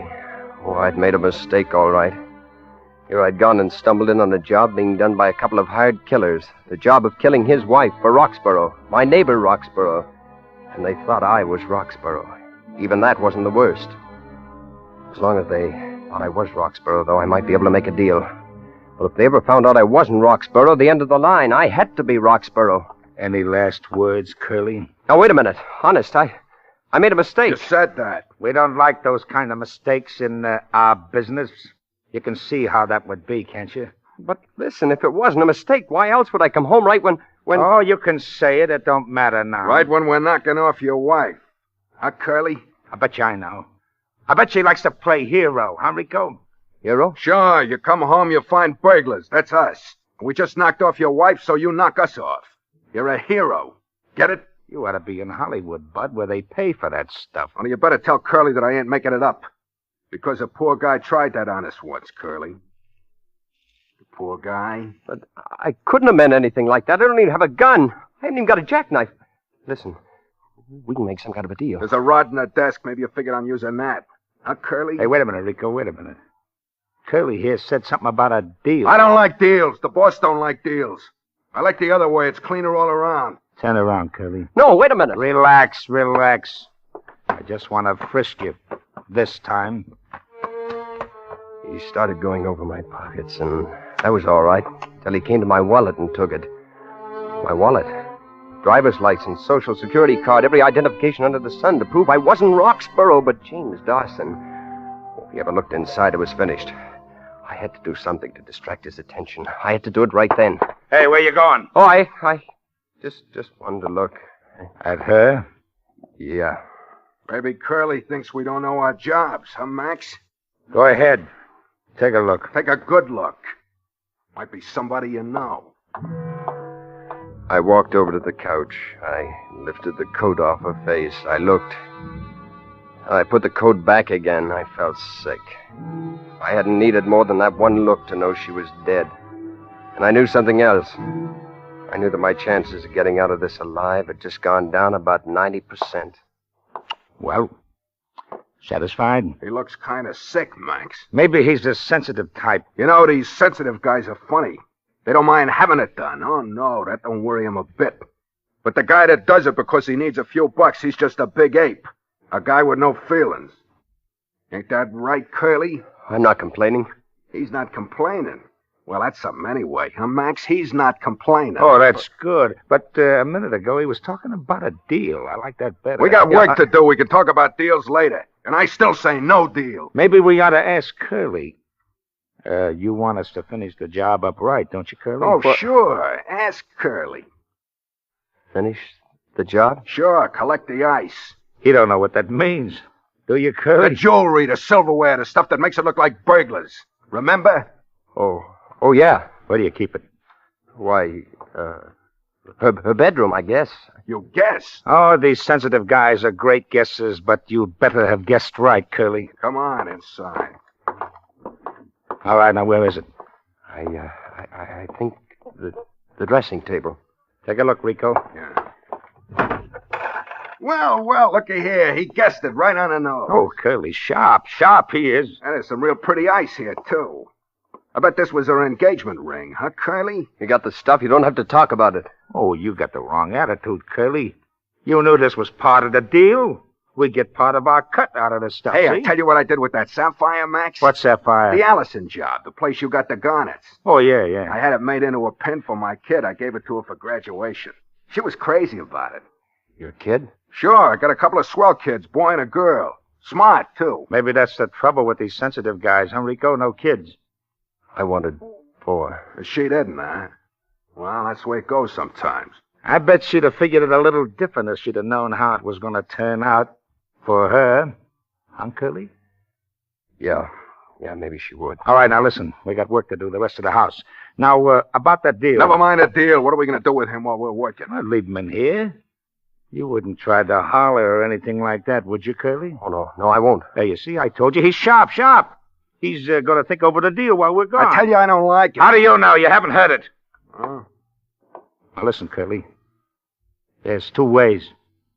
The first is Rico's way, quick and clean, you know what I mean? Yeah, I know. The other way, you pay us $5,000. But I haven't got $5,000. With a setup like this, with the business you got, you can raise it, and you're better, too. I still like my way better. You see what I mean, Curly? Think it over. Come on, Rico. Oh, maybe I better stay here and watch him. If you watch him, who's going to watch me? I see what you mean. And don't try nothing funny, Curly. Because I still like my way better.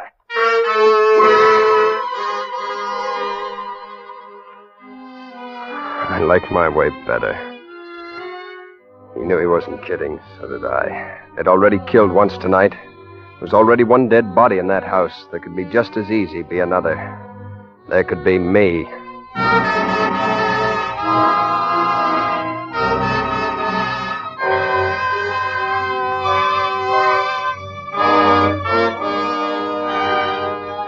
For Suspense, Roma Wines are bringing you Mark Stevens in Tree of Life. Roma Wines' presentation tonight in radio's outstanding theater of thrills, Suspense.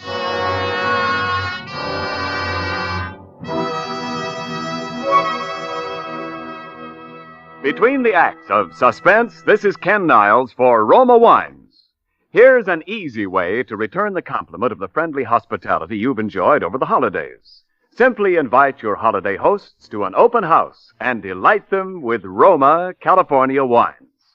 Yes, you're sure to please every guest with better-tasting Roma sherry, port, or muscatel, because more Americans enjoy Roma than any other wine. The reason? Roma wines taste better because Roma starts with choicest grapes, because Roma vintner skill and America's finest winemaking resources guide this grape treasure unhurriedly to tempting taste perfection, because Roma selects at peak taste richness from the world's greatest wine reserves for your pleasure. No wonder Roma wines are America's favorites. So, for smart, gracious hospitality at your thank you party, be sure to serve Roma, R-O-M-A, Roma wines, by America's greatest vintner. And now, Roma Wines bring back to our Hollywood soundstage Mark Stevens in Tree of Life, a tale well calculated to keep you in suspense.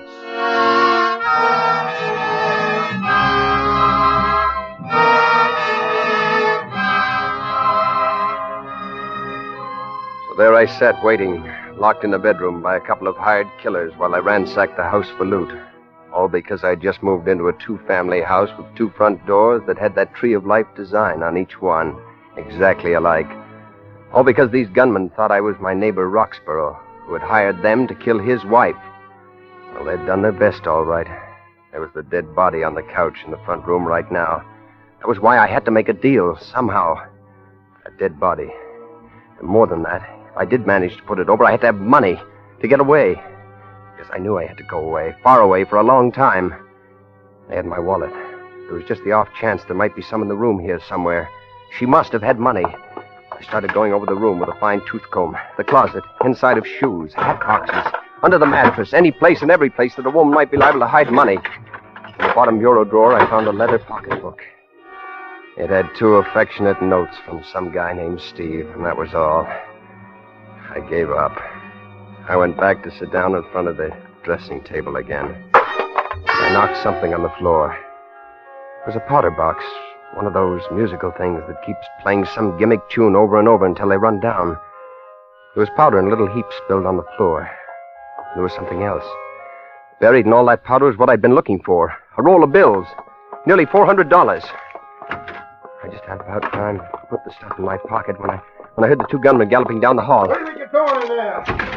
Hold it, Rico. Huh? All right, what's the idea? I just a little nervous, I guess. I knocked that thing on the floor, see? Well, put it back together again. Sure. What do you know? He's nervous. What are you nervous about, Curly? My wife's got one of them things, too. Made me get it for her last Christmas. Did it make you nervous like Curly? Curly ain't nervous about that. You got a way to get that $5,000, Curly?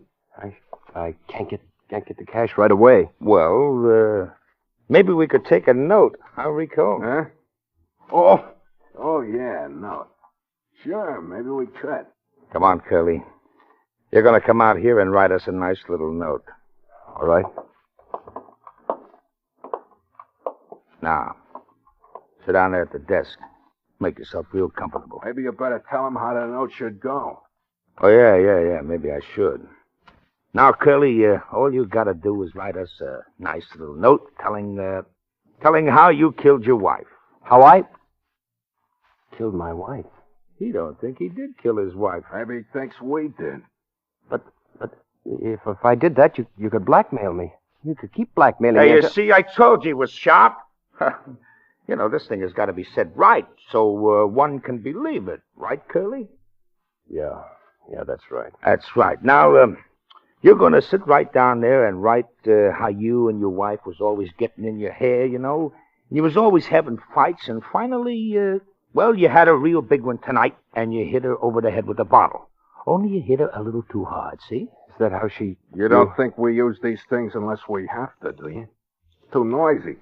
We don't want to cause you no trouble, understand, Curly? We just want to be sure you do raise that $5,000, see? Yeah, I see, but... Well, if it came to a showdown, how would you explain the note? Very sharp, very sharp. You see what I mean, Rico? Curly wants to know, if we turn him in, how do we tell the cops we got the note? Easy. We make a deal with a guy who's got to take a rap for burglary anyway. Says he burgled this place, too, and found the note. We bought it from him. Get it? I get it. Then start writing. For a minute, I sat there thinking. I wasn't too worried about the handwriting. The chances that Roxborough had been fool enough to write anything in his own hand that these mugs had ever seen was pretty slim. And it couldn't do me any harm, writing a confession in another man's name. So I began to write. And I stopped thinking about Roxborough and his wife. Began thinking about Helen and 5 wasted years. The opportunities missed, the friends lost, the time gone down the drain. All because of Helen and what she thought was gracious living. Gracious living. When I got through it, it was a pretty good note. Let me see it. Uh-huh. Okay. It almost sounds like you meant it, Curly. I did. Okay. Sign it. Huh? I said sign it. Sign it? I couldn't sign it. I didn't know Roxborough's first name. They'd know that. One thing they'd be sure to know. I could have cried. To get this far, freedom almost in sight, and then to have it end this way, I just sat there holding the pen. What's the matter? Cold feet? Yeah, maybe. Come on, sign it. Well, And not K. Roxborough, like that little printed note you sent the boss. The full name. Not K. Roxborough, the full name. What's the K for, Curly? Kenneth? No. No, it's Kendall. Is that all? No, that's not all. Oh, no, the $5,000. That's the idea. That's my shop boy, the $5,000. Well, I don't know where I can lay my hands on that much cash tonight. Well, cash was sort of what we had in mind, Curly. I could write you a check. No checks. Hey, wait a minute. I think he's got something there. Yeah, he could date it ahead. He could say he gave it to his wife for a mink coat or something, and it was stolen by them nasty burglars. You could think up something, couldn't you, Curly? You better. Why can't we get the cash from him tomorrow? Because Curly's got to be in Chicago tonight for sure. If the cops nab him for this job, what good is that little note he just wrote us, huh? Oh, yeah. Okay, Curly, write a check. Sure. To, cash. Yeah. 5,000. Kendall, Roxborough. Okay. Now we're going to do you a favor, Curly. We're going to take you down and put you on that next train to Chicago. How do we know we won't take a pounder and never come back? And leave this nice business of his? Oh, Curly wouldn't do that, would you, Curly? No, of course not. Okay, then let's go. I don't like sticking around here with that. She can't hurt you. She can't hurt nobody. Even Curly, if he's smart.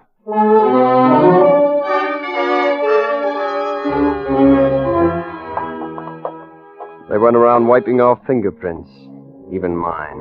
Now, they were very good about that. And they snapped off the lights, opened the door, snapped that behind them, too. Harvey, are you sure this is the Dawson's new place? Well, no, you said you were. I heard their voices first, and I saw them. Lillian and Harvey Reynolds. I tried to step back, out of the streetlight, but the 2 gunmen pushed me forward. I just kept my head down and prayed. Excuse me. Hey, what's the matter, Lil? I bumped into someone. Come on, let's go home. I want to know who I bumped into. You know, it's awfully dark, but he looks like Jimmy. Hey, are you Jimmy? No. See, Lil, come on, let's go home. I think he's Jimmy. Who are your friends, Jimmy? They're not Jimmy. They're not my friends. Must be relatives. Don't you think so, Harvey? Must be relatives. Oh, come on, Lil. Let's go home. Sounds like Jimmy. If you're not Jimmy, where is Jimmy? I don't know. Oh. Well, I'm going to find Jimmy. I beg your pardon, madam. I think I know where he is. What? Where is he? Where's Jimmy? You're just a little mixed up. Now, if you go 5 blocks up the street and then 4 blocks over, it's the big yellow house on the corner. Come on, Harvey. I told you we'd find Helen and Jimmy. Doggone it, Lil. I want to go home. I sure feel sorry for Jimmy if she finds him. So do I.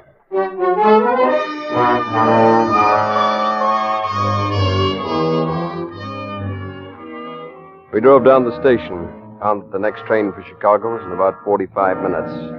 One of them went in with me while I got my ticket, and we just stood out there in the darkness on the platform and waited. When the train finally pulled in, they walked me down to my car and stood there with me in the vestibule until the train was ready to pull out. Take it easy now, Curly. And about that check. Yeah. It better be good. Yeah. Because if it ain't, we'll be waiting for you when you come back.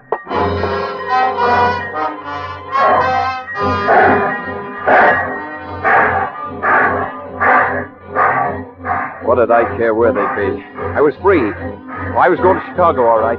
But from there, I was going to catch a train to Detroit. From there, I was going to cross the Canadian border. I was never coming back because I'd made it. I was free.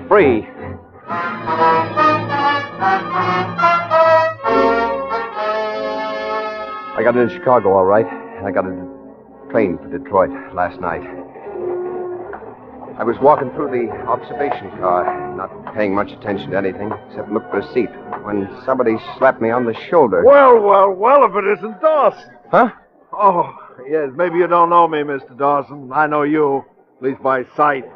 I'm your next-door neighbor, Kent Roxborough. Kent Roxborough? Mm-hmm. Well, small world these days, isn't it? I suppose you're out this way on business like me, huh? I stayed over in Chicago last night. Got a good room for a change, too. Then I thought I might just as well clear up a couple little things out in Detroit. Listen, Roxborough, I got to talk to you. Of course, old man. Come on, let's find a seat. No, not here. What's the matter, old boy? Trouble? Listen, I ran into those men last night by mistake. Those men you sent to see your wife. What? What in the world are you talking about? I never sent any... Okay, it's all right. I understand why you did it. I was thinking of doing the same thing myself, but I walked in on them by mistake. They told me all about it. They thought I was you.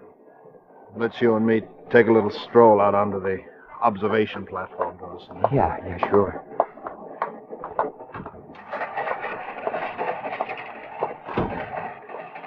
Now, what's all this, Dawson?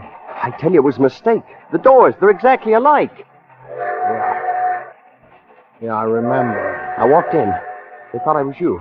They'd already done it. They thought I'd come back to double-cross them. So they made me sign a confession that I'd done it in your name.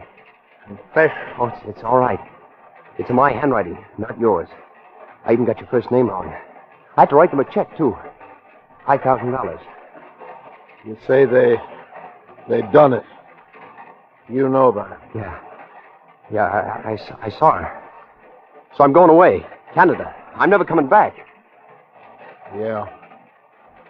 You're going away, all right, Dawson.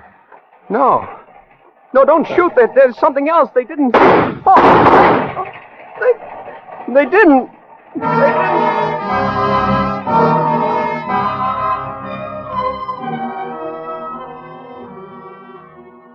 They found me beside the tracks this morning. They say I may live until tonight, maybe even a little longer. I guess I can't blame him. The cops picked him up. He'll get his. So will those 2 hired killers. I guess he thought he had to do it once he knew that I knew.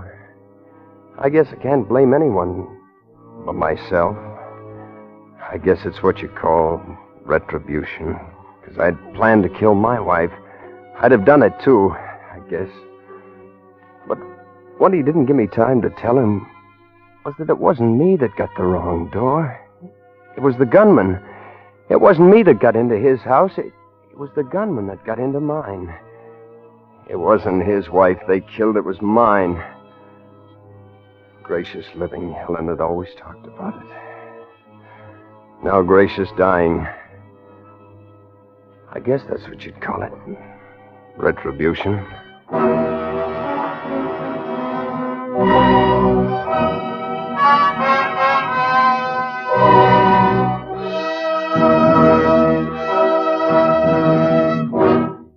As Roma Wines bring you Miss Lily Palmer as Alex Martin, with Raymond E. Lewis as her husband Gerald in Philomel Cottage, a tale well calculated to keep you in suspense. Philomel Cottage. What's that, Alex? Oh, I was just reading the sign over the gate. What does Philomel mean? Why, you little foreigner, we've been here for 3 weeks and you still don't know. Philomel is another name for the bird that's supposed to sing only for lovers. We've been hearing it every twilight. Nightingale. Of course. That sign, Philomel Cottage, is the main reason I wanted this place for us. Glad you bought it? Oh, Gerald, this was a 50-50 investment, and you know it. 50-50. £1,000 from me and 2 from you. But we did have to have the place, didn't we? Oh, what an utterly hopeless romantic I am. Well, you can't get out of it now.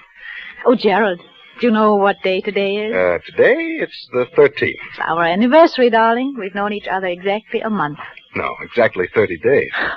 Oh, Gerald, really now. Hi. What is it, dear? Do you have that pain again? No. It's just a little indigestion, I think. Oh, Gerald. Let me help. There. Do you want me to get your... No. Oh, Well, dear, it's 11:35. I'd better get on to the village. Want to get that camera equipment. And the human timetable walks through the garden gate. My dear, there's nothing wrong with system, even on a honeymoon. The sooner I go, the sooner I get back. Come on, Gerald, forget your old photography. Why don't you stay and do some gardening? Be good for you. It's better for old George. He gets paid for it. He's not due again until Saturday. The place will go to rack and ruin. Over my dead body. Goodbye, dear. Don't walk too fast, dear. Remember last time? And be careful, darling.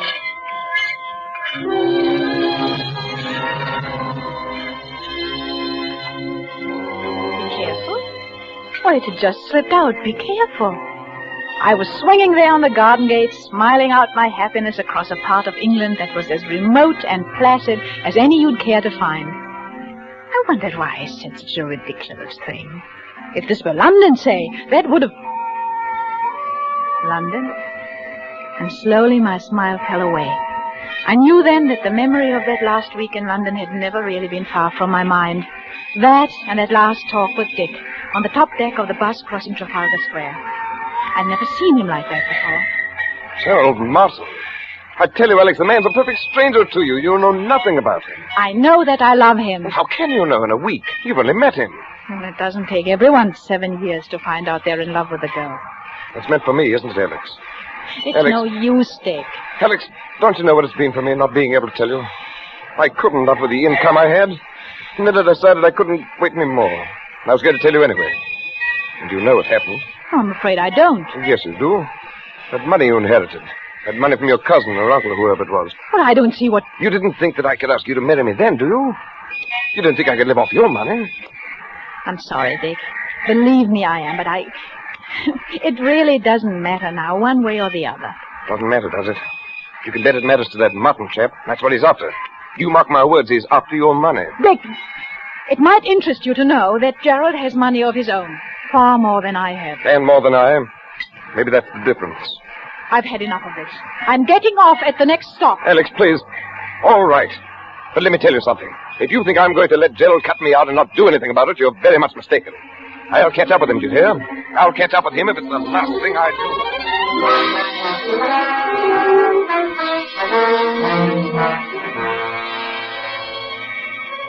I'll catch up with him if it's the last thing I do. It was just a heat of the moment outburst of hurt pride. I shook my head and shook it away. And then the telephone rang inside the cottage. Now, who could be calling? Couldn't be Gerald. Gerald had hardly had time to get beyond the turn in the road. Except if something had happened to him. If he'd had another attack. Maybe one of the villagers was calling to say that he'd... Oh, hello? Alex, this is Dick. What? Oh, who did you say? Dick? Well, Alex, what's the matter with your voice? I wouldn't have known it. It's Dick Windyford. Oh, where are you? Traveler's Arms, that's the right name, isn't it? Or aren't you acquainted with your village pub? You mean you're here? Yes, I'm on holiday doing a bit of fishing. Any objection to my looking up you two good people this afternoon? Oh, no, you mustn't. Why, Alex. I beg your pardon. Of course I won't bother you if... I'm sorry, Dick, but I only meant that we'd be away this afternoon. Won't you come this evening? Thanks very much, but I'll probably be away by then. Depends upon whether a pal of mine turns up or not. Goodbye, Alex, and best of luck. For a long moment, I stood quite still. And then I walked across the living room, and by the time I reached the side porch, I'd made up my mind. I would say nothing to Gerald about it. I stepped out into the garden and... Oh, why, George! I thought we'd agreed that Saturday was your day here. Oh, well, there'll be a fair over to Squire's on Saturday. And I says to myself, Mr. and Mrs. Martin, they won't mind if I come for once on a Wednesday instead of a Saturday. Oh, of course not, George. And then I thought, too, I might as well see you before you go away, so as to learn your wishes about the Boxwood Edgley. Before I go away? Aye, to London tomorrow. Me? Going to London tomorrow? Now, where did you hear that? I met Mr. Martin down at the village yesterday. He told me you was both going away to London tomorrow, and it was uncertain when you'd be back again. Oh, well, now, but don't tell me that you and the master are disagreeing already. No, naturally not, no. This trip just slipped my mind, George. Yes. Never could understand why anybody wanted to go up to London, though. Like Mr. Ames, what sold you this house, he went up there, and to live, mind you. And after fixing up this place like he did, with taps all over everywhere, you're going to take a loss, I says to him, when I seen he put the place up for sale. It's not everyone that'll have your fad for washing themselves in every room in the house, like. But George, he says to me, I'll get every penny at £2,000 for this house. And by gum, he did. He got 3,000. 2,000. The sum he was asking was talked of at the time, and a very high figure it was thought to be. No, George, you see, I gave 2, and... Well, it really was 3,000. Mr. Ames had the cheek to say 3,000 to you. Well, he didn't say it to me. He said it to my husband. I reckon I'll do some spading now. And the price was 2,000.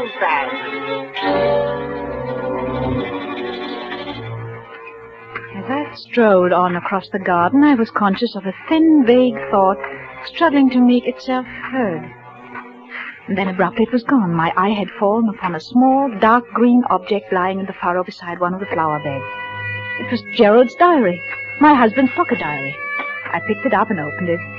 I remember I scanned the entries with some amusement, once again reminded of Gerald's enslavement to time and system.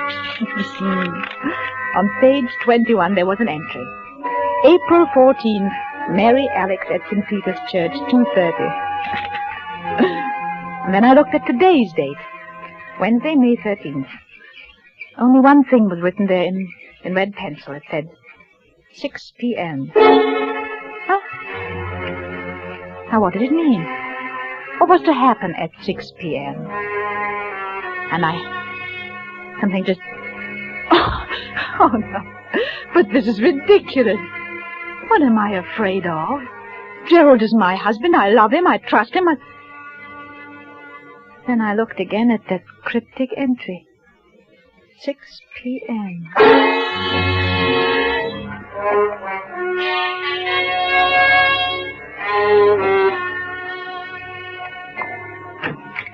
Oh, Alex! Yes? Yes? There you are. Ah, miss me, darling? Oh, why wouldn't I? It's 3 o'clock. You've had time to buy out the whole village. Only the camera shop. Now, if I don't have the best equipped darkroom this side of London, it won't be my fault. If you're not careful, that dark room of yours is going to overfill the whole cellar. Oh, incidentally, here's something you've been watering the flowers with. Catch. Oh, my diary. Dropped it in the garden, did I? Mm-hmm. I know all your secrets now. Oh, not guilty. Well, I'm not so sure. What about your assignation at 6 p.m. today? Oh, that. Well, you've caught me at last. It's a rendezvous with a very handsome young woman, quite remarkably like you, in fact. You're evading the issue. Not at all. That's simply a reminder that I want you to help me develop some negatives this evening. At 6 o'clock? Well, I'll be getting dinner. We'll eat a light supper tonight. We might have just a sandwich or two and some coffee out on the porch. Oh, before we work on the negatives, you mean? Yes, that'll be pleasant, won't it? You know something, Alex? I've never found anybody yet who could touch your coffee. No, really. And that covers Australia and Canada, too. You and your mysterious past. Why do you say that? No reason. But, Jared, I do wish I knew more about you. Alex, you're serious. Well, I know it's silly. Well, darling, I've told you all about me. My boyhood in Sydney, my life in Canada. Oh, I see. You mean love affairs. You women are all alike. Well, but there must have been other women. Oh, I don't mean that you're a bluebeard or something, but Bluebeard? surely... What's your mind on such a subject anyway? You never mentioned it before. Oh, I don't know, Jared.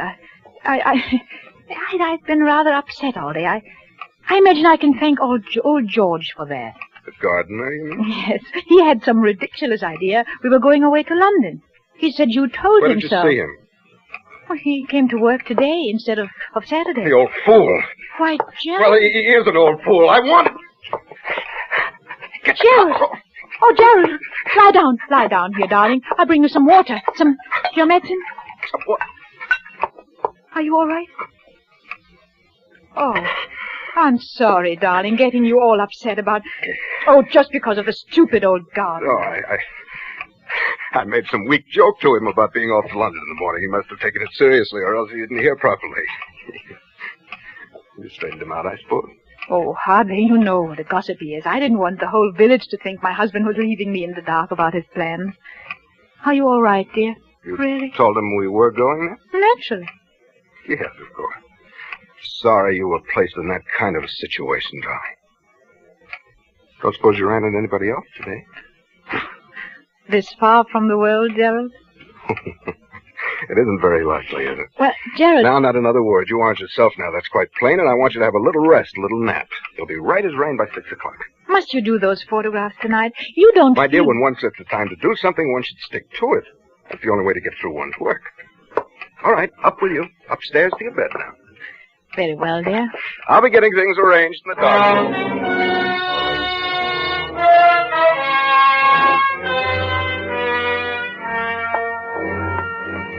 I went upstairs to my room.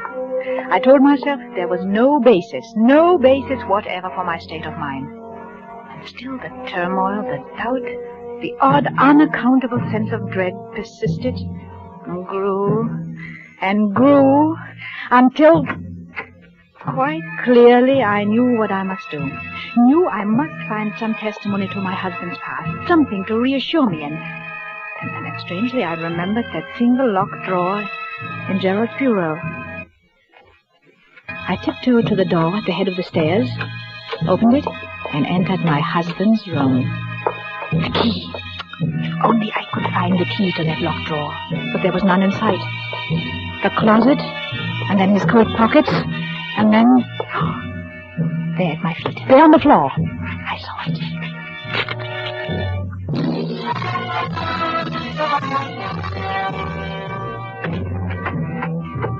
I opened the drawer, looked down, a small packet of letters tied with a light blue ribbon.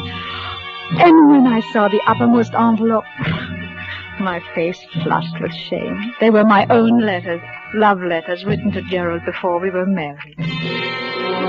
There was nothing else in the drawer, just a roll of ancient faded newspaper clippings. When I glanced at the top clipping, it was from an American paper, featured the trial of one Charles Lemaitre, notorious swindler and bigamist. A skeleton had been found beneath the floor of his house, and most of the women he'd married had never been heard of again. Another of the clippings described Lemaitre's behavior in court, his interest in the cameras of the news photographers, his sensational escape from prison, and another displayed his picture. Long-bearded, scholarly-looking fellow. It reminded me of someone. I glanced at the caption beneath the picture. Modern Bluebeard. Modern Bluebeard! My eyes went back to the picture, and in a flash, I saw the resemblance. I ran through the other clippings. Dates had been found in the man's pocket diary. Dates, it was contended, when he'd done away with his victims. He was an amateur photographer. He was from Sydney, from Canada. He was subject to heart attacks. He was Gerald.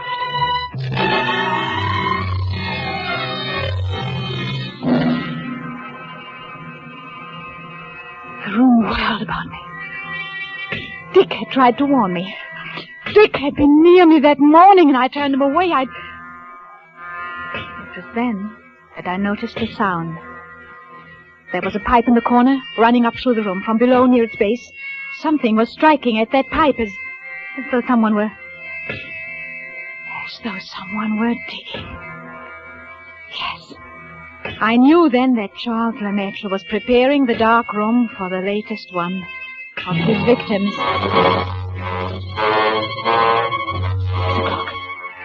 6 o'clock. Less than an hour from now. All the jigsaw pieces shot into place. The money paid for the house. My money! My money only. The bonds I'd entrusted to his keeping. And then suddenly, I heard the quiet. The digging had stopped. Escape from that house at once, before he came out. The clippings, back in the drawer. Don't look. Don't lock. Don't bother. Just get away. I rushed to the door, out in the hall, and... Yes, my dear? Oh, you startled me. I was just trying to find your nail file. Were you, dear? Well, that's nothing to look so guilty about now, is it? Better come on down. Getting late, you know. Gerald, Just have time to make the coffee and sandwiches before we do the pictures, Betty. Well, I'll be right down, darling, as soon as... We really mustn't delay, must we? Coming, Alex?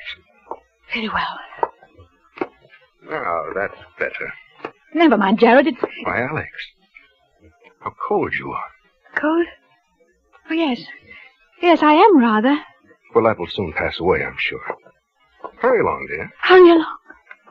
Yes, into the kitchen. Alex, what is the matter? Oh, nothing. Nothing. No, I'll be all right. The kitchen. Here. Yes, I'll fix something in a second. You just sit here in the living room and... Oh, no, the porch. That'll be more comfortable, won't it? And I'll be right with you. Splendid, Alex. I'll just...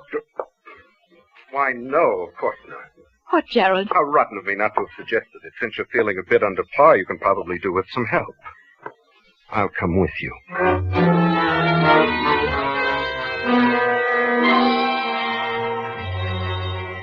I knew then that some way, somehow, I must get word to Dick. The possibility that he might be gone by now, I just put out of my mind. No more panic. No more panic. When I carried the coffee out on the porch, I glanced at the clock on the mantel. It was 10 minutes till 6. A pity you're so abstracted, my dear. Huh? Oh, why do you say that? Because you're missing the loveliest sight you're ever likely to see again. Look out beyond the garden. The first soft shades of twilight. Twilight over Philomel Cottage. I say, Alex, you are below par. Oh, what do you mean? Well, it's the first time you've ever slipped on the coffee. You must have tossed in the entire canister. I'll be more careful after this. Oh, dear. That reminds me. Alex, where are you going? Nothing to get excited about, Gerald. I forgot to order things for tomorrow. I'm just going to phone the grocer. The grocer this time of evening? Oh, he generally stays late on Wednesdays. I'll be right back, darling. Well, don't shut the door, Alex. Oh, it keeps the insects out of the living room. Oh, you're not afraid I'm going to make love to the grocer, are you? Operator. Exchange? Operator, get me the Traveler's Arms. Please hurry. Hello? Traveler's Arms. Hello? Mr. Windyfoot, please. Will you? Hold on. What? You don't know if he's still there? Oh, well, see, won't you? It's most important. Don't let me disturb you. Oh, darling, you do. I hate anyone listening when I telephone. But I do, Gerald, truly. You're quite sure you're really calling the grocer? Why, as a matter of fact, I'm not sure. What? What I mean is, I'm afraid I've got the wrong person. A perfect stranger. I don't understand. Someone I know nothing about. Know nothing about? Then why don't you hang up? Here, who's at the end of that wire? Let me see. Hello? Hello? Oh, it's dead. All right, my dear. Might as well get started. Oh, we're late now. Late? For the pictures? Precisely 3 minutes after 6. Oh, why, Gerald, it won't be 6 o'clock for 8 minits. Look at the clock there on the mantel. Oh, I don't go by that relic. I go by my own wristwatch. Gerald, listen. Stop pacing and listen to me. I don't feel up to it tonight. I'm upset and I'm tired. Alex, I promise you won't be a bit tired after it's over. No, I'm not going to wait 1 minute longer. No, I won't do it. I'm not coming Come with along, you. Alex, or I'll carry you there. No! You will, do you hear? You will. Gerald, stop! Stop! I've got something to tell you. I've got something to confess. Confess? Yes, to confess. Something I ought to have told you before. I've had my secret past, too. A former lover, I suppose. Well, in a way, but something else. You'd call it... Yes, I expect you'd call it a crime. A crime? You? I don't believe it. You'd better sit down now, Gerald. There. I told you I'd never been married before, and that was not entirely true. There was a marriage when I was 22 in Vienna. He was an elderly man with a little property. Go on. I induced him to insure his life in my favor, and at one time I was a nurse with access to a number of poisons. And there's one poison, a white powder. You know something about poisons, perhaps?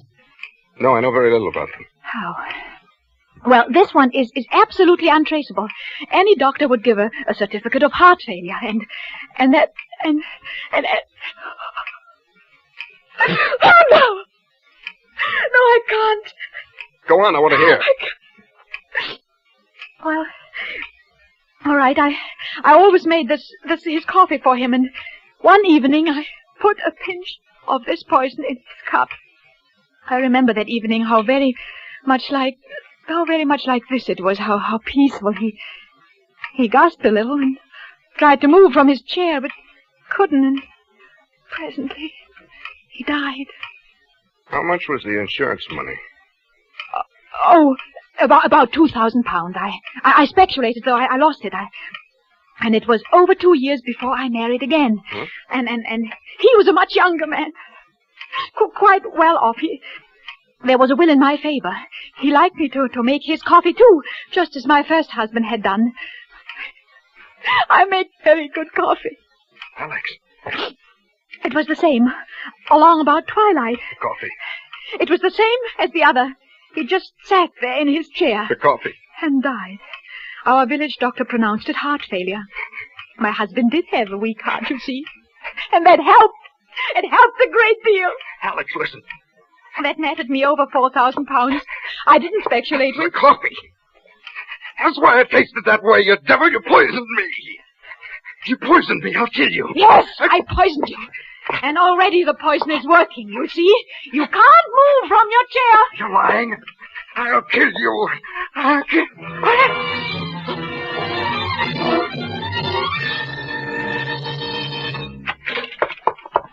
Alex!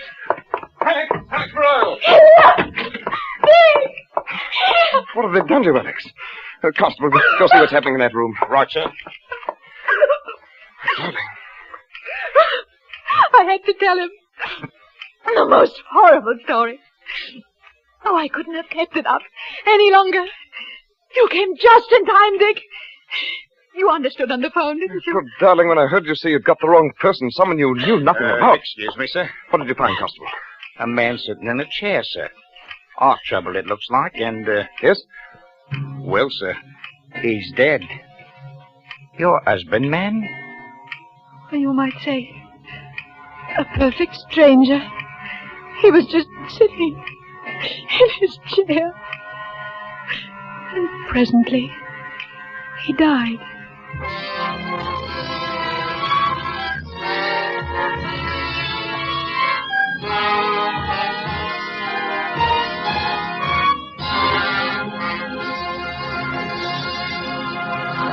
As Roma Wines bring you Mr. Joseph Cotton as Martin Ames in The Thing in the Window, a tale well calculated to keep you in suspense.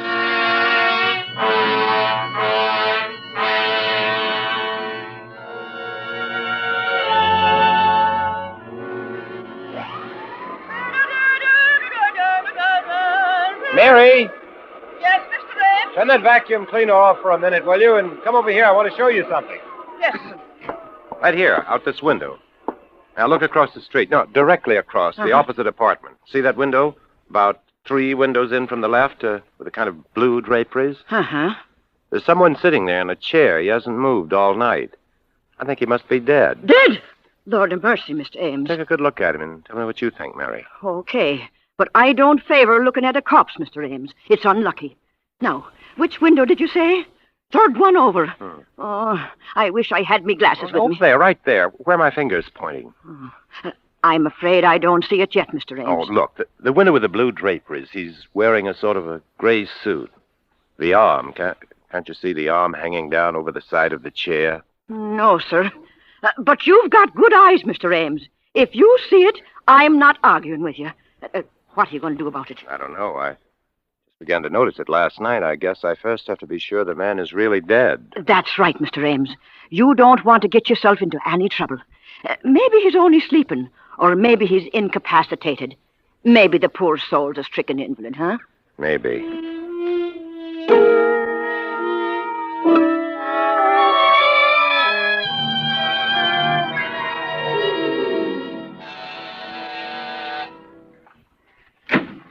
Yes? Hello, I'm Martin Ames. Are you the superintendent of this apartment house? That's what it says on the door. I've come to inquire about one of your tenants. What is it you want to know? I live across the street, and, well, I'll be frank with you, sir. I've been looking out of my window across to this building now for 2.5 days, and there seems to be someone dead in one of the windows. Which window? It's the 10th floor. I've counted up from the street, and it's 10 stories up. There's a window with blue draperies about 3 windows in from the left, facing toward me, that is, and there's a man sitting there, slumped down in a chair. Just a minute. I'll get out my chart. 10th floor up from the street, huh? Well, it's really the 9th floor. The lobby counts 1. We got 2 apartments there along the front of the house. It's in the front, yeah? That's right. Now, 3 windows in from the left, that'd be 9B, a 4-room. No, that couldn't be right. 9B is 2 ladies. You say this is a man? Yes, the face isn't clearly visible. The head slumped forward. But he's wearing a gray suit, and he's sitting in a high wing-back chair. I don't place him. Well, maybe he doesn't belong in the house. Maybe he was visiting somebody. As I say, this is all conjecture, of course. He may not be dead, but I've watched him a good deal. I'm home a lot in the daytime. My profession, the stage, doesn't take up too much of my time, and well, it looks mighty suspicious. Okay, I'll check on it. Mind if I stick around? Oh, no, sit down. I'll give 9B a ring first on the house phone.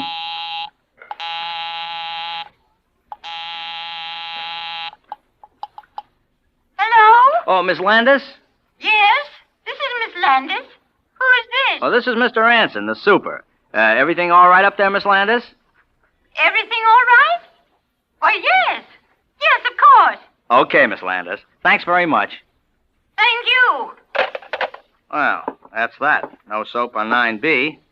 9A is in the country. Well, anyway, if I got the window straight, like you said, it ought to be 9B. The 2 single ladies? Yeah, only it couldn't be them. They're real old maids. They've been living in the house for years. Real old-fashioned type, you know. Say, if they knew you thought there was a man in that apartment, the 2 of them would just about jump out of their skins. Well, I don't know what to say. If you're sure it must be that apartment. Oh, yeah, that's a place, all right, but you probably just made a little mistake. You know how your eyes can play tricks on you? After all, it is a pretty wide street. I don't think I made any mistake.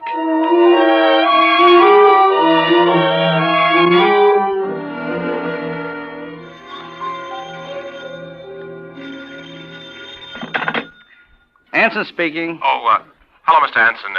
This is Mr. Ames. Again? It's not there. But, Mr. Anson... I checked up on the 2 apartments this morning. 9A is back from the country. Everybody's okay. And 9B is out walking the dog. No dead bodies in the whole place.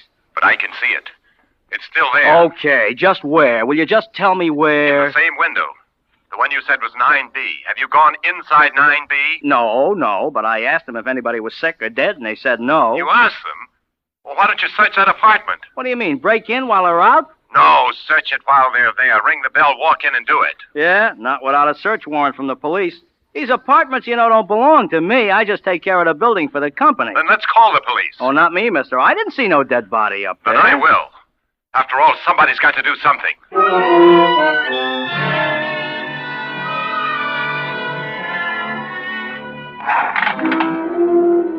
I still maintain, officer, these two sisters are as refined ladies as you could find anywhere. High class, nice, church-going ladies. They used to teach school up here at PS 33. Yeah, well, that don't mean a thing. As it happens, there's a play on Broadway right now in which two nice old ladies commit murder after murder. And they got a dog in there. Now, will you tell me one dog that would stay for almost a week in a flat with a dead person? I'm not telling you anything.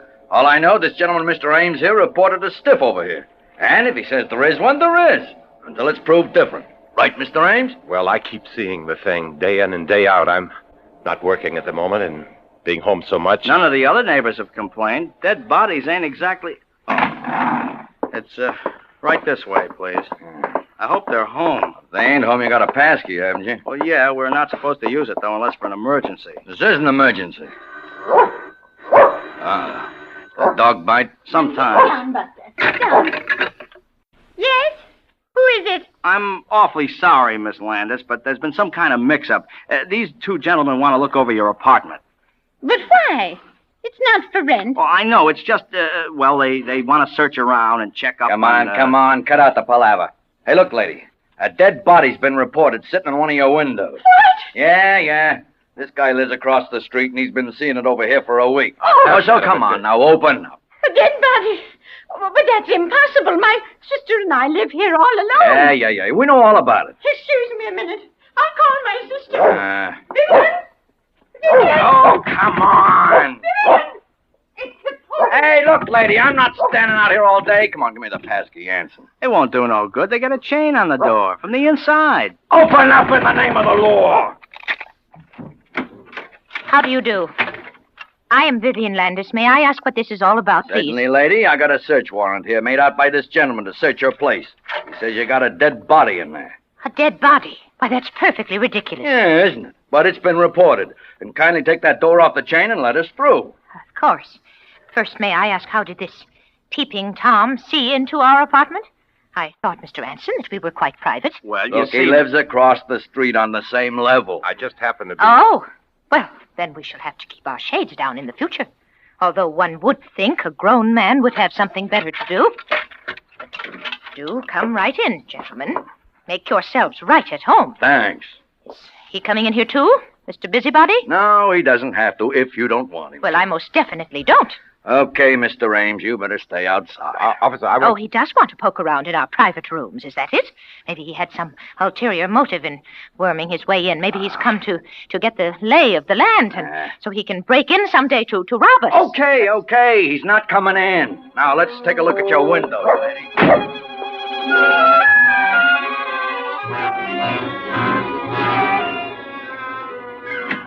Yeah, I know. I'm sorry. Okay. Hey. Yes, officer. Now, what's the big idea? You didn't find it? No. That's very strange. Yeah? The only thing strange about it's your eyesight.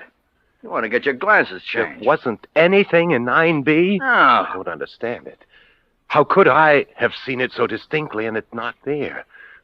Perhaps it isn't in the window now. Perhaps they hid it while we were waiting outside the door. Hid it? Now, where do you hide a dead body in a four-room flat? I looked in all the clothes closets, under the sofas, in the chairs. Perhaps they got it out at the back into the service elevator. Single-handed? With all the garbage cans and laundry going up and down? Perhaps they had accomplices, perhaps. Oh, you probably think... Oh, it's so terrible to keep seeing it and feeling it slowly decaying there in secret. Why, the thing could be there for weeks. It's so high above the streets. Perhaps it'll never be found. Perhaps it's already being destroyed. Well, then, if it's gone, what do you got to worry about? You don't have to sit and look at it no more. No, I hope it is. I tell you, it's really getting me down. I haven't slept for nights, keeping vigil. I'm in a nervous state. I haven't been this nervous in years. Yeah, I can see that. Well, look, why don't you try forgetting it for a while, huh? Try not to look over into that window. Or go away for a change. You've done what you could, Mr. Ames. If there is a stiff over there, well, that's my business, ain't it? And if there isn't... You mean, you think I may be... I'm not saying nothing, Mr. Ames. But if I was you, I'd try catching up on my night's sleep.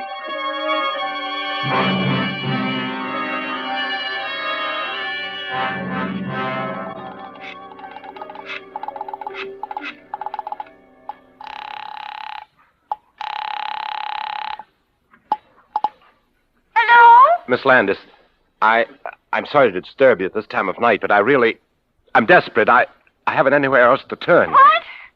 Who is this? This is Mr. Ames, Martin Ames, your neighbor, the one across the street. I was in your apartment yesterday morning with the police, or rather, I was almost in your apartment. Your sister wouldn't let me in. Oh. Now, please don't think me a pest, Miss Landis. I don't mean to annoy you. It was only because I was so desperate that I initiated that search. It's quite all right. Goodbye. No. Please don't hang up because it's worse now than it ever was. Miss Landis, I've been sitting here opposite your apartment, staring into your windows, and I'm only asking you to help me, Miss Landis. Help me just a little. Help you? It's still there, Miss Landis. What is still there? The dead body in your window. Oh, but there isn't. How dare you? When the police... I know. I know now it hasn't anything to do with you. But would you do me just one favor, Miss Landis? Would you go into your living room and just check once more? Oh, I won't. I'll do nothing of the kind. You're out of your mind. Oh, perhaps I am, Miss Landis. That's what I'm trying to find out. Then perhaps your sister Vivian would help me. She's not at home. Oh, Lord. And anyway, I don't see how you can see in. I pulled the shades down in there yesterday morning. I know. They're all down still. Well, then how can you see? I can't. At least not the actual body. It's just a silhouette. I'm not maligning you or your sister, Miss Landis. If there's someone dead in there, it's not you who are doing it. But think of me. If you could just be here and look over there and see the shadow of those quiet fingers, that shoulder, that head. Oh, please! Stop it! Stop it! It's not here! It isn't! Tell me just one thing, Miss Landis. There is a chair by that window, though, isn't there? Yes. There's a chair. A high-backed wing chair. Mm-hmm. And have you anything on it? Anything piled up? I mean, like curtains or cushions, a dressmaker's dummy, or... Oh, of course not. Or do you have a plant in the window in front of it, some kind of a odd table, anything that would cast a shadow like a man's head slumped forward or an arm hanging limp? No. There's nothing. Nothing but the chair. Then would you do me just one more favor, Miss Landis? Please, and as an experiment, would you just go into the living room and move that chair from the window, please? If I do it, will you stop pestering us? Yes. Will you let us alone? Forever? Yes, if it works. If it works?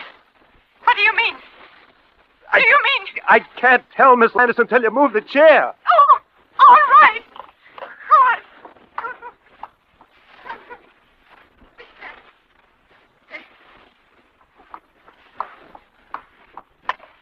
Hello? Yes. I moved it away from the window. It's at the other end of the room, and there's nothing in it. It's empty. Oh, I see. Well, thanks very much, Miss Landis. I know what I have to do now. You mean? Yes, Miss Landis. It's still there.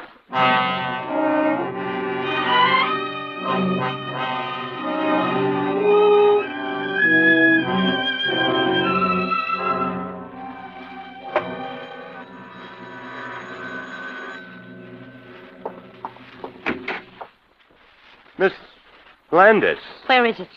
I want to see it. At once. Oh, yes, Miss Landis. Come in. I hope you'll excuse my appearance. I've just passed another sleepless night. So has my sister. And so have I. What do you mean by all this business, Mr. Ames? You have frightened my poor sister nearly to death. Seeing things that aren't there when you know that they're not. I know they're not. Oh, I wish there were. I wish to heaven I'd never looked out that window. I wish those walls were solid stone and your walls... Oh.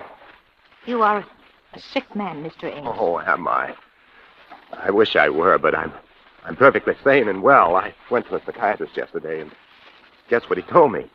That there's nothing wrong with me, nothing. I can't believe that. But to you, I suppose it's a form of madness to persist in seeing this hideous image. But not me, Miss Landis. No. I finally come to an entirely different conclusion. And what is that? The supernatural. The supernatural? A ghost? What nonsense, Mr. Ames. Yes, I suppose it is nonsense to you. You've been a school teacher. Yes. You believe in logic, common sense, the things that give a pretense of solidity to this frail little life of ours. But I'm an artist.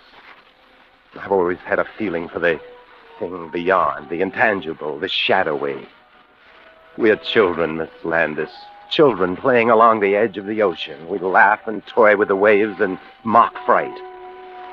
But sometime one of us slips down into the darkness. Sometimes the depths rise and we glimpse the yawning fangs of the eternal. You put things rather oddly, Mr. Ames. Just exactly what do you mean? Simply this. I checked on that building with the real estate agents yesterday afternoon after I left my psychiatrist. And there was a murder.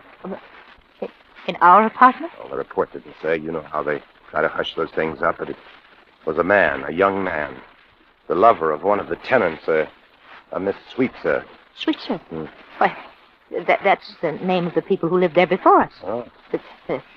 They were an elderly couple, Mr. and Mrs. Sweetser. I never saw any Miss Sweetser. She died. She was the daughter. She killed herself afterwards by jumping out one of the windows. Oh, perfectly awful. Rather a ghastly coincidence, isn't it?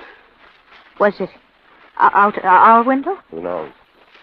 She must have been a very neurotic person, though, this Miss Sweetser. Half-crazed, almost with love or jealousy. I checked on the details in an old newspaper. Oh. She cut his throat, nearly decapitated him. It said that when they lifted his body out of the chair later, his head almost rolled. Excuse me. Mr. Ames, I'd rather not hear. I still can't believe it. If there is something, if there could possibly be something, why haven't we seen it too? Why should you Haven't you seen it, Miss Landis? No! You sure? Never? Perhaps in the middle of the night, getting up and passing that room, seeing that chair outlined against the window, just in passing, perhaps? You've never had a glimpse? No. I really must be going. No. Please stay and look at it. I want you to see it out of my window. My sister Elaine, she's very nervous, Mr. Ames. I can't leave her so long alone. Then how will I know? How? Well, Miss Landis, I No. thought you came here especially. It'll only take a minute. I Look, really- It's right in here in the bedroom. I just have to let up the Venetian blind. Oh, Miss Landis. Don't go. Miss Landis.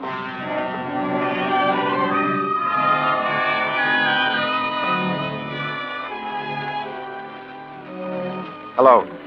Oh, hello, Sergeant. This is Ames, Martin Ames. I just called to let you know.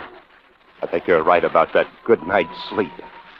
Yes, I'm going away tomorrow for a long rest, shutting up my apartment. Yes, I'm all tied up in knots. I don't know what to think. Oh, they're dead. Yes, I saw the moving van in front of the house, but I didn't know it was those sisters. Couldn't take it, huh? Well, I can't take it much longer myself.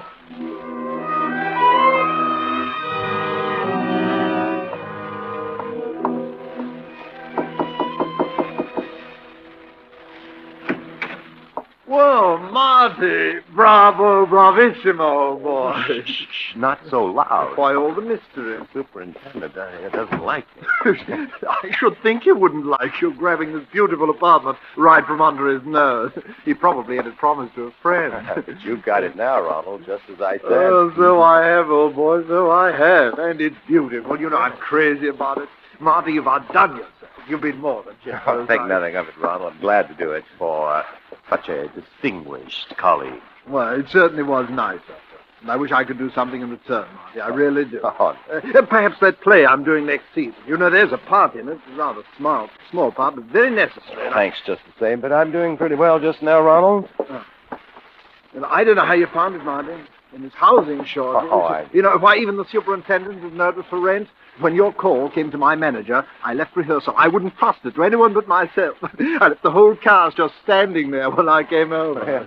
And when I asked this gloomy character, Anson, he said he'd heard nothing about it. So I insisted, of course. I told him who I was. Finally, he called up. Sure enough, it seems these two sisters who lived here just decided to move out. Really? Say, I hope you didn't mention my name, though, if Anson known that I'd tipped you off. Oh, no. You asked me not to. Anyway, I think my own name was enough. Oh. Seriously, Marty, how did you know? Were they friends with you? Oh, no. It's a rather long story. Here, let us sit down, shall we, in the living room.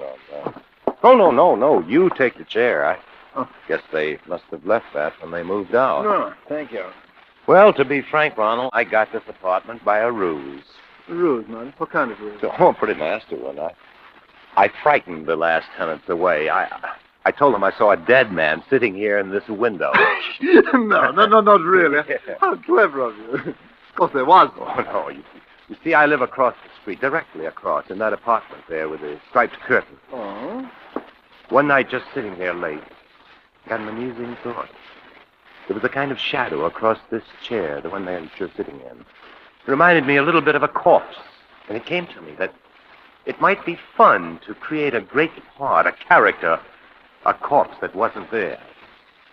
I don't follow you. Why? Some actors need a play, Ronald, to create a role. Others, the great ones, work out their own dramas.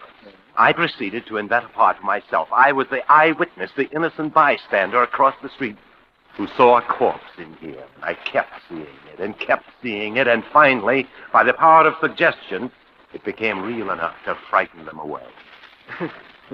Very clever. Wasn't it rather drastic? I'd always hoped we'd be neighbors, Ronald. As a matter of fact, the whole idea for this thing came to me that day in October when you turned me down for that part outside of Sardi's, remember?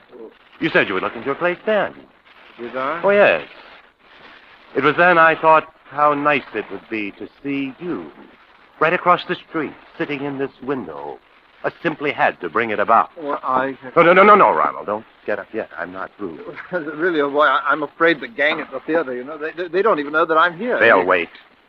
People always wait for you, don't they, Ronald? I could call them for you, of course, but the phone's been disconnected. Well, I'm afraid that which way's the door, oh boy?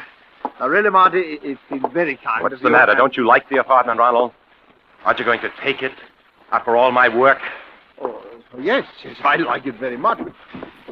The door's locked. Yes, Ronald. I'm afraid you'll have to find your way out alone. Yeah. That'll keep you quiet. Silence always became you better than all that ranting and glibness and charm, Ronald. And now I've got the part for you. A part to end all parts. You play it entirely in a chair. There isn't much action, not a line to say. You just sit, Ronald. You sit in this chair by the window. Yeah. It'll be the greatest performance of your career. You liked to hog all the fattest roles for yourself, didn't you? Well, this is a part that's been talked about up and down this street for weeks. You'll play the part of a ghost. A corpse that never was. A hallucination in my brain. And who'll be your audience? I will. I, the insignificant, outmoded ham who wasn't fit to appear in your precious play, but good enough to put you here, Ronald. Who's the better actor now, Ronald?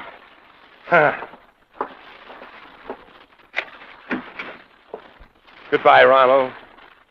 See you across the street.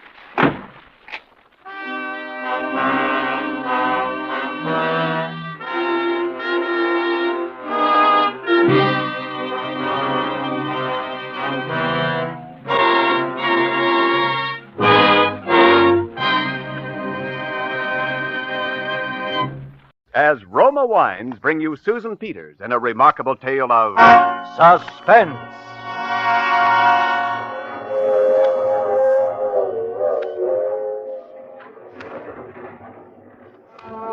It was on the train that I first met Patrice.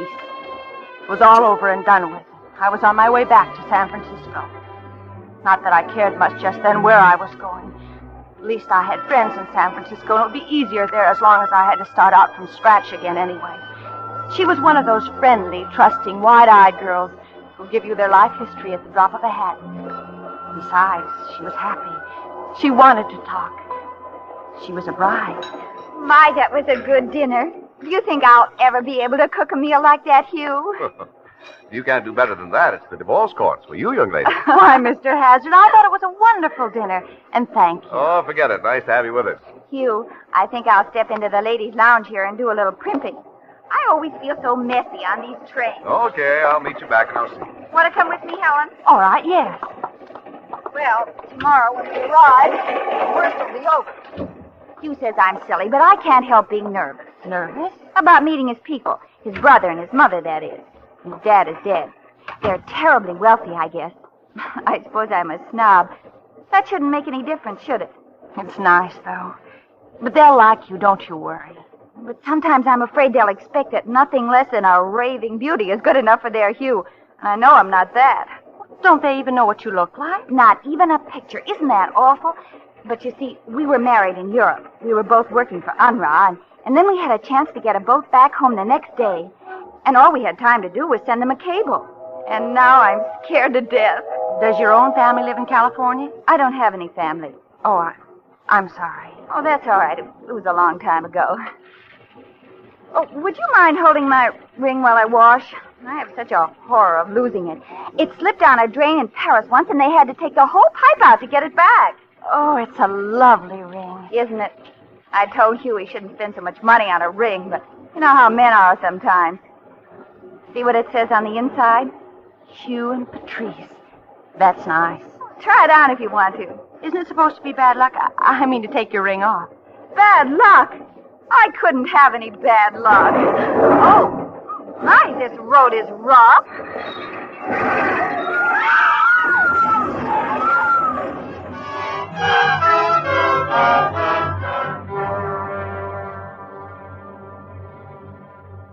At first, it just seemed as though everything was white. White ceiling and white porcelain things around me. The white uniform bending over me. The white coverlet on the bed. My hands lying there, pale and white, too. And then I saw a ring on the third finger of my left hand. I brought it up before my eyes. Things began to come back then. Well, how are you feeling now? How long have I been here? Almost 2 days. What happened? What happened to? To who? There was another girl. I was talking to another girl, and then... Is she all right? Did you know her very well? Just on the train. Is she all right? No. She's dead? Yes. Oh. Is there anyone else you want to ask about? What happened to? To him? Yes. You're going to have to be a very brave girl. Can you be? Yes. Your husband wasn't saved either, Patrice.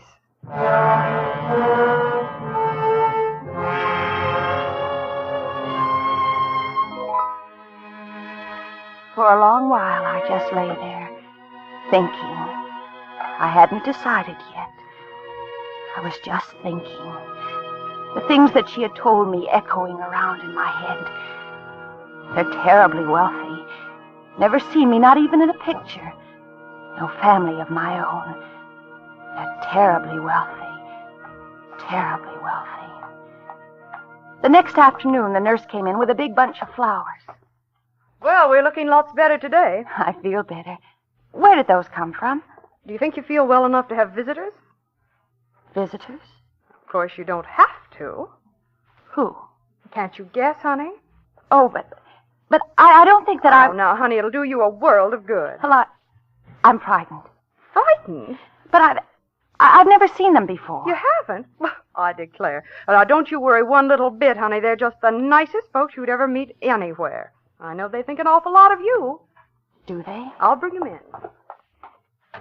Mrs. Hazard, you can come in now. Yes. Only just a minute or two, though. Yes, I understand. Patrice, I'm Hugh's mother. How do you do? And this is my other son, Bill. Hello, Patrice. Hello. My dear, you know we can only stay a minute. But I don't want to talk about anything that's painful to you. It's all right. I just want you to know that your loss, our loss, is something I hope we can overcome together. We both feel that, Patrice. Thank you. Now, as soon as you're well, in a few days, we're going to take you home with us to Caulfield. And we want you to know that our home will be your home. Always. Oh, I don't see how... No, you let us do the planning for a while, Patrice. I'm afraid you're not in very good shape for it just yet. Patrice, from everything we both know of Hugh, we know he'd want it that way, don't we? It's hard to lose a son, as it was hard for you to lose your mother. I know. But it'll be easier now. Now that I have a daughter, and you have a mother. You see? I don't know what to say, Mrs. Hazard. Not Mrs. Hazard, dear. From now on, it's Mother. You see, Come on, my dear. Say it. Yes. Mother.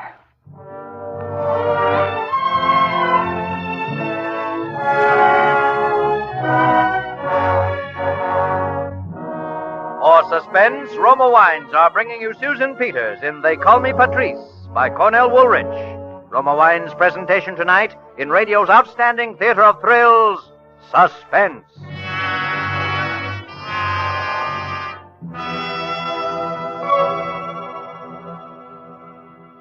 Between the acts of Suspense, this is Ken Niles for Roma Wines. 10 more shopping days till Christmas. And if your shopping isn't done, why not solve both your gift-giving and entertaining problems this easy, gracious way? Buy an assorted case of Grand Estate wines. Use several bottles for gifts of outstanding distinction. Use the remaining Grand Estate wines to serve your every holiday, dining, and entertaining need. Grand Estate wines, the crowning achievement of vintner skill, are presented by Roma, America's greatest winemaker. You can give or serve Grand Estate wines proudly to anyone. For the taste excellence of Grand Estate wines bespeaks your desire to offer only the finest. Distinguish your Christmas giving and hospitality with all 5 Grand Estate California wines. For gracious entertaining, medium sherry, ruby port, and golden muscatel. For distinctive dining, Burgundy and Sauterne. This year, say Merry Christmas smartly with Grand Estate wines. And now Roma Wines bring back to our Hollywood soundstage Susan Peters in They Call Me Patrice, a tale well calculated to keep you in suspense.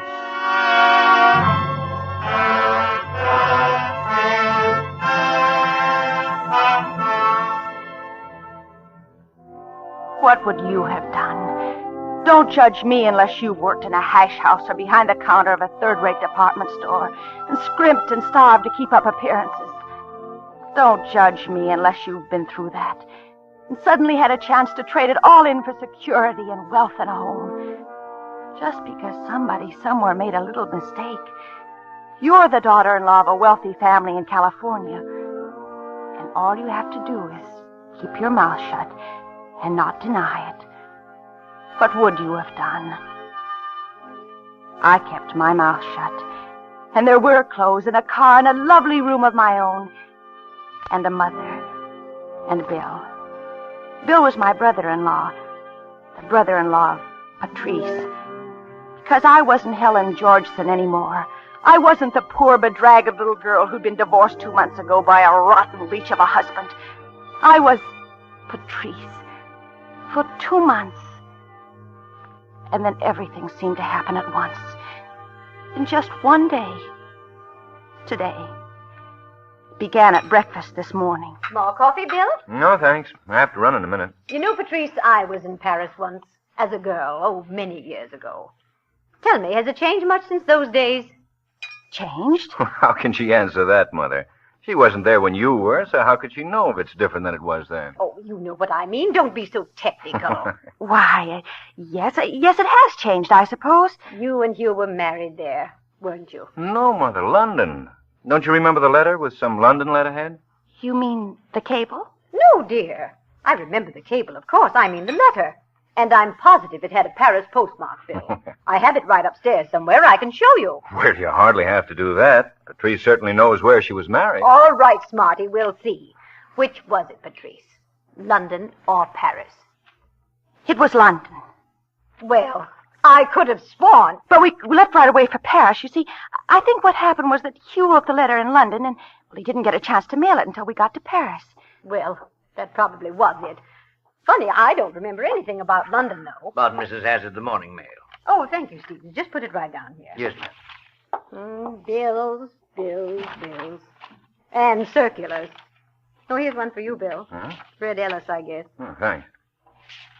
Why, Patrice, here's one for you. For me?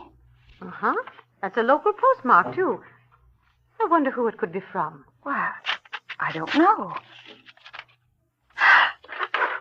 What, Patrice, where are you going? I just remembered. I think I left the bath water running. The bath water? The letter was typewritten. It was unsigned. All it said was, I know who you are.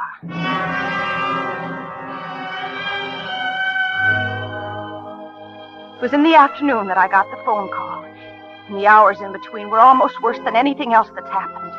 Wondering who it was who knew who I was.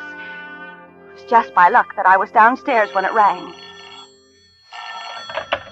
Hello? I'd like to speak to Mrs. Hazard, please. The younger Mrs. Hazard. This is she. Oh. Hello, Helen. This is Steve. Steve. Well, I'm glad at least that you remember me. I was afraid that, under the circumstances, you might have forgotten. What do you want? I want to see you. You know that can't be. Oh, but I must. I want to hear all about it. The train wreck and everything. It can't be done. Now, Helen, I simply won't take no for an answer. You'll drive out of town along the lake road, and about 5 miles out on the left, you'll see a little bungalow with a green coupe standing out in front of it. I'll be waiting. Look, Steve. Helen, for your own good, I think you'd better come. In fact, I know you'd better come.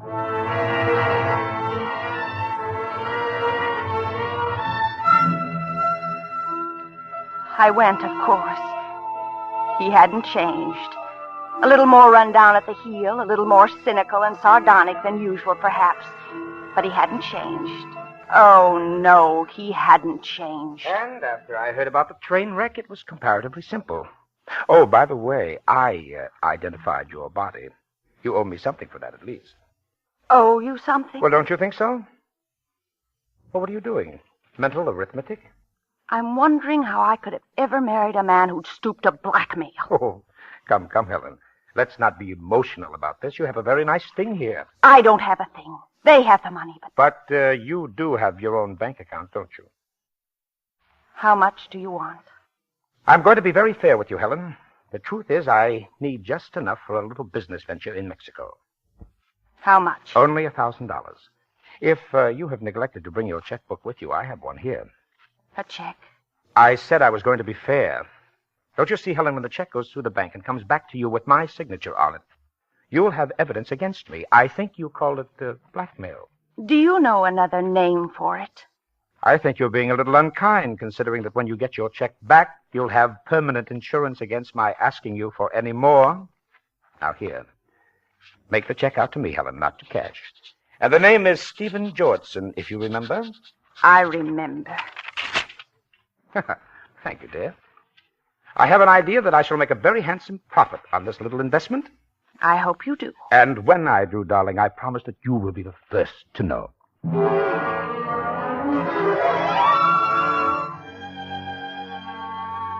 That should have been enough. Enough for one day.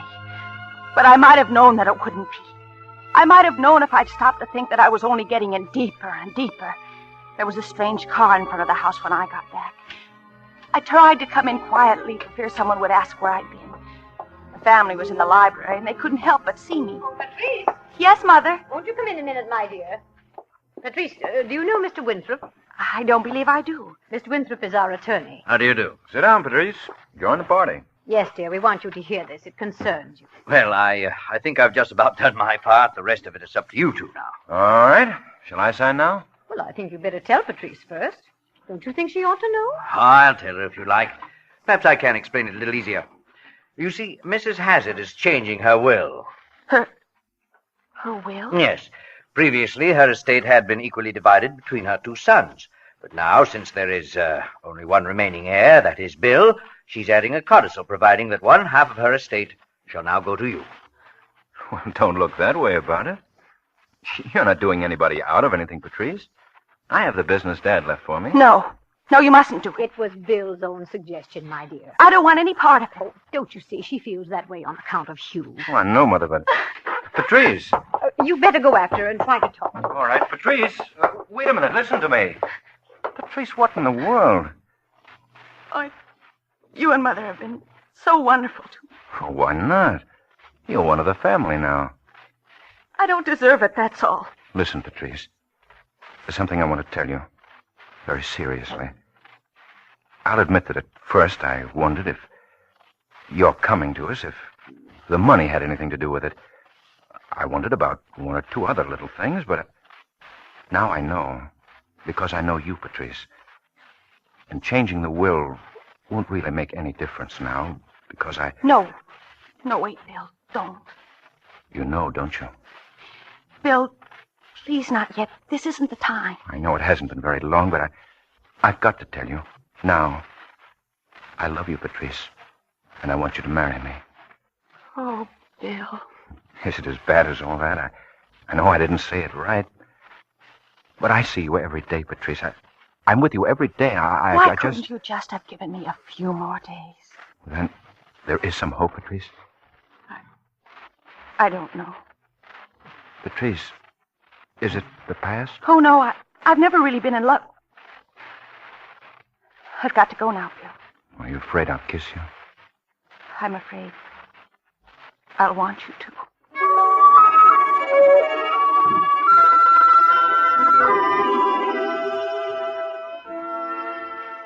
So you see, it wasn't just the money, the security anymore. I'd have loved him if he'd been a pauper. This is it, he said. This was it, all right. At first, I hadn't wanted to go to the dance at the country club and be stared at and asked tactful questions about you. Now I was glad. Now it was pure escape from the turmoil of my thoughts and the guilt and indecision. Pure escape. I thought. Well, if I'd known you danced this well... Do I? Hasn't anybody ever told you that before? Not really. Well, then I'll continue. That you're by far the most beautiful girl here. Am I? Oh, you know quite well you're perfectly aware of all this. And if you weren't, one look at that stag line would tell you. Patrice, what's the matter? I must have stumbled. Stumbled? Oh, not you. I beg your pardon. Do you mind if I cut in? Oh. Mrs. Hazard, Mr. Georgeson. Oh, this is a very great pleasure, Mrs. Hazard. Bill, I'll see you later. Right, Patrice. What are you doing here? Oh, I've been moving in quite the best circles, didn't you know, dear? You shouldn't be dancing with me. Why not? You know why not. It's not safe. Is there anything that is for someone in your position? Leave me alone, can't you? I want to talk to you about that. No, not here. Yes, I guess you're right. Come on, let's go out on the veranda. What I have to say won't take very long, dear.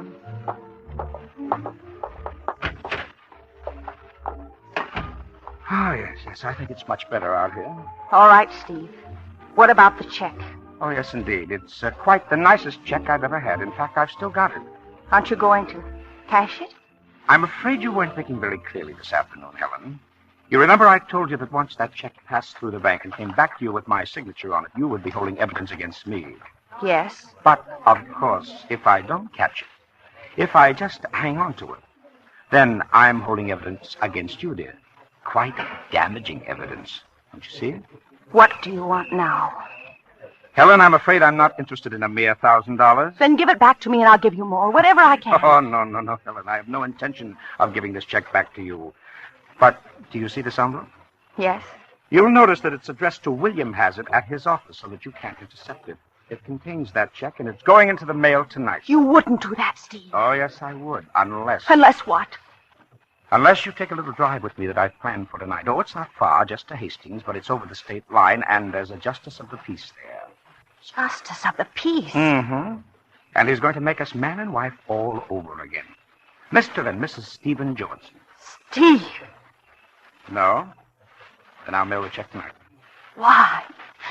Why do you have to do this? Mrs. Hazard, whom you've been calling your mother-in-law, can't last forever, and when she goes, of course, you'll inherit, I should estimate, about $200,000. Under the law, as your husband, a third of that is mine.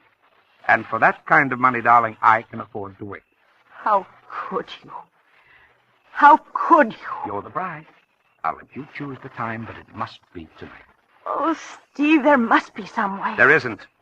It's tonight or I mail the check. All right. But late. It's got to be late. I see your point. 3 o'clock. All right. I'll meet you at your house. 3 o'clock. And be on time, Helen, because the United States mail is always on time. Oh, there you are, Patrice. Oh, excuse me. Good night, Mrs. Hazard. I've been looking for you. I wasn't too long, was I? Oh, no. Do you know that fellow, Georgeson? No, Oh, I'm glad you don't. He's no good. Oh? It seems he's a professional gambler. I wasn't sure until tonight, but he's done some of our members out of quite a little money, including me. Bill, would you take me home? I'm terribly tired. Of course I will. Thanks. Patrice, Yes, Bill? have you thought about what I said this afternoon? Yes, Bill. Well, I can't give you an answer. Now. will it be soon? Yes, Bill. Soon.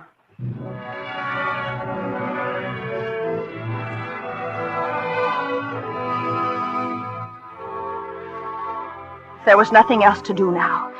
I waited until the house was dark and I was sure everyone was asleep. And then I slipped out and got the gun that I'd found one day in a cupboard in the garage. And I drove out to meet Steve. He didn't need to worry about my being on time. I was right there on schedule. Well. Come in. Anything you'd like to have before we start? Yes. I'd like to see the check. Why? Oh, I just want to be sure you still have it. Oh. All right. Here it is, right in my coat pocket. Helen, put down that gun. You deserve Helen. this. You deserve every bit of it.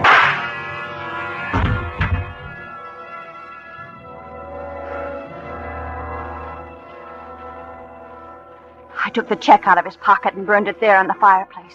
I threw the gun as far as I could into the lake. And then I drove home and let myself into the dark, quiet house. And although I just killed a man, I slept like an innocent child.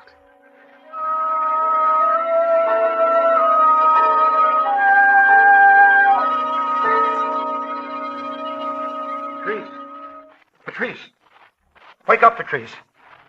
Bill, what time is it? This morning, I'm sorry to wake you, but they'd only give me a few minutes. Bill, what's the matter? I've just been arrested. For murder. Murder. I just wanted you to know from me, first of all, and tell you I didn't do it. No matter how bad it looks, I didn't do it. But they know I threatened him publicly about the money he cheated me out of, and the bullets were the same as those for a German Mauser I got in the Far East. And people around town knew I had, although they haven't found the gun yet. And then they found me out there. I'd gone out to have a showdown with him. The farmer that delivers milk came in just after I got there. Bill. Who? Georgeson. Stephen Georgeson. Oh, Bill. I'm afraid you'll have to come along now, Mr. Hazard. Darling, don't worry. But you know I didn't do it, don't you? Yes, Bill. I know you didn't do it.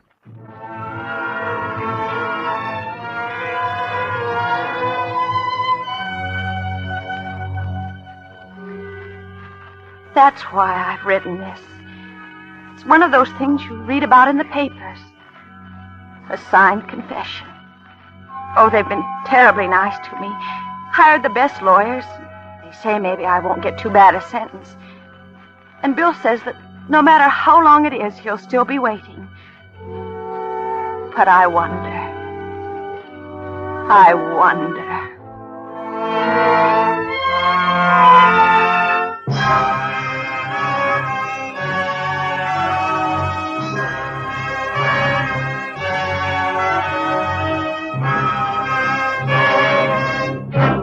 As Roma Wines bring you Robert Taylor, star of Metro-Goldwyn-Mayer's Undercurrent, in a remarkable tale of suspense.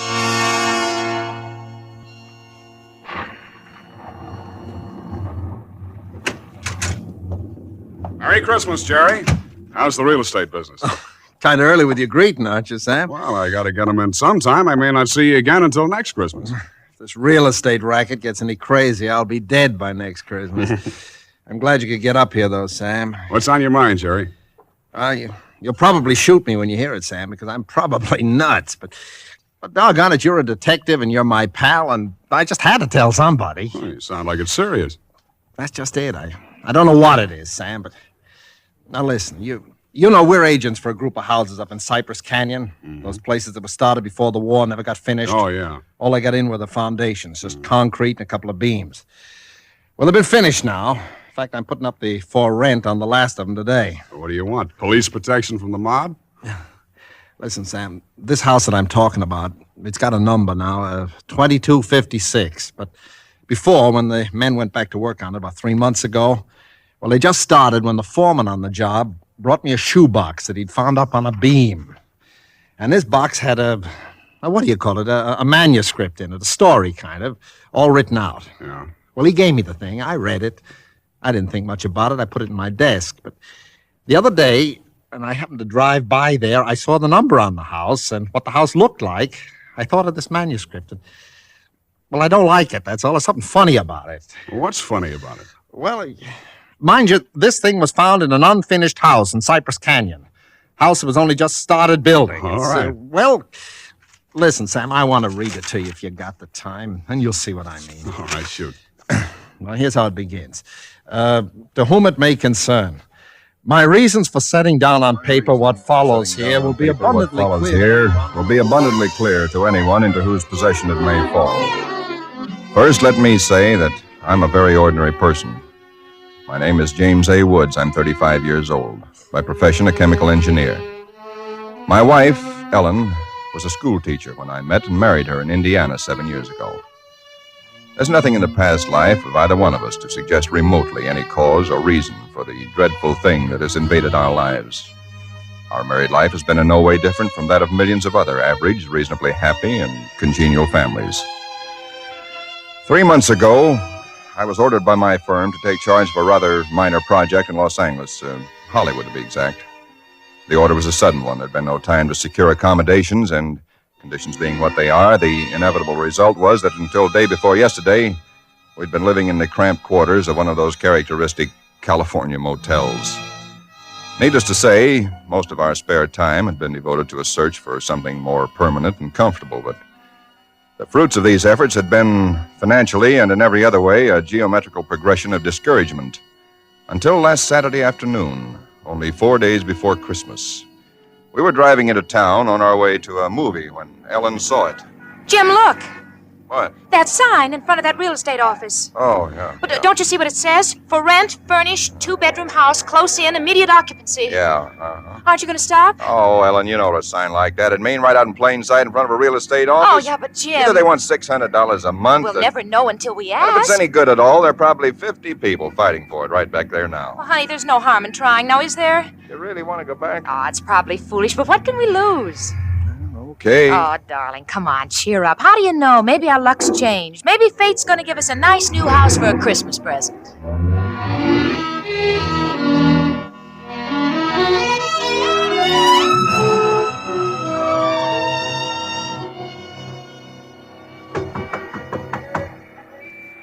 Come in. Oh, we're sorry to bother you, but we just happened to see that for rent sign outside. Oh, and, yeah, I hung it outside just this minute. Is the house available? Why, sure it is. Let me introduce myself. My name is James A. Woods, and this is my wife, Ellen. How to do? Wow. Looks like it's fixing to rain. Yes, so it does, doesn't it?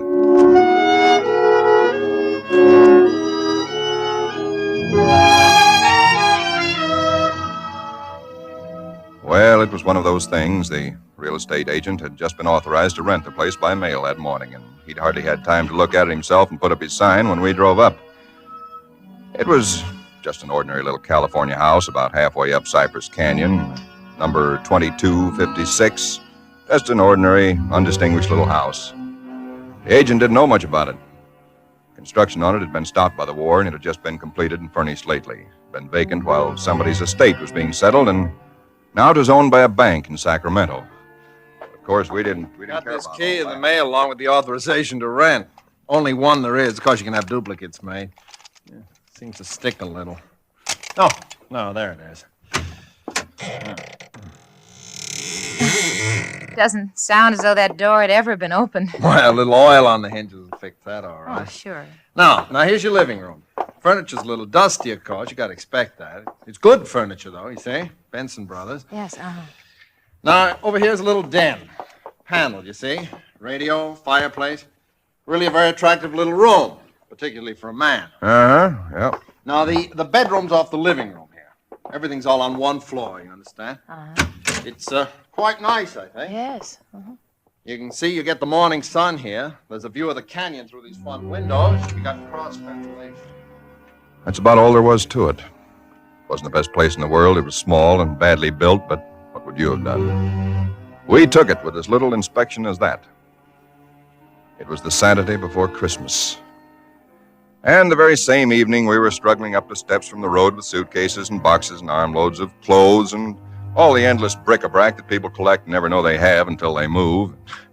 Ellen began unpacking, and I began moving things around and taking the worst of the pictures off the wall, doing all the little things that everybody does when they move into a new place and try to give it something of their own Don't be such a sourpuss. You know, it's a roof over our heads for Christmas. That's more than we ever thought we'd get, isn't it? Now, what in the world are we going to do with those two pictures? Why don't we just leave them where they are? Jim, we can't. They're too awful. Well, all right, put them in the closet then. I can't. Both the closets are jammed full. No, I mean the other one in the little alcove off the den. At least there's a door there. I suppose it's a closet. I don't know. That isn't a commentary on the housing problem, huh? A woman moving into a house without even knowing where all the closets are. Take the pictures down, will you, honey? Bring them in here. Okay. Guess you'll have to help me with this door. I can't get it open. Let me see it. Well, of course you can't, silly. It's locked. Where are those keys we found on the desk? Here they are. No, not this one. Sure, this one won't work. No. Feels like an awful solid door for a closet. And that's one solid door in the house. Well, this one won't do it either. Well, we'll just have to get a locksmith up here on Monday. I'll put the pictures behind the desk, okay? Yeah, all right. Jim, if you could just help me move this armchair, huh? Oh, Ellen, will you let it go until tomorrow? You know what time it is? Oh, but, honey, I'd like to get the place looking just a Yeah, little but it's bit. almost midnight. In fact, it's exactly... What was that? Tomcat, I guess, out in the brush somewhere. Sounded near. Hope that doesn't go on all night. Well, there's much we can do about it. Come on, Ellen, I'm dead tired. All right, Jim, all right. Where'd you put the toothpaste, honey? It's right in the medicine cabinet. Oh, yeah. Jim, we ought to get some firewood tomorrow. You know, a fire in that living room would make all the difference in the world. Can't. Sunday. Well, Monday then. Jim, I think red curtains are what we need, don't you? Mm-hmm. You know, just at least for the living room. Anyway, the ones in there now have just got to come down. Yeah, I suppose they do. What do you think of red? Well, I guess it's all... Jim. It's some tomcat. Jim, it sounded in the house. Oh, now, how could it be in the house, Ellen? We've been over every inch of the house. Except the closet. Now, how could a cat or anything else be in a closet that's been locked up for over a year? I don't know. It's probably under the house. A wildcat or mountain lion or something. I hear they have them in California. Jim, I don't like Well, it. neither do I like it, but there's nothing we can do about it tonight. Oh, maybe we ought to call somebody, the police or some don't neighbors. be silly, Ellen. You act like a kid. Come on, let's go to bed, huh? Oh, all right, I suppose it is silly. Jimmy, did you lock the door? Yeah. Can I turn out the lights now? Yeah. All right. Good night, Ellen. Sleep tight. Good night, Jim.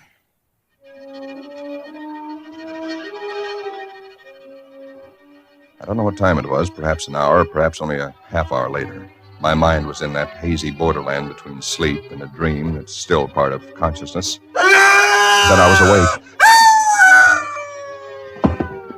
Ellen, are you all right? Yes. Did you have a nightmare or something? No. I heard it, too. Well, that didn't sound like any cat. Put on the light. Yeah. It seemed to be out there, Jim, in the house somewhere. I'm going to look into this. Jim, you be careful. Come on. Where's my shotgun? In the den, I think. Jim. What? There's something wet. What? Wet? Running from under the closet door. Sticky. Hey, Ellen, don't touch it. I had to. Jim, it's blood.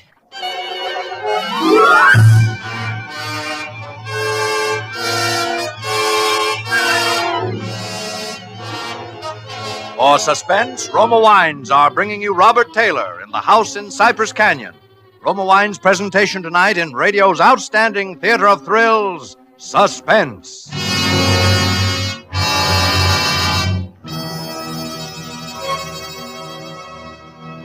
Between the acts of Suspense, this is Ken Niles for Roma Wines. These days before Christmas are busy ones indeed, yet smart hostesses everywhere find time for shopping and distinguished home entertaining later. The secret? Magnificent Grand Estate wines. Presented by Roma, America's greatest vintner, Grand Estate wines add distinction to your hospitality on a moment's notice. Make your holiday welcome, effortless, and in perfect taste. The brilliant clarity, full fragrance, and mellow taste of Grand Estate wines please discriminating people everywhere. For Grand Estate wines, limited bottlings by Roma, are born of choicest grapes, then patiently guided to superb taste richness by Roma vintner skill, necessary time, and America's finest winemaking resources. Delight your guests with Grand Estate California wines. For entertaining, medium sherry, ruby port, or golden muscatel. For dining, Burgundy or Sauterne. So insist on Grand Estate wines and enjoy the crowning achievement of vintner skill. And now, Roma Wines bring back to our Hollywood soundstage Robert Taylor as James A. Woods, with Kathy Lewis as his wife Ellen, in The House in Cypress Canyon, a tale well calculated to keep you in suspense.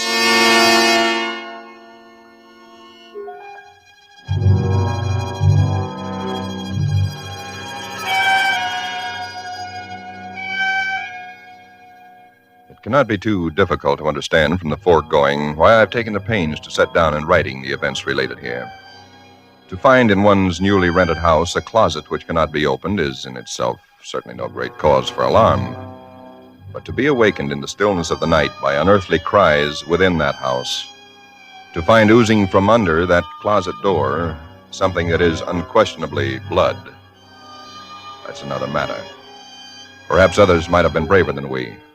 Suffice it only to say that we got out of the house in something very close to a panic, and only returned when we had the moral support of two stalwart Los Angeles policemen. You just moved in here, you say? That's right, officer. You can see we're still unpacking. And the place has been empty right along before that? Yeah, I don't know much about that part of it. You could check all that with the real estate agent, though. Well, where is this closet? Oh, it's right in here, officer. And the blood is... Where? Where's the blood? Jim? Officer, I swear to you, there was blood on the floor less than an hour ago. I saw it. Uh-huh. It was running out from under that door. We heard that noise, and we got up, and then we saw it. The door was locked. Locked, huh? Oh, no, Well, it seems to be all right now. Hey, you folks aren't trying to be funny, are you? Isn't there anything in it? No, ma'am, there is not. Look, officer, we're reputable people. You can call my firm. They'll tell you all about me. There's nothing wrong with this closet. Walls are solid. No trapdoors. If you think I'm lying... I didn't say that, mister. Oh, you probably did hear some sort of a noise, and you got a little panicky, and... What about the blood? It got on my hand. It isn't there now, is it? Yes. Where? I feel it. Now, you folks just take it easy.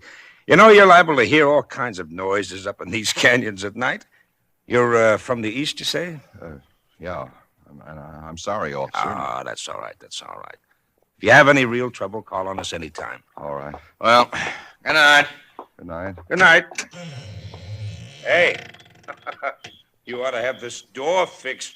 That's enough to scare you. Yeah, we're going to have it fixed.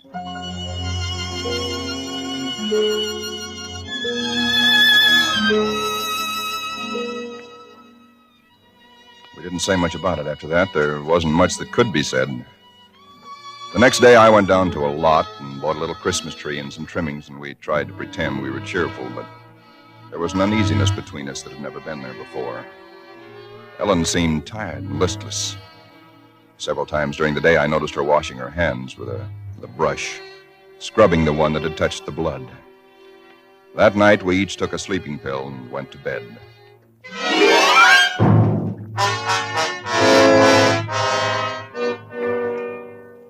It was sometime after midnight when I was suddenly wide awake and staring into the darkness. In some way, I knew at once and instinctively what had awakened me. Ellen was not in her bed nor in the room. The nameless thing I feared gripped at my heart until I could scarcely breathe. I opened the bedroom door and started through the house, putting on every light that I could find. There was not much to search, but I searched thoroughly. The living room, the kitchen, bathroom, den, even the garage. And all the time, the dread of looking where I knew at last I must look. For I think I knew from the very first time where I'd find her. It must have been a full minute that I stood before that closet door. Then I opened it. She stood there rigid, her arms at her sides, her fingers extended like claws. Her hair was over her face, her eyes stared out of it. Her lips were drawn back in a grin like an animal at bay. For a moment I was frozen with the horror of it. I stretched out my hand. Very deliberately, she turned her head and sunk her teeth until they met into the flesh of my forearm. I'd raised my hand to strike at her, but already she'd relaxed her hold and gone utterly limp. She would have fallen unless I'd caught her. I carried her into the bedroom and laid her on the bed. Strangely, at that moment, my only thought was how I might revive her. Until I saw that it was not a faint, but a sleep that she'd fallen into. Sleep as deep and heavy as though she'd been drugged. And so I left her. But for me, that night, there was no sleep.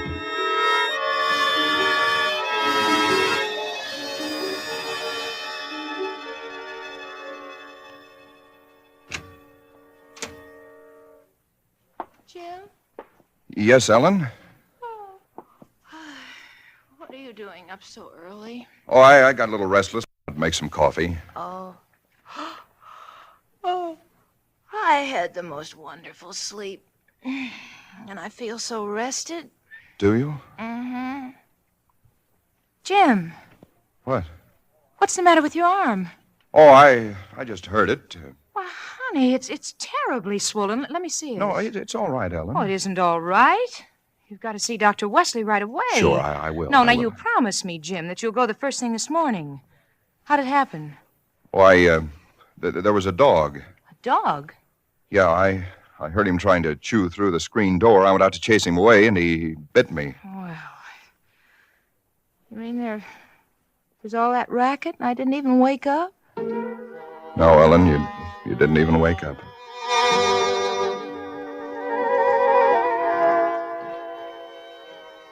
It was clear to me that Ellen knew nothing of what had transpired the night before. I went to my office that morning and made a pretense of going over routine business, if only to restore my mind to some semblance of calm by the sight and sound of common, familiar things. Pain in my arm had become a persistent, dull throbbing. I made a late appointment with Dr. Wesley. He treated my arm with something of an arched eyebrow, and he said, "Well, I've never seen anything quite like it before. That is such a rapid onset of infection."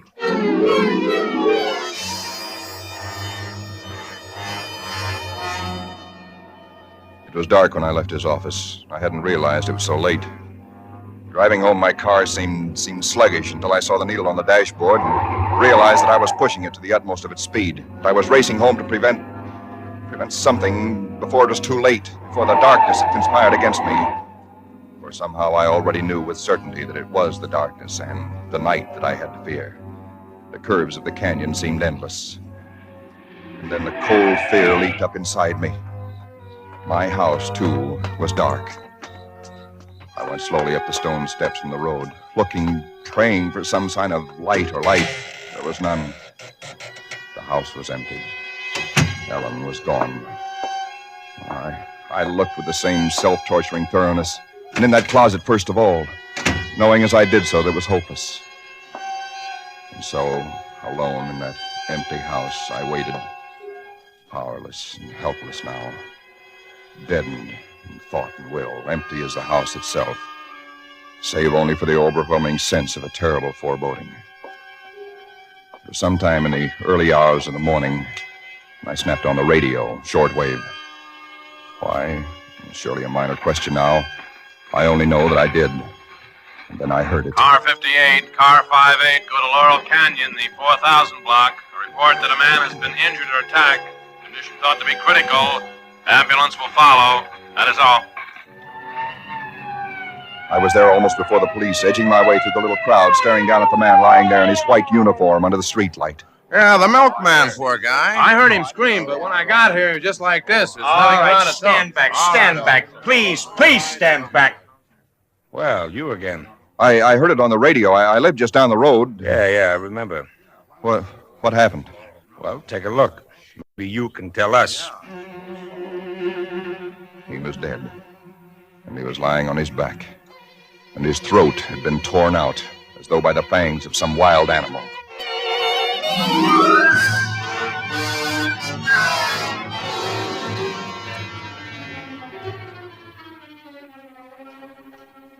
It is now Christmas Eve, or rather Christmas morning, for it's a little after midnight. I've been waiting here in the stillness of this empty house for nearly 24 hours, waiting for the end. Already once tonight I've heard that dreadful wailing cry somewhere in the hills.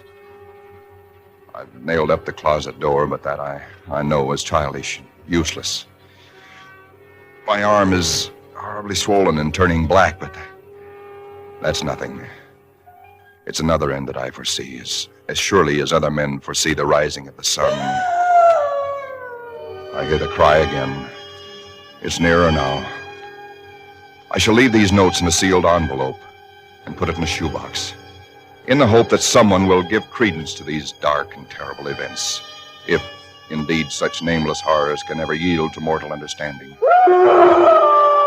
As for myself, I feel no longer any fear or even sorrow, only a desire that the end and the thing that I must do may come soon.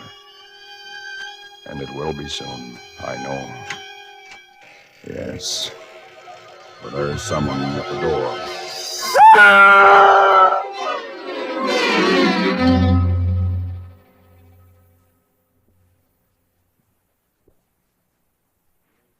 Someone at the door. What do you make of it, Sam? It's quite a yarn. But what of it? That's what I thought. Now, listen, that's not quite all of it. Clip to it's a newspaper clipping. Listen. Hollywood, December the 26th. Police reported what was apparently a case of murder and suicide in Cypress Canyon sometime in the early hours of the morning. The victims were James A. Woods, a chemical engineer, and his wife, Ellen. Preliminary investigation indicates that Mrs. Woods was killed by the blast of a shotgun in the hands of her husband, who then turned the weapon upon himself. That she fought desperately for her life, however, was evidenced by the disorder of the room and the severe lacerations inflicted upon her husband about the neck and arms. This is the second tragedy to be reported in Cypress Canyon within 24 hours, the other being the unexplained death of Frank Polanski, a milkman. Well, no such murders or whatever they were ever occurred, if that's what's worrying you. The clipping, well, you have those things printed up, you know. No, it's not that, Sam. That story was found in an unfinished house in Cypress Canyon. No number, no nothing, just a framework. Uh-huh. Now that house is finished. When I drove by it today, well, that's what stopped me, Sam, because it all fits. Now that it's finished, it is the house in the story, the same construction, the same vines and creepers on the lawn, even the same number. So what, a guy who knows roughly what this house is going to be like writes a yarn and loses it or something? Did he know the place was going to be listed for rental today, the Saturday before Christmas? Oh, Jerry, coincidence. 2 bits you find the guy next door is a ghost story writer or something, and he's been wondering for a year what happened to that thing he wrote. Okay, coincidence. Well, I'm sorry I bothered you, Sam. Don't be silly. I liked it. It's a good yarn. That the for rent sign you were talking about? Oh, yeah. I'm going to put it up outside now. Uh-huh. Well, so long, Jerry, and Merry Christmas again. Yeah, well, thanks, Sam. I guess I was kind of silly, all right. Huh? Listen, when a guy named, whatever it is, Woods, with a wife named Ellen, comes in to rent that place from you, then you can start worrying. Yeah. Well, so long, Sam. So long, Jerry. Come in. Oh, we're sorry to bother you, but we just happened to see that for rent sign outside. Yeah, I hung it out just this minute. Is the house available? Oh, sure it is. Let me introduce myself. My name is James A. Woods, and this is my wife, Ellen. How do? Wow.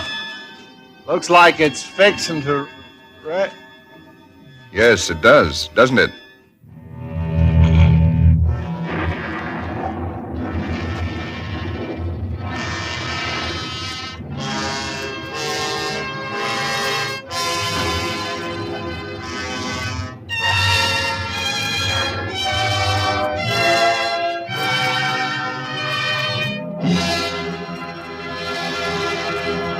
As Roma Wines bring you Chester Morris in a remarkable tale of Suspense.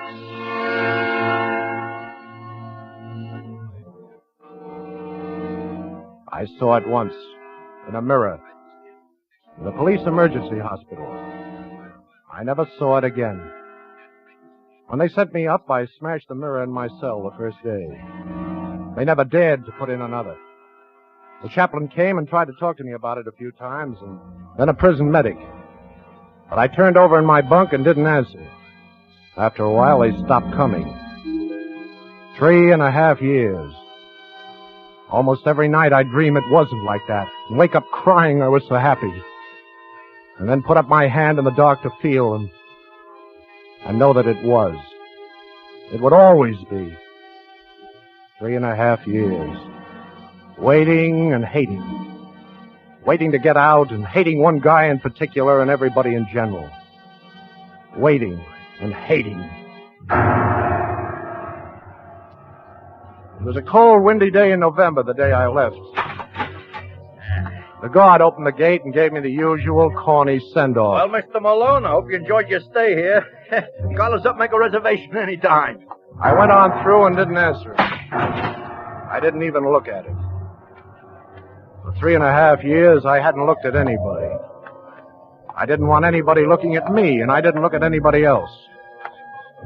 My coat collar was pulled up, and my hat pulled down, and I walked towards the river to the little park there and hung around waiting for it to get dark. I knew what I was doing, all right. I was going to kill a man.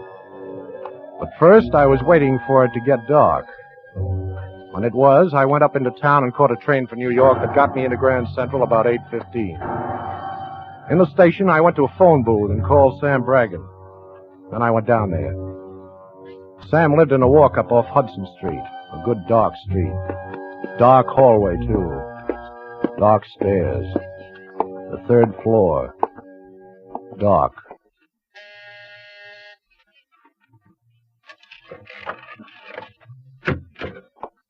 Who is it? Hello, Sam. Johnny. Oh, Johnny, you old son of a gun, you. Hello, Sam. Well, what are you standing there for? Come on in, come on. Wait, let me turn on the light. No. All right, Give me Sam. your hat and coat. You might as well see it now as later. Oh, Johnny.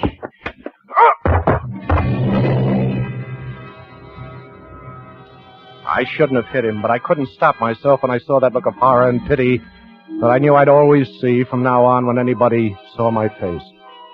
My awful, scarred, twisted nightmare of a face. My face.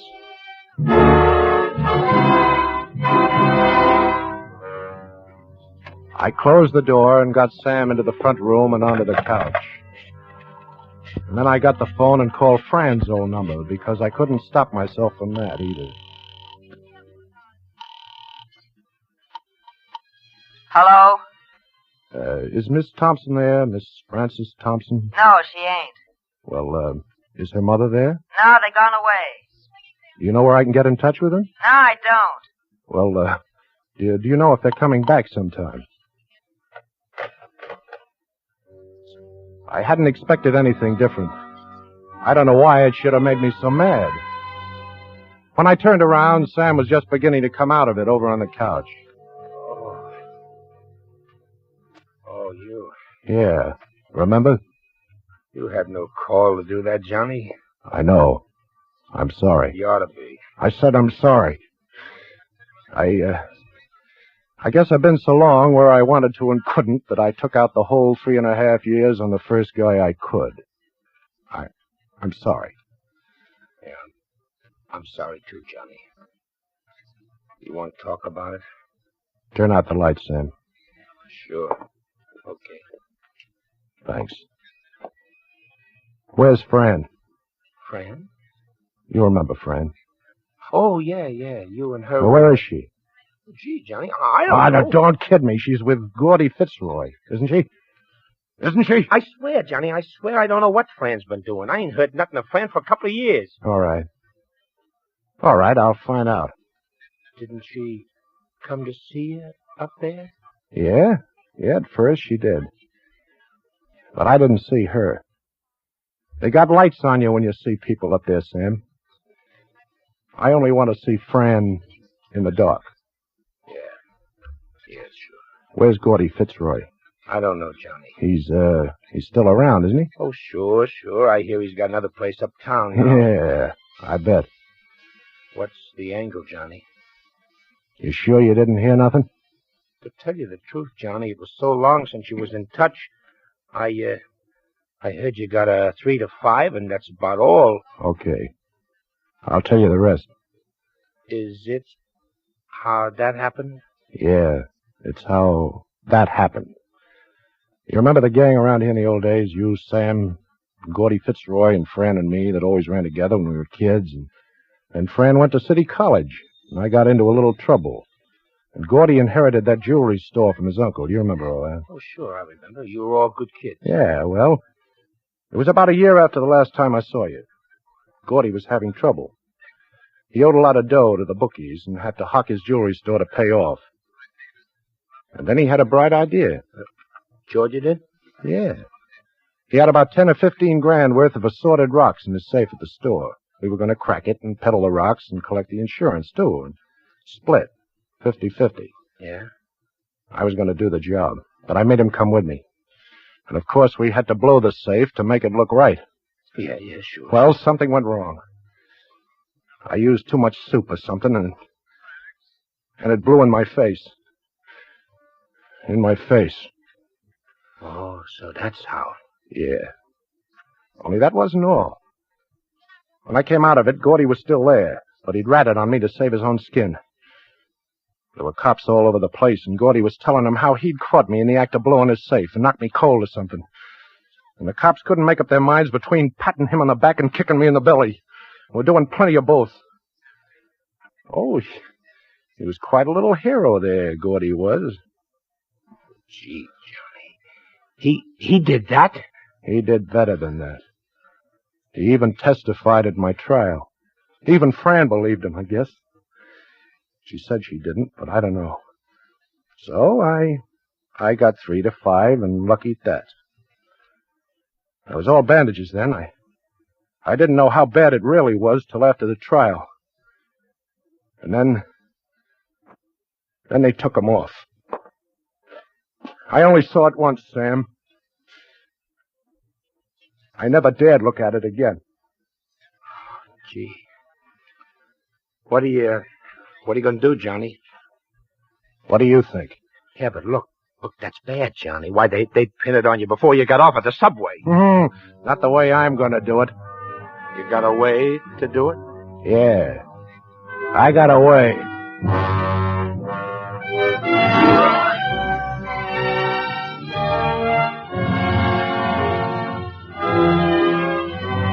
For Suspense, Roma Wines are bringing you Chester Morris in The Strange Death of Gordon Fitzroy. Roma Wines' presentation tonight in radio's outstanding theater of thrills, Suspense.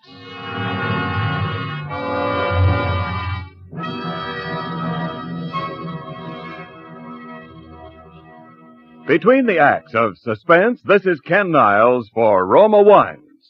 Today was a memorable Thanksgiving. And here's a tip on how to give tempting first meal flavor to your Thanksgiving dinner leftovers. Serve those leftovers with delicious Roma California wine. For both robust Roma Burgundy and glorious Roma Sauterne have tantalizing taste harmonies with food that bring out all the subtle, hidden flavors in any meat or fowl, hot or cold. Yes, better tasting Roma wines make simple turkey hash an epicure's delight. And Roma wines do taste better, for Roma starts with California's choicest grapes. Roma's skill and America's finest winemaking resources guide this great treasure to tempting taste perfection. Then Roma selects at peak taste richness from the world's greatest wine reserves for your pleasure. And here's a holiday tip. Take advantage of present low Roma prices. Tomorrow, buy Roma by the case and save. That's R-O-M-A. Roma, America's favorite wine. And now, Roma Wines bring back to our Hollywood soundstage Chester Morris as Johnny Malone in The Strange Death of Gordon Fitzroy, a tale well calculated to keep you in suspense.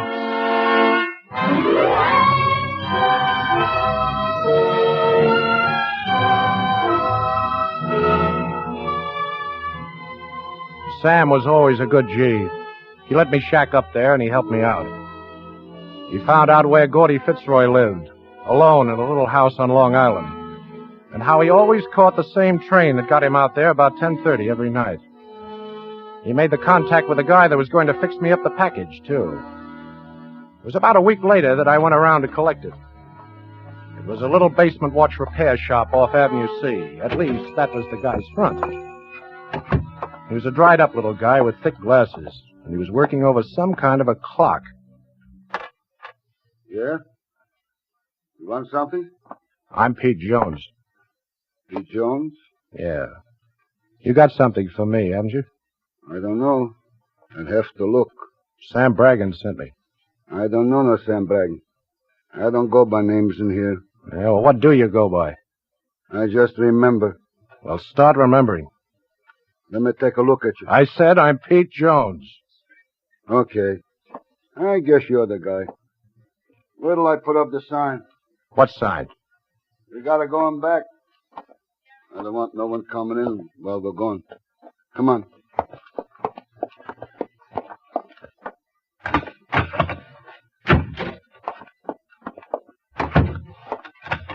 Where is it? You're looking at it. That suitcase. Well, open it up. I want to see it. That suitcase ain't made to be opened up no more, bud. Okay, how do you work it? You see the slide and that snap lock? Yeah. You push it just once. When you do that, it's time to blow in 3 hours. What'll it do? Like the atom bomb, bud. Like the atom bomb. Listen, you ain't mixed up in any kind of politics, are you? Like that Christian Front gang or anything? No. 'Cause I don't do that kind of work. Dangerous. This is strictly business. Personal. Okay. You know what this job is going to cost you? 1 C was what I was told. No. 2 C's. Is that the way you always do business? Materials are going up. Well, I'll give you 1.5 and a working over. Now, what'll it be? I'll take the 1.5. 3 hours, you said. Yeah, 3 hours. Now, here's your dough. And this thing better work right. If it don't give satisfaction, wise guy, bring it back.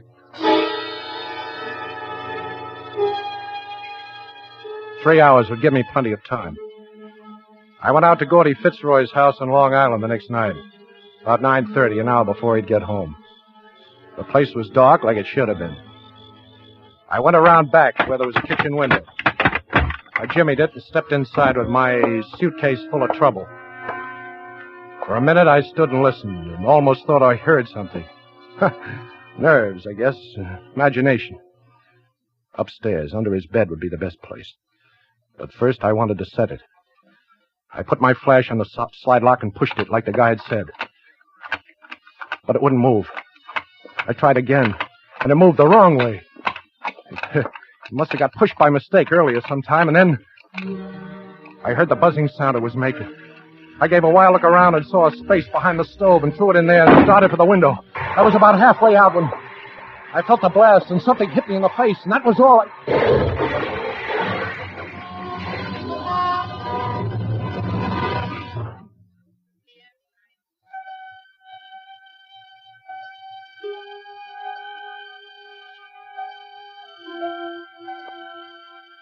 It was funny, but I came to sitting in a chair.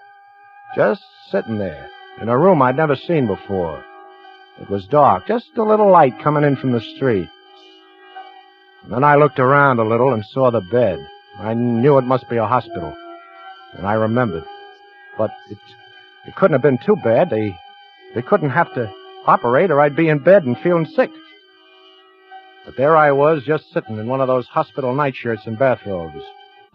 Just sitting. And then the door opened. A doctor and a nurse. Psychic trauma shock. You just have to keep trying, that's all. Well, how's the patient this evening? Don't turn on the lights, Doc. Well, oh, what's that you said? I said don't turn on the lights. I like it better in the dark. How did you know I was your doctor? I guessed. You are, aren't you? Why, yes. How am I? You seem to be fine now. The bulls outside? The who? Coppers, police. Oh, the police. They were here, but they're not around anymore. You got tired, huh? Yes, I guess they did. Thanks for telling me. Well, it's nice to see you feeling so well. I'll drop by in the morning. We'll have a long talk. Oh, yeah, sure, in the morning.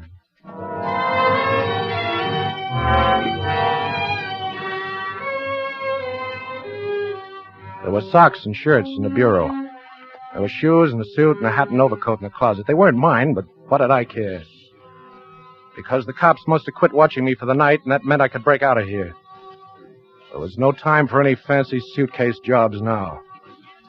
If I was going to get Gordy Fitzroy before the cops got me, I had to go after him and give it to him, face to face. I put on the duds and got out into the hall and down a back stairway and out through the basement without anybody even seeing me. I knew where I could get a gun, and I got it. And then all of a sudden, I was thinking about Fran. I knew I was washed up. I knew they'd get me for what I was going to do to Gordy, but before that, I wanted to see her. I just wanted to see her. I took a chance that the old dame on the phone might have been brushing me off the other night, and I went into a booth and dialed the number.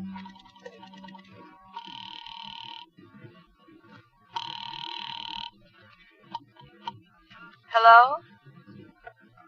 Fran? Yes? Who's this?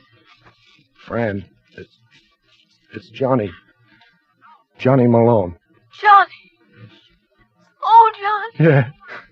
Yeah, me too. Are you? Out? Yeah. Fran, I want to see you. I want to see you the worst way, but... But what, Johnny? Did you know what happened? Yes, Johnny, I know. No, I mean all of it. How bad it was? Yes, Warden told me. He even showed me pictures. He did? Did you get my letters? Yeah, I got them. But I tore them up. Why? Because I didn't want to know what was in them, maybe.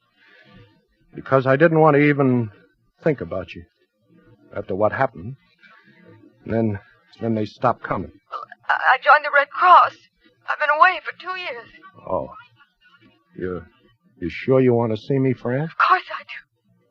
Listen, Johnny, I'll meet you now at Jack's, the old place.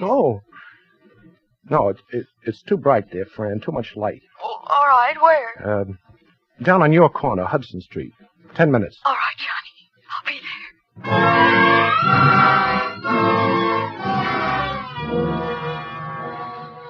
I waited in the shadows, in the doorway. My heart seemed to be going crazy, and I could hardly breathe. I forgot all about Gordy Fitzroy and what I was going to do. I didn't even care anymore. Maybe something could be worked out. Maybe Fran and I could, somehow. And then I heard her coming down the street. I looked. It was her, all right. I was scared now. I just waited where I was, trying to get my breath. She got to the corner and looked around. And then she stood there for a minute under the streetlight. And I walked up and went up behind her. I laid my hand on her arm, that's all. Just laid my hand on her arm. And she whirled around and looked at me. Full in the face. Get away. Get away from me. Get away. Get away. Get away. I ran. I just ran. I was so torn up inside I didn't know what I felt. There were tears dripping out of my twisted eye sockets. And then I stopped. All right. She lied to me. She didn't know what had happened, and she didn't care. And when she saw it, she was like all the rest. All right. If she could dish it out that way, she could take it that way. I wasn't going to leave her behind either. I went around the block and back to her house. I went up the steps and into the vestibule. It was dark in there. Good and dark. I waited. It was nearly half an hour before I heard her coming up the steps.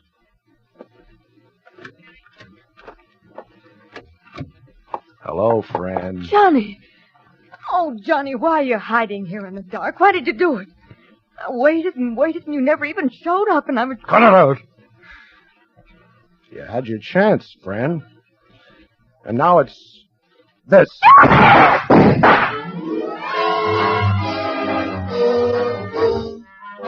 I ran out on the street, through the valley to the courtyard, the building next door, and over the fence and through another alley. I was on the next street. There was a cab coming, and I hailed him. Where to, mister? Just drive uptown. I'll tell you where later. Okay. The next on the list was Gordon Fitzroy. There was no use calling the house on Long Island. I know I'd blown that sky high. But I had to find him before morning. I tried to think. There must be somebody who'd know where he was. Staying in town now, probably. A cabbie.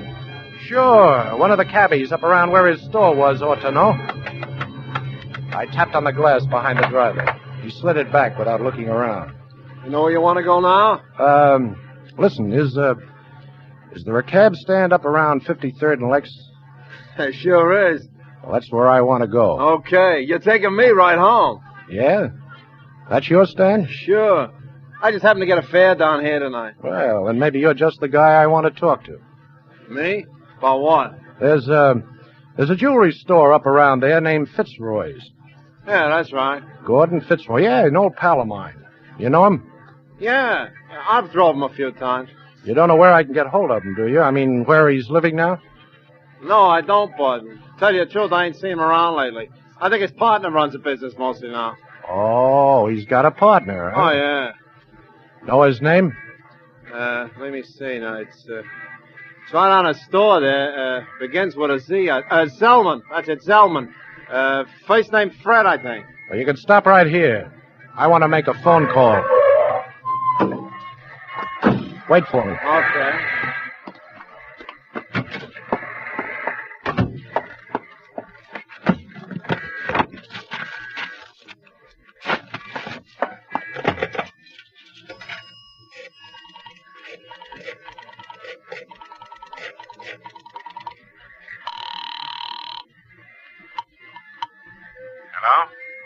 Mr. Zellman? Yeah? I'm sorry to bother you this time of night, Mr. Zellman, but I'm an old pal of Gordon Fitzroy. I've been trying to find him, but his house in Long Island doesn't answer. Yeah, guess it doesn't. Could you tell me where he is? Why, he's had an accident. An accident? Uh-huh. He's in the hospital. Oh, gee, that's too bad. I'd like to see him, though. What hospital is he in? Why, the Jefferson Hospital, room 508. The Jefferson Hospital. Thanks. The Jefferson Hospital. I got it now. Why, that was the hospital I'd been in. I was almost sure. So Gordy had been in his house when I blew it. And they'd taken us both there. Why else would he have had an accident just the same time as me? Maybe he was right on the same floor all the time. Maybe right in the next room to mine. Just so he was still alive, that's all. Because now I wanted to give it to him face to face. Jefferson Hospital was way out in Long Island, and I knew I wouldn't be able to pay the fare, but that didn't worry me. When we got there, I just stepped out of the cab with a gun in my hand. You want me to wait? No, beat it. What about me fare? This is your fare. What is this, a stick? Hey, you're... It's nothing. I'm nobody. Now beat it. It's the same place, all right. I got in through the basement just like I'd got out. I went up the same stairs. I remembered now, 5 flights. The same floor. Only this time there was an old dame, a nurse, sitting there at the desk. I had my gun out and down at my side before I even spoke to her. Well, where did you come from? I want to see the guy in 508. I'm sorry, but visiting hours... I know all about that. Take me to 508. You wouldn't. Yes, I would, sister. Now get moving. We went down the hall. At 508, she stopped. But I poked her with a rod. Oh, please don't. She opened the door ahead of me. It was a room just like mine, but it was dark. Just a little street light coming in the window. Oh, please don't. I made her move inside. And then I slugged her.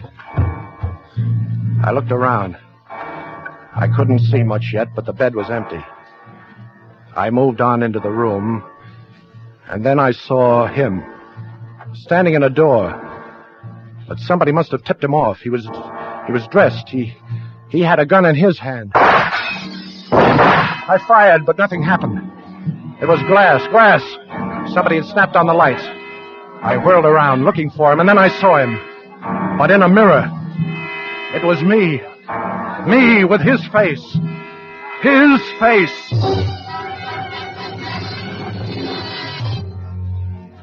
They must have come up behind me. I didn't even remember. I was in bed and half doped, and the room was full of medics and cops. But I knew. Gordy and me had both been in that house. Only the way he got it, they couldn't even find him. Only me. And they thought I was Gordy. And they fixed up my face from pictures the way they do to make me look like Gordy.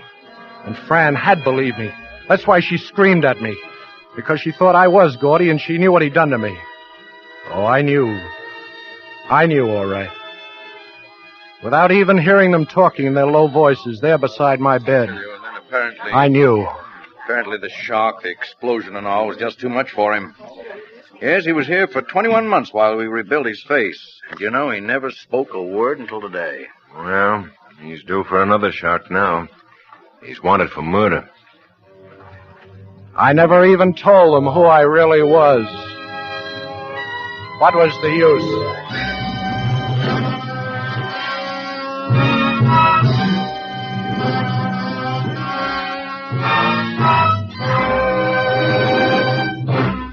As Roma Wines bring you Judy Garland in a remarkable tale of suspense.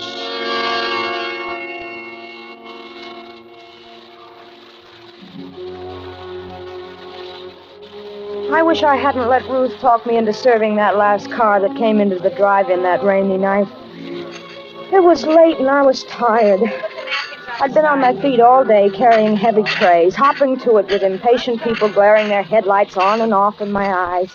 And heaven knows there are a lot of impatient people in Hollywood. We car hops don't have an easy time of it. Talk about your mail carriers. Well, we're the same. Raining or blowing or boiling hot. We've got to get through with that tray or know the reason why. Tired, hungry people who sit back in their car expect $1 million worth of service for a 10-cent tip. Why do we do it? Sure, there are other ways of making a living in Hollywood, but not many that hold that glittering promise that maybe someday, somehow, maybe someone will say... Why, that girl looks like Lana Turner. Yes, at least her hair's done up that way. I think I could use her, Rennie. The musical version of the Forsyth Saga. Oh, she'd be great in color. I think I'll ask her to come out to the studio. Yes, I know. Maybe it doesn't happen often, but there's always the chance. And there's always that hope. That's what keeps us going, I guess. But there are other things that can happen in the drive-in that aren't on the menu. Like that rainy night I was telling you about when I let Ruth talk me into serving that last car that came in. Miller, listen, please take his order, will you? I got 3 cars. Oh, look at the clock. Will you? It's nearly midnight. I'm off duty. Oh, please, Miller, just this once more, will you? My date's waiting. I'll do the same for you, son. Say, what's the matter with him? Can't he read? Please do not honk your horn. It looks clear enough to me. It's a doctor's car. You see, he's probably in a rush. Anyway, you got nobody waiting for you. Oh, all right. Oh, gee, thanks, Mill. It was true. I had no one waiting for me. Only the bus that was going to take me to Glendale, where I lived alone in an apartment. So I buttoned up my raincoat and took a menu over to the car. Good evening. Never mind the menu. There's some black coffee, a pot of it. And a ham sandwich. Please hurry it.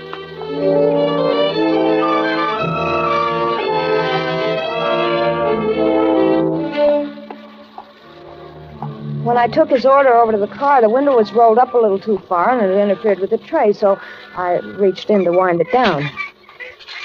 When I touched the handle, it felt wet, kind of sticky, too, but I didn't think anything about it.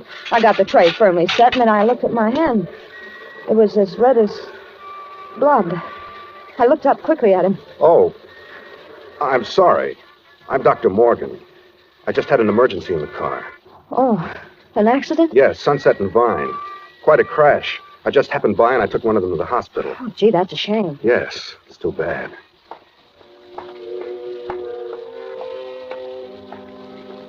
I walked back trying to wipe the blood from my hand with a paper napkin. It gave me a creepy feeling to have somebody's blood on my hand. Then I went in to wash. I was trying to keep close track of the time, and I was a little worried for fear the big drive-in clock wasn't right. It sometimes ran slow. So I took a coin from my apron pocket. I figured it was worth a nickel not to miss that last bus to Glendale. I walked over to the payphone, and I was about to drop the nickel in when I looked out, and he was leaning on the horn and beckoning to me at the same time. I put the nickel back in my pocket and hurried out to him. I'm sorry, but I'm in a hurry. I haven't time for this coffee to cool off.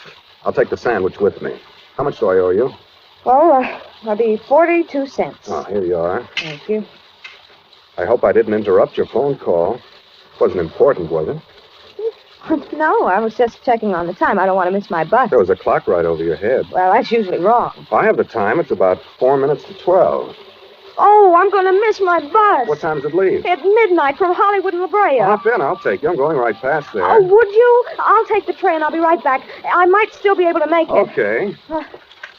In my hurry to unhook the tray from the window, I gave it a jerk, and it fell crashing to the ground. Oh, dear. Ruth? Yeah? Look, help me with these things, will you? I'm going to miss my bus. Go ahead, Miller. I'll get it. We picked the things up quickly, and Ruth went off with the tray. I started to run around the other side of the car when I noticed something shining on the ground. It was one of the shakers that had fallen from the tray. I picked it up and started toward the driveway. Why don't you just put that in your pocket? You can return it tomorrow. Come on, you're going to miss your bus.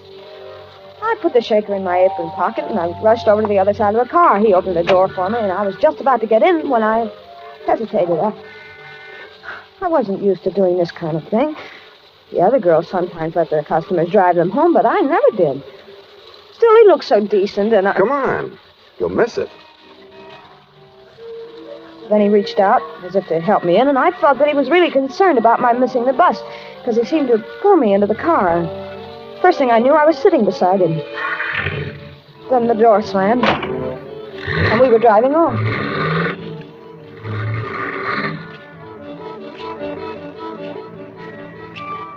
I was a little uneasy, but then I thought it's only a few blocks.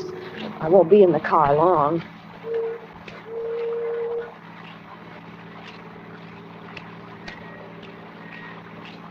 I suppose you're in a hurry because someone's waiting for you.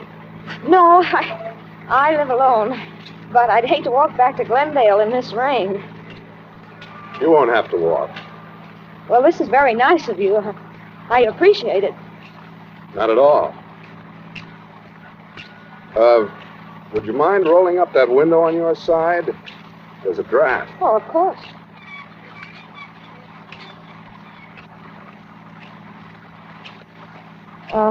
You can let me off at that corner over there. All right. Anywhere along here will be all right. This is fine. Right over there by the stop sign. Wait a minute, you're going through the stop signal. Am I? Yes, but I'll get off over there by the other one. My bus! You're turning the wrong way. Am I? Yes, this goes up to Laurel Canyon. Does it?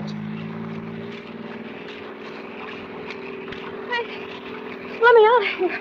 You thought you were pretty smart, didn't you? I don't know what you mean. Please, let me out of this You car. went right to the phone. You thought I wouldn't see you. The phone, but I was calling about the time. Honest, I was. The time. With that clock over your head. Oh, but that clock's wrong sometimes. Besides, who would I call? Why should I call anyone about you? You were calling the police. No, honest, I wasn't. Let me out of this car. You were going to catch a bus. You were going straight to the police. That's where you were going. But why? Why should I go to the police? You know why. No, really, I don't. Because you saw it. You saw his blood. No, you don't. There. You won't need to try to open that door again. Now we'll be getting along.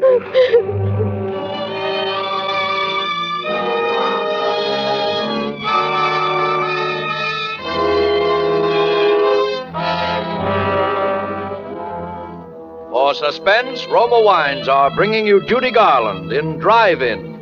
Roma Wines' presentation tonight in radio's outstanding theater of thrills, Suspense.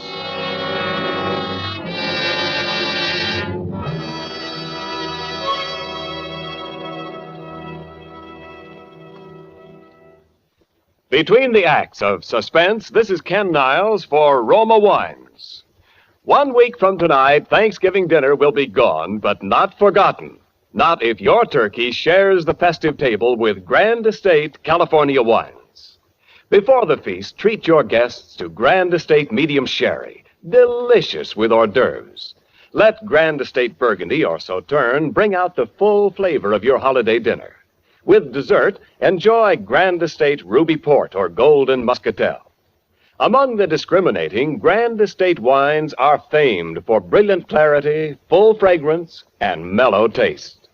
A limited bottling by Roma Vintners, each Grand Estate wine is born of choicest grapes, guided to glorious taste richness by Roma Vintners' patient skill, necessary time, and America's finest winemaking resources. Enrich your Thanksgiving with Grand Estate wines, presented by Roma, America's greatest winemaker. Save at present low prices. Tomorrow, buy a case of Grand Estate wines for the holidays. And now, Roma Wines bring back to our Hollywood soundstage Judy Garland as Mildred, with Raymond E. Lewis as the man in Drive-In. A tale well calculated to keep you in suspense.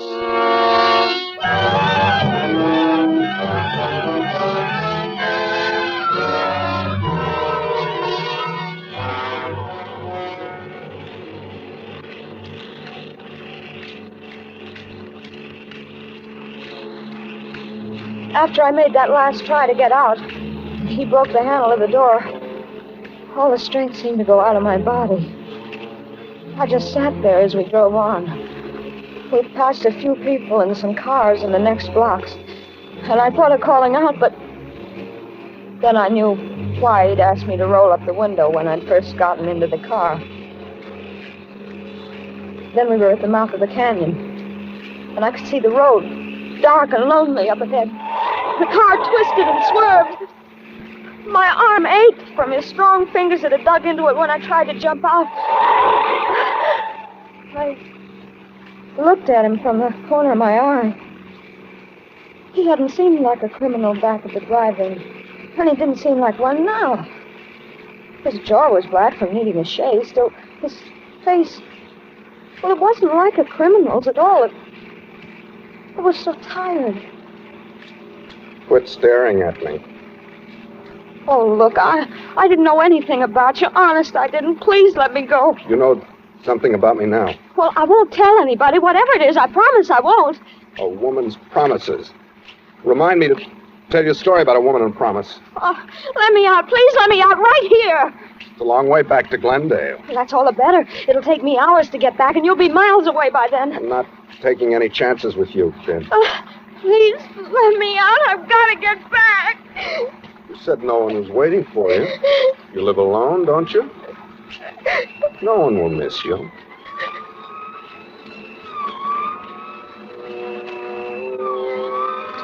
We both heard the siren then. He looked quickly in the rear vision mirror. Then he took a gun from his pocket and he turned to me. If that's for us and we're stopped, remember just this. I've used this gun before tonight and I can use it again if I have to. If I'm taking, you'll go first. Now listen, I'm a doctor and you're a nurse. We're headed for an emergency. If you want to live, you won't try to pull anything.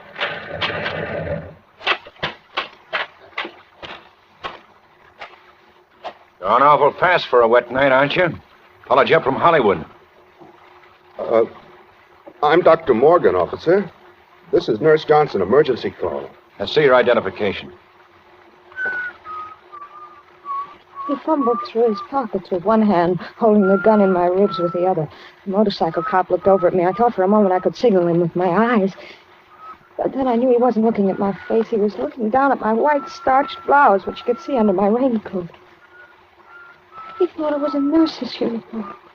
Ah, here you are. Okay, Doc. Sorry I stopped you.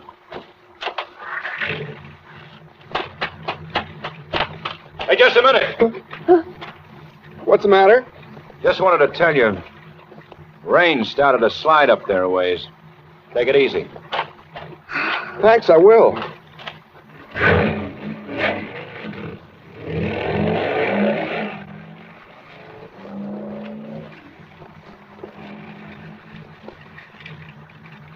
You're not Dr. Morgan, are you? What do you think?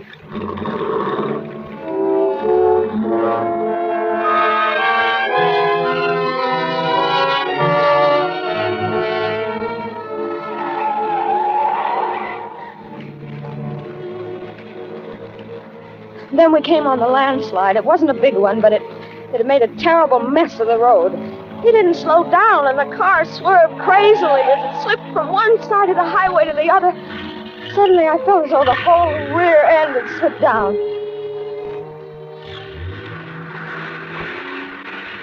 I looked over at him. He was tense. His knuckles turned white as he clutched the wheel. He shoved the car into reverse. Oh, I hoped it had never moved. It didn't. We were stuck, hopelessly stuck. Of all the luck. Suddenly, the car was filled with light. A car had come around the curve behind us. This might be by chance. Remember, I still have this gun. Don't try anything. Say, we're stuck here. Could you give us a push? We'll have some California hospitality, will you? I'll have to get out. I'll have to put something under the wheel. You stay here. Now, stay there.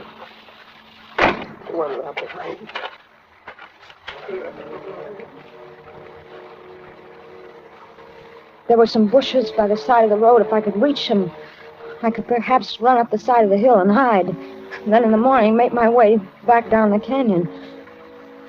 I carefully turned the handle of the door. I could see him in the mirror. He was at the back of the car. I eased the door gently open, put one foot out. I was just sliding out when I heard him. You're not going anyplace. Come here, give me that raincoat. Why? I need something dry to stuff under this wheel. But I... You won't be needing it. Come on. He practically ripped it off my back. Wound it into a ball and bending down, he stuffed it under the wheel. The gun. Stuck out of his back pocket. If I could get it, if I could lay my hands on it. I held my breath. I reached out. It seemed so far, but I finally touched it. Then I snatched it from his pocket swiftly. Give me that gun. I'm going. You can't stop me now. Can't I? No. You stay right where you are. I won't hurt you. All I want to do is get home. I'm going, but if you follow me, You'll what? I'll kill you. I don't think you will. Yes, I will. You think I'm afraid? Aren't you? No. I don't care what happens to you. You're a murderer. You killed somebody. I thought you didn't know anything about me. I didn't, but I do now, and I'm going to tell the police. You stay where you are. No, don't. I'm not afraid. I'll shoot. Oh, too bad I used up all of those tonight. You could have filled me full of holes. Now give me that gun and get in the car.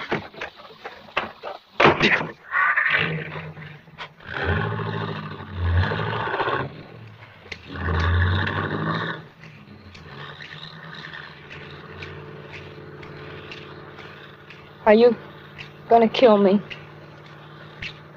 What do you think?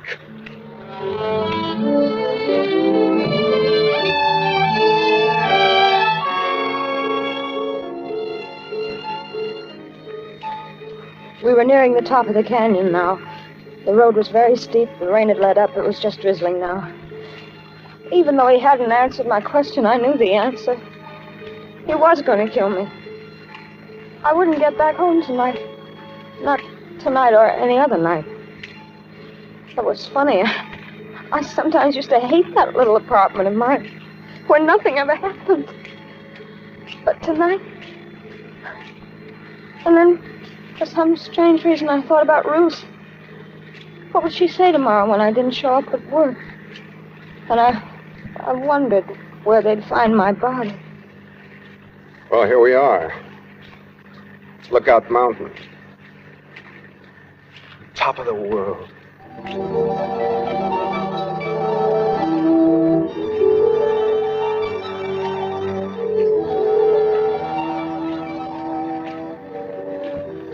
Suddenly we came over the crest of the hill, and way down below the city stretched out for miles.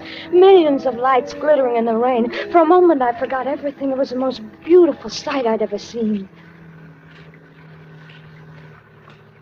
Ever been up here before? No. Nice, isn't it? Yes.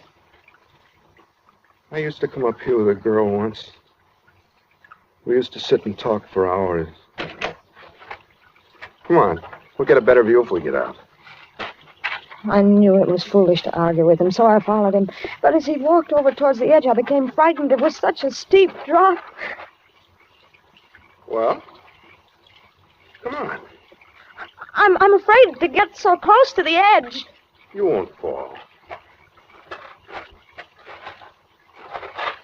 Look. That's Los Angeles over there. That bright line of lights is Western Avenue. I went to school somewhere along in there. I used to get in all sorts of trouble at school, but I got by. I managed. Everyone said I'd grow out of it. Over that way towards the ocean, that's Westwood. That's where she lived. This girl I was telling you about. That was the best part of my life, I guess. That's when they said marriage and a wife would straighten me out. Marriage and a wife would straighten me out in Westwood, they said. Does your wife still live there? No. She's dead. Oh, I'm sorry. You needn't be. I killed her. Why? Because she couldn't keep her promises. Did you kill her tonight? No. A long time ago. The jury said I was insane. But I think it was the sanest thing I ever did. They put me in an asylum. You know what it's like being locked up year after year when you know there's nothing wrong with you? No. No, I don't. It isn't good. You'd do anything to get out. Anything. Anything. I knew if I could keep him talking, maybe a car would come along. Maybe something would happen. It was my only chance. What are you thinking about? You killed someone else tonight, didn't you? Yes. Dr. Morgan? Yes. He was one of the men who thought I was insane. Why did you do it? I wanted his car to get away in. I didn't want to be locked up anymore. Oh, but they'll catch you. No. They won't find the doctor for several days. I saw to that. How can you be so sure? I do things thoroughly. What are you going to do now?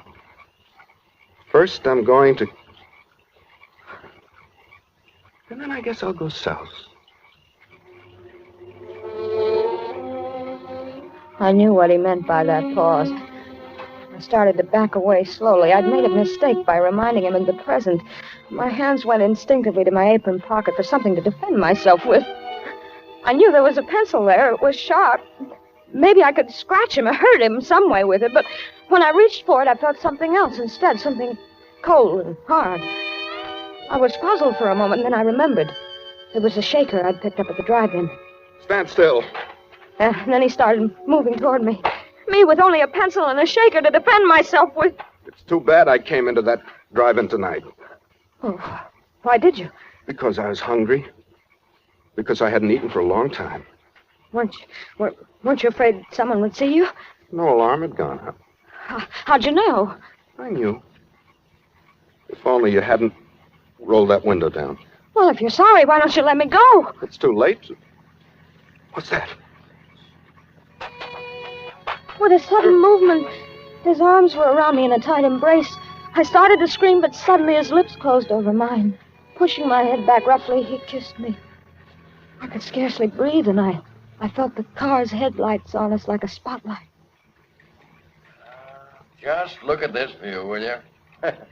I'll have to do this in a picture sometime. Can't you see you're interrupting something? Come on, drive on, will you? Okay. And in all this rain, you'd think people would have some more sense.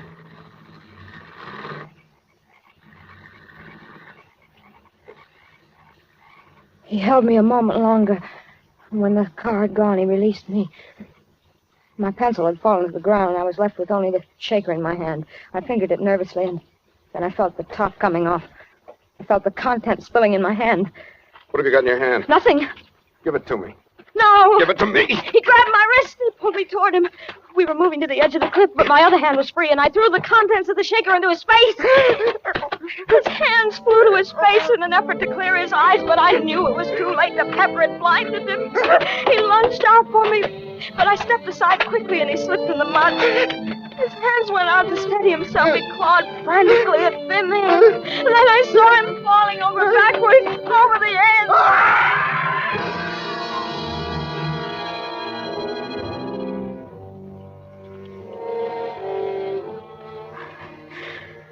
Then my strength gave way, and I felt myself sinking down to the ground.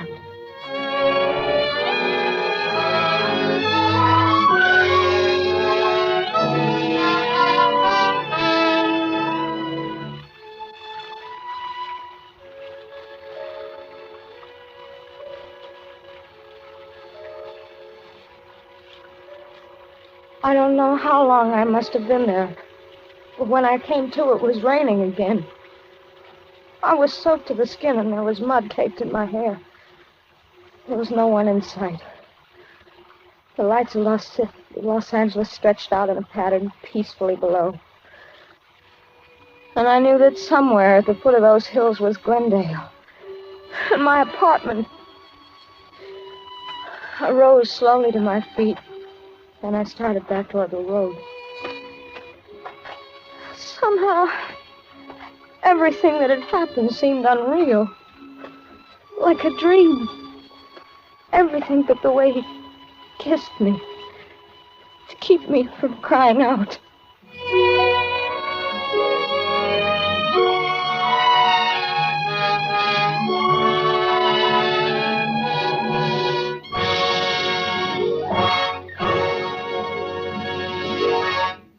As Roma Wines bring you Hume Cronin in a remarkable tale of suspense.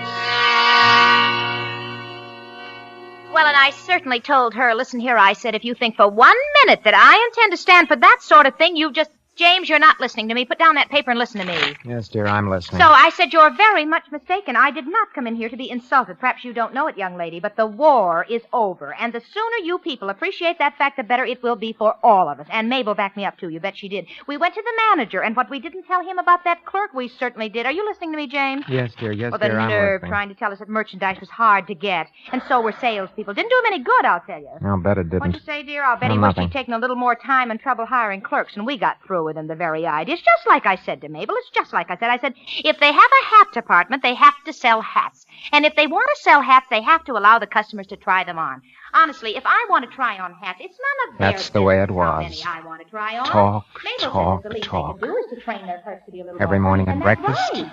But every you know, night from the minute I got up in the house until I finally got to sleep. 39 hats, and I know it wasn't that. Every weekend, I've now from shown you Saturday 39 morning hats, until she said, Sunday you wish to night. buy or not. Talk. I said, we'll just see about this. Even in the Who do you movies. think you are anyway, I said. Mightn't have been so bad if I'd had a traveling job, but, well, then I didn't have a traveling job. I worked for a bank. I had a job there as a spot auditor. Job was to make spot checks on tellers and cashier's accounts between the regular audits. Bank had been stuck a couple of times by embezzling tellers. do you think? No wonder the money they paid. So they fixed up this job making spot checks to catch any funny business before it got very far. Expensive, all right. Just as much money as hers. Are you listening to me, James? Yes, dear, I said I was listening. Well, and if my husband gave me as much money for clothes as hers does, I'll bet I could look a whole lot better than she does. Ethel had been talking like that for, 10 years. Practically ever since we got married, I guess. And there wasn't anything I could do about it. I'd tried to make her shut up, but she wouldn't. I tried to leave her once, but she followed me and talked until I came back just to shut her up. I couldn't get a divorce. I tried that once. But I couldn't stand this any longer. I had to do something. It seems to me that if you'd only cut down on some of your expenses, we ought to be able to save enough money for a car. Now, I think that James, well, for heaven's sakes, how you startled me getting up that way. Where are you going, may I ask? I'm just going down to the drugstore for a minute. Well, what do you have to go to the drugstore at this time of night for? Good heavens, I work hard to make a nice home for you, James. I don't see why you're always getting up in the middle of a nice chat to go out. Do you hear me? James, answer my question. Why must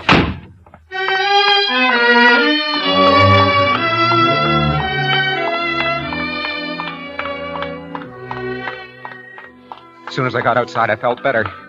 But the thought that I'd have to go back there again and listen to her talk every day, every night, the thought that I'd have to go back there kept hammering in my head. I suppose I knew what I had to do a long time before that. But I'd never admitted it to myself. There was only one way to shut that woman up. That was to kill her.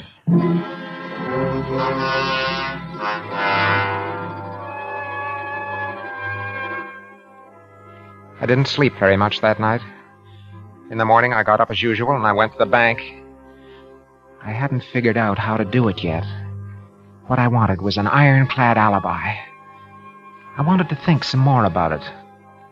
So for today's spot check, I needed something easy, some accounts that wouldn't give me any trouble. I looked over the bank personnel, wondering which one I should pick. And there was my man, Arthur H. Tilwer, the perfect employee. Looking just like John Q. Taxpayer. Hardworking, conscientious, loyal. Been there for 35 years and risen at last to the eminence of second assistant cashier. Good morning, Mr. Tilwer. Oh, good morning, Mr. Carroll. You passed a restful night, I trust. What?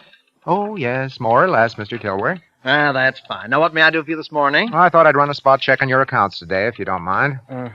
Spot check on my account? There's really no need for that, is there? No, of course not. It's strictly routine. You know that. But surely there must be others that you haven't. Oh, come now, Mr. Tilwer. There isn't anything wrong with your accounts, is there? Oh, of course not. Of course not. Very well, if you insist. Here are the books, and you may proceed. And so I went to work on Tilwer's accounts. I'd done this sort of thing so often I didn't have to pay much attention to it. So while I worked, I thought. I thought about Ethel and about an alibi. Well, aren't you finished yet, Mr. Carroll? Closing time, you know. Just about, Mr. Tilwer. Quite a bit of work here. You seem to have handled a lot of transactions last month. Oh, yes, I did. A busy month this last one. You going home now? No, I think I'll stay here and finish this up. Why don't you finish up in the morning? Oh, this shouldn't take much longer. I'll do it tonight. Very well. Good night, Mr. Good night. Carroll. Good night, Mr. Tilwer. Huh. It's funny it doesn't balance. Must have made a mistake. Let's see, I'll add it again.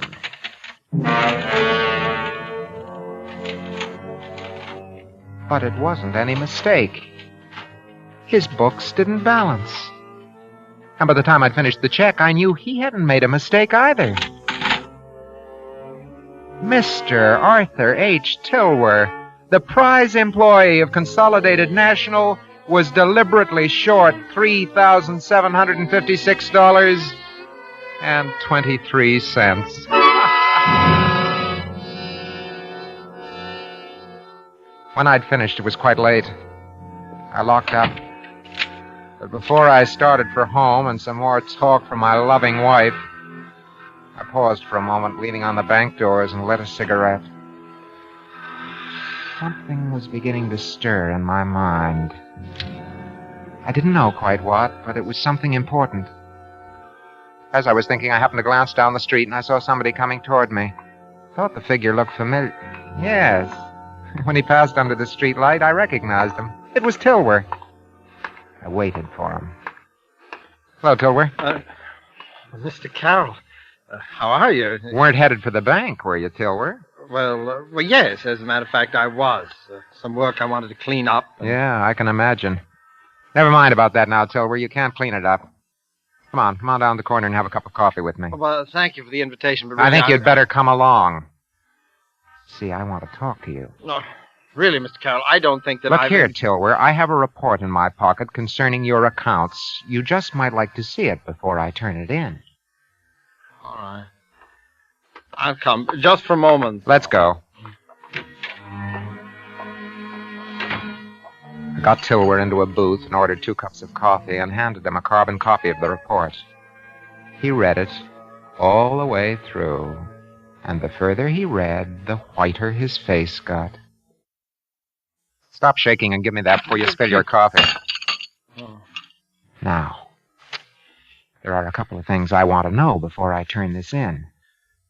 What have you done with the money? Mr. Carroll, I have a sister. She's desperately ill. Every penny of that money has gone for her treatments. Every penny. That isn't going to make any difference. Embezzlement's embezzlement. Well, she'll die. She'll die, Mr. Carroll. I didn't mean to steal that money, and I'll pay it back. Please don't turn in that report. My sister will die if I can't continue her treatments. I'll find some way to pay it back. That's what they all say, Tilwer. Mr. Carroll, I've lived a life of probity and honesty for 50 years. I only did this because I couldn't bear to see my sister die for lack of money. I had to have it. You must help me. I must help you? Do you realize what you're asking me to do? Yes, I realize it. Surely there's some way I can make it worth your while. Now, I haven't any money, but I'd do anything for you. Absolutely anything. Just don't turn in that report. Then it came to me. Please, This was it. you don't realize it. The perfect alibi. Tilwer would provide it. Tilwer would have to provide it. I listened to him run on until I'd thought it all out. And she thinks I have some money. All right, I Tilwer, must all do right, it. all Please. right. I'll help you. On certain conditions. Thank you so much, Mr. Carroll. You don't realize. First, I want a written confession from you. Just in case. And then I want you to be prepared to swear that I was with you all evening on one night that I'll pick out. You understand? Oh, yes. Yes, I'll do it. Anything. Anything at all. Good.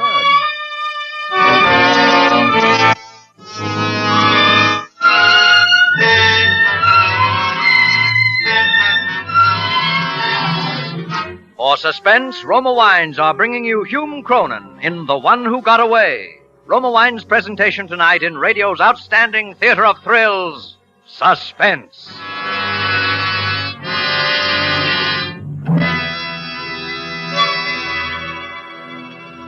Between the acts of Suspense, this is Ken Niles for Roma Wines.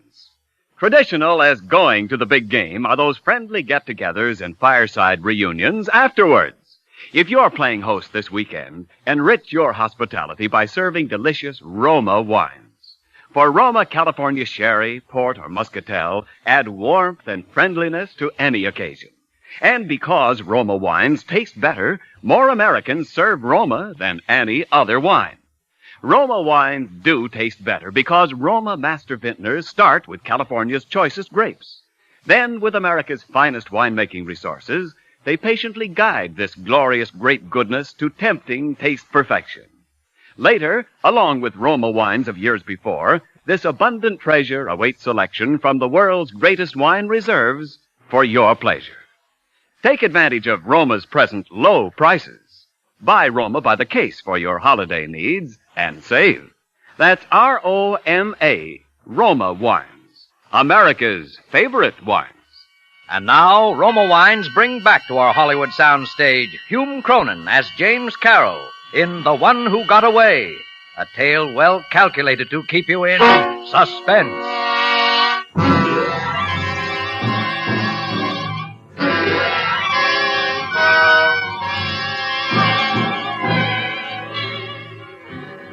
The next night, I didn't come home until almost 8 o'clock.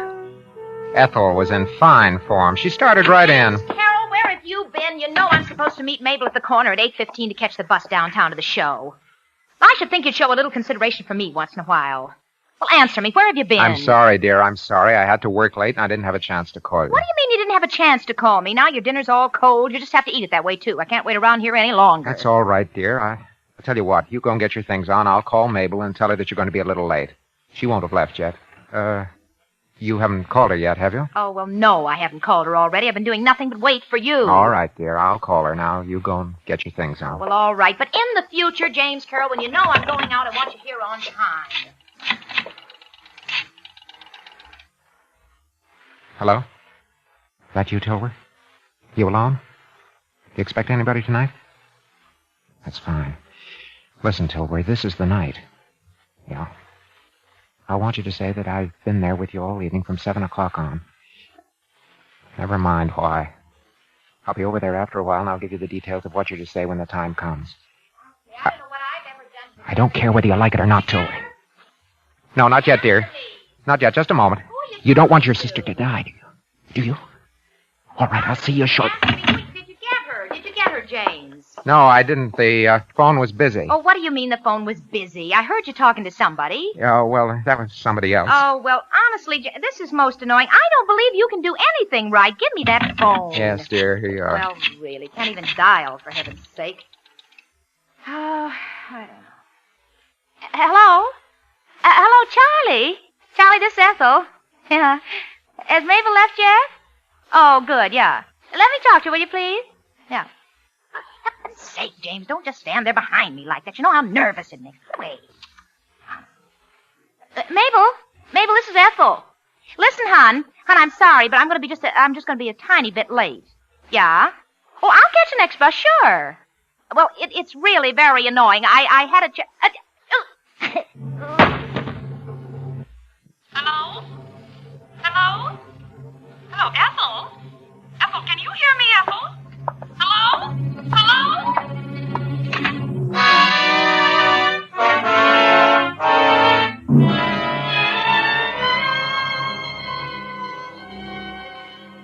I guess I must have got back not very long after the cops got there. The apartment was ablaze with lights. There was a cop at the door.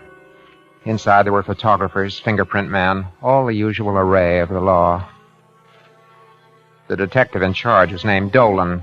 Pretty much of an average-looking guy, but sharp. We went through the amenities, and he told me how sorry he was. I expressed my shock and horror, and finally we got down to business. Mr. Carroll, I hate to bother you at a time like this, but I find it quite helpful in cases of this kind to talk to people as soon as possible. Yes, I understand. Now, when did you last see your wife alive, Mr. Carroll? Why, about 6:45, I guess. I only came in for a moment, and she was getting ready to go out. About 6:45. And she was okay when you left? Yes, perfectly. And you say you left the apartment then? That's right. Where'd you go, Mr. Carroll? Well, what's that got to do with it? Oh, Mr. Carroll, this is a murder case. Your wife was strangled while she was talking over the phone to a friend of hers. You want to bring her murderer to justice, don't you? Oh, of course. Well, in a case like this, unless we get a break, we'll have to investigate the whereabouts of a great many people at the time she was killed. We'll find out a lot of things that people would prefer to keep quiet. Now, perhaps what you were doing after you left here is something like that. But let me assure you, if where you were and what you were doing has nothing to do with this case, it'll never come out. Now, where were you? Was it to see a woman, Mr. Carroll? Oh, no. No, there was no other woman. Don't you remember where you went? Yes. Yes, I remember. Why won't you tell me? Mr. Carroll, where did you go after you left this apartment at 6:45? I'm not going to tell you. Mr. Carroll, why did you kill your wife? I didn't kill her. What's the matter with you? You didn't kill her. You left her here alive at 6:45, and you won't say where you went. But that's right. But I didn't kill her. Why should I? Look here, I loved my wife. Mr. Carroll, I'm afraid you leave me no choice. I must ask you to accompany me down to headquarters.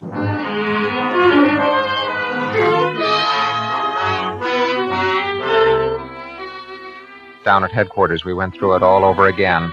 and again and again. In the end, always the same 3 questions. And always the same 3 answers. Why did you kill your wife, Carol? I didn't kill her. Where did you go that night? I won't tell you. Why won't you tell us where you went? I won't tell you that. The same 3 questions and the same 3 answers. Over and over and over for a long, long time. Over and over and over. But I never told them.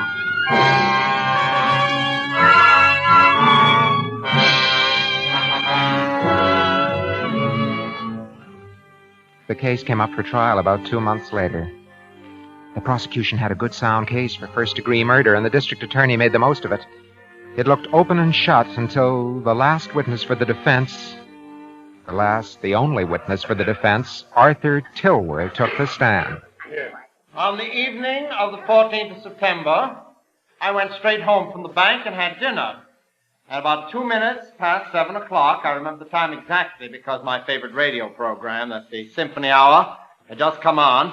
The defendant, Mr. James Carroll, joined me and remained in my presence until about 11 o'clock. Order in the court!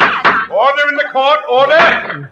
They went at him hammer and tongs, kept him on the stand for an hour and a half, but he never changed his story and never contradicted himself. He made as admirable a witness as he did a bank employee. The jury was out for a long time, 12 hours or so. And when they came back... Ladies and gentlemen of the jury, have you reached a verdict? We have, Your Honor. Do you find the defendant, James Carroll, guilty as charged or not guilty? Not guilty, Your Honor.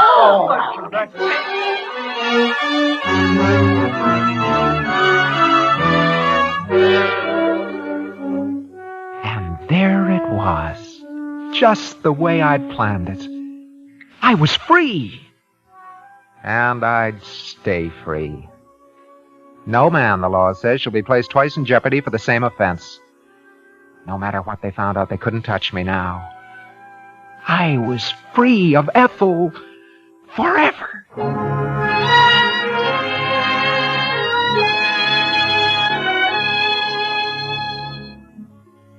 After it was over, I took about a week off. I got a cabin up in the hills, and I just loafed around for a whole week.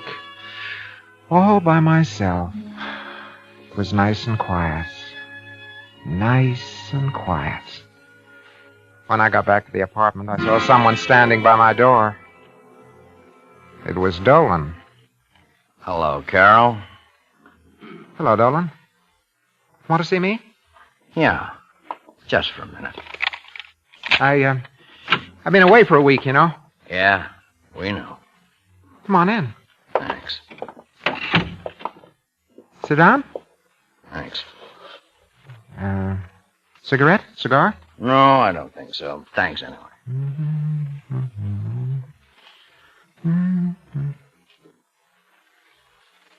All right, Dolan, what do you want? Oh, nothing really. Look, Dolan, is this supposed to be a purely Hey, social Carol, visit? tell me, do you fish? I fish? No. Why? Fishing is my favorite sport. I was raised around Winnipeck Lake, you know. Fishing's fine there. Yeah? There's one particular spot on Winnipeck that's a favorite of a lot of fishermen. It's deep, cool, and rocky. There was a big speckled bass lived there. Very cagey creature he was, too. A lot of fellows thought they had him. Hooked him even. But he always got away. This is all very interesting, but if you don't As a mind, matter of fact, that fish got to be quite famous, got to be known as the one who got away. And every time anybody did any serious fishing there, they'd always have a try at landing. Oh, yeah, they tried everything. All sorts of flies and lures and bait. Went on for years. Look here, Dolan, I don't know what you want from me, Well, but I gotta go now, Carol. It's a fascinating story, don't you think? Mm-hmm. Very. By the way, Carol, you know how much that fish weighed? 7 pounds and 12 ounces. How do you know? We got a little careless one day. Took a long time, but I finally got him. Bye now, Carol.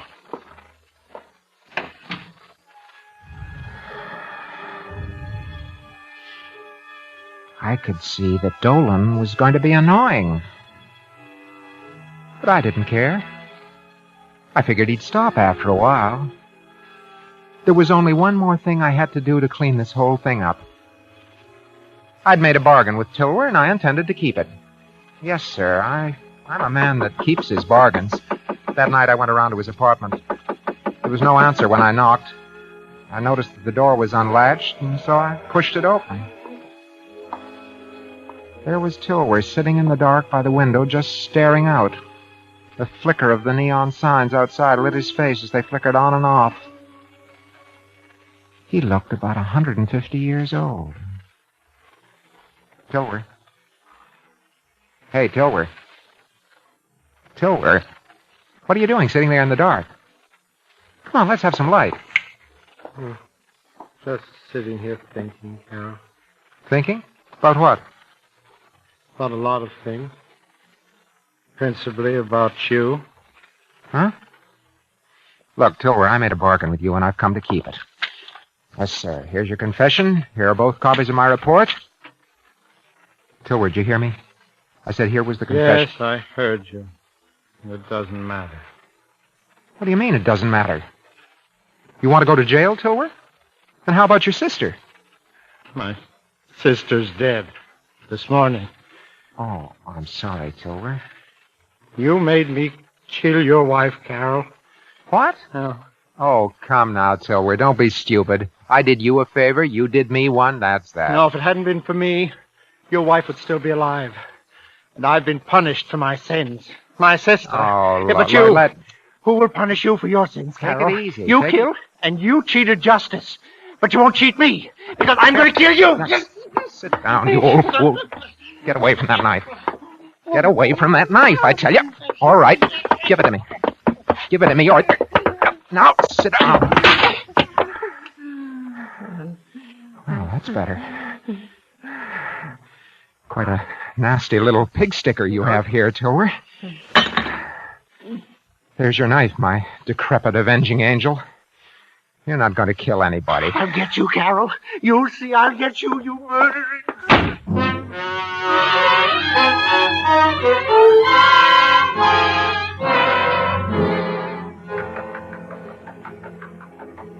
Yeah. Who's there?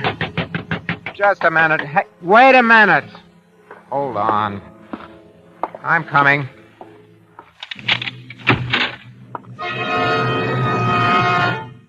Hello, Carol. What do you mean by getting me out of bed Where at were this... you last night, Carol?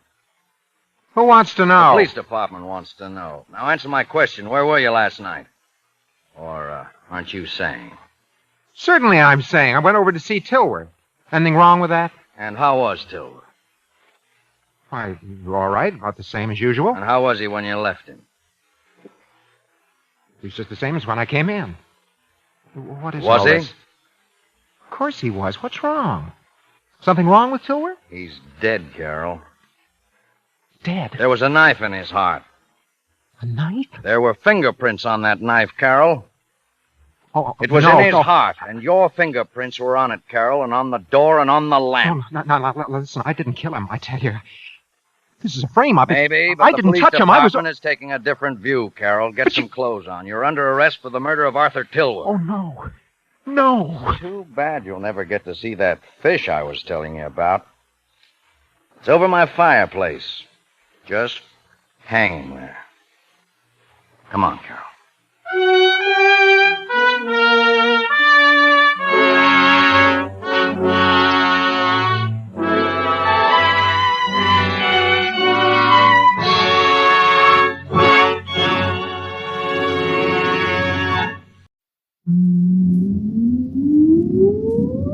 Countdown for blast off. X minus 5, 4, 3, 2, X minus 1, fire.